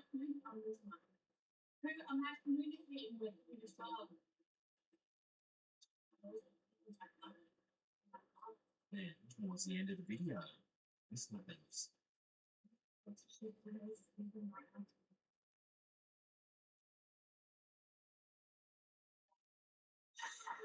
Oh my god, that's it. I'm off. I'm sorry, guys. The video has sparked a renewed interest in the history of the Ouija board and sinister connotations. The Ouija board, also known as a spirit board or talking board, has its origins in the 19th century American spiritualism movement. While it was initially introduced as a parlor game, the Ouija board quickly gained a reputation for being a tool to communicate with the spirit world. Over the years, it's been surrounded by controversy and has been associated with numerous sinister events and supernatural phenomena. Many religious groups and paranormal investigators caution against using Ouija boards, warning that they may open a portal to malevolent entities and have harmful psychological effects.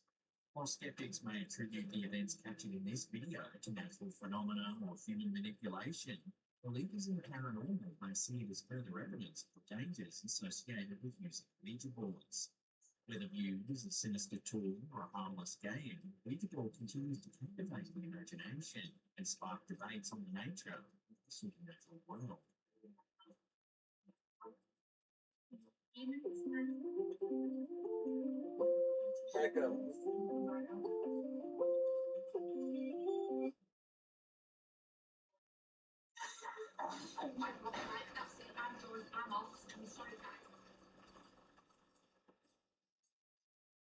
Queen Mary, a British ocean liner turned hotel and tourist attraction in Long Beach, California, is a storied past that includes serving as a troop ship during World War II.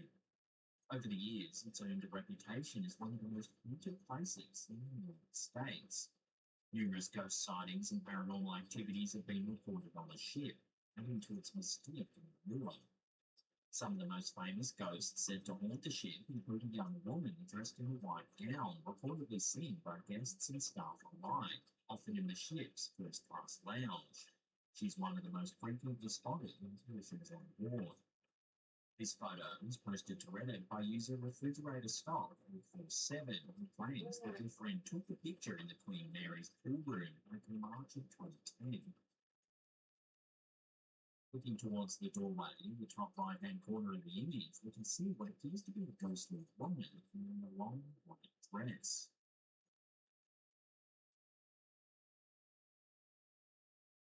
Apart from the white lady, several other ghosts are said to reside on board the ship. A ghostly crew member dressed in overalls and sporting a beard has reportedly been seen in the ship's engine room. The ghost is thought to be that of John Pedder, a crew member who died in a tragic accident on board the ship in 1966. Visitors to the ship have reported a range of paranormal experiences, from cold spots and disembodied voices to full-on apparitions. Some guests have even reported being touched by unseen hands and heard the sounds of children playing and laughing in the ship's pool area. Over the years, the Queen Mary has become a popular destination for ghost hunters and enthusiasts of the paranormal, with various tours and events dedicated to its haunted history. Despite skepticism from some quarters, the numerous accounts of ghostly encounters on the Queen Mary have contributed to its reputation as a haunted location and made it an iconic part of American folklore.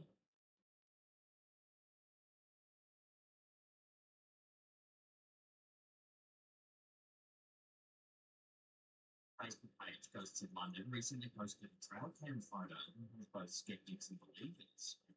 Yes, captured on a remote property and submitted by a follower of the page, the black and white image shows what appears to be a woman in the area.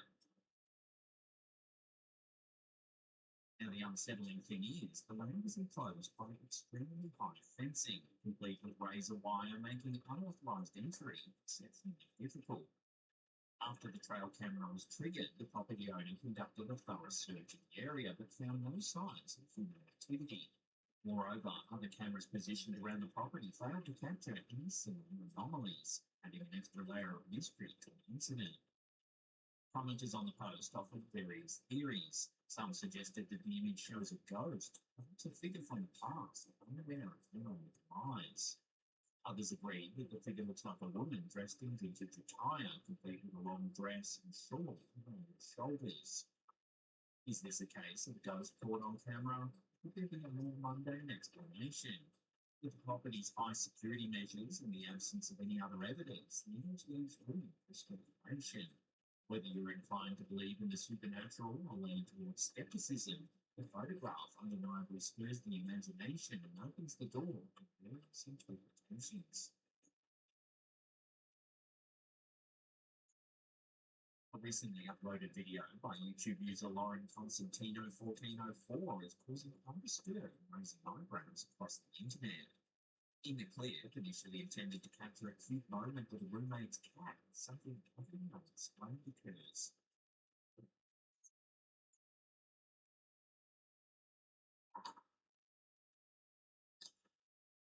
It can be hard to see at first, but when you slow it down, the video clearly shows a face that seems to manifest for a brief moment before disappearing.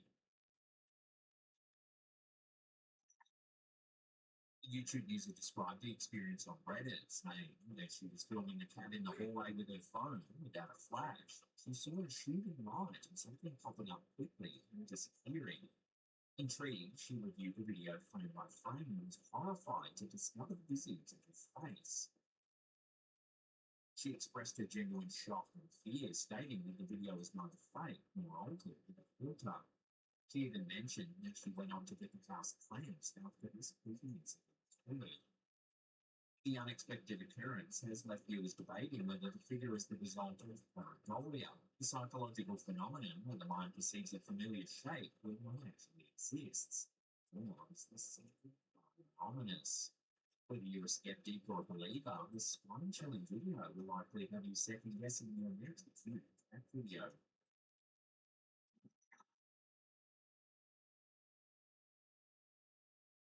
TikTok user by the name of Paranormal Violence recently shared a video that's left viewers both intrigued and unsettled. The video was filmed by an employee working the night shift who began recording after hearing some strange tapping sounds coming from one of the storage rooms at their workplace. Deciding to investigate the source of the noise, the employee captured a series of inexplicable events on camera.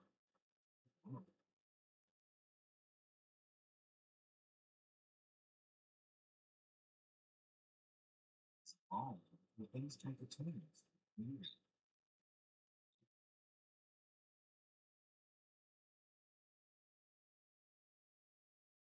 And strange activities on camera.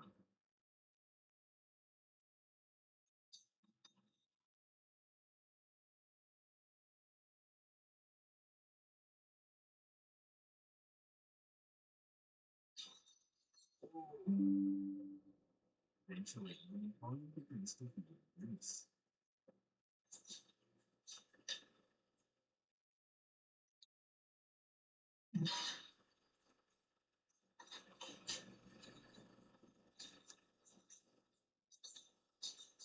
Well, this isn't the first time strange activity has been reported at this facility, as other employees have also noted experiencing unusual occurrences. The series of events captured in the videos led many to question whether the property could be genuinely haunted. While there's no definitive answer, the footage certainly adds to the growing list of unexplained phenomena experienced by employees at this facility. Whether or not these events can be attributed to paranormal activity remains a topic of speculation and debate among viewers. Was there?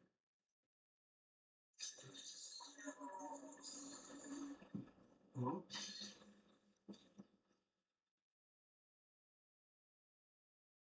A recent strange event left a group of hikers baffled as they spotted a transparent 4-foot-tall figure walking by the Pilcomayo River in Torreya, Bolivia, an area notorious for being plagued by interdimensional portals, according to locals. The creature, photographed and later shared online, was described as a grey being with unusually long limbs and a strange way of walking. Oddly, the entity didn't seem to have a reflection in the water beside which it was walking. The photograph, which quickly went viral as the alien from Torreya, is currently under scrutiny by UFO experts, including well-known ufologist Javier Carlos Cordero. Cordero noted the creature's resemblance to a grey being, categorized by its long limbs, and emphasized the need to verify the image's authenticity. The online community is also divided on whether the photograph is real or a product of digital manipulation. To settle the debate, Cordero suggested employing artificial intelligence to definitively determine the photograph's genuineness. The sighting has reignited interest in the region's alleged ties to extraterrestrial activities.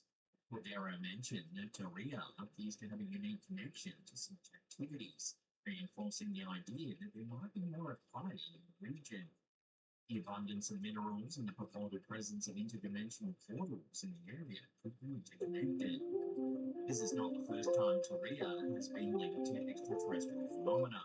In May 1978, a large number of people near the Bolivian-Argentine border reported witnessing a spaceship crash in Korea, an event that some considered to be South America's most credible UFO crash incident. The US military also showed interest in the cylindrical object that crashed into the mountainside. Bolivian military personnel present at the scene, including Corporal Natalio Farfan Ruiz, were reportedly terrified, with some fearing the end of the world was imminent. Additionally, people located over 100 miles away claimed to have heard an explosion resembling a sonic boom. The recent alien sighting near the Pucomaya River has sparked a wave of discussions and theories about extraterrestrial life and interdimensional portals in the region. While the photograph's authenticity is yet to be verified, the incident has certainly piqued the interest of both UFO enthusiasts and skeptics alike. As investigations continue, many are left wondering whether this sighting will become another unsolved mystery or if it will provide insights into Korea's mysterious history and its relationship with the unknown.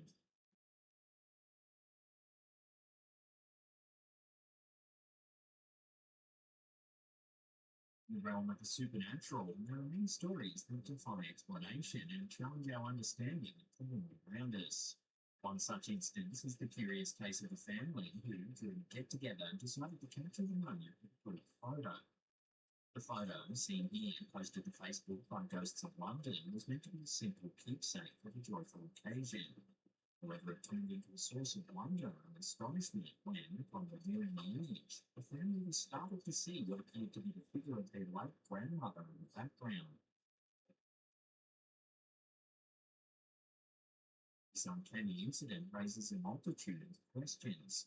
Could this simply be a case of pareidolia, where the mind perceives a familiar pattern and none actually exists?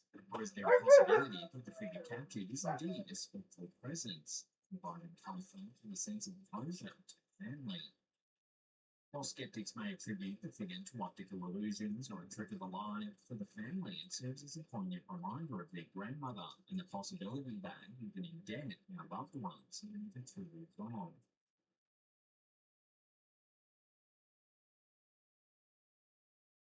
Reddit user Purple9156 has ignited a buzz on his Slackcam subreddit with a puzzling piece of home security footage. Recorded on September 1st, 2023 at 10:49 p.m., the video shows a seemingly normal scenario: two cats quietly sleeping on separate couches. What happens?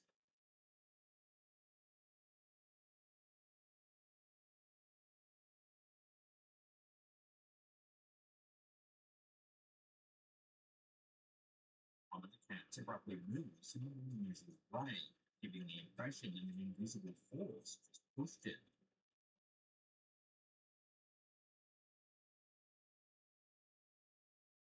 Further adding to the mystery, viewers noticed an orb floating past the screen near the end of the clip. Soon after, a light appears to flicker in the mirror.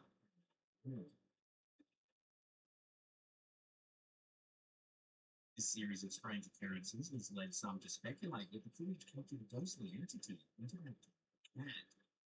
However, not everyone is convinced. Skeptics are quick to point out alternative explanations. One commenter offered a more mundane interpretation, suggesting that the cat might have simply been startled awake from a dream. The commenter also added that orbs commonly seen in infrared videos are often nothing more than airborne particles like dust, dead air, or bugs, and shouldn't be interpreted as signs of paranormal activity. So, could an unseen entity push the cat? Was the feline just reacting to a dream or some sort of random noise? Take another look and let me know what you think's going on here in the comments.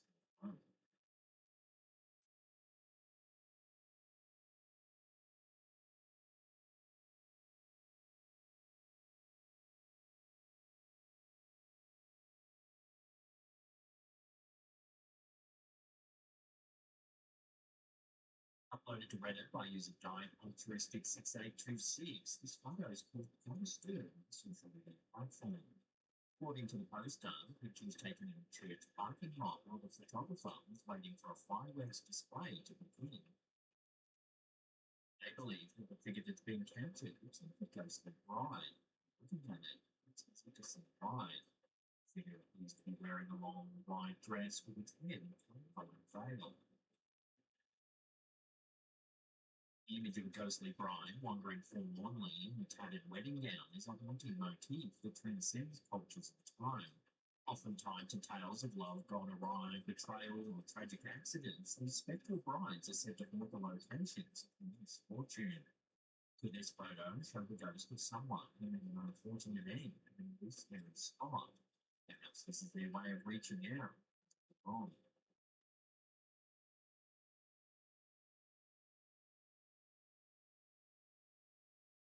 Reddit is a goldmine for curious, creepy, and downright fascinating phenomena. Every so often, a post emerges that truly sends shivers down the spine. One such post, shared by the user Who Doesn't Ride, features a series of chilling photographs taken many years ago when the Redditor was just 14. The images were taken in rapid succession and show the young boy posing at his dining table, located between the kitchen and the living room. While the first photo appears entirely normal, the second shows a mysterious dark figure looming just behind the boy. The third image also suggests a shadowy presence over the boy's right shoulder. Strangely, by the fourth photo, the background is clear once again. Adding an extra layer of intrigue to the photos is the user's accompanying narrative. The Redditor mentioned that other mysterious events have occurred affecting not just him, but also other family members. Although most of these odd occurrences could be explained, the couple stand out. A bed shaking in his brother's room, and a voice coming through the radio saying, "Go away," in the native language, despite both radios being tuned to different frequencies. The narrative and the images together paint a haunting picture, leading many to wonder, could this boy be haunted by some sort of presence? The temporal nature of the figure's appearance and disappearance in the photographs adds to the mystery, especially when considering that these were taken in quick succession, which makes conventional explanation like tricks of the light less likely. Many commenters have suggested a range of theories, from camera glitches to Photoshop, but the really dark story makes it hard to dismiss this series of photos outright.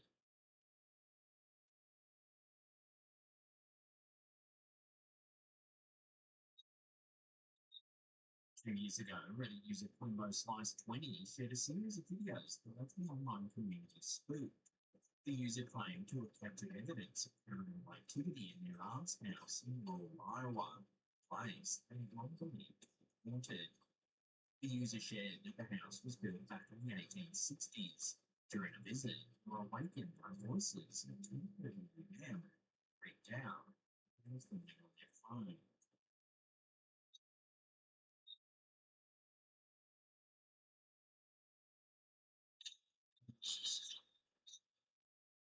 Camera picks up what seems like whispering.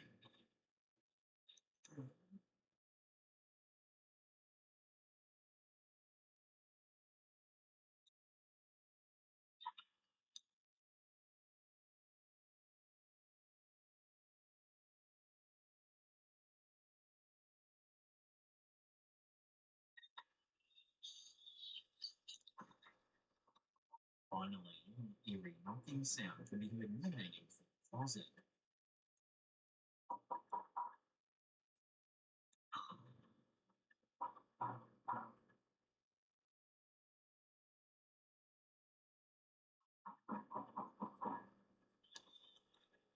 Additionally, wards, often associated with spiritual presences, can be seen moving in the most brilliant eclipse.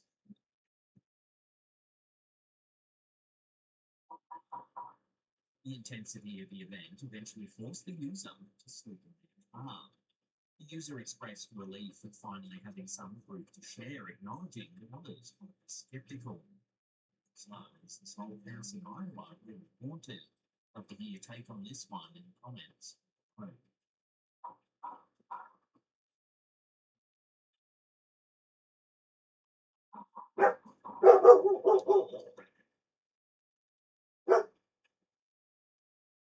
Reddit user Mac Boise recently shared a photo on our Slack subreddit which raised eyebrows in the community.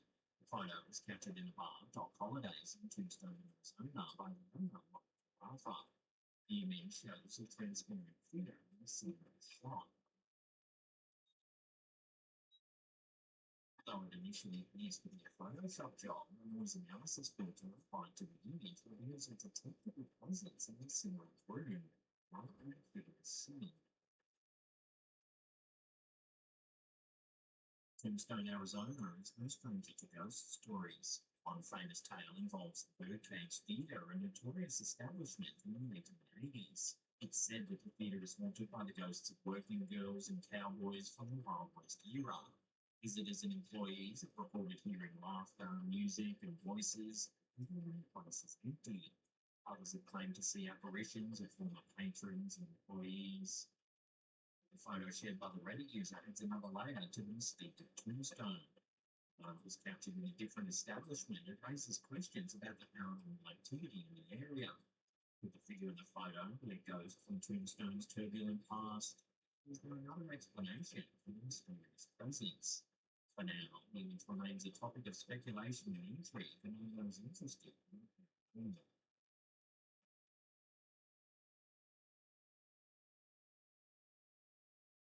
This next video was posted to TikTok by user LisaMC40.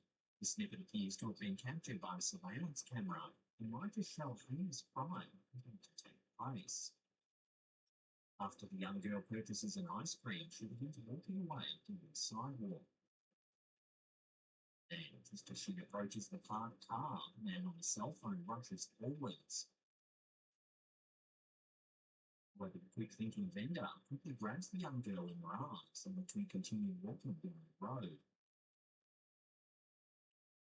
This video certainly stirred up a charged debate online. While it seems that the man might have been attempting to kidnap the girl, some think he was just lunging forwards to close the door of the car.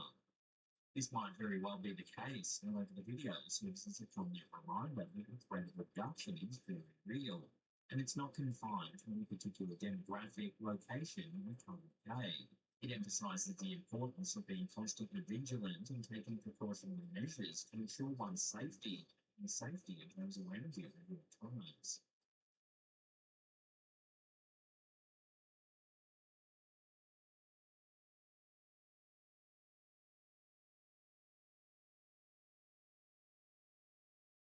Recent photos shared on the popular paranormal Facebook page, Ghosts of London, has left social media buzzing with questions, theories, and fear. The image captured on the London Underground initially seemed to be a standard snapshot of a young man on the train. However, upon closer examination, the figure appears in the reflection. Figure with dark sunken eyes and grey complexion. According to the individual who submitted the photo, it was taken while they and their friends were on their way to a concert. The mysterious figure wasn't noticed until a week later when they were browsing through the pictures. When they zoomed in on one particular image, they were so shocked by the figure lurking behind the young man that they dropped their computer to the floor. Once the photo was posted on Ghosts of London, dozens of comments began pouring in, each trying to make sense of the unsettling figure. Commenters were visibly shaken, with many remarking on the intense eeriness of the figure on camera. So what are we to make of this? Is this a mere trick of the mind, a bizarre reflection, or a genuine, paranormal entity captured on film? The London Underground has a long history rife with stories of ghostly apparitions and unsettling phenomena. Given the undeniable eeriness of the figure, its haunting eyes and lifeless complexion, it's difficult to brush off the image as mere coincidence or simply illusion.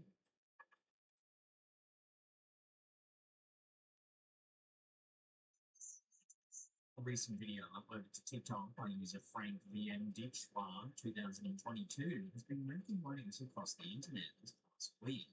The clip appears to show the moon as dust devil. Video.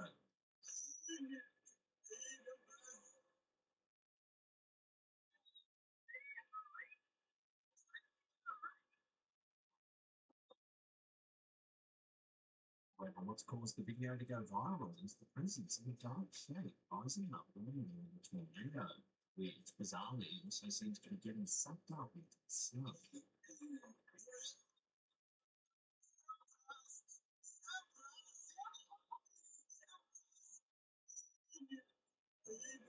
This curious sighting has sparked cries of witchcraft from the online community, with many asserting that this phenomenon seems to be much more than a simple dust devil. Speculations are rampant, but so far no one's been able to conclusively identify the dark shape rising up from the tornado.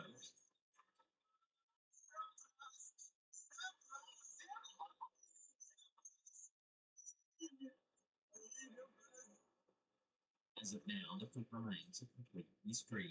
Theories abound, ranging from the scientifically plausible to the outright fantastical. Some suggest that the dark shape could be debris or a group of birds caught in the wind. Others, however, are inclined to believe in a more supernatural explanation, pointing to local folklore and legends associated with witchcraft and other local forces. While experts are yet to weigh in on this phenomenon, the video continues to captivate viewers worldwide.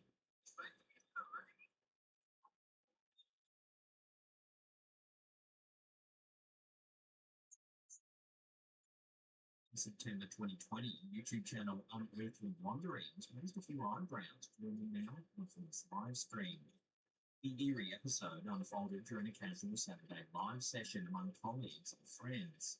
Attention was drawn to Terry Charles, one of the participants, whose camera seemed to be struggling to focus on an undefined object presence.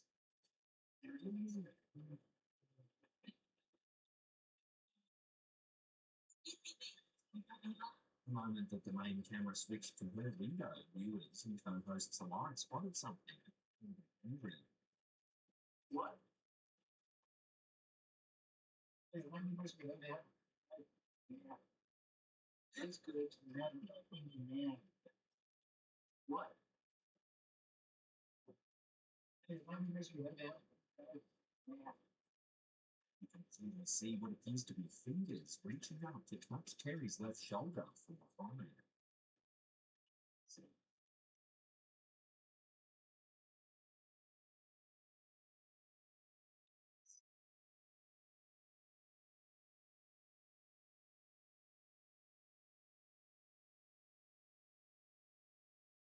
This is made all the more chilling by Terry Charles' previous claim that she felt a constant presence with her. It should be noted that she was alone at home at the time of the incident, with her dog sitting on the other side of the room. The video has generated a flurry of discussion, theories, and good old-fashioned internet sleuthing. Could this be a genuine capture of a paranormal entity on camera, lending credence to Terry Charles' claims of an ever-present, unseen companion? The footage is unsettling and surprisingly clear, making it difficult to dismiss outright.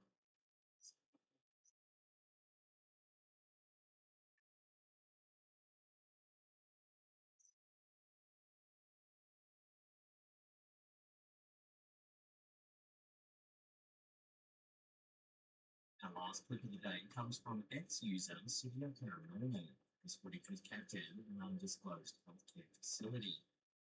A patient was awoken by a disturbance in the middle of the night. This is what we call on their phone.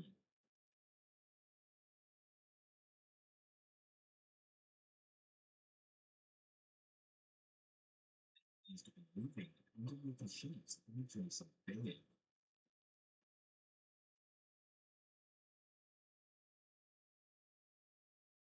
Unfortunately, there's not a lot of other information related to this video, so it's hard to dig deeper into the incident. While many viewers are speculating that this could be the work of a ghost caught on camera, and as more info comes to hand, this curious piece of footage will have to remain a mystery.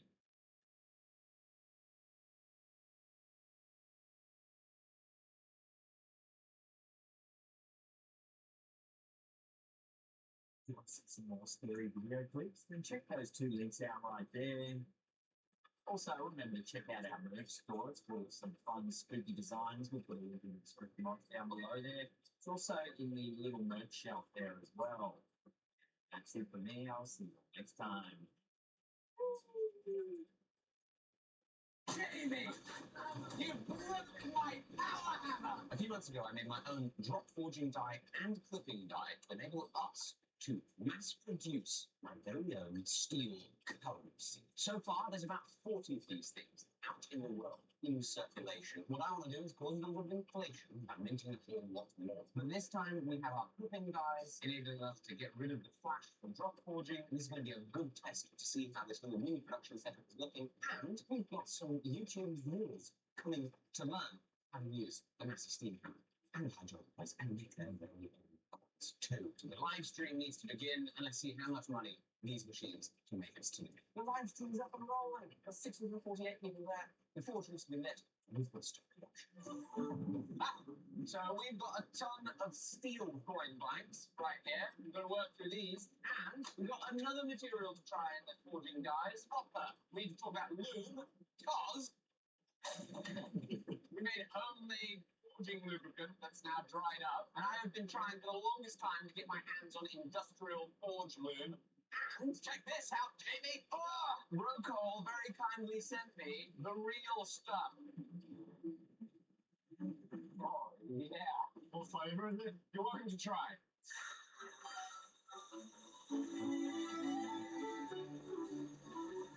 First work pieces of the day in the forge. Let's see if we can still remember how to do this. Haha, bouncy, bouncy. Oh, came out like butter. Let's go, Jamie. All the way up to a good start today. Get in! First coin of the day is an absolute beauty. Boom. That's one. Yeah, number two is a beaut as well. We are off to a roaring start.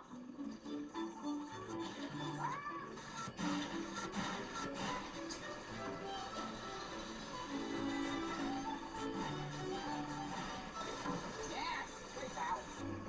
That's four. Right. Don't like that one. Looks like crap. Look at this, JD. The letters are not very crisp. I think there was too much scale on that one. The drop forging guys. I think that's got to be a reject. Failure. That's our first fight.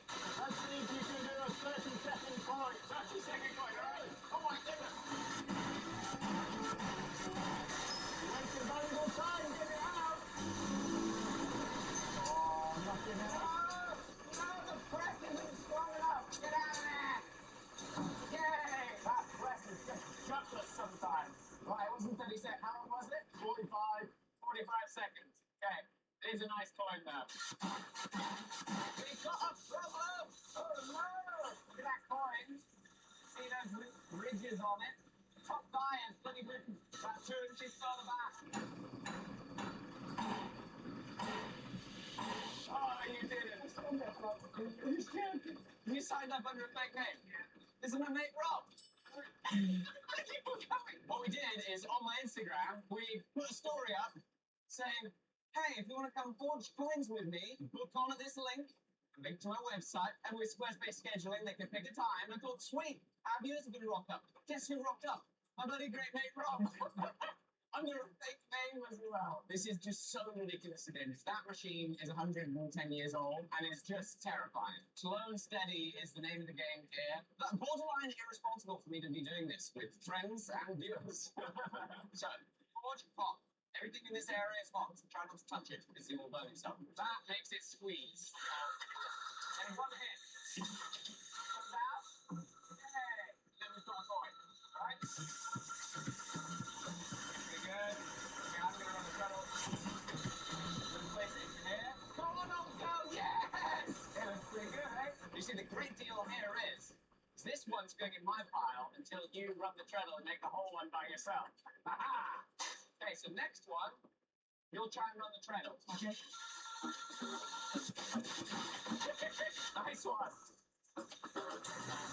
Yes! You're winning, you did it! Come on, get me. Oh, thank you so much for coming and making it. Oh, no, that's awesome. Thank you. That's really cool. What we do, we can cool it down, and then you can polish it up. In the Acuity app, see, I've got my next appointment showing up in about 10 minutes. Let's crank through some more coins until then. No, look at That's no good. Oh no! Absolute jumbo over here. There's 2 bits of clipping and it's bent by a stripper plate. The coin is lovely now. I might have to see how it goes without being fixed because the hot seal in the fire. Stripper plate still works. 13! Oh, another good one. 15! And we've got our next guest of the day. Hello, hello. Hello. How are you? How you doing? I'm doing quite well. How about you? Good. Not bad. Thanks so much. Excited. Really excited. Yeah. Yeah. Oh, you got a gift? I bought you a gift, yeah. I've had this thing in my house for years now, and I've never ever used it. So I thought I'd give it to you. Gorgeous. Thank you so much. What a lovely gift. Is that a wine voice? Are you a climber as well? I've seen you in the wall, so I didn't want to bother you, but I'll have to come. I'll see you That's next so time. awesome. So yeah, I've been climbing for years, like 20 odd years. So, You're joking. yeah. Light it up and single head. Go out of my tally. Take the hot piece out and just load it into the middle of the die, and then I'll take over from there. Hi. Jumped out of the die. You said it would happen exactly like that. So yeah. That's alright, we'll do another one. Perfect. Couldn't be better. Okay. Yeah. Super happy. Thanks so much for coming. Thank you very much. What a treat. Thank you. I really appreciate you taking the time to make sure up. Oh no, it's an awesome place. I wouldn't pass up for the world, really. Right, it's now 11:18. Next appointment is at 12. So I've got 40 minutes to crank out a bunch more coins. But actually, I think I should start getting some of these sold. We got 5, 10, 15, 18 coins. Open up the Squarespace app, selling products, and from my phone, I can go ahead and update the inventory. Is it 13 or 18? Oh, see, I'm bad at counting. 18 coins, boom, they're up. They're now live. They can be bought. Oh, they've already made a sale, and another, and another. Oh, I love it. This is such a treat. They're done. Sold out. All right. We're going to make more.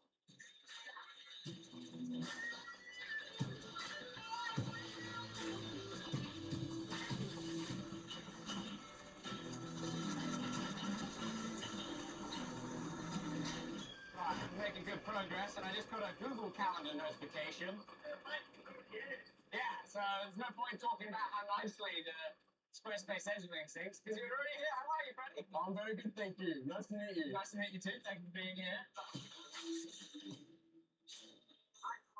Go ahead and tongs.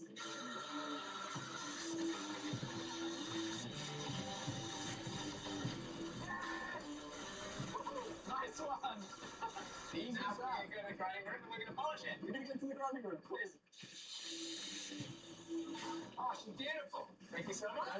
Will is a seasoned pro.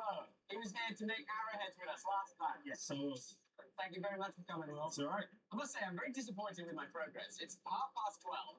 I think the most productive thing I've done is eating pizza because, frankly, 5, 10, 15, 20, what? I only made 30 coins. I was expecting this bucket to be blooming filled with steel coins. Wow. Well, anyway, we'll run you through it. Let's get you making your coin, Will. Great. Once you go, you can slide out the next one, and then you can put it in the die, and I'll do the rest.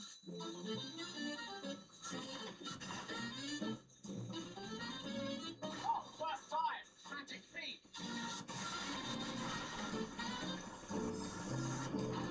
2! Yes! This one again. 6. Alright, let's quench it and let's polish it up. Oh, there we go. It's a view. Thank you so much for coming, Will. Thank you, Alec. Pleasure to see you again. Yeah. Will, hang around if you want. Yeah, that'd be awesome.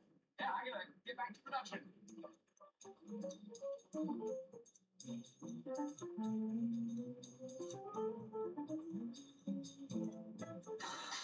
How's it going? Yeah, good. How you doing, mate?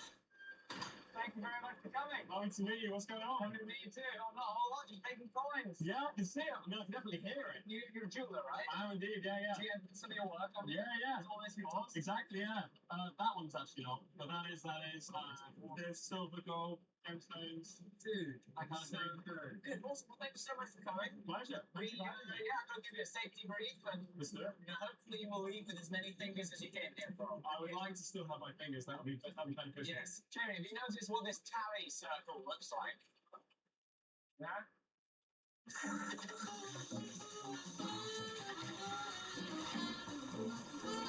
Come on!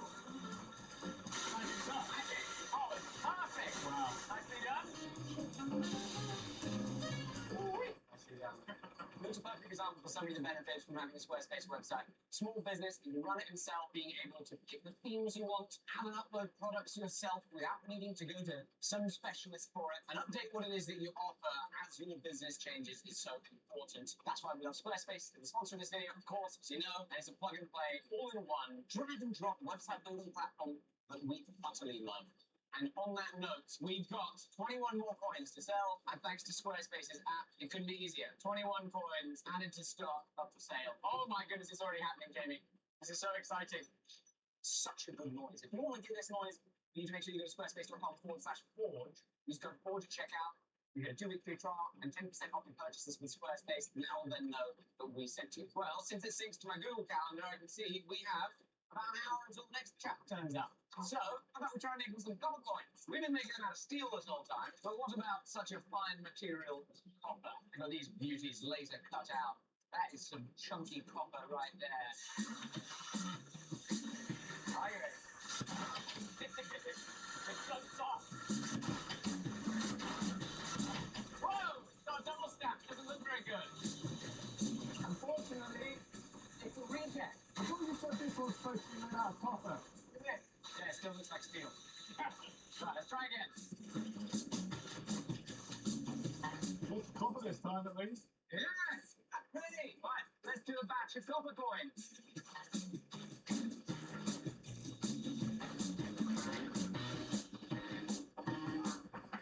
Got coins stuck in the bottom die, which is delightful. So there's some copper in there that needs to be not in there. There's one should be stuck in there. Go on, you got it. It actually looks quite lovely. It looks nice. That's a gorgeous copper coin.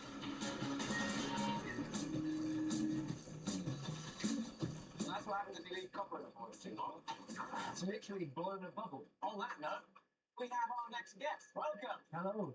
Thank you so much for coming. Pleasure, thank you. Thanks very much. We are going to make you a coin. You're going to make yourself a coin. Thank you. And hopefully you with all the fingers that you showed up with. Sure, will be fine, yeah. You take that one out and chuck it in that die.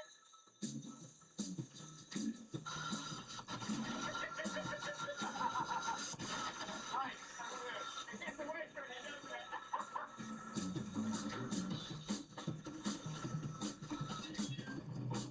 Nice. Oh, look how beautiful that looks with the parcels. That looks really nice with the parcels. Yeah, keep that side, make that first try. Yeah. One side shiny, one side gold. Thanks so much, pleasure. Thank you very much. Yeah, it's lovely. And yeah, I started making knives, but then lost my workshop. So hopefully this end of this year, the train back into stock. You still got a belt track? Yeah, still got all the gear, just in storage. So I bought a couple of things before I show you. Yeah. So we've got loads. Well, yeah, man, I hope you're able to get back into it. Gonna make a couple one, Will? You think that, mate?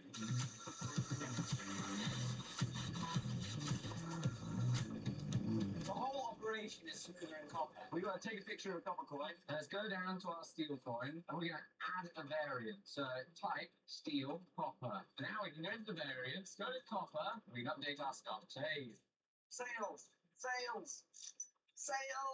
Thank you guys very, very much for buying my copper coins. It's 3 o'clock, and looking at my schedule for the day, we've got a 3 o'clock appointment, but unfortunately, it's a cancellation. So, what are we going to do about that? I'm going to fill the spot. Jamie's out. Let's go! What's the crap then? You took a few of these then? Yeah. Exactly. I trust you, Jamie. What are you going to do? Give me the safety brief. So don't touch this when your hands are in it. Don't lean over. Don't put your hands in this. Don't be involved in it either. I'm impressed you didn't actually joke about it. Like, that was a serious safety. Yeah, good. Well, I did say don't be involved in it. That's serious. You should not. That is true. That is true. Definitely.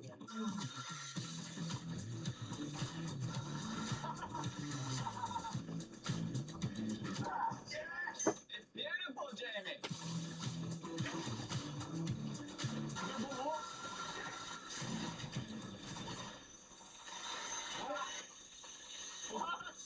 What would have happened?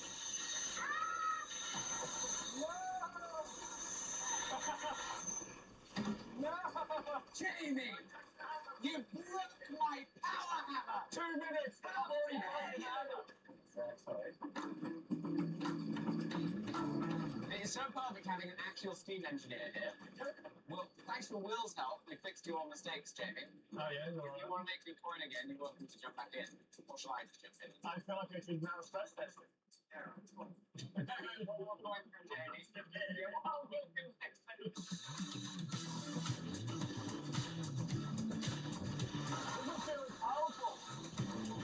Nice, Jamie. Right, how about this? 10 coins in 5 minutes, and that's all she wrote. But I can't make 10 points in 5 minutes. The timer starts when I take the next one out of 5.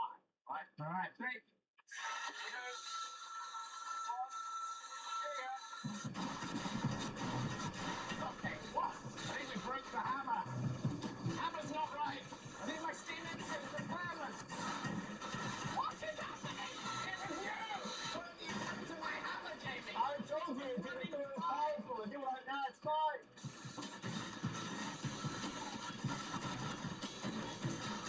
Bro, something weird. Well, time's up. I gotta disassemble this thing and get this thing fixed. But we have some more copper coins to sell. Why don't we just get 5 coins done? Oh, 6. So I'll do another 6 copper coins. Woohoo! Let's have a look at the analytics, shall we? For this stunt, we've had 2,900 visits, 2,700 unique visitors, and 14,000 paid views. Something pretty cool, actually, was last week when we sold the titanium Damascus axe. The website had 150,000 paid views and 59,000 unique visitors. Pretty cool to be able to have these insights. What's potentially even more nuts is with 65 coins sold at £45 each, blooming heck, £2,925 plus £90 total from 6 folks that all paid £15 to come and get the coin with me. That's been a heck of a great success. Thank you so much for watching me make my own currency. This is completely ridiculous, and I feel so privileged and honored that you would be here for this. And thank you to Squarespace. Please go build yourself a website where you can be in control of its food, just like we were today. And squarespace.com/food. So forward to checkout, it's a 10% your first purchase. That includes your names too. See you soon. Bye-bye. There's the unmistakable movements of a child.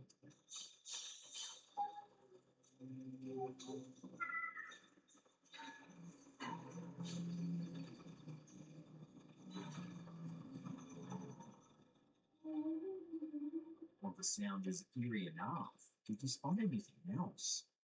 If we slow it down at the 32-second mark, you can clearly see a child standing by the window.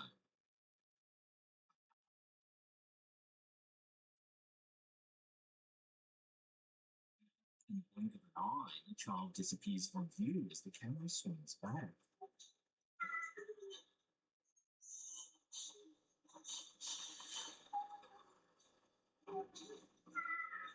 The TikTok clip quickly went viral, amassing over 20 million views and sparking a flurry of speculation and debate among viewers.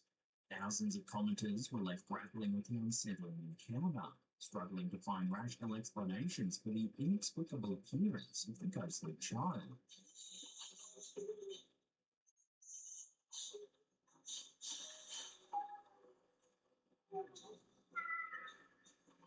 Many viewers were left pondering the possibility that the spectral figure captured on camera could indeed be the spirit of a young child, lingering in the hallowed halls of the church for reasons unknown.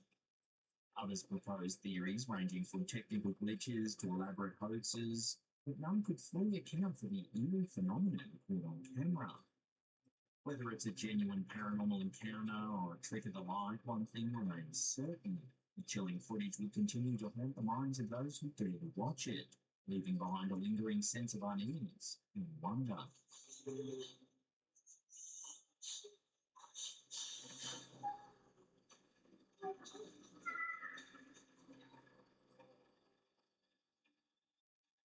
A recent submission to our Slapcam Facebook community page has sparked a flurry of speculation and debate, as Facebook user Mizell Smigol shared a set of eerie photos captured by his brother during a late-night walk with his dog. What began as a routine stroll quickly turned into a puzzling encounter with the unknown. According to Smigol, his brother was out walking his dog late at night when he stumbled upon a strange figure in the distance. Intrigued, he pulled out his phone and snapped a couple of photos before deciding it was time to head home. It wasn't until later, upon reviewing the photos, that the true extent of the strangeness became apparent. The first image reveals the mysterious figure standing in the middle of the road. On closer inspection, it becomes apparent that the figure appears somewhat translucent. In the subsequent image, the figure turns away from the camera. Rather than a distinct human shape, it resembles more of a dark amorphous mass. However, what truly perplexes observers is the sudden disappearance of the figure in the final image. Speculation abounds as to the identity and nature of this strange figure captured in the photo. Some have posited the possibility of a shadow figure, a phenomenon often associated with paranormal activity in the presence of otherworldly entities. Others, however, remain skeptical, suggesting that the figure may simply be another person out for a late-night stroll. Yet the question remains, why does this individual appear translucent in the photographs? Is it a trick of the light, a photographic anomaly, or something more sinister? Let me know your take on this in the comments below.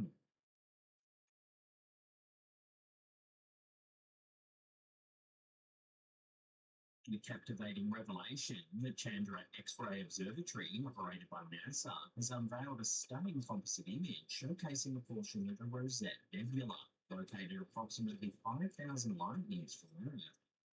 Aptly named for its rose-shaped configuration, this celestial marvel appears to play a cosmic trick on the beholder.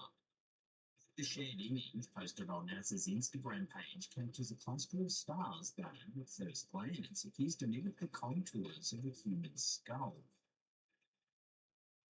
The agency elucidates that the intricate interplay of colours within the image is not an occurrent cosmic occurrence, but rather a captivating optical illusion.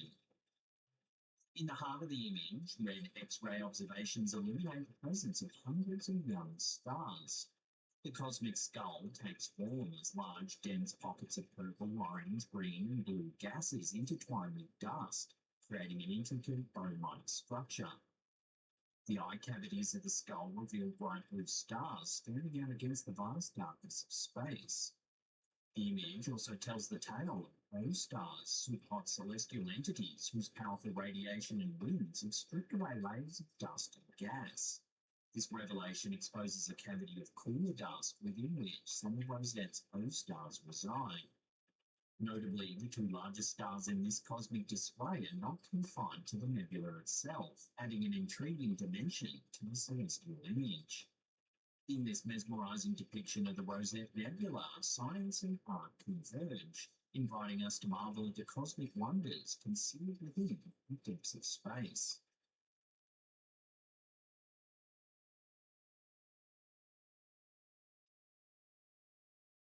The Battle of Gettysburg, fought during the American Civil War in 1863, stands as one of the most significant and harrowing battles in the nation's history.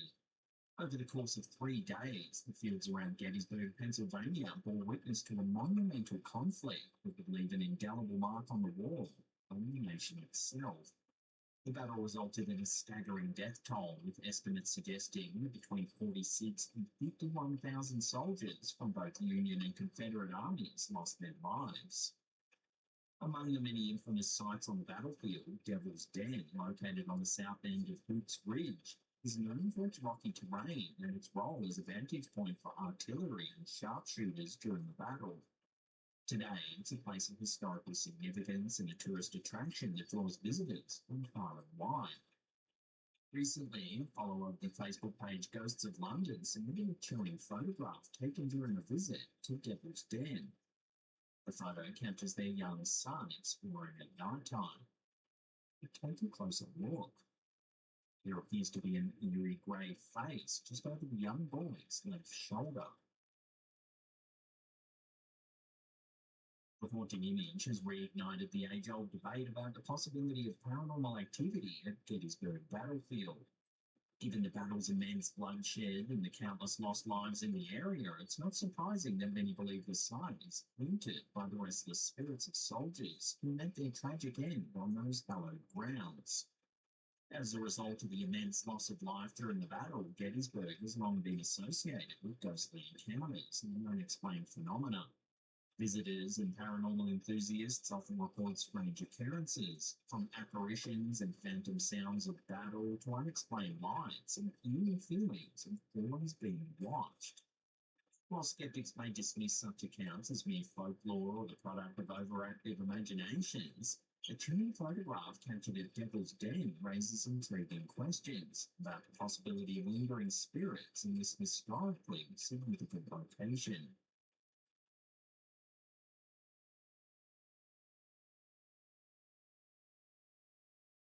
Here's a quick, eerie little one uploaded to TikTok by user Briscoe Park.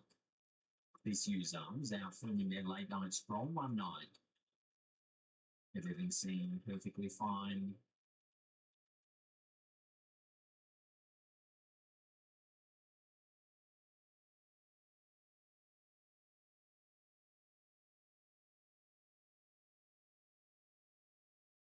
However, when they reviewed their footage when they got home, they were creeped out by what they saw. If we watch the beginning of the clip again, you can make out a pair of glowing red eyes.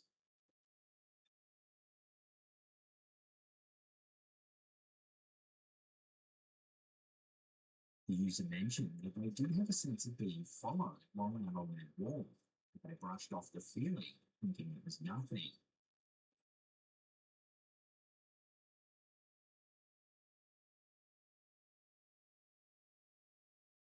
So what do you think these eyes belong to? Is it just a normal woodland creature, or is it something even more sinister? Let me know in the comments down below.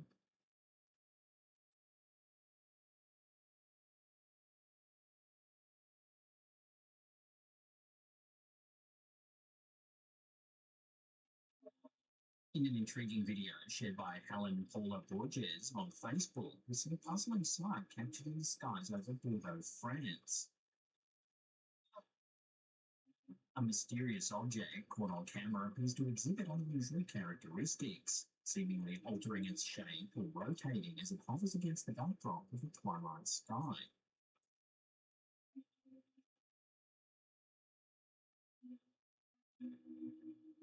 The video starts with a focus on a small, indistinct object high above.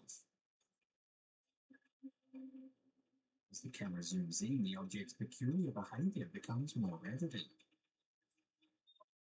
It shifts in form or possibly rotates on its axis, presenting a spectacle that defies easy explanation.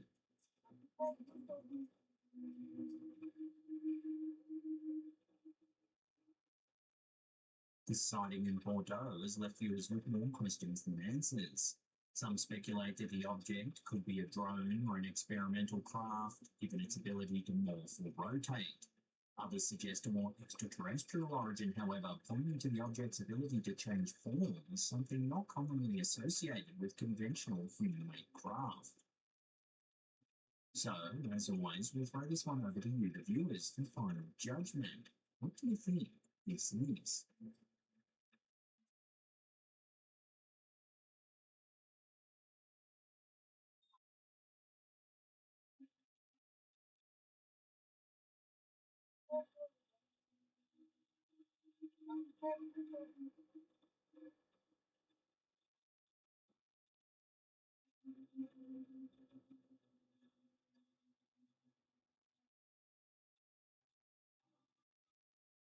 The internet is no stranger to spine-chilling tales and eerie encounters, but a recent post on Reddit has left viewers particularly unsettled. Shared by user Comfortable Row 7001, the post features a photo taken from a previous workplace, a snapshot that's reignited discussions about the paranormal. In the post, the OP recounts the eerie atmosphere that permeated their former workplace, with employees sharing chilling accounts of unexplained phenomena. Reports of children crying and mysterious knocking sounds when the building is deserted were almost common occurrences. The cleaning crew that worked on site reported that they could hear the sounds of a woman crying in one of the bathrooms. It was well after hours and the crew became concerned for their safety. Announcing loudly that they were entering the bathroom, they banged on the door several times. However, when they looked in all of the stalls, there was no one to be seen anywhere. The eerie employee accounts only add to what's been caught on camera. The focal point of the post is a photograph taken by the OP approximately 15 years ago. At first glance, the image appears innocuous enough, depicting employees seated around a table in a well-lit room. Yet, upon closer inspection, something unsettling emerges. In the reflection of the door's window, there appears to be the ghostly visage of an elderly woman. Reflection is puzzling for several reasons. The OP notes that there was no person resembling the figure seen in the reflection present in the room at the time the photo was taken. Furthermore, the angle of the photo makes it unlikely that the reflection could be attributed to a mere trick of the light, an optical illusion. The post has sparked a flurry of speculation among Redditors, with many weighing in on the eerie photograph and offering their interpretations of the mysterious figure. Some have suggested that the workplace may indeed be haunted, citing the numerous accounts of paranormal activity reported by employees over the years. Others, however, remain skeptical, proposing alternative explanations such as pareidolia, a tendency of the human brain to perceive familiar patterns such as faces and random stimuli. Yet, even the most ardent of skeptics find themselves grappling with the uncanny resemblance of the figure in the reflection to the descriptions provided by eyewitnesses of supernatural occurrences at the workplace.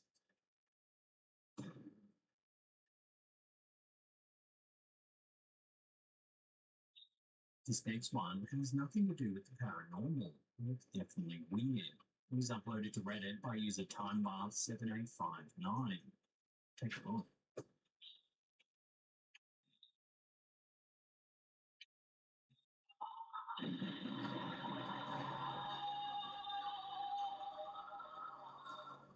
Out of nowhere, the basketball explodes.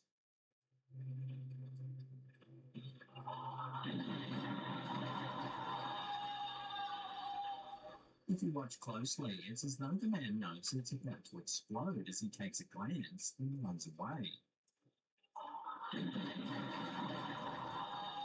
So what do you think? Overinflated? Perhaps it's a prank? Whatever the case may be, I think the coach should thoroughly check this man's balls before the next game.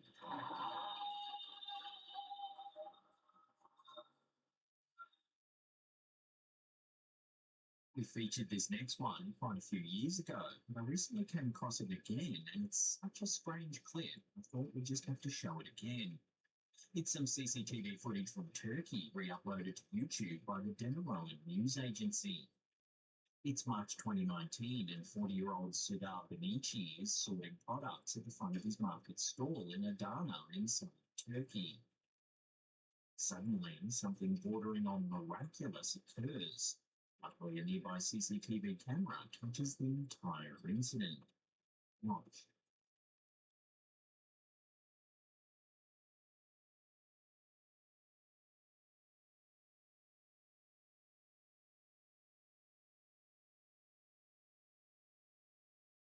Out of nowhere, a passing pedestrian touches Benici on the shoulder, seconds before a latch on a truck swings out, seemingly saving Benici's life.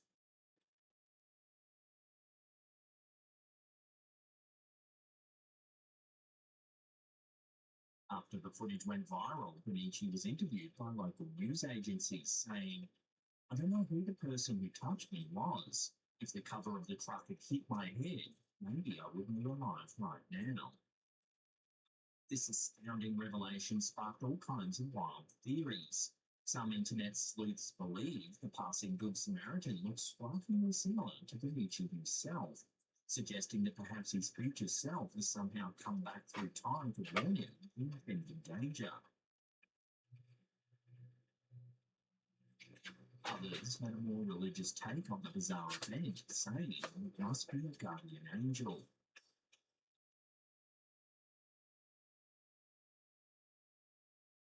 Also, if this is a hoax, it's perfectly executed. This would have to be one of the strangest clips we've ever featured, and it continues to baffle viewers to this day.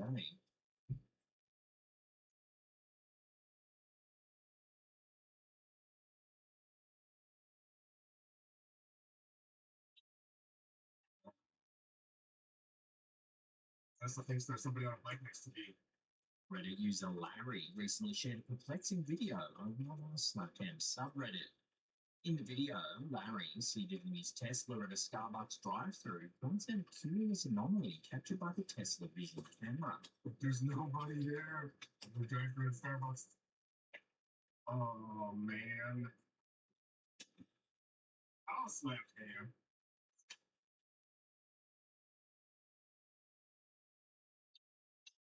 The Tesla detects a biker beside the car. As you can see, there's clearly no one there. He's already there. Oh, now I'm supposed to be up there. What? Come on, bro. Larry, intrigued by this bizarre occurrence, returns to the same spot the following day and records another video. Starbucks. Strangely, this time, the Tesla Vision camera fails to pick up anything at all. Lost. So the question arises, was there a glitch or malfunction on the first day causing the camera to detect a non-existent presence? Or could there have actually been a spectral figure in the area that only the Tesla could detect? The unsettling footage raises intriguing questions about the capabilities of our advanced systems and leads us to decide whether it was a technical hiccup or a glimpse into the otherworldly. I'll slap him.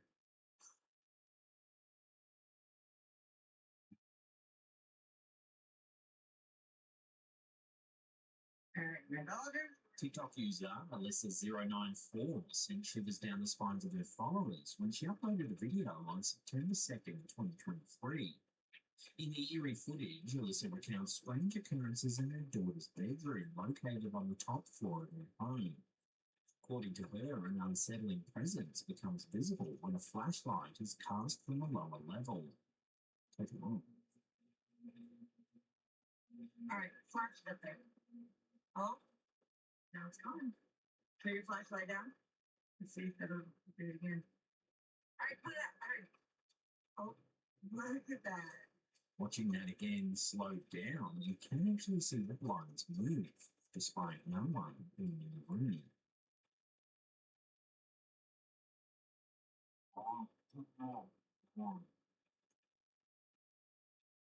While some viewers speculate that this might just be an elaborate setup, the eerie event has left some commenters wondering whether this house really could be haunted. To hear thoughts on this strange sighting in the comments below. All right, flash it up there. Oh, now it's gone. Put your flashlight down. Let's see if it'll do it again. All right, put it up. All right. Oh, look at that. Reddit user Southern Ad 2683 stumbled upon a chilling image while rummaging through some old photographs. Initially, the picture seemed like a typical snapshot of an early 2000s Christmas, capturing the poster and their older sister. However, upon closer inspection, something deeply unsettling was discovered in the background. Just behind the poster, we can see an eerie figure.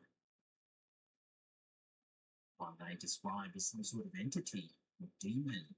The figure's face and body are distinctly visible, and what's more haunting is the appearance of a thin black arm seemingly reaching towards the back of the poster's neck.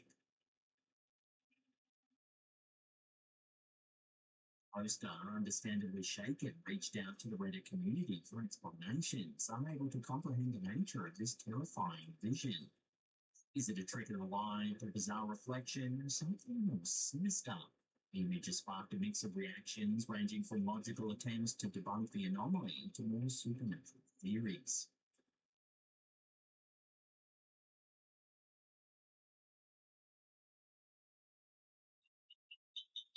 Reddit user Felamundo shared this next creepy piece of footage over on our subreddit a little while ago.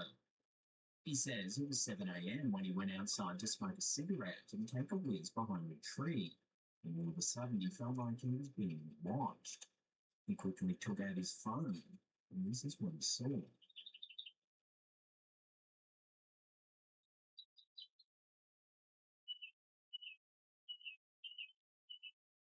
There's a grey-looking face peering through the window.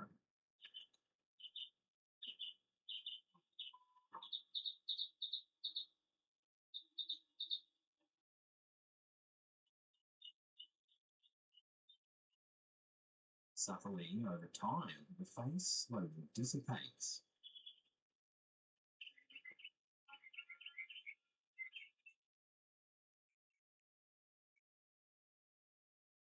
The OP says that he looked inside the shed and there was no one there, just a car and some old workout equipment. So what do you think? Is this just pareidolia, or is it something a little more sinister?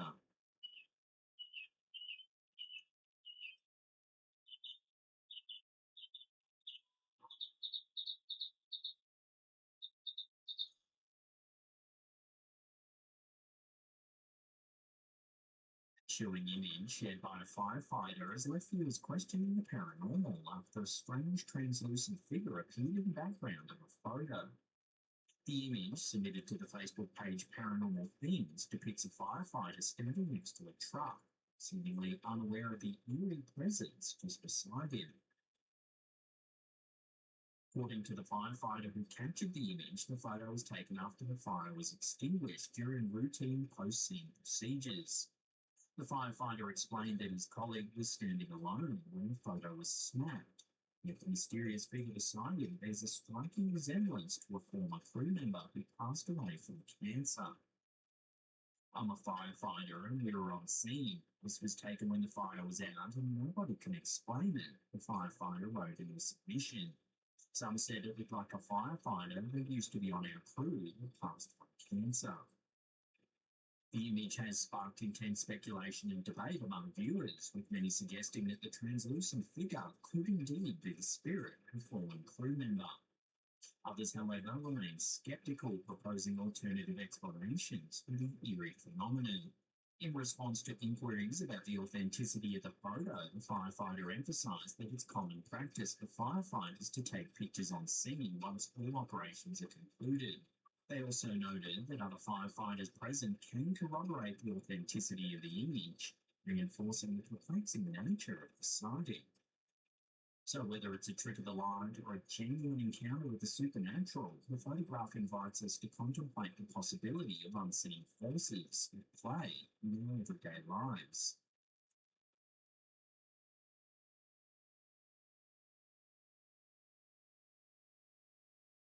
Reddit user known as Gortorium posted this strange photo 2 years ago.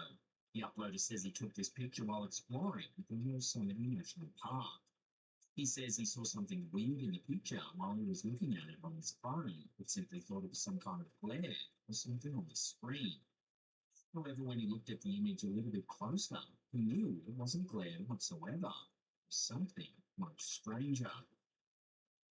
According to some commenters, it almost seems as if a magical portal was opened right in the middle of Yosemite National Park. Another commenter even says that the anomaly looks like the glimmer from the sci-fi movie Annihilation, which is quite accurate. So does this photo prove that maybe that movie isn't entirely fictional? It's a creepy thought that will surely keep you up at night.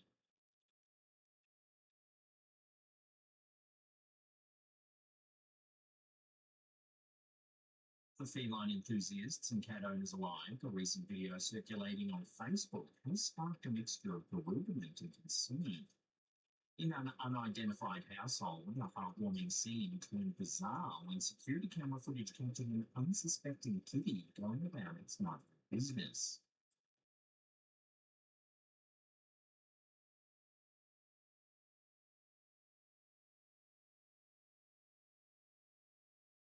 Nowhere, the cat is lifted into the air, only seen force.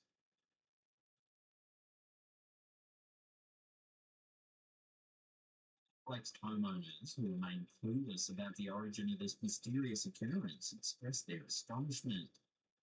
Of course, the footage is so out there, many viewers suspect that the whole thing is just a hoax.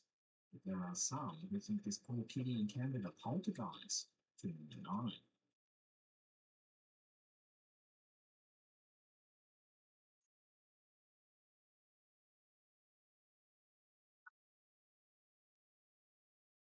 On January 14th, 2024, the Instagram account Alien Bioma thrust itself into the spotlight with a video that's become the talk of the town in the online horror communities and beyond. Capturing a peculiar moment in broad daylight over San Diego, the footage reveals a spherical UFO.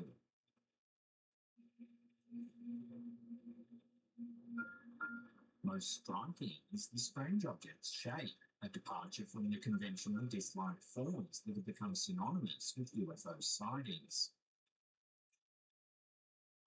Zooming in on the object, viewers are met with an assembly of scrap parts and metals, raising eyebrows and prompting questions on its origin. The eerie resemblance to a man-made creation adds an additional layer of intrigue to an already mysterious sighting.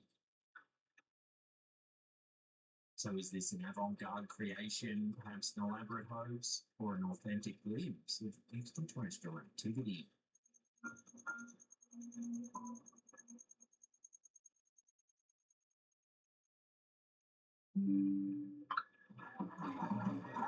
This next one's been doing the rounds on social media this past few weeks.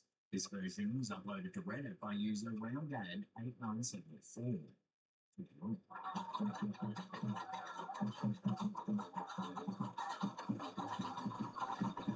Somehow the man was not harmed by the raging fire.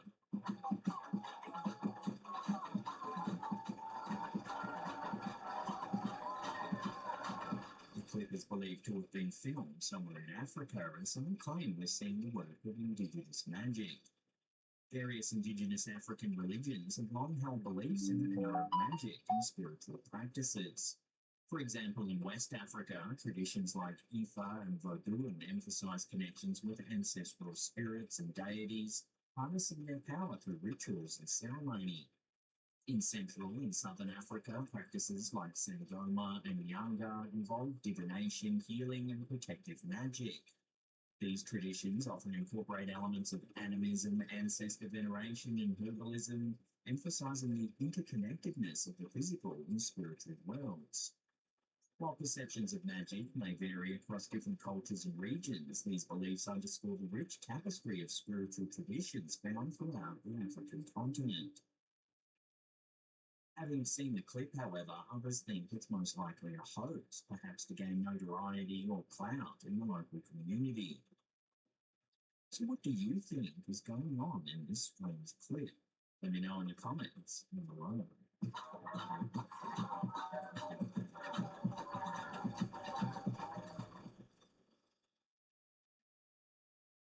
In a recent email to our channel, a viewer from London, UK, shared a perplexing piece of home security footage that's left her feeling unsettled and seeking answers. Melissa H., the sender of the email, described capturing what appears to be either a ghost or a shadow figure swiftly moving across her front yard, accompanied by an indiscernible voice. The incident, recorded on the 17th of January 2024 at around 5:35 a.m., has sparked speculation and intrigue among viewers. The CCTV footage, triggered by motion detection, initially captures the routine activity of a fox scavenging through bins in Melissa's front yard.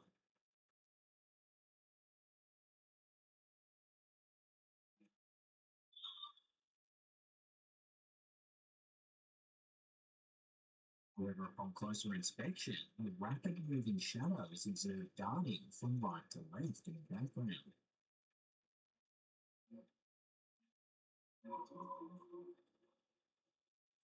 Melissa, like many others who have viewed the footage, is at a loss to explain the anomalous figure in the accompanying voice. The phenomenon captured in Melissa's footage bears a resemblance to what paranormal enthusiasts refer to as shadow figures. These elusive entities are often reported in paranormal encounters and are described as dark, shadowy forms that move with speed and fluidity, sometimes appearing as human-like silhouettes or indistinct shapes. While encounters with shadow figures are frequently associated with feelings of fear or unease, their true nature and origin remain shrouded in mystery. As Melissa seeks answers to the mystery captured on her home security camera, she invites viewers to share their opinions and insights. So what do you think this is? Leave your thoughts and theories and comments down below.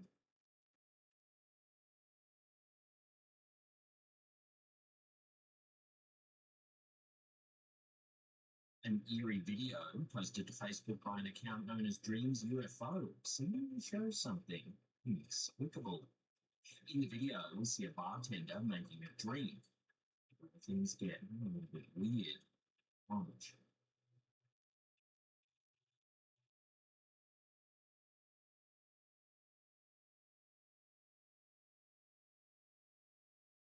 Out of nowhere, the bottle gets pulled from her hand and into the eye.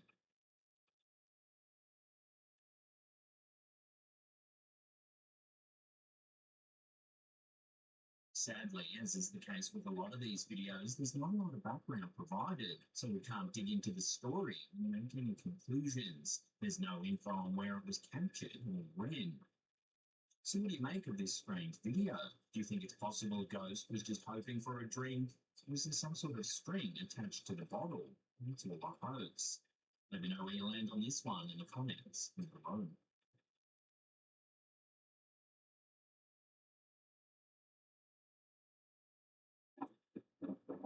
In recent weeks, a peculiar home security video has taken the internet by storm.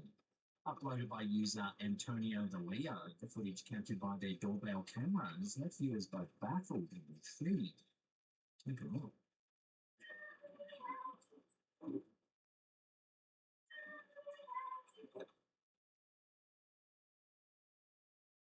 As the footage unfolds, viewers are confronted with a series of strange lights hovering in the air.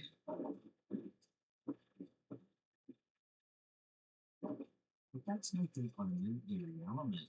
Overlaying the visual spectacle is a snippet of a familiar tune, the Sesame Street theme song, specifically the line, "Can you tell me how to get?" repeated endlessly.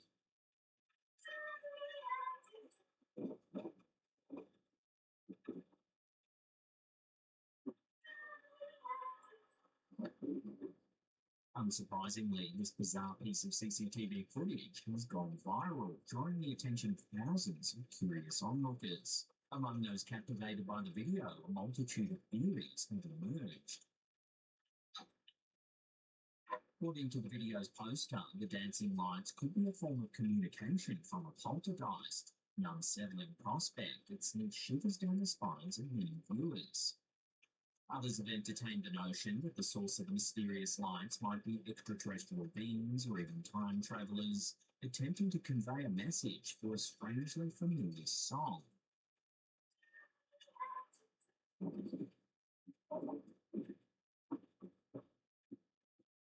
Interestingly, some netizens have drawn parallels between the uncanny phenomenon and the Voyager Golden Record, a project initiated by NASA. Curated by a committee led by the renowned Carl Sagan at Cornell University, the Voyager Golden Record is a compilation designed to represent Earth to potential extraterrestrial life. It features a diverse array of sounds, music, greetings, and messages from our planet. However, it's crucial to clarify that the Sesame Street theme song is not among the sounds etched onto the official Voyager Golden Record, as some commenters have mistakenly believed. As the internet continues to speculate and dissect every frame of this bizarre video, the truth behind this phenomenon remains elusive. Whether it's the work of a mischievous poltergeist, an extraterrestrial message, or simply an elaborate hoax, the enigma of the doorbell camera footage continues to fascinate and confound. As with many mysteries, the answer may continue to elude us, leaving room for the imagination to run wild.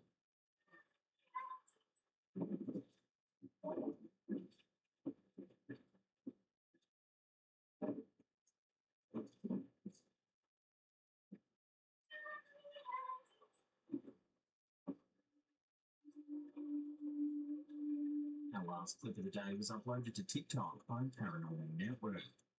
This homeowner was home alone one afternoon when suddenly they started hearing some strange noises.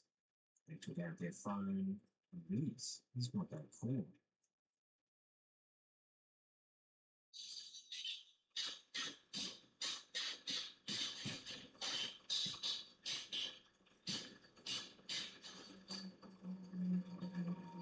As if they weren't spooked enough by what's just happened, the door behind them suddenly slams shut.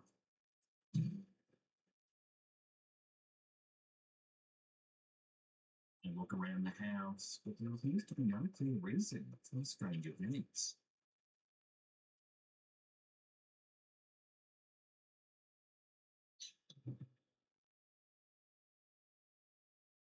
While some banging noises might be a coincidence, multiple strange things happening all over the house makes things a little more mysterious and unsettling.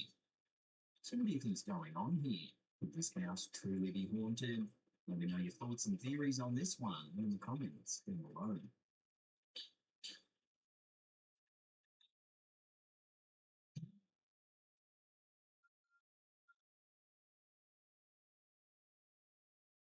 Well, hey, that's the end of the episode. Thank you so much for watching. Click these two links here if you want to watch more scary clips. Leave us a comment down below. Hit that subscribe button if you're new. And that's it for me. I'll see you all next time.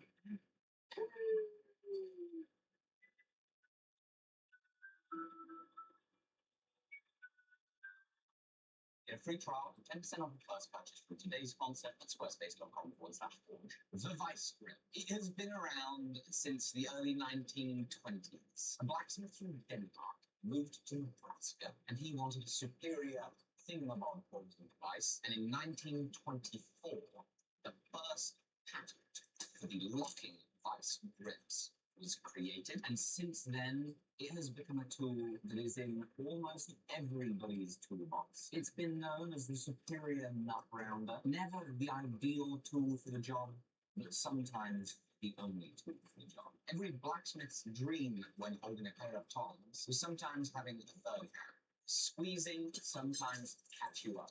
The vice grip's ability to lock onto a workpiece has made it a famous and widely copied tool all around the world. So I want to make my own for myself in old Bill Peterson shoes in the 1920s. First jumped into it. I think how the vice grip works is quite fascinating.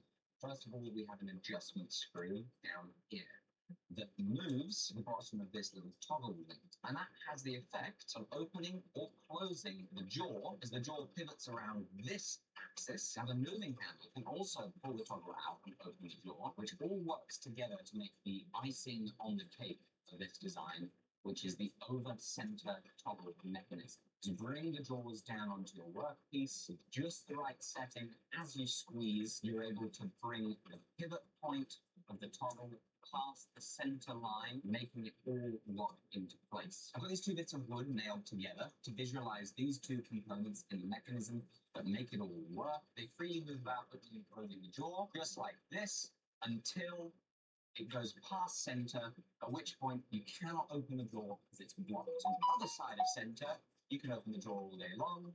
You get past center, it ain't going nowhere.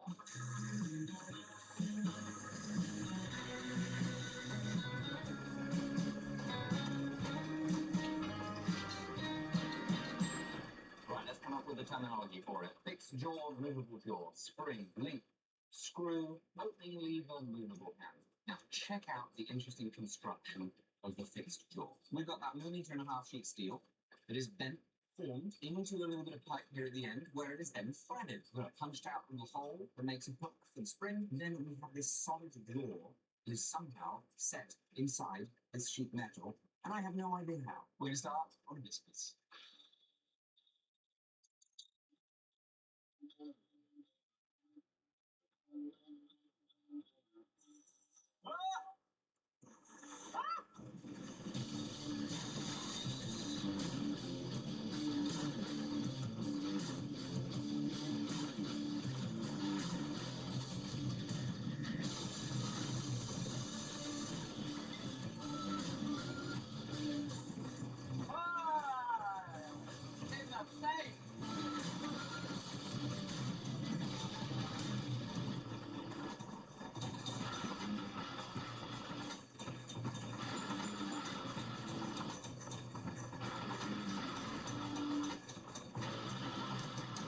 So we've made up a little bit of tooling.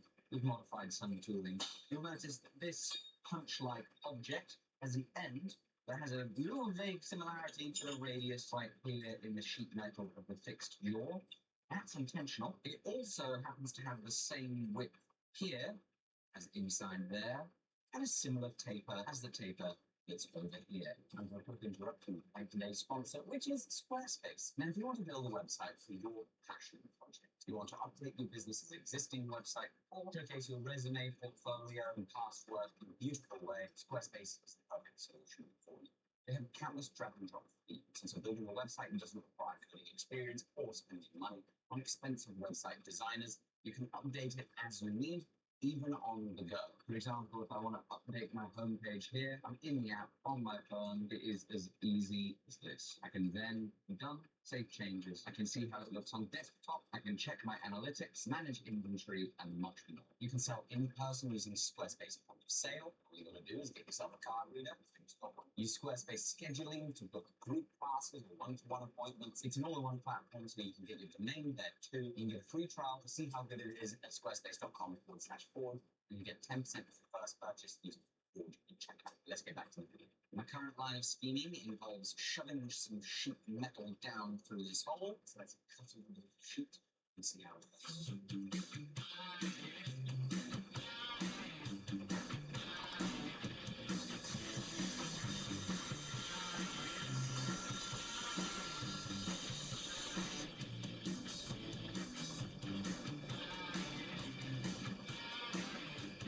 These things kind of like ball grips themselves. They are indeed.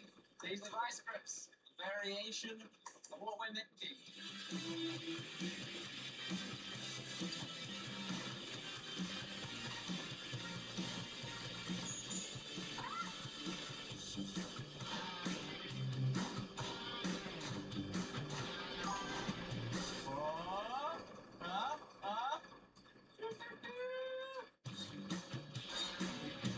Right, so we have this little protrusion formed. We now have to get the rest of the bend in it.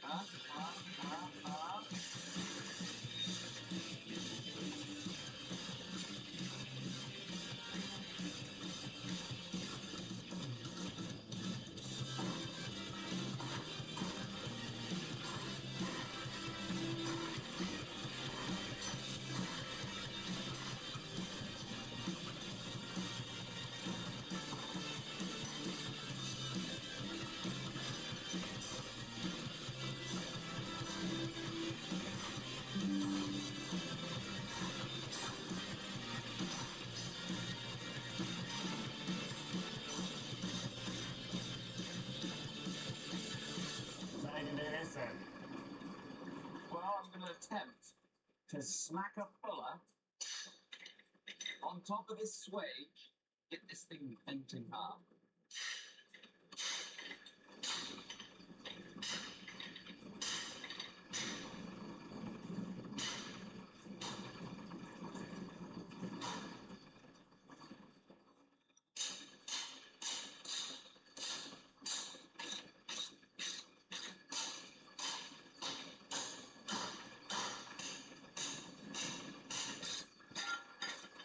I've got bad news and I've got good news. The good news is I think we've actually got a pretty nice strategy for making this component. The bad news is I broke this particular one. As you can see, we have ripped a hole in the bottom of this little bulb. And that is a problem that you all remember us having experienced on many an occasion when we made the zipper lighter. We were doing the deep drawing process. It's a very similar thing that we're doing right now, so it kind of makes sense that we can rip a hole through it. And as I move on to the next example, I think the trick is just do less of this, because I don't even think we need as much as I did.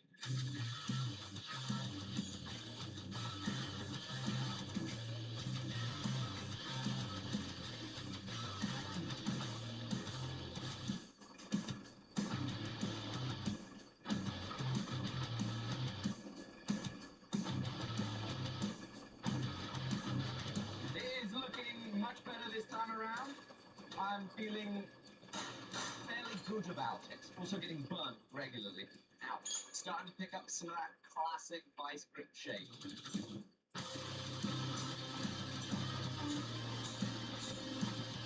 So this punch approach that I made has been quite the Swiss Army knife. Because what I've been doing is I used this domed end to form this protrusion, and then, because I made the cross-section similar to the final cross-section with a bulge here in the middle, I've been able to use it as a sizing tool, this internal portion of the U-shape. So as you can see, the cross-section of this goes from thin to wide to thin. Okay, now what we can do is we can trim off the excess.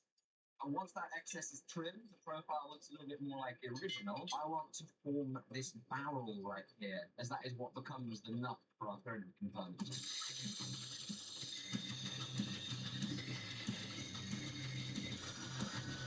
Right, so now we'll see if we can close up this barrel.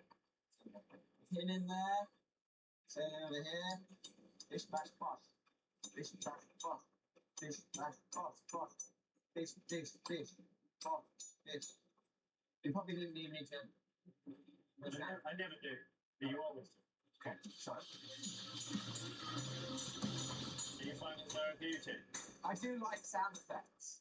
You know, I think it just helps set the tone of what's happening.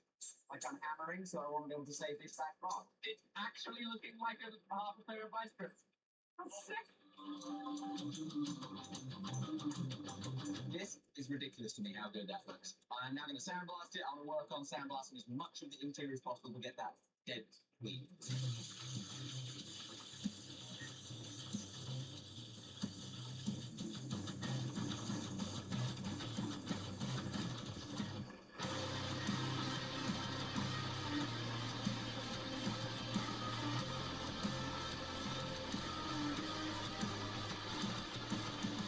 Really surprised with just how much of this has been forged. I thought a lot of this was going to be cold work, cold sheet metal work, but especially after we've dug into it, it's a lot stouter than I initially recognized. And this was also a much more complex part than I imagined. So far, please check out today's sponsor, which was Squarespace. Check them out down below. I'd love it if you also went to the Alex Steel Co. We're running massive discounts in order to clear out that warehouse, and so you can get an unbeatable price on a belt kind of body. All you got to do is get a motor, get a VFD, and you will never, ever, ever get such a good quality machine. Such a good quality.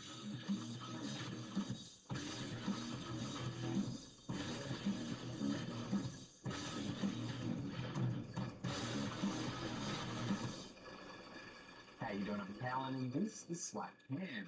You're about to see some seriously unhinged video clips that are trending right now. So hit that subscribe button and get ready for more creepy content. It's like this.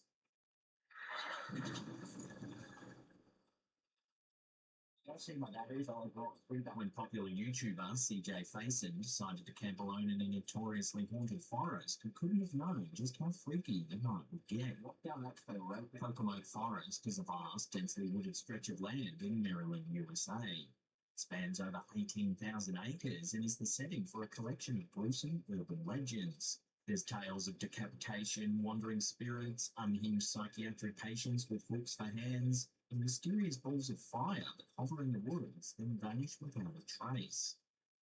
The vlog starts with an exploration of an old cemetery on the fringe of the forest. If you all saw a previous video of mine, this area behind me is really familiar. This is actually the side of the Pocono Forest. Suddenly, what sounds like gunshots ring out. This cemetery right here was one that myself...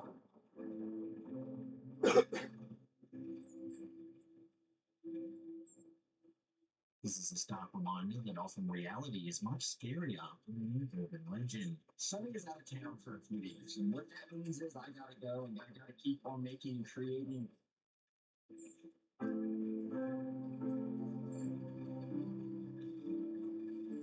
This is really long.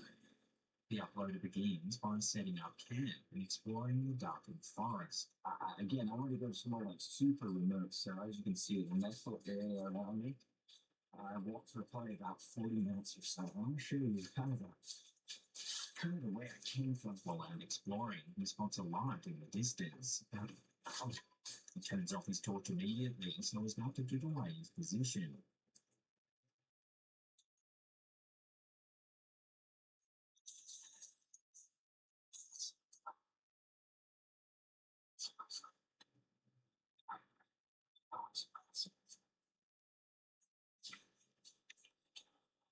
first. It's reminiscent of the balls of flame that are rumored to float through the forest at night time.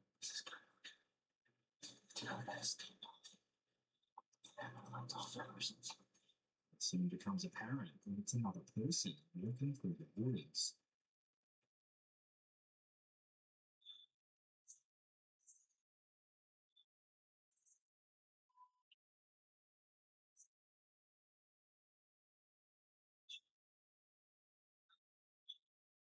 Not knowing if they're friendly or not, and having heard gunshots already, Yopi decides to hide in the dark and wait.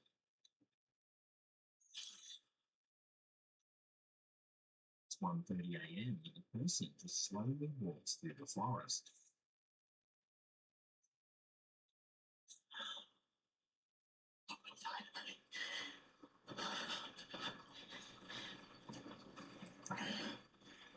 The uploader isn't sure if it's a hunter or not, but they say the person is strangely tall and skinny. Whoever that person is, it's not the hunter.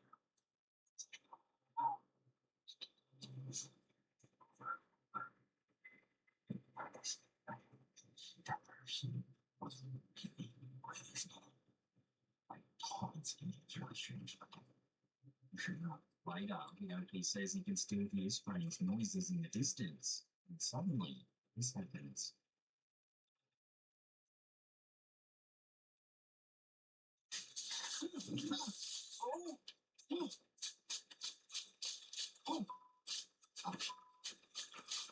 Some kind of loud snapping sound can be heard, and the camera holder runs from the scene in panic.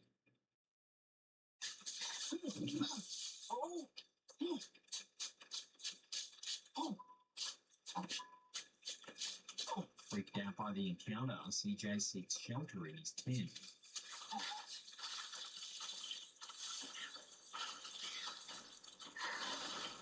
Oh, jeez. Alright. He eventually decides to use a spirit box to see if any spirits might be present.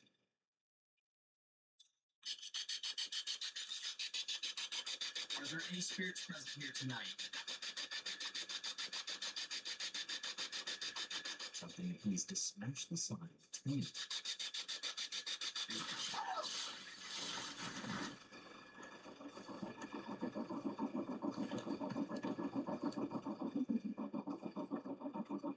The spirit box still flutters in the darkness.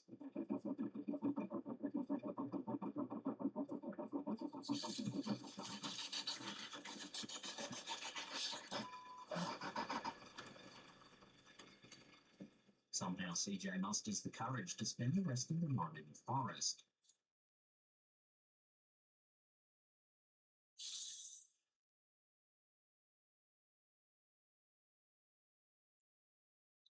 He films a few more updates.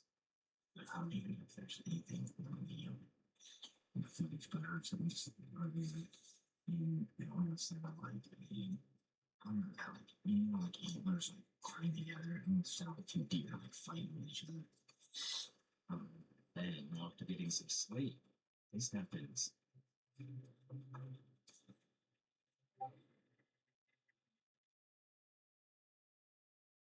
Someone is lurking just outside of the tent.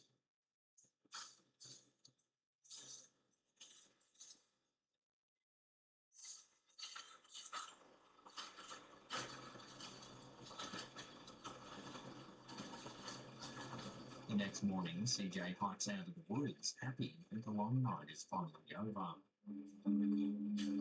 I thought I'd never get out of this freaking place.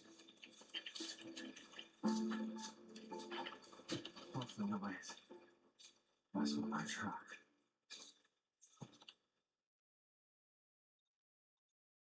Creepy Outdoors, an emerging YouTube channel dedicated to unveiling the eerie mysteries of America's most notorious forests, recently aired an episode that left viewers on the edge of their seats. Known for venturing into areas steeped in urban legends and local lore, the channel's latest venture involves camping deep within an isolated woodland, miles away from the nearest town. You think he's dead? Oh my God. The episode begins with the YouTuber arriving at the site, setting up camp, and lighting a fire.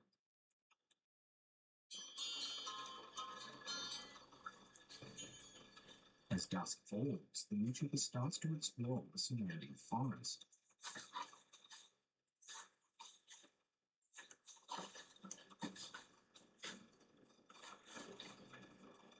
The YouTuber describes an unsettling sensation of being watched. I'm not sure if you guys ever seen the Blair Witch Project, but damn, this is just giving me Blair Witch Project vibes. Walking deeper and deeper into the woods, something truly chilling happens.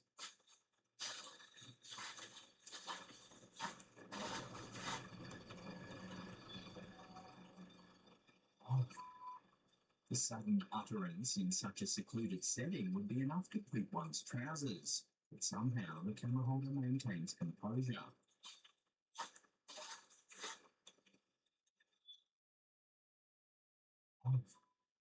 Oh, hi. What the hell?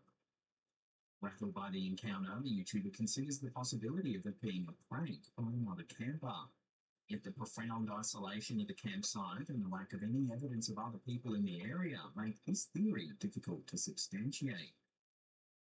This episode of Creepy Outdoors not only highlights the natural allure and solitude of America's forests, it also taps into the primal fear of the unknown that such remote places often evoke. Whether the voice was the result of a practical joke or something more unexplainable, the incident remains a haunting experience. It stirs the imagination and perhaps awakens the ancient human fear of the dark and what lies within it.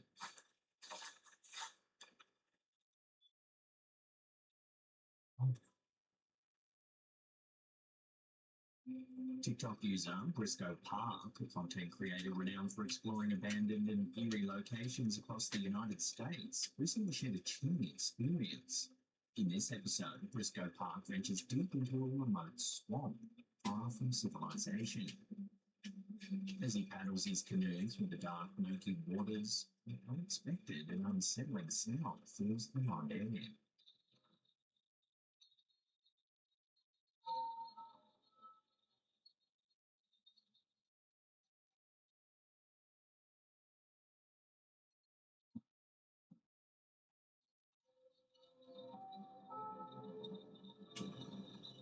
According to the user, he was miles away from the nearest town, leaving him with no logical explanation for the sounds. The video has quickly gone viral, with viewers speculating about the origins of mysterious bells. Could it be a ghostly remnant from a forgotten settlement, or perhaps something even more otherworldly? Whatever the source, this haunting encounter is sure to stick with both Briscoe Park and his audience for a very long time.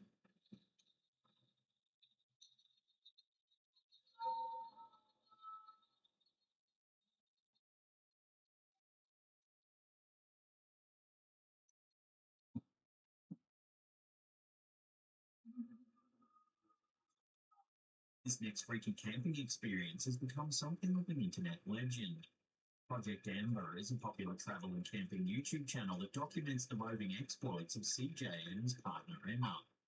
In 2018, while driving through the French countryside in his old converted ambulance, CJ had to pull over for the night to fix his malfunctioning camper fridge.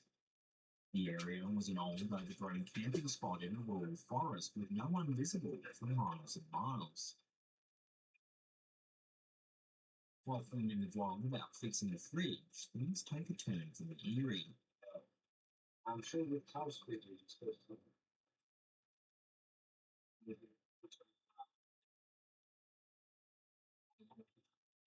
Soon, CJ's dog begins acting strangely. She's freaking out. What's worried about?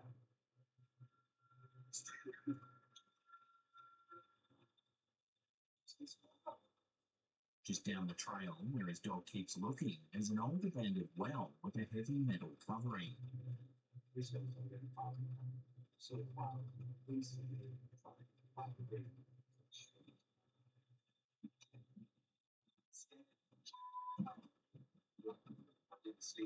The next night, CJ records an update for his Instagram. Listen. Maybe I could hear that really loud moaning. Like, just feeling it passing out. It's come down to where I could hear it. That's this old well. and it stopped. He says he could hear some loud moaning coming from near the well, but as soon as he got near it, it stopped. Then I could hear like really loud moaning, like, oh, like just feeling it across the mountain. So I pulled down to where I could hear it.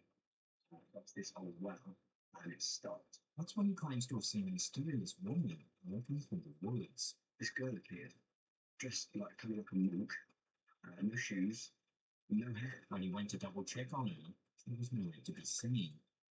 So I carried a bit and thought, I better double check. Went to go and find her again. She's gone. A short while later, he manages to get a glimpse of the woman on camera.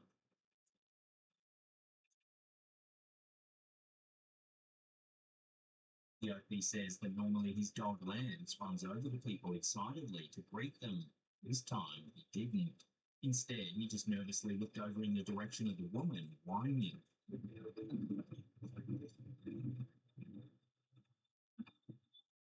The last time CJ saw the woman, she was running at full pace through the forest. Then she simply vanished and was never seen again. I saw the girl another 2 times. The last time I was near the van, and she was running through the forest. I left. I was gone. The following day, once the fridge had time to settle, CJ promptly left the strange abandoned camping area altogether. Nah, maybe there's an explanation to it all. But I was sticking around. I left. I booted it.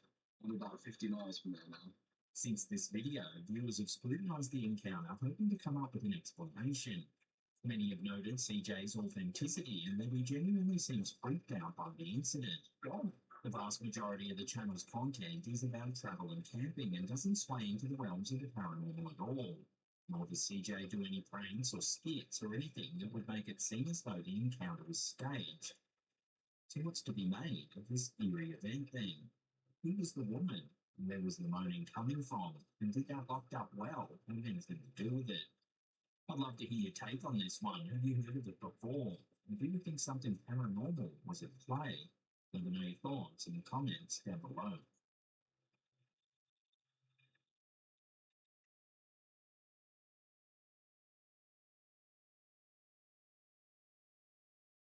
Camper Vibe, a popular YouTube channel with over 110,000 subscribers, is well known for its engaging content centered around camping and renovation.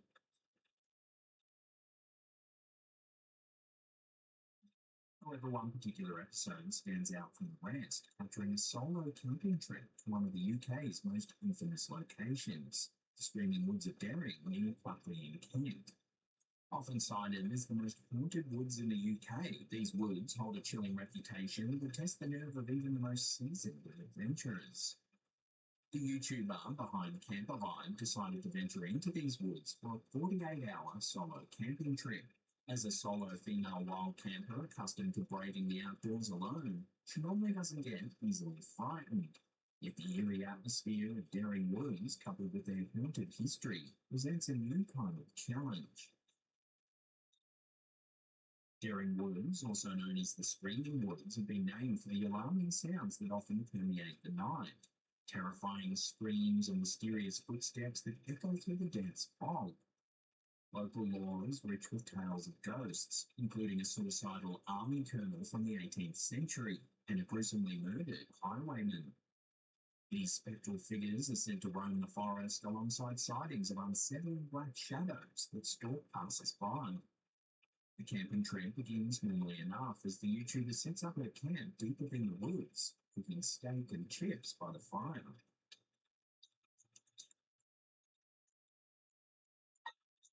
However, as darkness envelops the woods, the tranquility of the night is soon shattered by chilling sounds.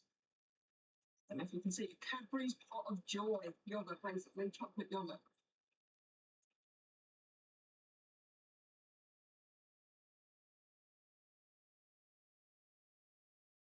Sounds like kids screaming. While sitting by the fire, the camera picks up a rather strange noise. I should sleep well on thing. I should sleep well on thing. I should sleep well on thing. Where's my big pen? What was that noise? However, it's at 2 a.m. and things really start to get unnerving.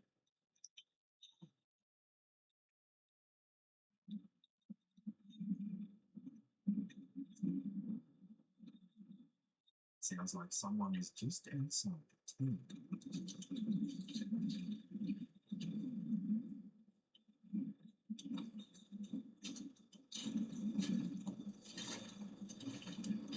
Then, 3:50 a.m., a sudden disturbance sets the forest's crows into a frenzy, cawing loudly as if alarmed by an unseen predator.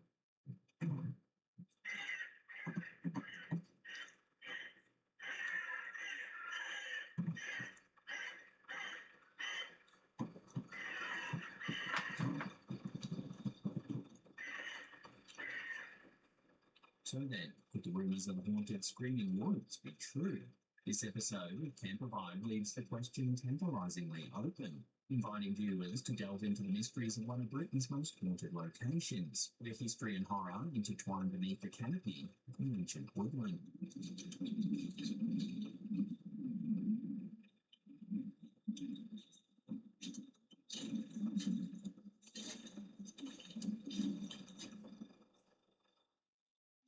Doesn't do that.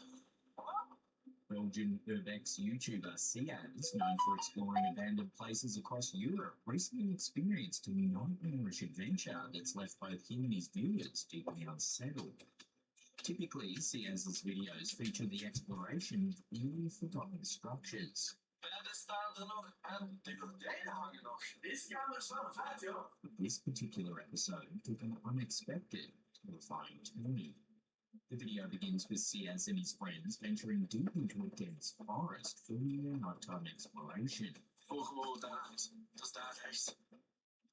As they journey further into the woods, the group begins to hear something unnerving.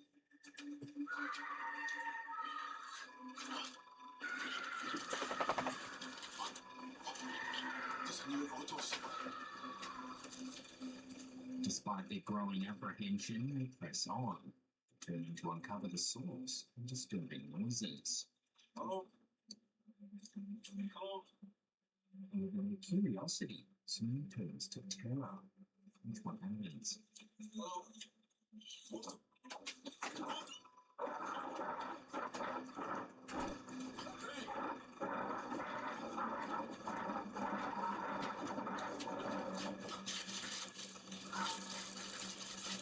Watching that again, a woman dressed in a nightgown holding an axe emerges from the darkness.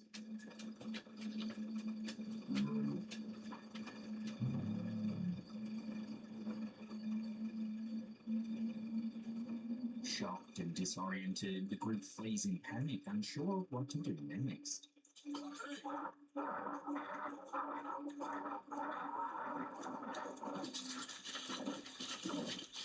They quickly call the police, fearing for their safety. Yeah, okay. Clear ultimate. Let's Yeah. Yeah, it's right, Michael. After a tense wait in the pitch-black forest, the police arrive and apprehend the woman.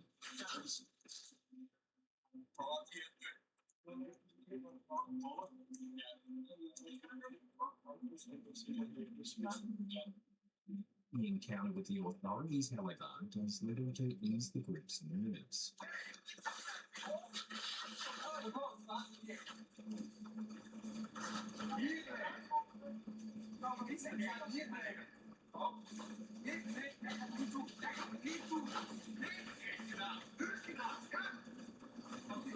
As the officers question the woman, Sesh captures a moment of pure fear on camera, his hands trembling as he drinks from a bottle of water.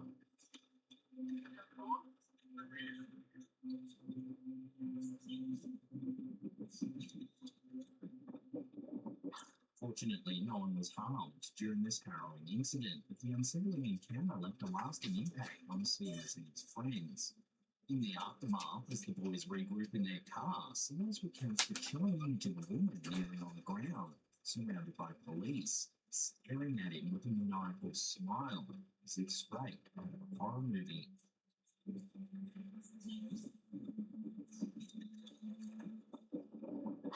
The vlog continues with Sesh reflecting on the experience from the safety of his home. He revisits the footage, noting that the woman can be heard shouting threats, warning them to stay out of her woods or face deadly consequences. Das legit aussieht wie Ruppe, dann kann man der Hälfte beeld. Dus je wordt vermoord. Sesh also reveals that the woman had approached their car, removed their license plate, and hid it, seemingly with the intent of luring them back into the darkness where she could ambush them. Once again, it's super lucky that no one was harmed during this harrowing incident.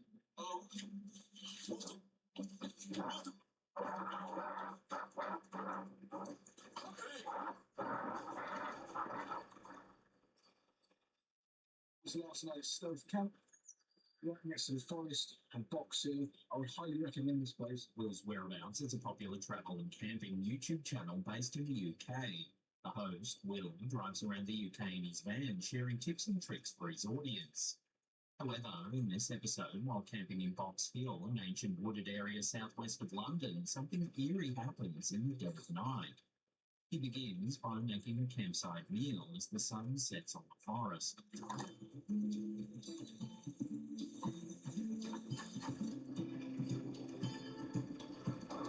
Will then settles in for the night and tries getting some sleep.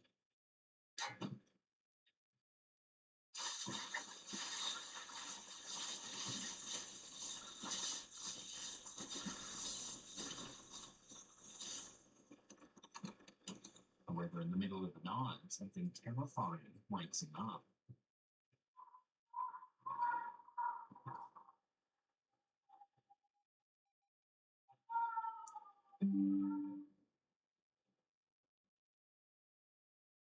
I don't think I'm going to be getting much sleep tonight. Screaming can be heard in the distance.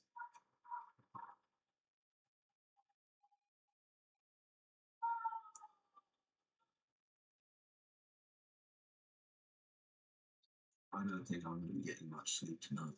Initially, some viewers thought it could be a wild buck or some other wildlife, but Will says he thinks there were a few cars parked not far off in the distance in the park. And some people screaming.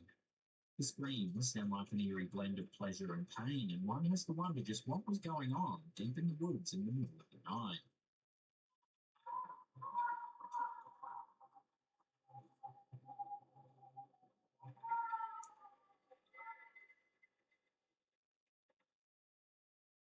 I don't think I'm going to be getting much sleep tonight.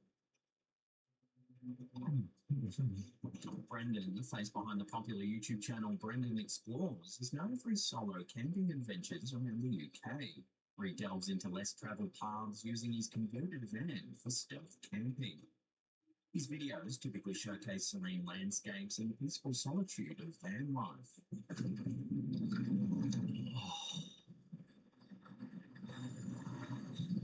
just feel the hills in the distance there. However, a recent episode set in Jaywick, Essex, took an unexpected and harrowing turn. Well, it's safe to say that what you're about to watch is probably the hardest and not very nicest video. Jaywick, a seaside village near Clacton-on-Sea, has been frequently spotlighted in government reports as one of England's most deprived neighbourhoods. Despite its picturesque location, the area has struggled with socio-economic challenges, leading to a reputation for being rough around the edges. In an episode that starts like any other, Brendan ventures into Jaywick to find a quiet spot for the night. Settling on a small car park, which initially seems perfect for a peaceful evening. £6 for a night in Jaywick. To hopefully have a van that sleeps next in the morning as opposed to staying at the other place. Okay, let's do it. All right, the tranquility is short-lived, however, as loud music from nearby flats soon fills the air.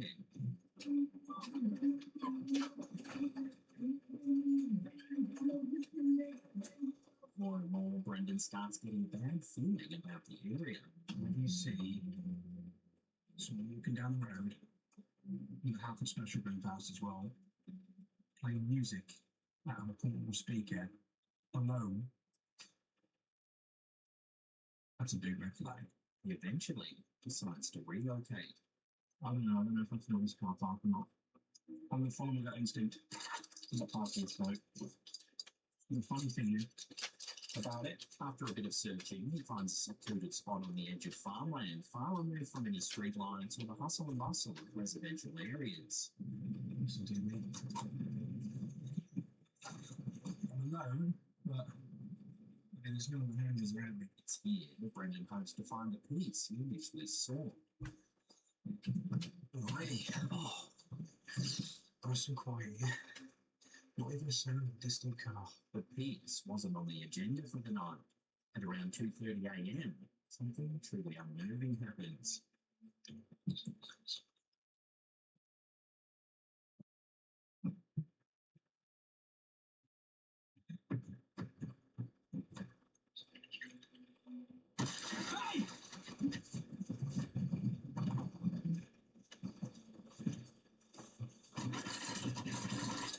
Reacting swiftly, Brendan manages to yell and scare off the would-be thief, who disappears into the night as quickly as he had appeared. Like whatever that was now gone. Shaken by the ordeal and faced with a broken window in the dead of night, Brendan makes the decision to abandon his camping spot. The event has taken a significant toll, prompting him to drive 3.5 hours back to his home, braving the freezing cold through the damaged window. I have to clean a little bit of broken glass from my driver's seat and the dashboard. You'll be surprised how far glass goes. I made the long journey back home. I think it was a good 3.5 hour drive back to my house in Shrewsbury. Got there just before sunrise. Not a pleasant drive, to say the least. Brendan's encounter in J-Week has sparked conversations among his followers about the safety challenges of solo travel and stealth camping. While his journey often celebrates the beauty and solitude of exploring the secluded corners of the UK, this episode has undoubtedly added a cautionary tale to his collection of adventures, emphasising the need for vigilance and safety even in the most scenic locales.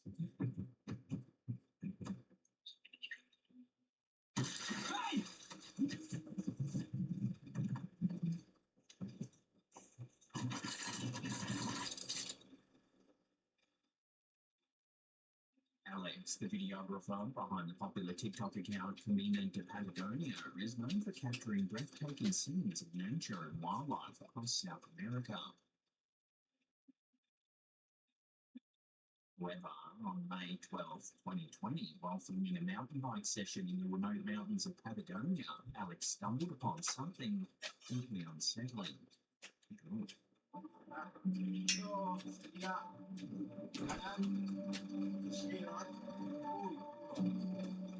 There's a strange figure hanging from a tree.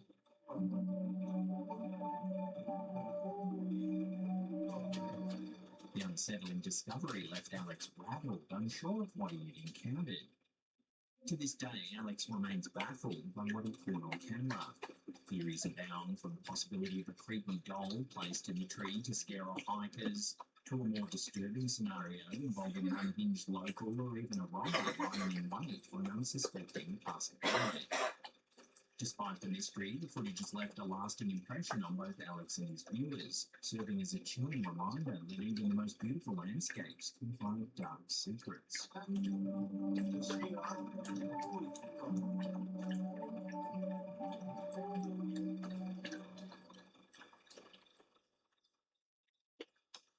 When you go camping, you might expect to catch a glimpse of a squirrel, deer, or maybe even a bear.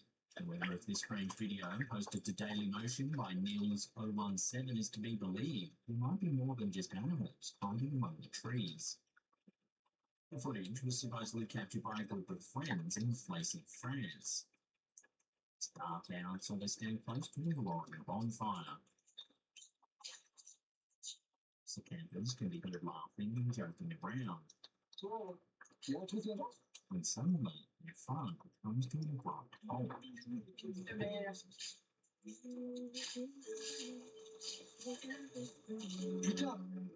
The group notices something strange moving in the darkness just behind the trees.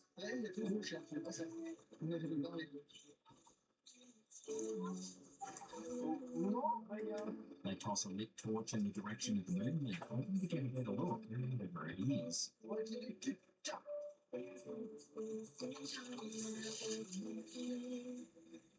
Suddenly, a small creature with grey skin peeks out from behind a tree. It appears to have large dark eyes and long fingers that slowly reach toward the burning torch.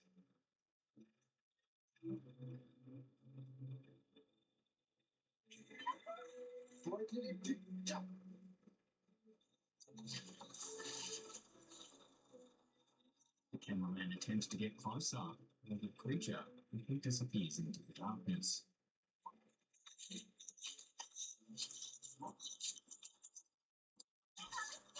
While the figure's appearance certainly does resemble that of extraterrestrials often depicted in movies, others think that the creature might actually be some sort of earthly cryptid. Unfortunately, until more information comes to hand, this video, like so many others of this nature, will have to remain a mystery.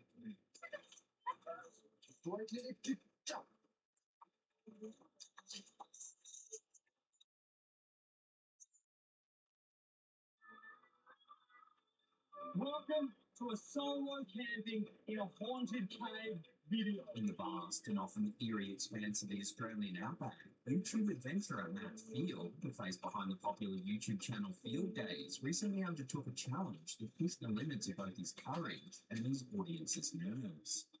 Known for his thrilling outdoor escapades, Matt, who boasts over 1.6 million followers, ventured into a location surrounded in dark rumours. A remote cave reputed to be haunted. The adventure begins innocently enough with Matt setting out to perform a 24-hour solo camping challenge within the cave's shadowy depths. We're steaming towards the cave right now, and once we find the cave, we're going to crawl inside. We're going to sleep there for the whole entire night. The cave, whispered about in local lore and among his friends, is said to possess an unsettling presence.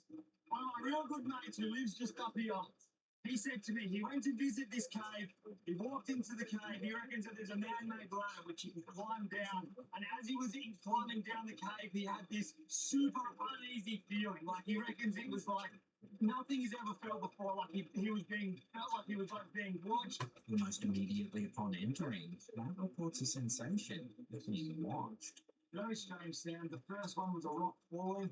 Way up there somewhere there was a rock which was just sort of like, it just rolled for ages and then it sort of just hit another rock on the bottom. But the second sound, I froze, man. I was like frozen, like I couldn't move. I was just waiting for something just to like whack me. It's this strange, very strange feeling in here. But when my mate said he's being watched, I'm feeling that feeling. I am 100% feeling uneasy in this cave right now. As Matt settles in for the night, feasting on a can of baked beans, things start to get a little creepy. Very beautiful. Baked beans in a haunted cave. Oh my goodness.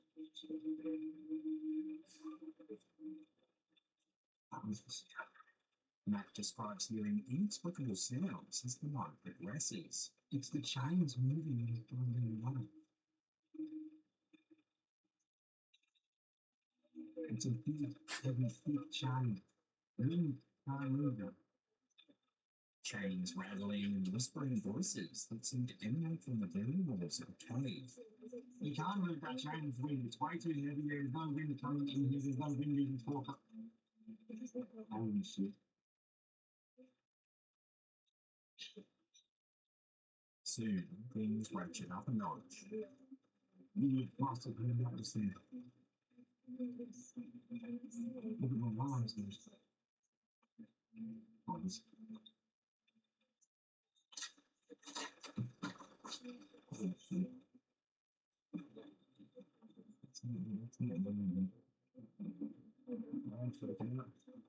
Two hours pass and Matt gives an urgent update and is clearly very unsettled. I've got my backpack on.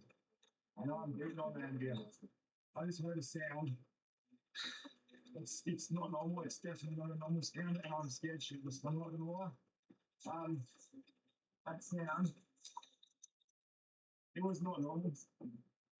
I've heard that sound again. So the only way I can describe this noise, it's between a cat hissing and it sounds like human voice. Like, I'm not even joking. It sounds human-like.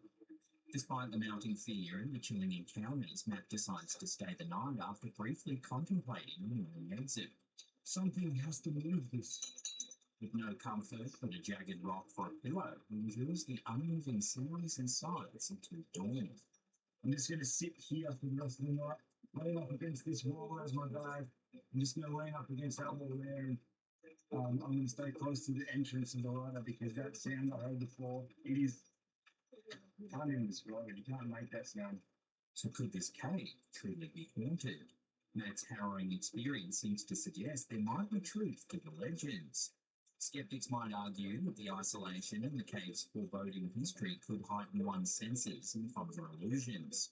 However, the vividness of Matt's encounter, coupled with the historic tales of unexplained phenomena associated with the site, offers compelling evidence for believers in the paranormal. In the haunted cave,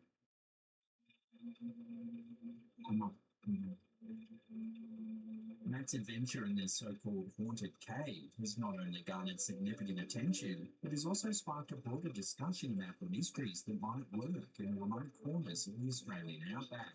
Whether believer or skeptic, viewers can't help but be drawn to the chilling tale of Matt Field's night in a cave that might just be as haunted as the stories suggest. you can't move that train with wind. It's way too heavy. There's no wind coming in here. There's no wind even talking. Holy shit.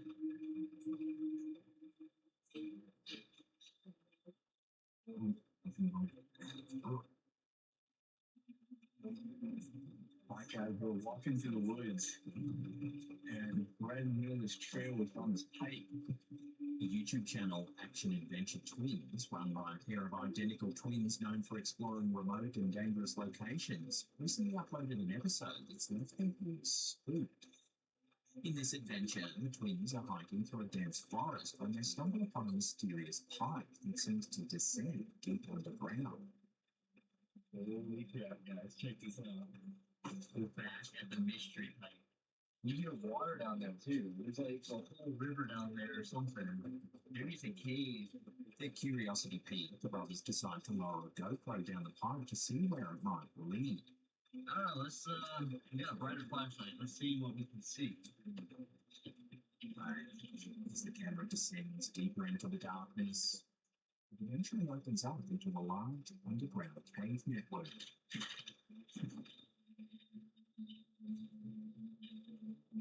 However, it isn't the visuals that left the twins and their viewers unsettled. It's the sounds. Take a listen.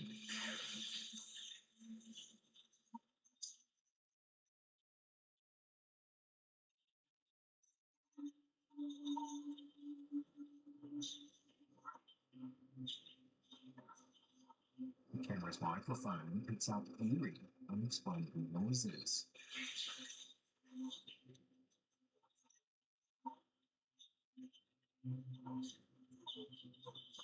Sounds like heavy breathing, as if someone or something is lurking in the pitch black darkness.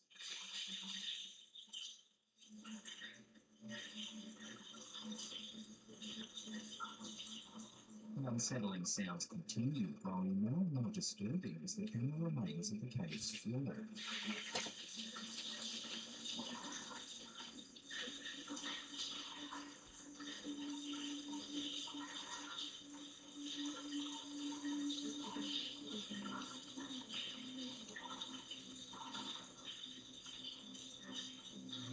Eventually, the twins quickly reel the camera back up, unaware of what they've just captured. It wasn't until they reviewed the footage while editing the video that they realised the full extent of what they had recorded. To this day, no one's been able to identify the source of those chilling sounds. Could it be an animal deep within the cave, or something more mysterious? The episode has sparked endless speculation among followers, leaving everyone wondering what truly lies hidden in that underground cavern.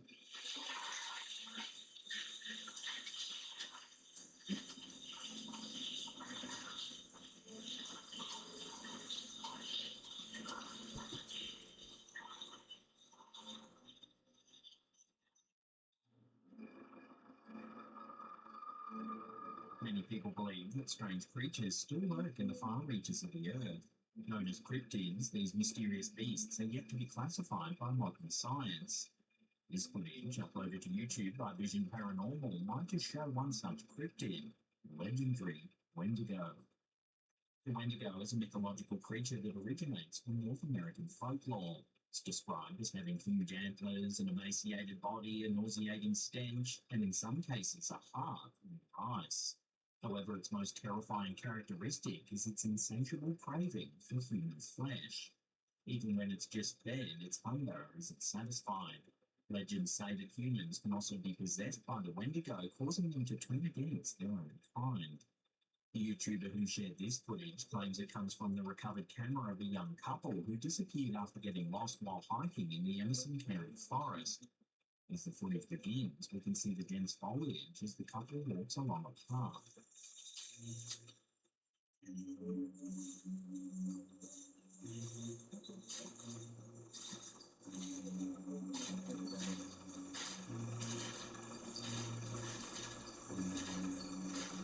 Suddenly, the camera stops moving as their voices can be heard discussing something that they've spotted in the trees.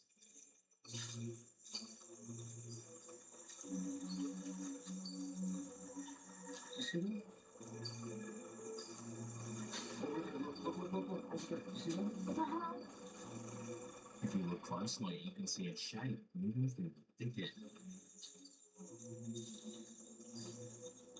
However, it's difficult to tell whether it's extremely well camouflaged or actually semi-transparent.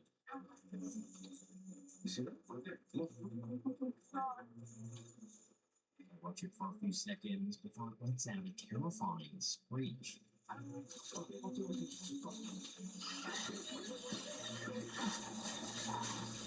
The hikers quickly run, the camera jostles violently, but we can still hear the creature shrieking as it chases them through the trees. A few seconds later, the camera falls to the ground, and the sounds fade into the distance.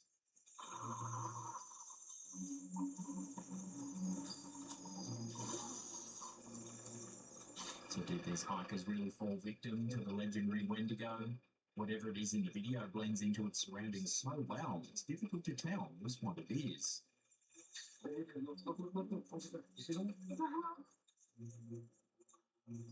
What do you think this mysterious video actually shows? Let me know your theories in the comments down below. You see that? Look.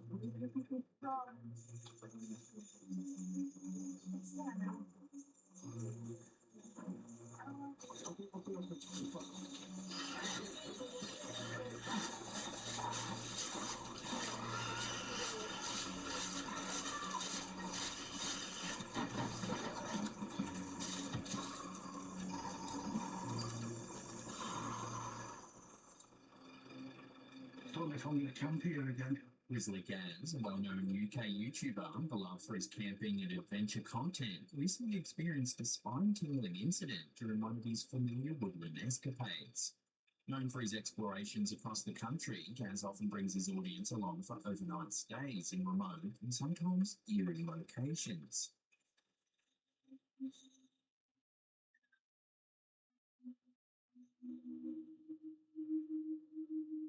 What? This particular episode saw him return to a previously frequented camping spot, notorious not just for its natural beauty, but also for past unsettling occurrences. So, I just want to recap a little bit on this place, on this camp. I've been camping here for about 4 or 5 years. When I found it, the fire pit was just all covered in moss, so no one had been down there for at least 10 years. I used the fire pit anyway for 10 years. In earlier visits, Gaz has encountered the sounds of wild boar near his tent.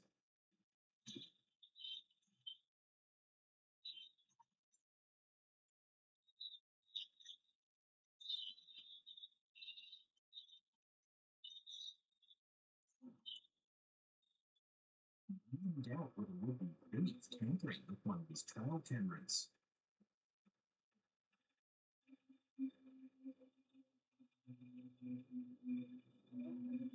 Despite these incidents, the allure of the familiar spot draws him back for another overnight stay, this time accompanied by his loyal French bulldog, Fendi.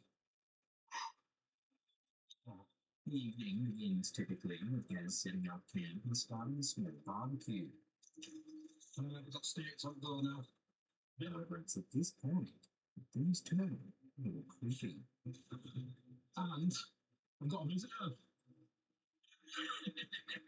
A strange man suddenly appears out of the surrounding darkness, asking Dax for a ride.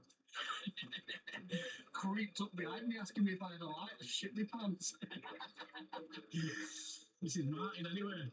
Gaz, ever the hospitable outdoorsman, not only provides a line, but generously offers one of his steaks to the unexpected visitor. Didn't do much filming because I like Martin who creeped up behind me asking for a light.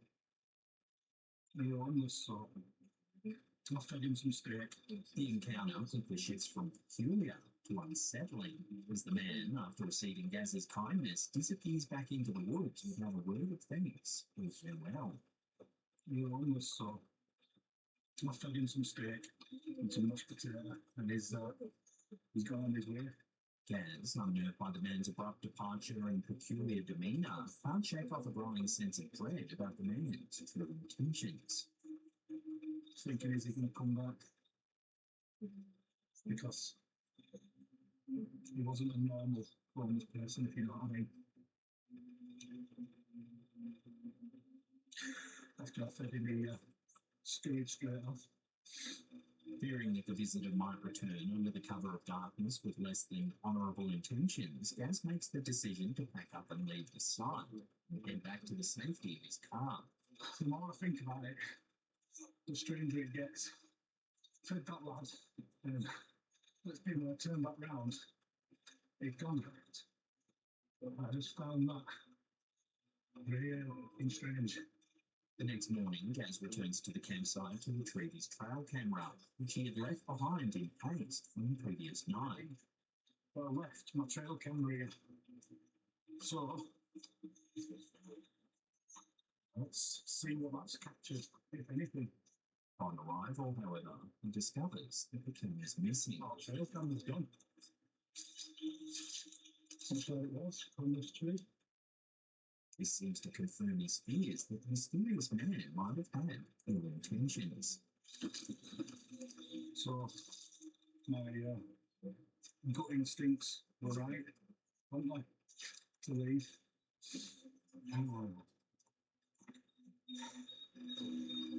This chilling episode adds a layer of mystery and caution to Grizzly Gaz's adventures, reminding both him and his viewers of the unpredictable nature of remote camping.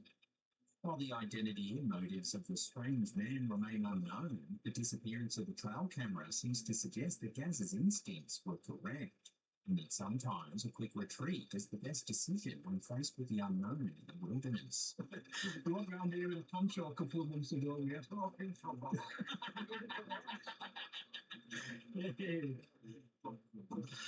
Right, gonna get these cooked up. Yeah, bring up this way.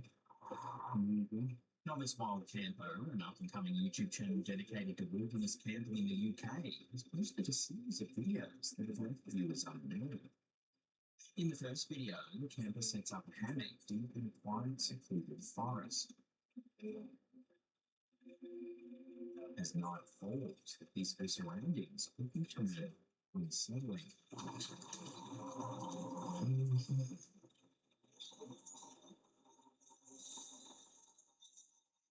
The serenity of the woods is broken by strange, unidentifiable noises.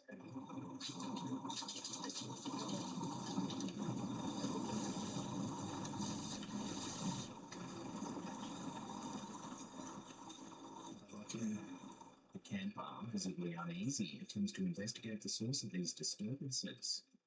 Finds no explanation. Creatures in there.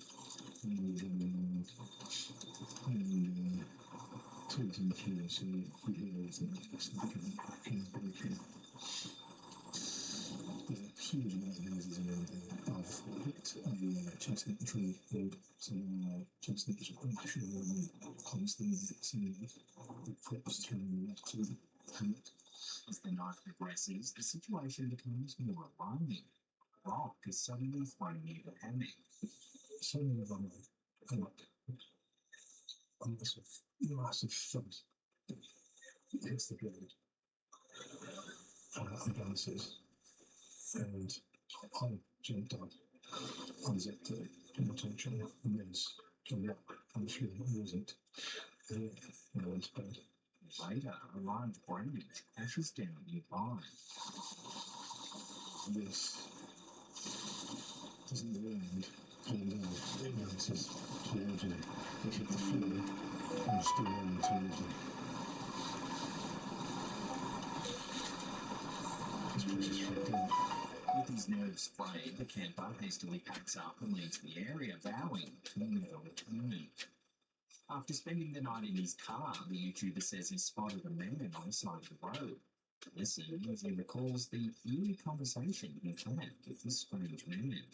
There's a man just walking on the road. He saw me and went, all right. All right. And, you campaign all this? I said, yeah, I was just a little American. And he says, you're brave. I says, what does that mean? Who did that before? No one's asked us. I said, what do you mean? He just laughed. He went, you know what I mean? And we laughed. Despite his vow to never return to these woods, the story doesn't end there. After several months and a flood of comments from his followers urging him to revisit the site, the camper reluctantly decided to return, this time armed with more advanced equipment, infrared cameras and motion detectors. In the highly anticipated Part 2, the YouTuber bravely ventures back into the same forest. As he sets up camp and the night falls, the familiar, unsettling noises begin once again.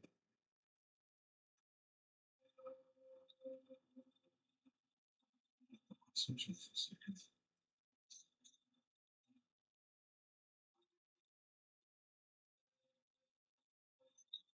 Just be. Somebody with doors, okay.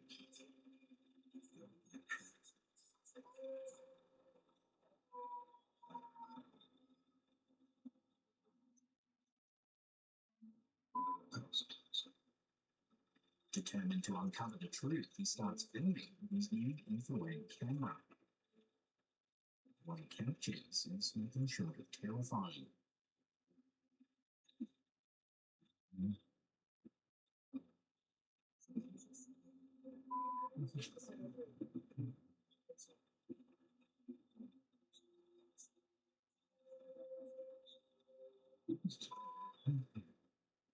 There's fresh handprints on a nearby tree.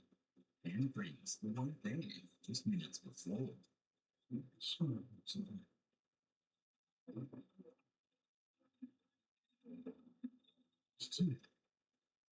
The discovery leads both the camper and his viewers questioning what exactly is happening in these woods. Is it the work of a prankster, an unknown creature, or something even more sinister? The mystery remains unsolved, but one thing's clear: these woods are far from ordinary.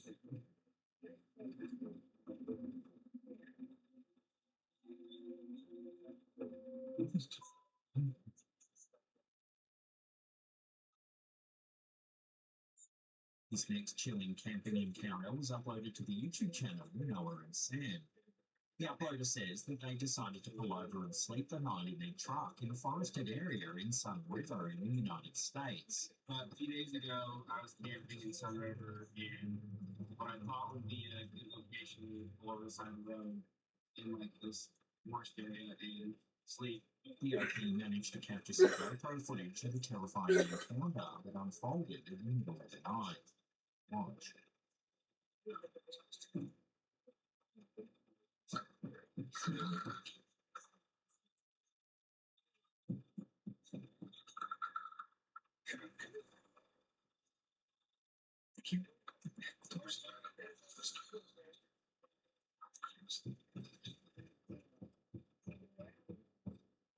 It's pitch black in the middle of the forest at 2:30 a.m. You can hear someone walking around the truck.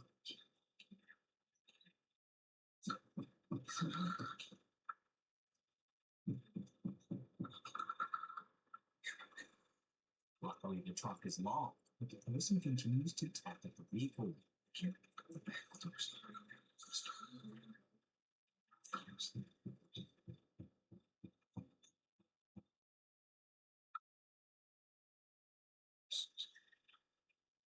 The next morning, you can see someone clearly trying to look into the back of the truck. He was trying to peek in my truck quite a bit with all these marks. I didn't even notice until I got home. His handprints all over the car.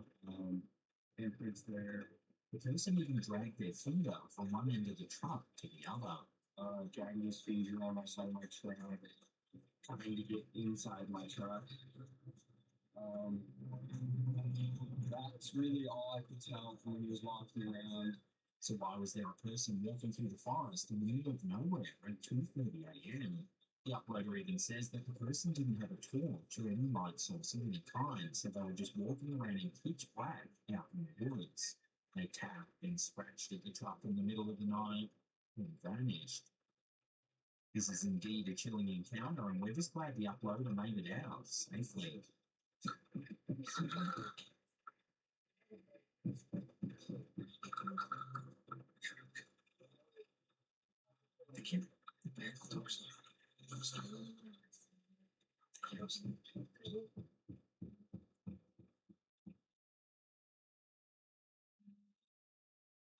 In the latest installment from the YouTube channel Roadie, the channel's owner, free-spirited adventurer known for his North American camping trips, shares a chilling experience that disrupted what was supposed to be a peaceful night's rest. The YouTuber, who's cleverly converted the back of his 2003 Toyota Tacoma into a cozy camping nook, complete with a bed and bench, found himself in an unsettling situation that turned his calm evening into a tense ordeal. After a weekend away with friends, the YouTuber was on his way home when he decided to pull over for the night. It had gotten late, and the secluded little roadside parking lot appeared to be the perfect spot to safely tuck in for the evening. However, around 1:30 a.m., the tranquility of the night is shattered by the sounds of footsteps circling his vehicle. So it was probably around like 1:30 in the morning. I heard someone walking on the track. The strange man can be seen pulling out his phone and taking pictures of the truck. Not sure why he was doing this. So I thought maybe, I was in the park there and he was taking license plate. It's kind of odd with doing that on game. The man methodically makes several laps around the vehicle, snapping photos from various angles. Comes back around and tries to shine his flashlight. Once I got my camera showing this in a second. Concerned for his safety and unsure of the stranger's intentions, the YouTuber decides to take action. In an attempt to assert his presence and scare off the unwelcome visitor, he bangs loudly on the window of his truck. Yeah, that was basically it. It's about This sudden noise is enough to startle the man, who quickly retreats into the darkness of the night. Thankfully, the situation didn't escalate further and the ordeal ended without any confrontation or injury. This eerie night will likely resonate with Roadie's audience, many of whom are fellow travellers and campers, reinforcing the need to always be aware of one's surroundings, especially when settling down for the night in remote or secluded areas. Tried to shine his flashlight with the back of the camera show this is a second. Just appeared on the window and it takes off.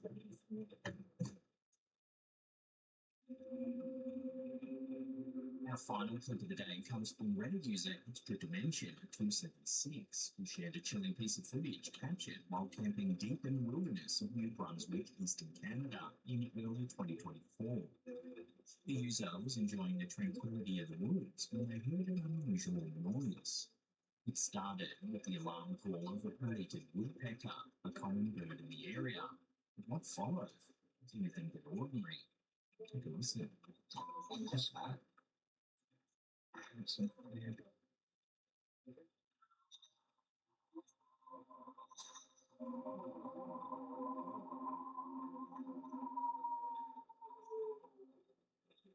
The sound was unlike anything the user had ever heard before. They noted that it didn't match the calls of familiar wildlife such as lynxes or other known predators in the region.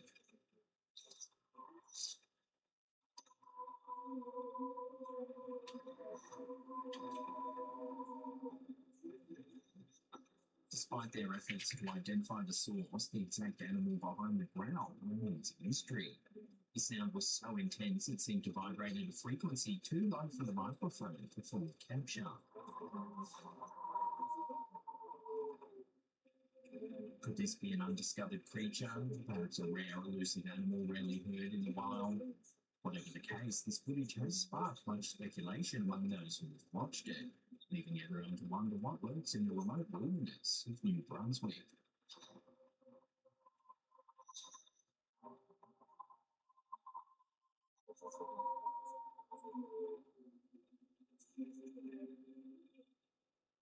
Now, if you want to watch some more scary ghost clips, then click these links right there. They'll keep you entertained well into the evening, we promise. Leave us some comments down below, smash that thumbs up button. And that's it for me. I'll see you all next time.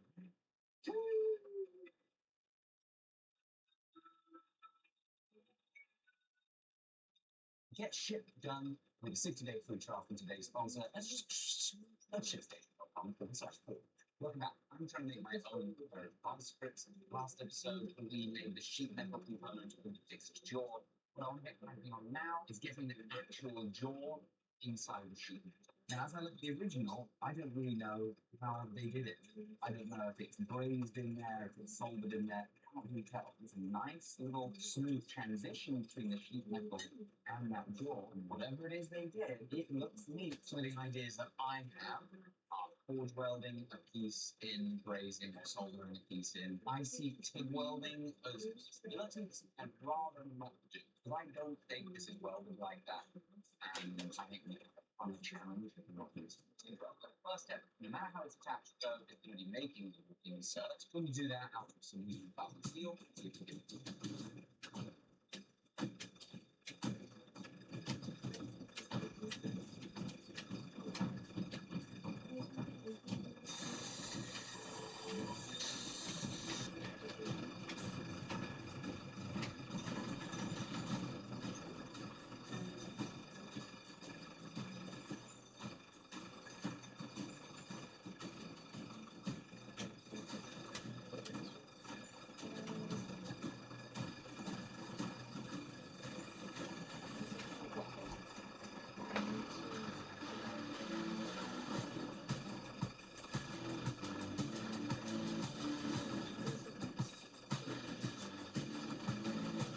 So while that cools down, we have a sandblasting cabinet to assemble. I finally decided I wanted to match the sandblasting cabinet. We got one which is hopefully going to end up getting the scale off of this when we start around.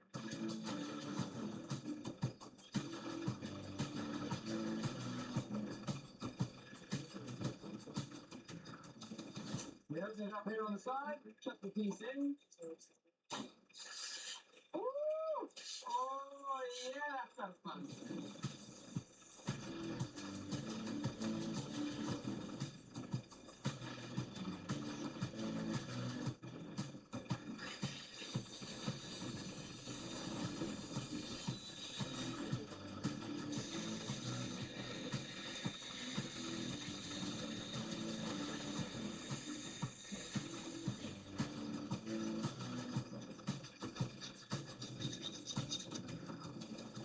So the jaw is now in. It's just sitting there. It's obviously not tight. We're going to forge weld this.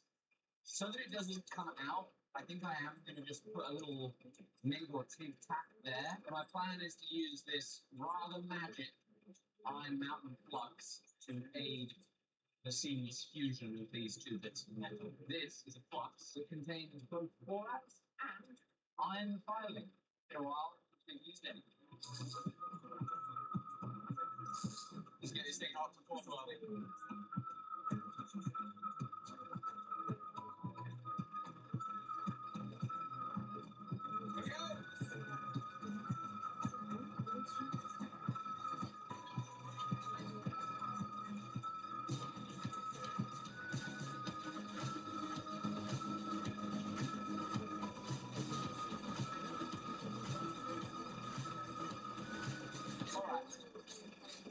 Tell me with a straight face that doesn't look so cool. That is a forge welded on jaw on a sheet steel vice grip thing to do. Oh, I love it. So that cools nice and slow. We need to do some milling on it. And since this is a similar metal, we've got 4340 jaw, mild steel, sheet steel cladding. I want to make sure that there's so little funky stuff going on while that cools. Great.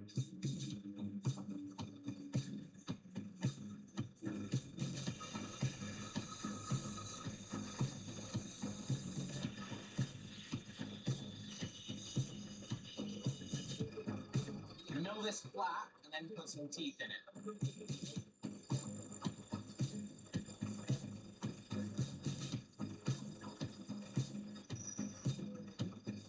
Super quick interruption to thank today's sponsor. Now, you will remember recently I finished the Dagger from Dune. I was quite like the idea of selling it. Today's sponsor is ShipStation is really helping me with the shipping solution for sending this out. It is a web-based e-commerce shipping solution that integrates with almost all of the selling platforms imaginable, whether Amazon, Squarespace, eBay, etc. And so when a client places an order, it will all populate onto your dashboard in your ShipStation account. And you can use ShipStation's powerful automations to automate this next step, such as specifying the weight, inputting a preset package size for a given order tag, and selecting from the numerous shipping services that work flawlessly with ShipStation. Here are my options for how I've currently got my account set up. You can import your account details from many other shipping services, and in the US, you can of course very easily got access to USPS, UPS, and FedEx from the ShipStation account. You also get the option of using ShipStation or the carrier's insurance for the package, and getting your label printed is as easy as this. Comes straight out of this 4x6 thermal laser printer. It's as easy as can be. Now, I don't want you to be wasting your valuable time with inefficient shipping processes. ShipStation will help you cut costs on shipping by getting you access to shipping rates that usually only Fortune 500 companies can get, and allowing you to focus on building your business where it really counts in the products you offer and the customer service that you deliver. So please go to shipstation.com/forge to get started with a 60-day free trials and just how good it works for you. And the link is in the description down below. Let's get back to the video. All right, so I just went to the mill to flatten this off and then begin the process of putting teeth in it with this set to 45-degree angle. Now, because we don't really have any beautifully flat reference surfaces, you see that the 45-degree that I started to cut is a little bit wonky, so I'm going to put pause on that. I'm going to chamfer mill so that I can set this back up in the mill like this, closer like that, hopefully then being able to re-flatten it and do my grooves in one operation so we don't get this irregularity. Chamfer mill arrives soon, tomorrow, in fact. Now, there is more that needs to be done. It's the holes and this fun stuff, but I think that I should probably put it on of operations. What do I do? I decided to put a hole in.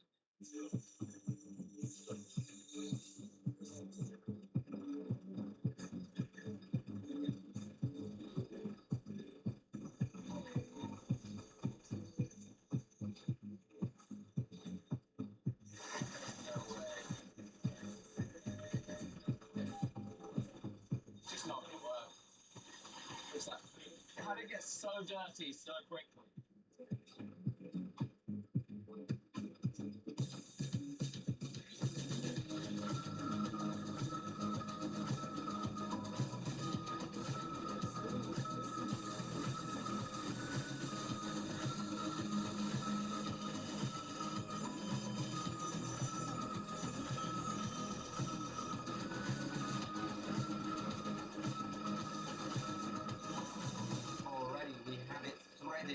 Here on the little nut side of things, the last piece, see apart from the teeth here, that we need on our fixed jaw is the spring holder. It's a portion of the spine of this that has been punched out and bent off into a hook. And now that I look at it and I realize how absolutely possible it's going to be to just shear it off completely. And there is a little bit of me that thinks I should have done this sooner.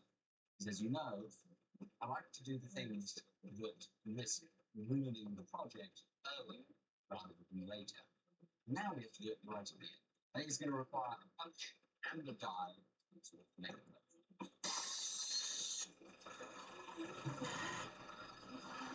Alrighty, these can now come out of the mill. There's the punch, goes into the die. And it's another morning, and we have just had, for the first time in a long time, a steel mill. It's not just stuff. I need that. I have no idea. I do. Just so many possibilities. Look at all that good stuff. You know, we noticed the other day that the steel rack was looking quite sparse. When we came back here, at the end of 2020, we did a really big steel order, filled this rack up.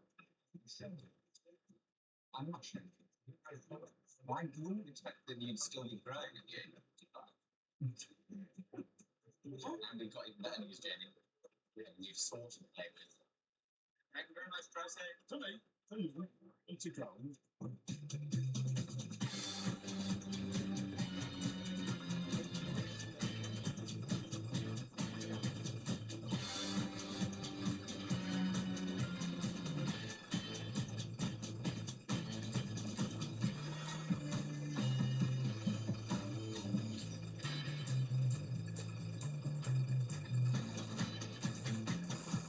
Right, so the idea of this tooling workpiece goes in, the camera down, kaplop, and pop that little hook through.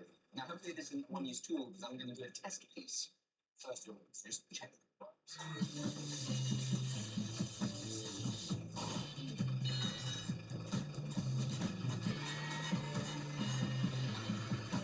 Oh! Yeah, that could be better, couldn't it? As you can see, it's kind of crap. Try to get it. Huh? Oh! Ouch. It's too much. And almost on the verge of being able to be broken off. So you send it. I don't know why I'm just sending it, but I am. Sensation.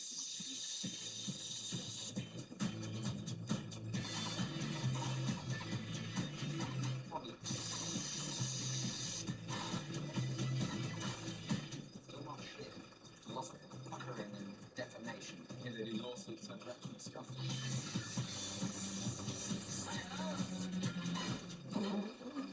Oh, a lot of water sprayed me in the eyeball. Still not pierced through. We've got that little hook sticking out. Here's how it looks from the rear. Not as clean as the original. Just need to push it in. I like it. I love it. I want some more of it. New end mills came in, which means we can now mill the teeth in the jaw. You have to check out today's sponsor, ShipStation, down below. And speaking of shipping things, please also check out all the products trying to get out of our inventory at the outset. Huge discounts on absolutely everything. And that's all we're going to ship out with ShipStation as well. Thank you very much.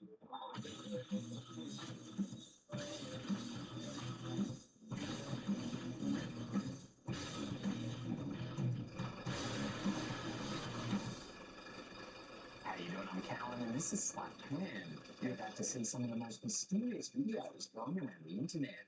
So smash that subscribe button right now and get ready for some creepy content. Just like this.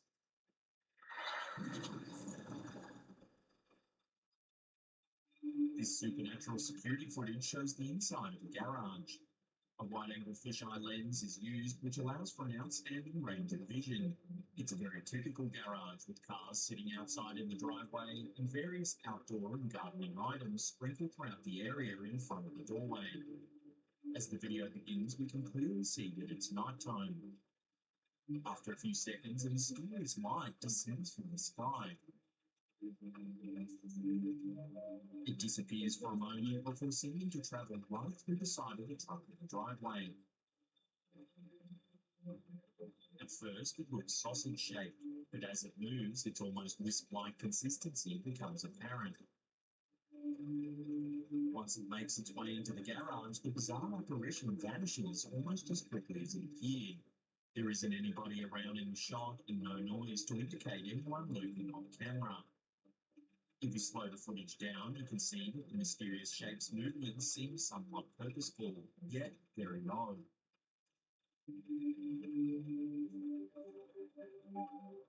Perhaps the eeriest notion is that the light seems to disappear into thin air once it enters the garage. What do you think this security camera has captured? Could it be proof that a ghost is haunting the property, or is there another explanation for this creepy video?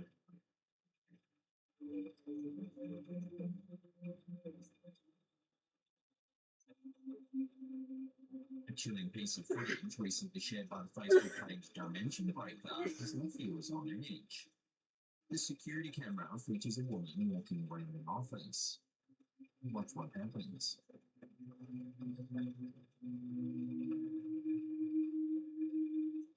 Something unseen appears to grab the woman.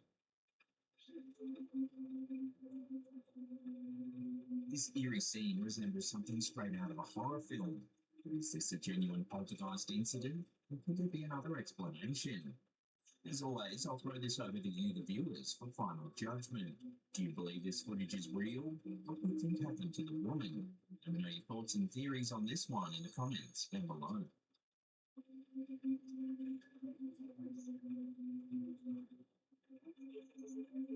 Here's an amusing little clip to break up the tension, shared to TikTok by user Ops King. While on a long trip home in an Uber, this passenger nods off in the front seat. Watch what happens.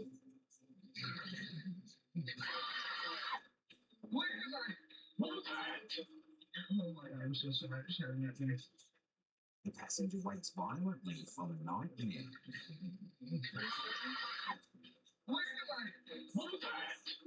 Oh my God, I'm so sorry for sharing that thing. I wonder if the driver charged a cleaning fee, as he would have almost certainly soiled his trousers.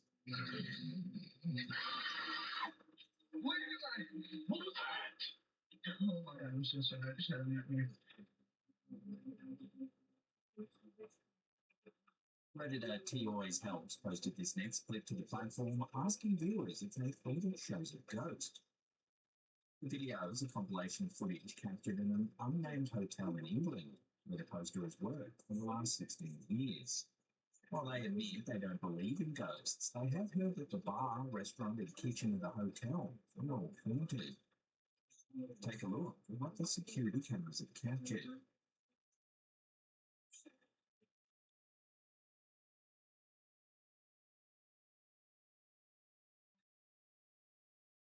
We see a glass fall from behind the bar and smash on the floor. Two curious patrons who must have heard the glass break went over the bar to see what's happened.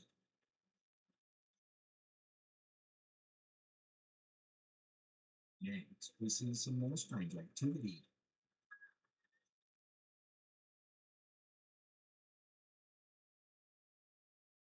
Lastly, we see a yellow caution sign fall over, as if pushed from some sort of unseen force.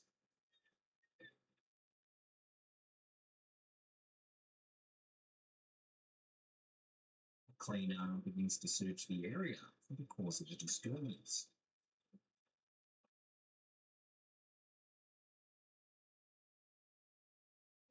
England is renowned for its historic pubs, many of which are said to be haunted by the spirits from the past.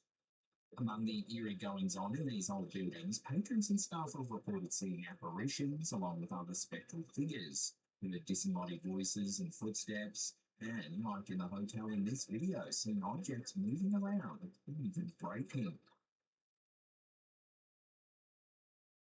Have you ever visited a bar or pub that's said to be haunted? If so, did you witness anything out of the ordinary? Love to hear your stories in the comments down below.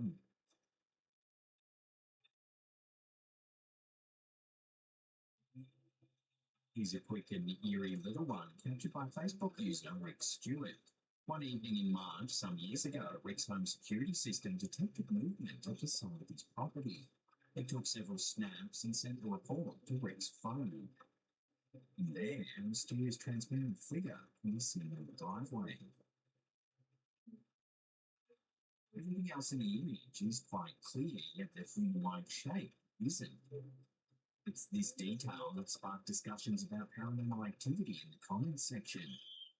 As always, though, I'll throw this one out to you, the viewers, for final judgment.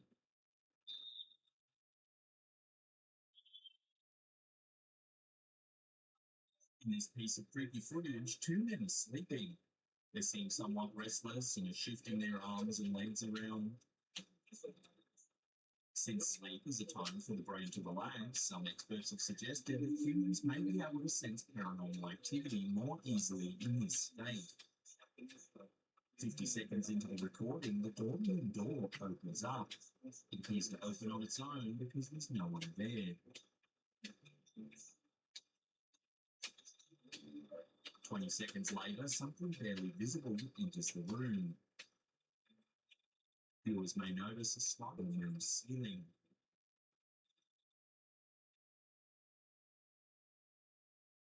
As his legs are being lifted high enough for him to almost be in a headstand, the man realizes that he's being hoisted up and starts to fight whatever it is that's pulling him along. The spirit almost succeeds in pulling him entirely off the bed, but at the last moment, it releases him. The boy sits up and looks towards the open door. He seems confused as he searches for whatever it was that lifted him up. He then gets up and walks out into the hallway, likely searching for a human culprit. However, it seems there was something more sinister that disturbed his rest.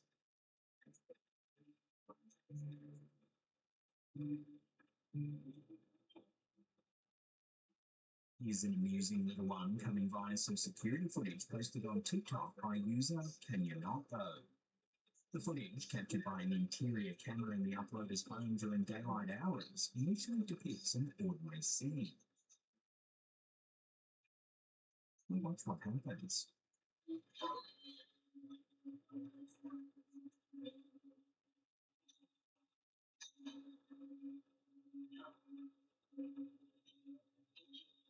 Something seems to fall off the shelf.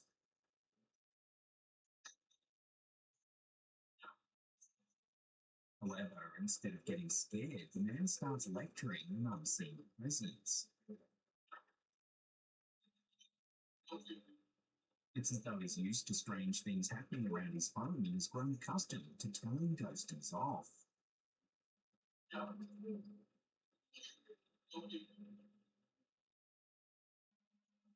A lot of commenters gel with the footage, admitting they also do the same thing when something strange happens around them. So what about you? Have you ever told a ghost off? Let me know in the comments down below.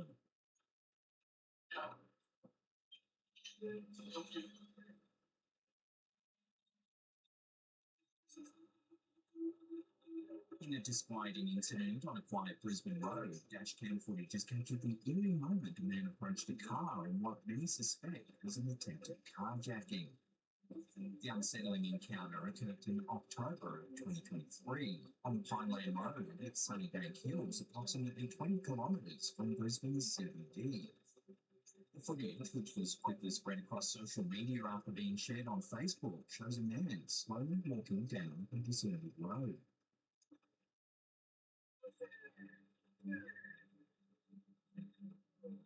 The driver then quickly speeds away. The driver's unsettling experience has sparked widespread concern, with many suggesting that the late-night encounter was a possible hijacking attempt. Social media reactions were swift and filled with alarm. Many users speculated that the man's actions were part of a broader pattern of criminal behaviour in the area. Authorities have not yet confirmed if the incident is part of a larger trend. The public's reaction highlights the need for ongoing vigilance. As the investigation continues, drivers are urged to stay safe and report any suspicious activity. However, after seeing this footage shared by Desdi Masala Zerchu, that could be the kind of grade A ghostly service that one might receive from this commercial cookery. The footage opens up with a woman in a well-lit and tidy kitchen working inside a large refrigeration unit. She's organising various meals and other prep items for the dinner rush and doesn't seem particularly fazed by anything. After spending a while rummaging around, something unexpected catches her attention. She jumps in shock, flinging the refrigerator closed in response to the ghostly actions. Seemingly for no reason at all, we see a small bowl of flour flung violently from a stainless steel rack behind her, closely followed by a red cup. The cup goes spinning off to the corner of the kitchen near a trash can, and the flour falls in a heap on the floor. After pausing for a moment to examine the situation, bizarrely, the woman just returns to stepping the refrigerator. Although the incident could have been some type of elaborate prank, the footage doesn't show any sign of human activity in the kitchen. Considering that it seems there isn't much room to fit behind the stainless steel rack, it's highly unlikely that anyone could have thrown the cup and spilled the flour with such aggressive force. What then could have caused such a startling event? Have you ever had something unexpectedly happen in the kitchen? Perhaps a misplaced item or dish that suddenly fell to the ground? If so, remember that this footage seems to show that hauntings could occur just about anywhere.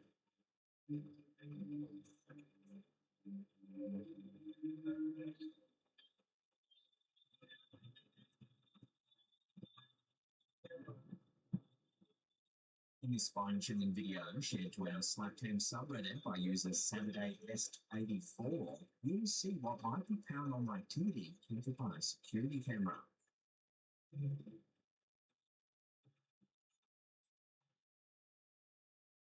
Footage initially showing what looks like innocuous dust or smoke takes a mysterious turn at the 35-second mark.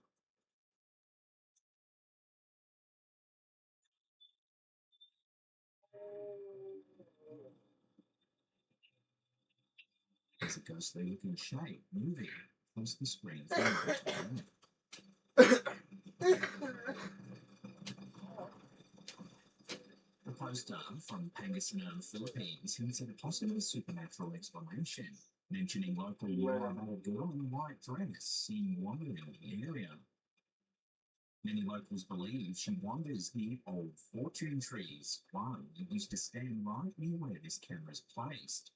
These trees, perceived by some as a portal, have since been replaced by smaller plants, with the eerie sightings seem to continue. This video not only captures what could be a ghostly apparition, but also ties into the local folklore, adding a layer of intrigue and mystery to the viewer's experience.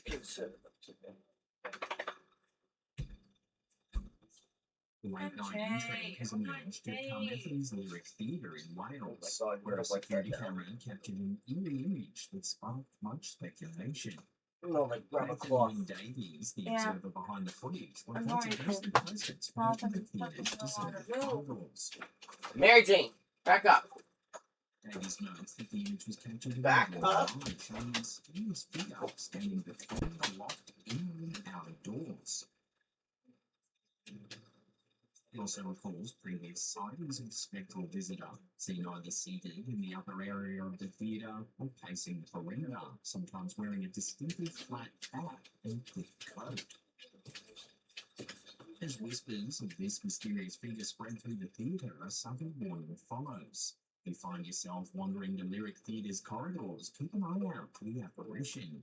Within these walls, it seems, legends and spectres freely roam, casting shadows on the unsuspecting.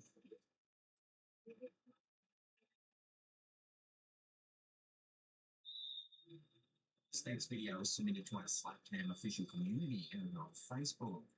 In it, we see an amorphous, transparent shape that appears to be hovering over someone, absolutely in the air.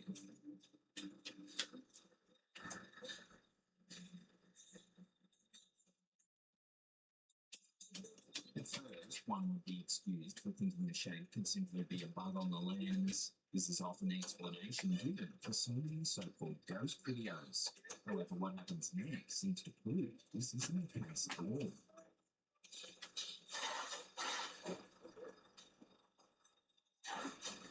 A few seconds pass before several items are MJ. thrown from the shelf next to the bed.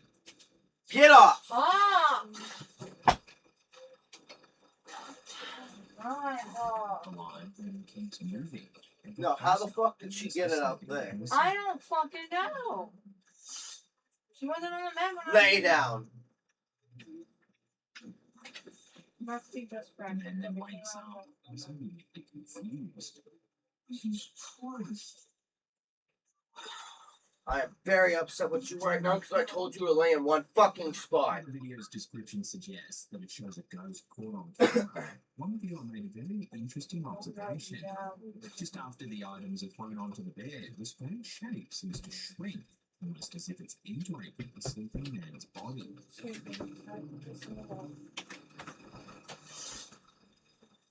The viewer suggested that the man might actually be astral travelling and flowing in a dream state.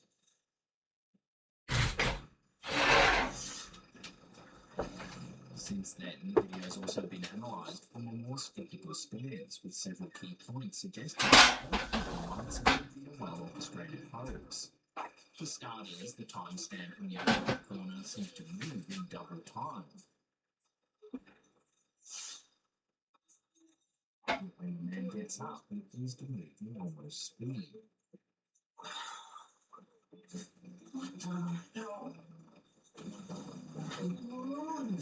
The fact, too, that the camera is pointing directly at the bed has also left some viewers questioning the video's authenticity.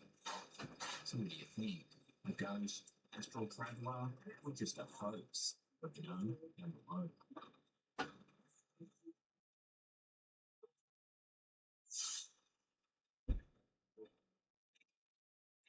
This next one isn't paranormal at all, but it's creepy nonetheless. Residents of the Chino Hills neighborhood were left stunned when a hidden camera, cleverly disguised as a rock, was uncovered. Carefully positioned amidst the grass beneath a tree on a central median, the camera blended seamlessly with its surroundings. Moreover, directly at the residence, describing the device, Jitter-less noted it was a camera that was covered in clay that looked like a rock, so it was very precise. It was on a power bank, so it was a cordless camera. Jitter-less became aware of the intrusion when a neighbour brought the matter to his attention after spotting a concealed camera outside their homes on Greenleaf Drive. Jitter-less said that the incident freaked out his wife so much she started crying. Promptly reporting the find to authorities, Jitter-less learned that the camera was transmitting via nearby cell towers. He then reviewed footage captured by the camera in hopes of identifying the perpetrator.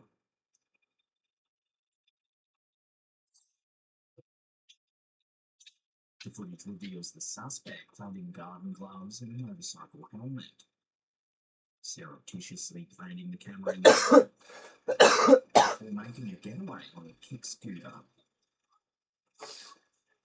Further investigation by Jitter-less's Ring doorbell camera yielded additional footage, albeit too distant to discern the suspect's features clearly.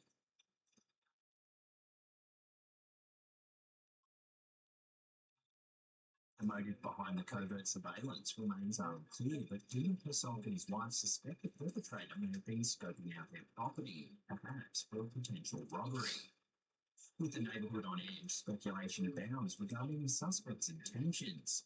Concerns have been raised about the safety of junior high school students who frequent the area. This is a street where our junior high school students walk, remarked Julissa Castillo, a concerned neighbour. A lot of them do, particularly on that street. It almost concerns me that maybe you're watching a particular child. As the investigation continues under the jurisdiction of the San Bernardino County Sheriff's Department, residents remain vigilant. Many have pledged to bolster their own security measures in response to this unsettling incident.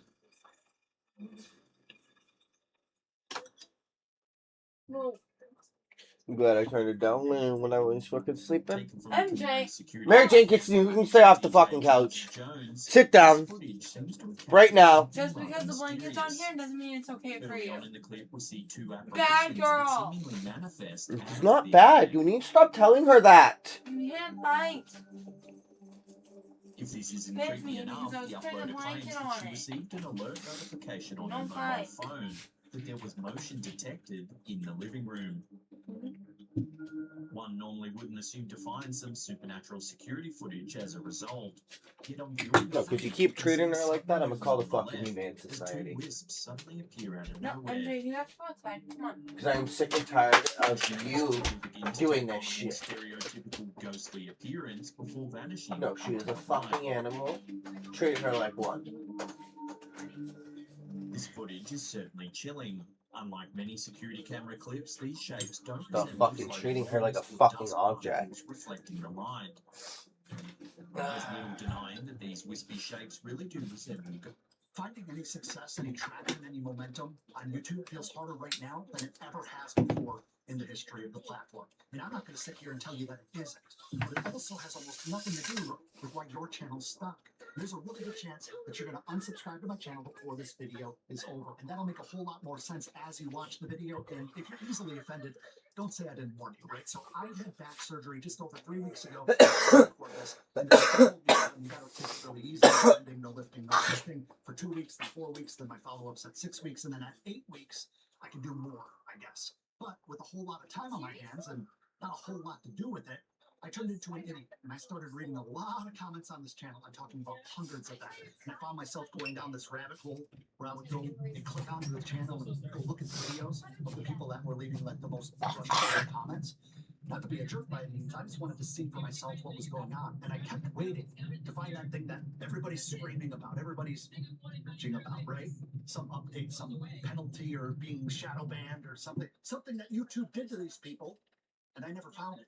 But what I did find was a very predictable batch of things that were happening over Destiny, and over. here's your reminder. Now, I take a lot of pride in how Take I'm her building pills. this channel for you guys. Echo. And I know I'm not the biggest channel yet. but Stop. I think that I'm the most transparent, most honest, and most valuable YouTube growth strategy, tactics, systems channel on YouTube, even with just 55,000 subscribers, because I'm an actual practitioner that has done it outside of the YouTube growth space before I ever started teaching it. And I bring that up because it's easy for me to sit here and tell you that it's the algorithm's fault. And everybody else in the space does that. That's why I bring it up and kind of preface it like that. You have a bunch of dipshits out there that are saying that they have inside information, and then they point to the big bad wolf. And then you guys, the viewer, feel like they care about you because they make it a us versus them type of thing. And it works every single time, and I see it over and over and over again. Finally, someone's speaking up for the little guy. That's not what they're doing. And that's why nothing ever changes for you, because you're buying into that. Now, like I said, I went down a rabbit hole when it came to checking out all of these different channels over several days, and I got short-term memory. So I actually wrote these down so I could put this video together for you. So I'm going to go through these in a bit of a rapid-fire fashion to respect your time. And somewhere in this video, you're going to bump into 1, 2, 3, maybe even 4 different things that are actually holding your channel back. So when you bump into them, let me know in the comments which one you think is the biggest sticking point on your channel right now, or if you think it's something else. So number 1, and I saw this on every channel that I bumped into, you're bad on camera and you don't know it. You're not spending any time or focus on trying to get better at it. You need to put in the reps, but instead you're doing like 3 videos, 4 videos, they're not doing anything, you get discouraged and you quit. Or, like I said, you blame the algorithm. Oh, it just doesn't know who to show my stuff to. That could be true, but the chances are about that big. Here's the thing. If you took Martin Scorsese and you had a wonderful masterpiece of a script and you handed it to a bunch of kids down at the grocery store, most likely that movie's going to go. If you took a decent script, a mediocre script, something that I wrote, and you give it to the best living actors in the world, that's actually going to be a movie that's watchable. It's going to be start to finish palatable. It's because the people that are performing understand the power of the words. They understand the impact of their performance. So when the last time you made a video, did you watch it back? Did you ever reshoot a whole video? Never even just kind of most of you watching this, I would venture to guess, have never done that. Don't get me wrong, done is better than perfect, but when it really sucks, you need to be accountable. What I just spoke about was people that are actually doing it, people that actually have a script or an outline, or at the very least, they're just turning the camera on. Some of the people that are complaining, I go to their channel, and it's been 2 years, if not more, and there's nothing on it. I'm like, what are you complaining about? But the problem is, you're researching. You're making sure that you don't waste any time. But what you actually did is you burnt through 2 years trying to avoid 3 uncomfortable months. You cannot watch 815 YouTube growth videos and skip the part where you kind of suck at first. Nobody bypasses the I kind of suck phase. And when it comes to that, myself included. Here's a little clip from several people. It's Adam Ivy. Damn right. 28 of the 1 video a day for 30-day straight challenge. I probably look a little weathered today. It's been a really long day. The next thing that I see this all the time, by the way, is people that feel like they're on the right track because this one is like the illusion of productivity. It feels like work, looks like work. What I'm talking about is they're going onto their AI tool of choice, ChatGPT, Claude, Gemini, Grok, Manus, Perplexity, I don't know. There's a million of them, right? And they're asking it to write the whole thing. And somebody's already leaving a comment right now, I know it, saying, well, Adam, my AI is fully trained on the niche. Okay, your videos still suck. These tools are just rewording things that already exist. That's their function. And people don't realize that. They can't get the story out of you that you live through. They don't have the lived experience because they have no idea that it happened. And that story is the only thing on your channel, your experience, that nobody else can offer. That's why I built Script-Night, if you guys know about that. It interrogates you until you say something that only you could say. I'll have a link in the description box below, by the way, if you want to check it out. If not, totally cool as well. Now, obviously, I'd love for you guys to use Script-Night to fix that problem, but I say it like that because even the people who have fixed that problem, who have an airtight script that is unbelievably good, still walk right into the next one. The truth of the matter is that some of you guys are building a channel for a market that does not exist. There's a term for what I'm talking about. It's called TAM, which is Total Addressable Market.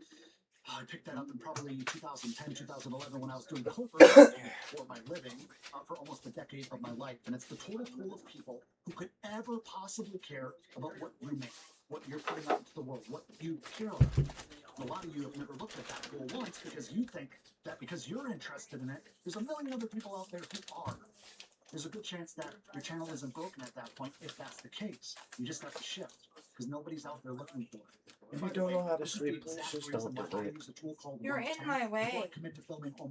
No, you're like half-assing doing it. Just performing in my space, which topics actually have demand, which titles are actually pulling in clicks from real audiences. It takes the guesswork out of it, which I love. And they're doing a 30 days for $1 promotion right now. And if you want to try it, I'll have a link in the description box below. But the point I'm trying to make here is that you should be validating demand before you're spending your time, energy, and resources creating something that nobody is asking for. And some of you guys actually do the opposite of this. You watch somebody who's told you to do a successful video, clone it. Find a successful video, clone it, and that's their form of validation. But you can't just jump in at your chapter 1 and expect your results to be the same as the person who's on chapter 30. They have the history, they have the trust, they have that audience that YouTube already understands.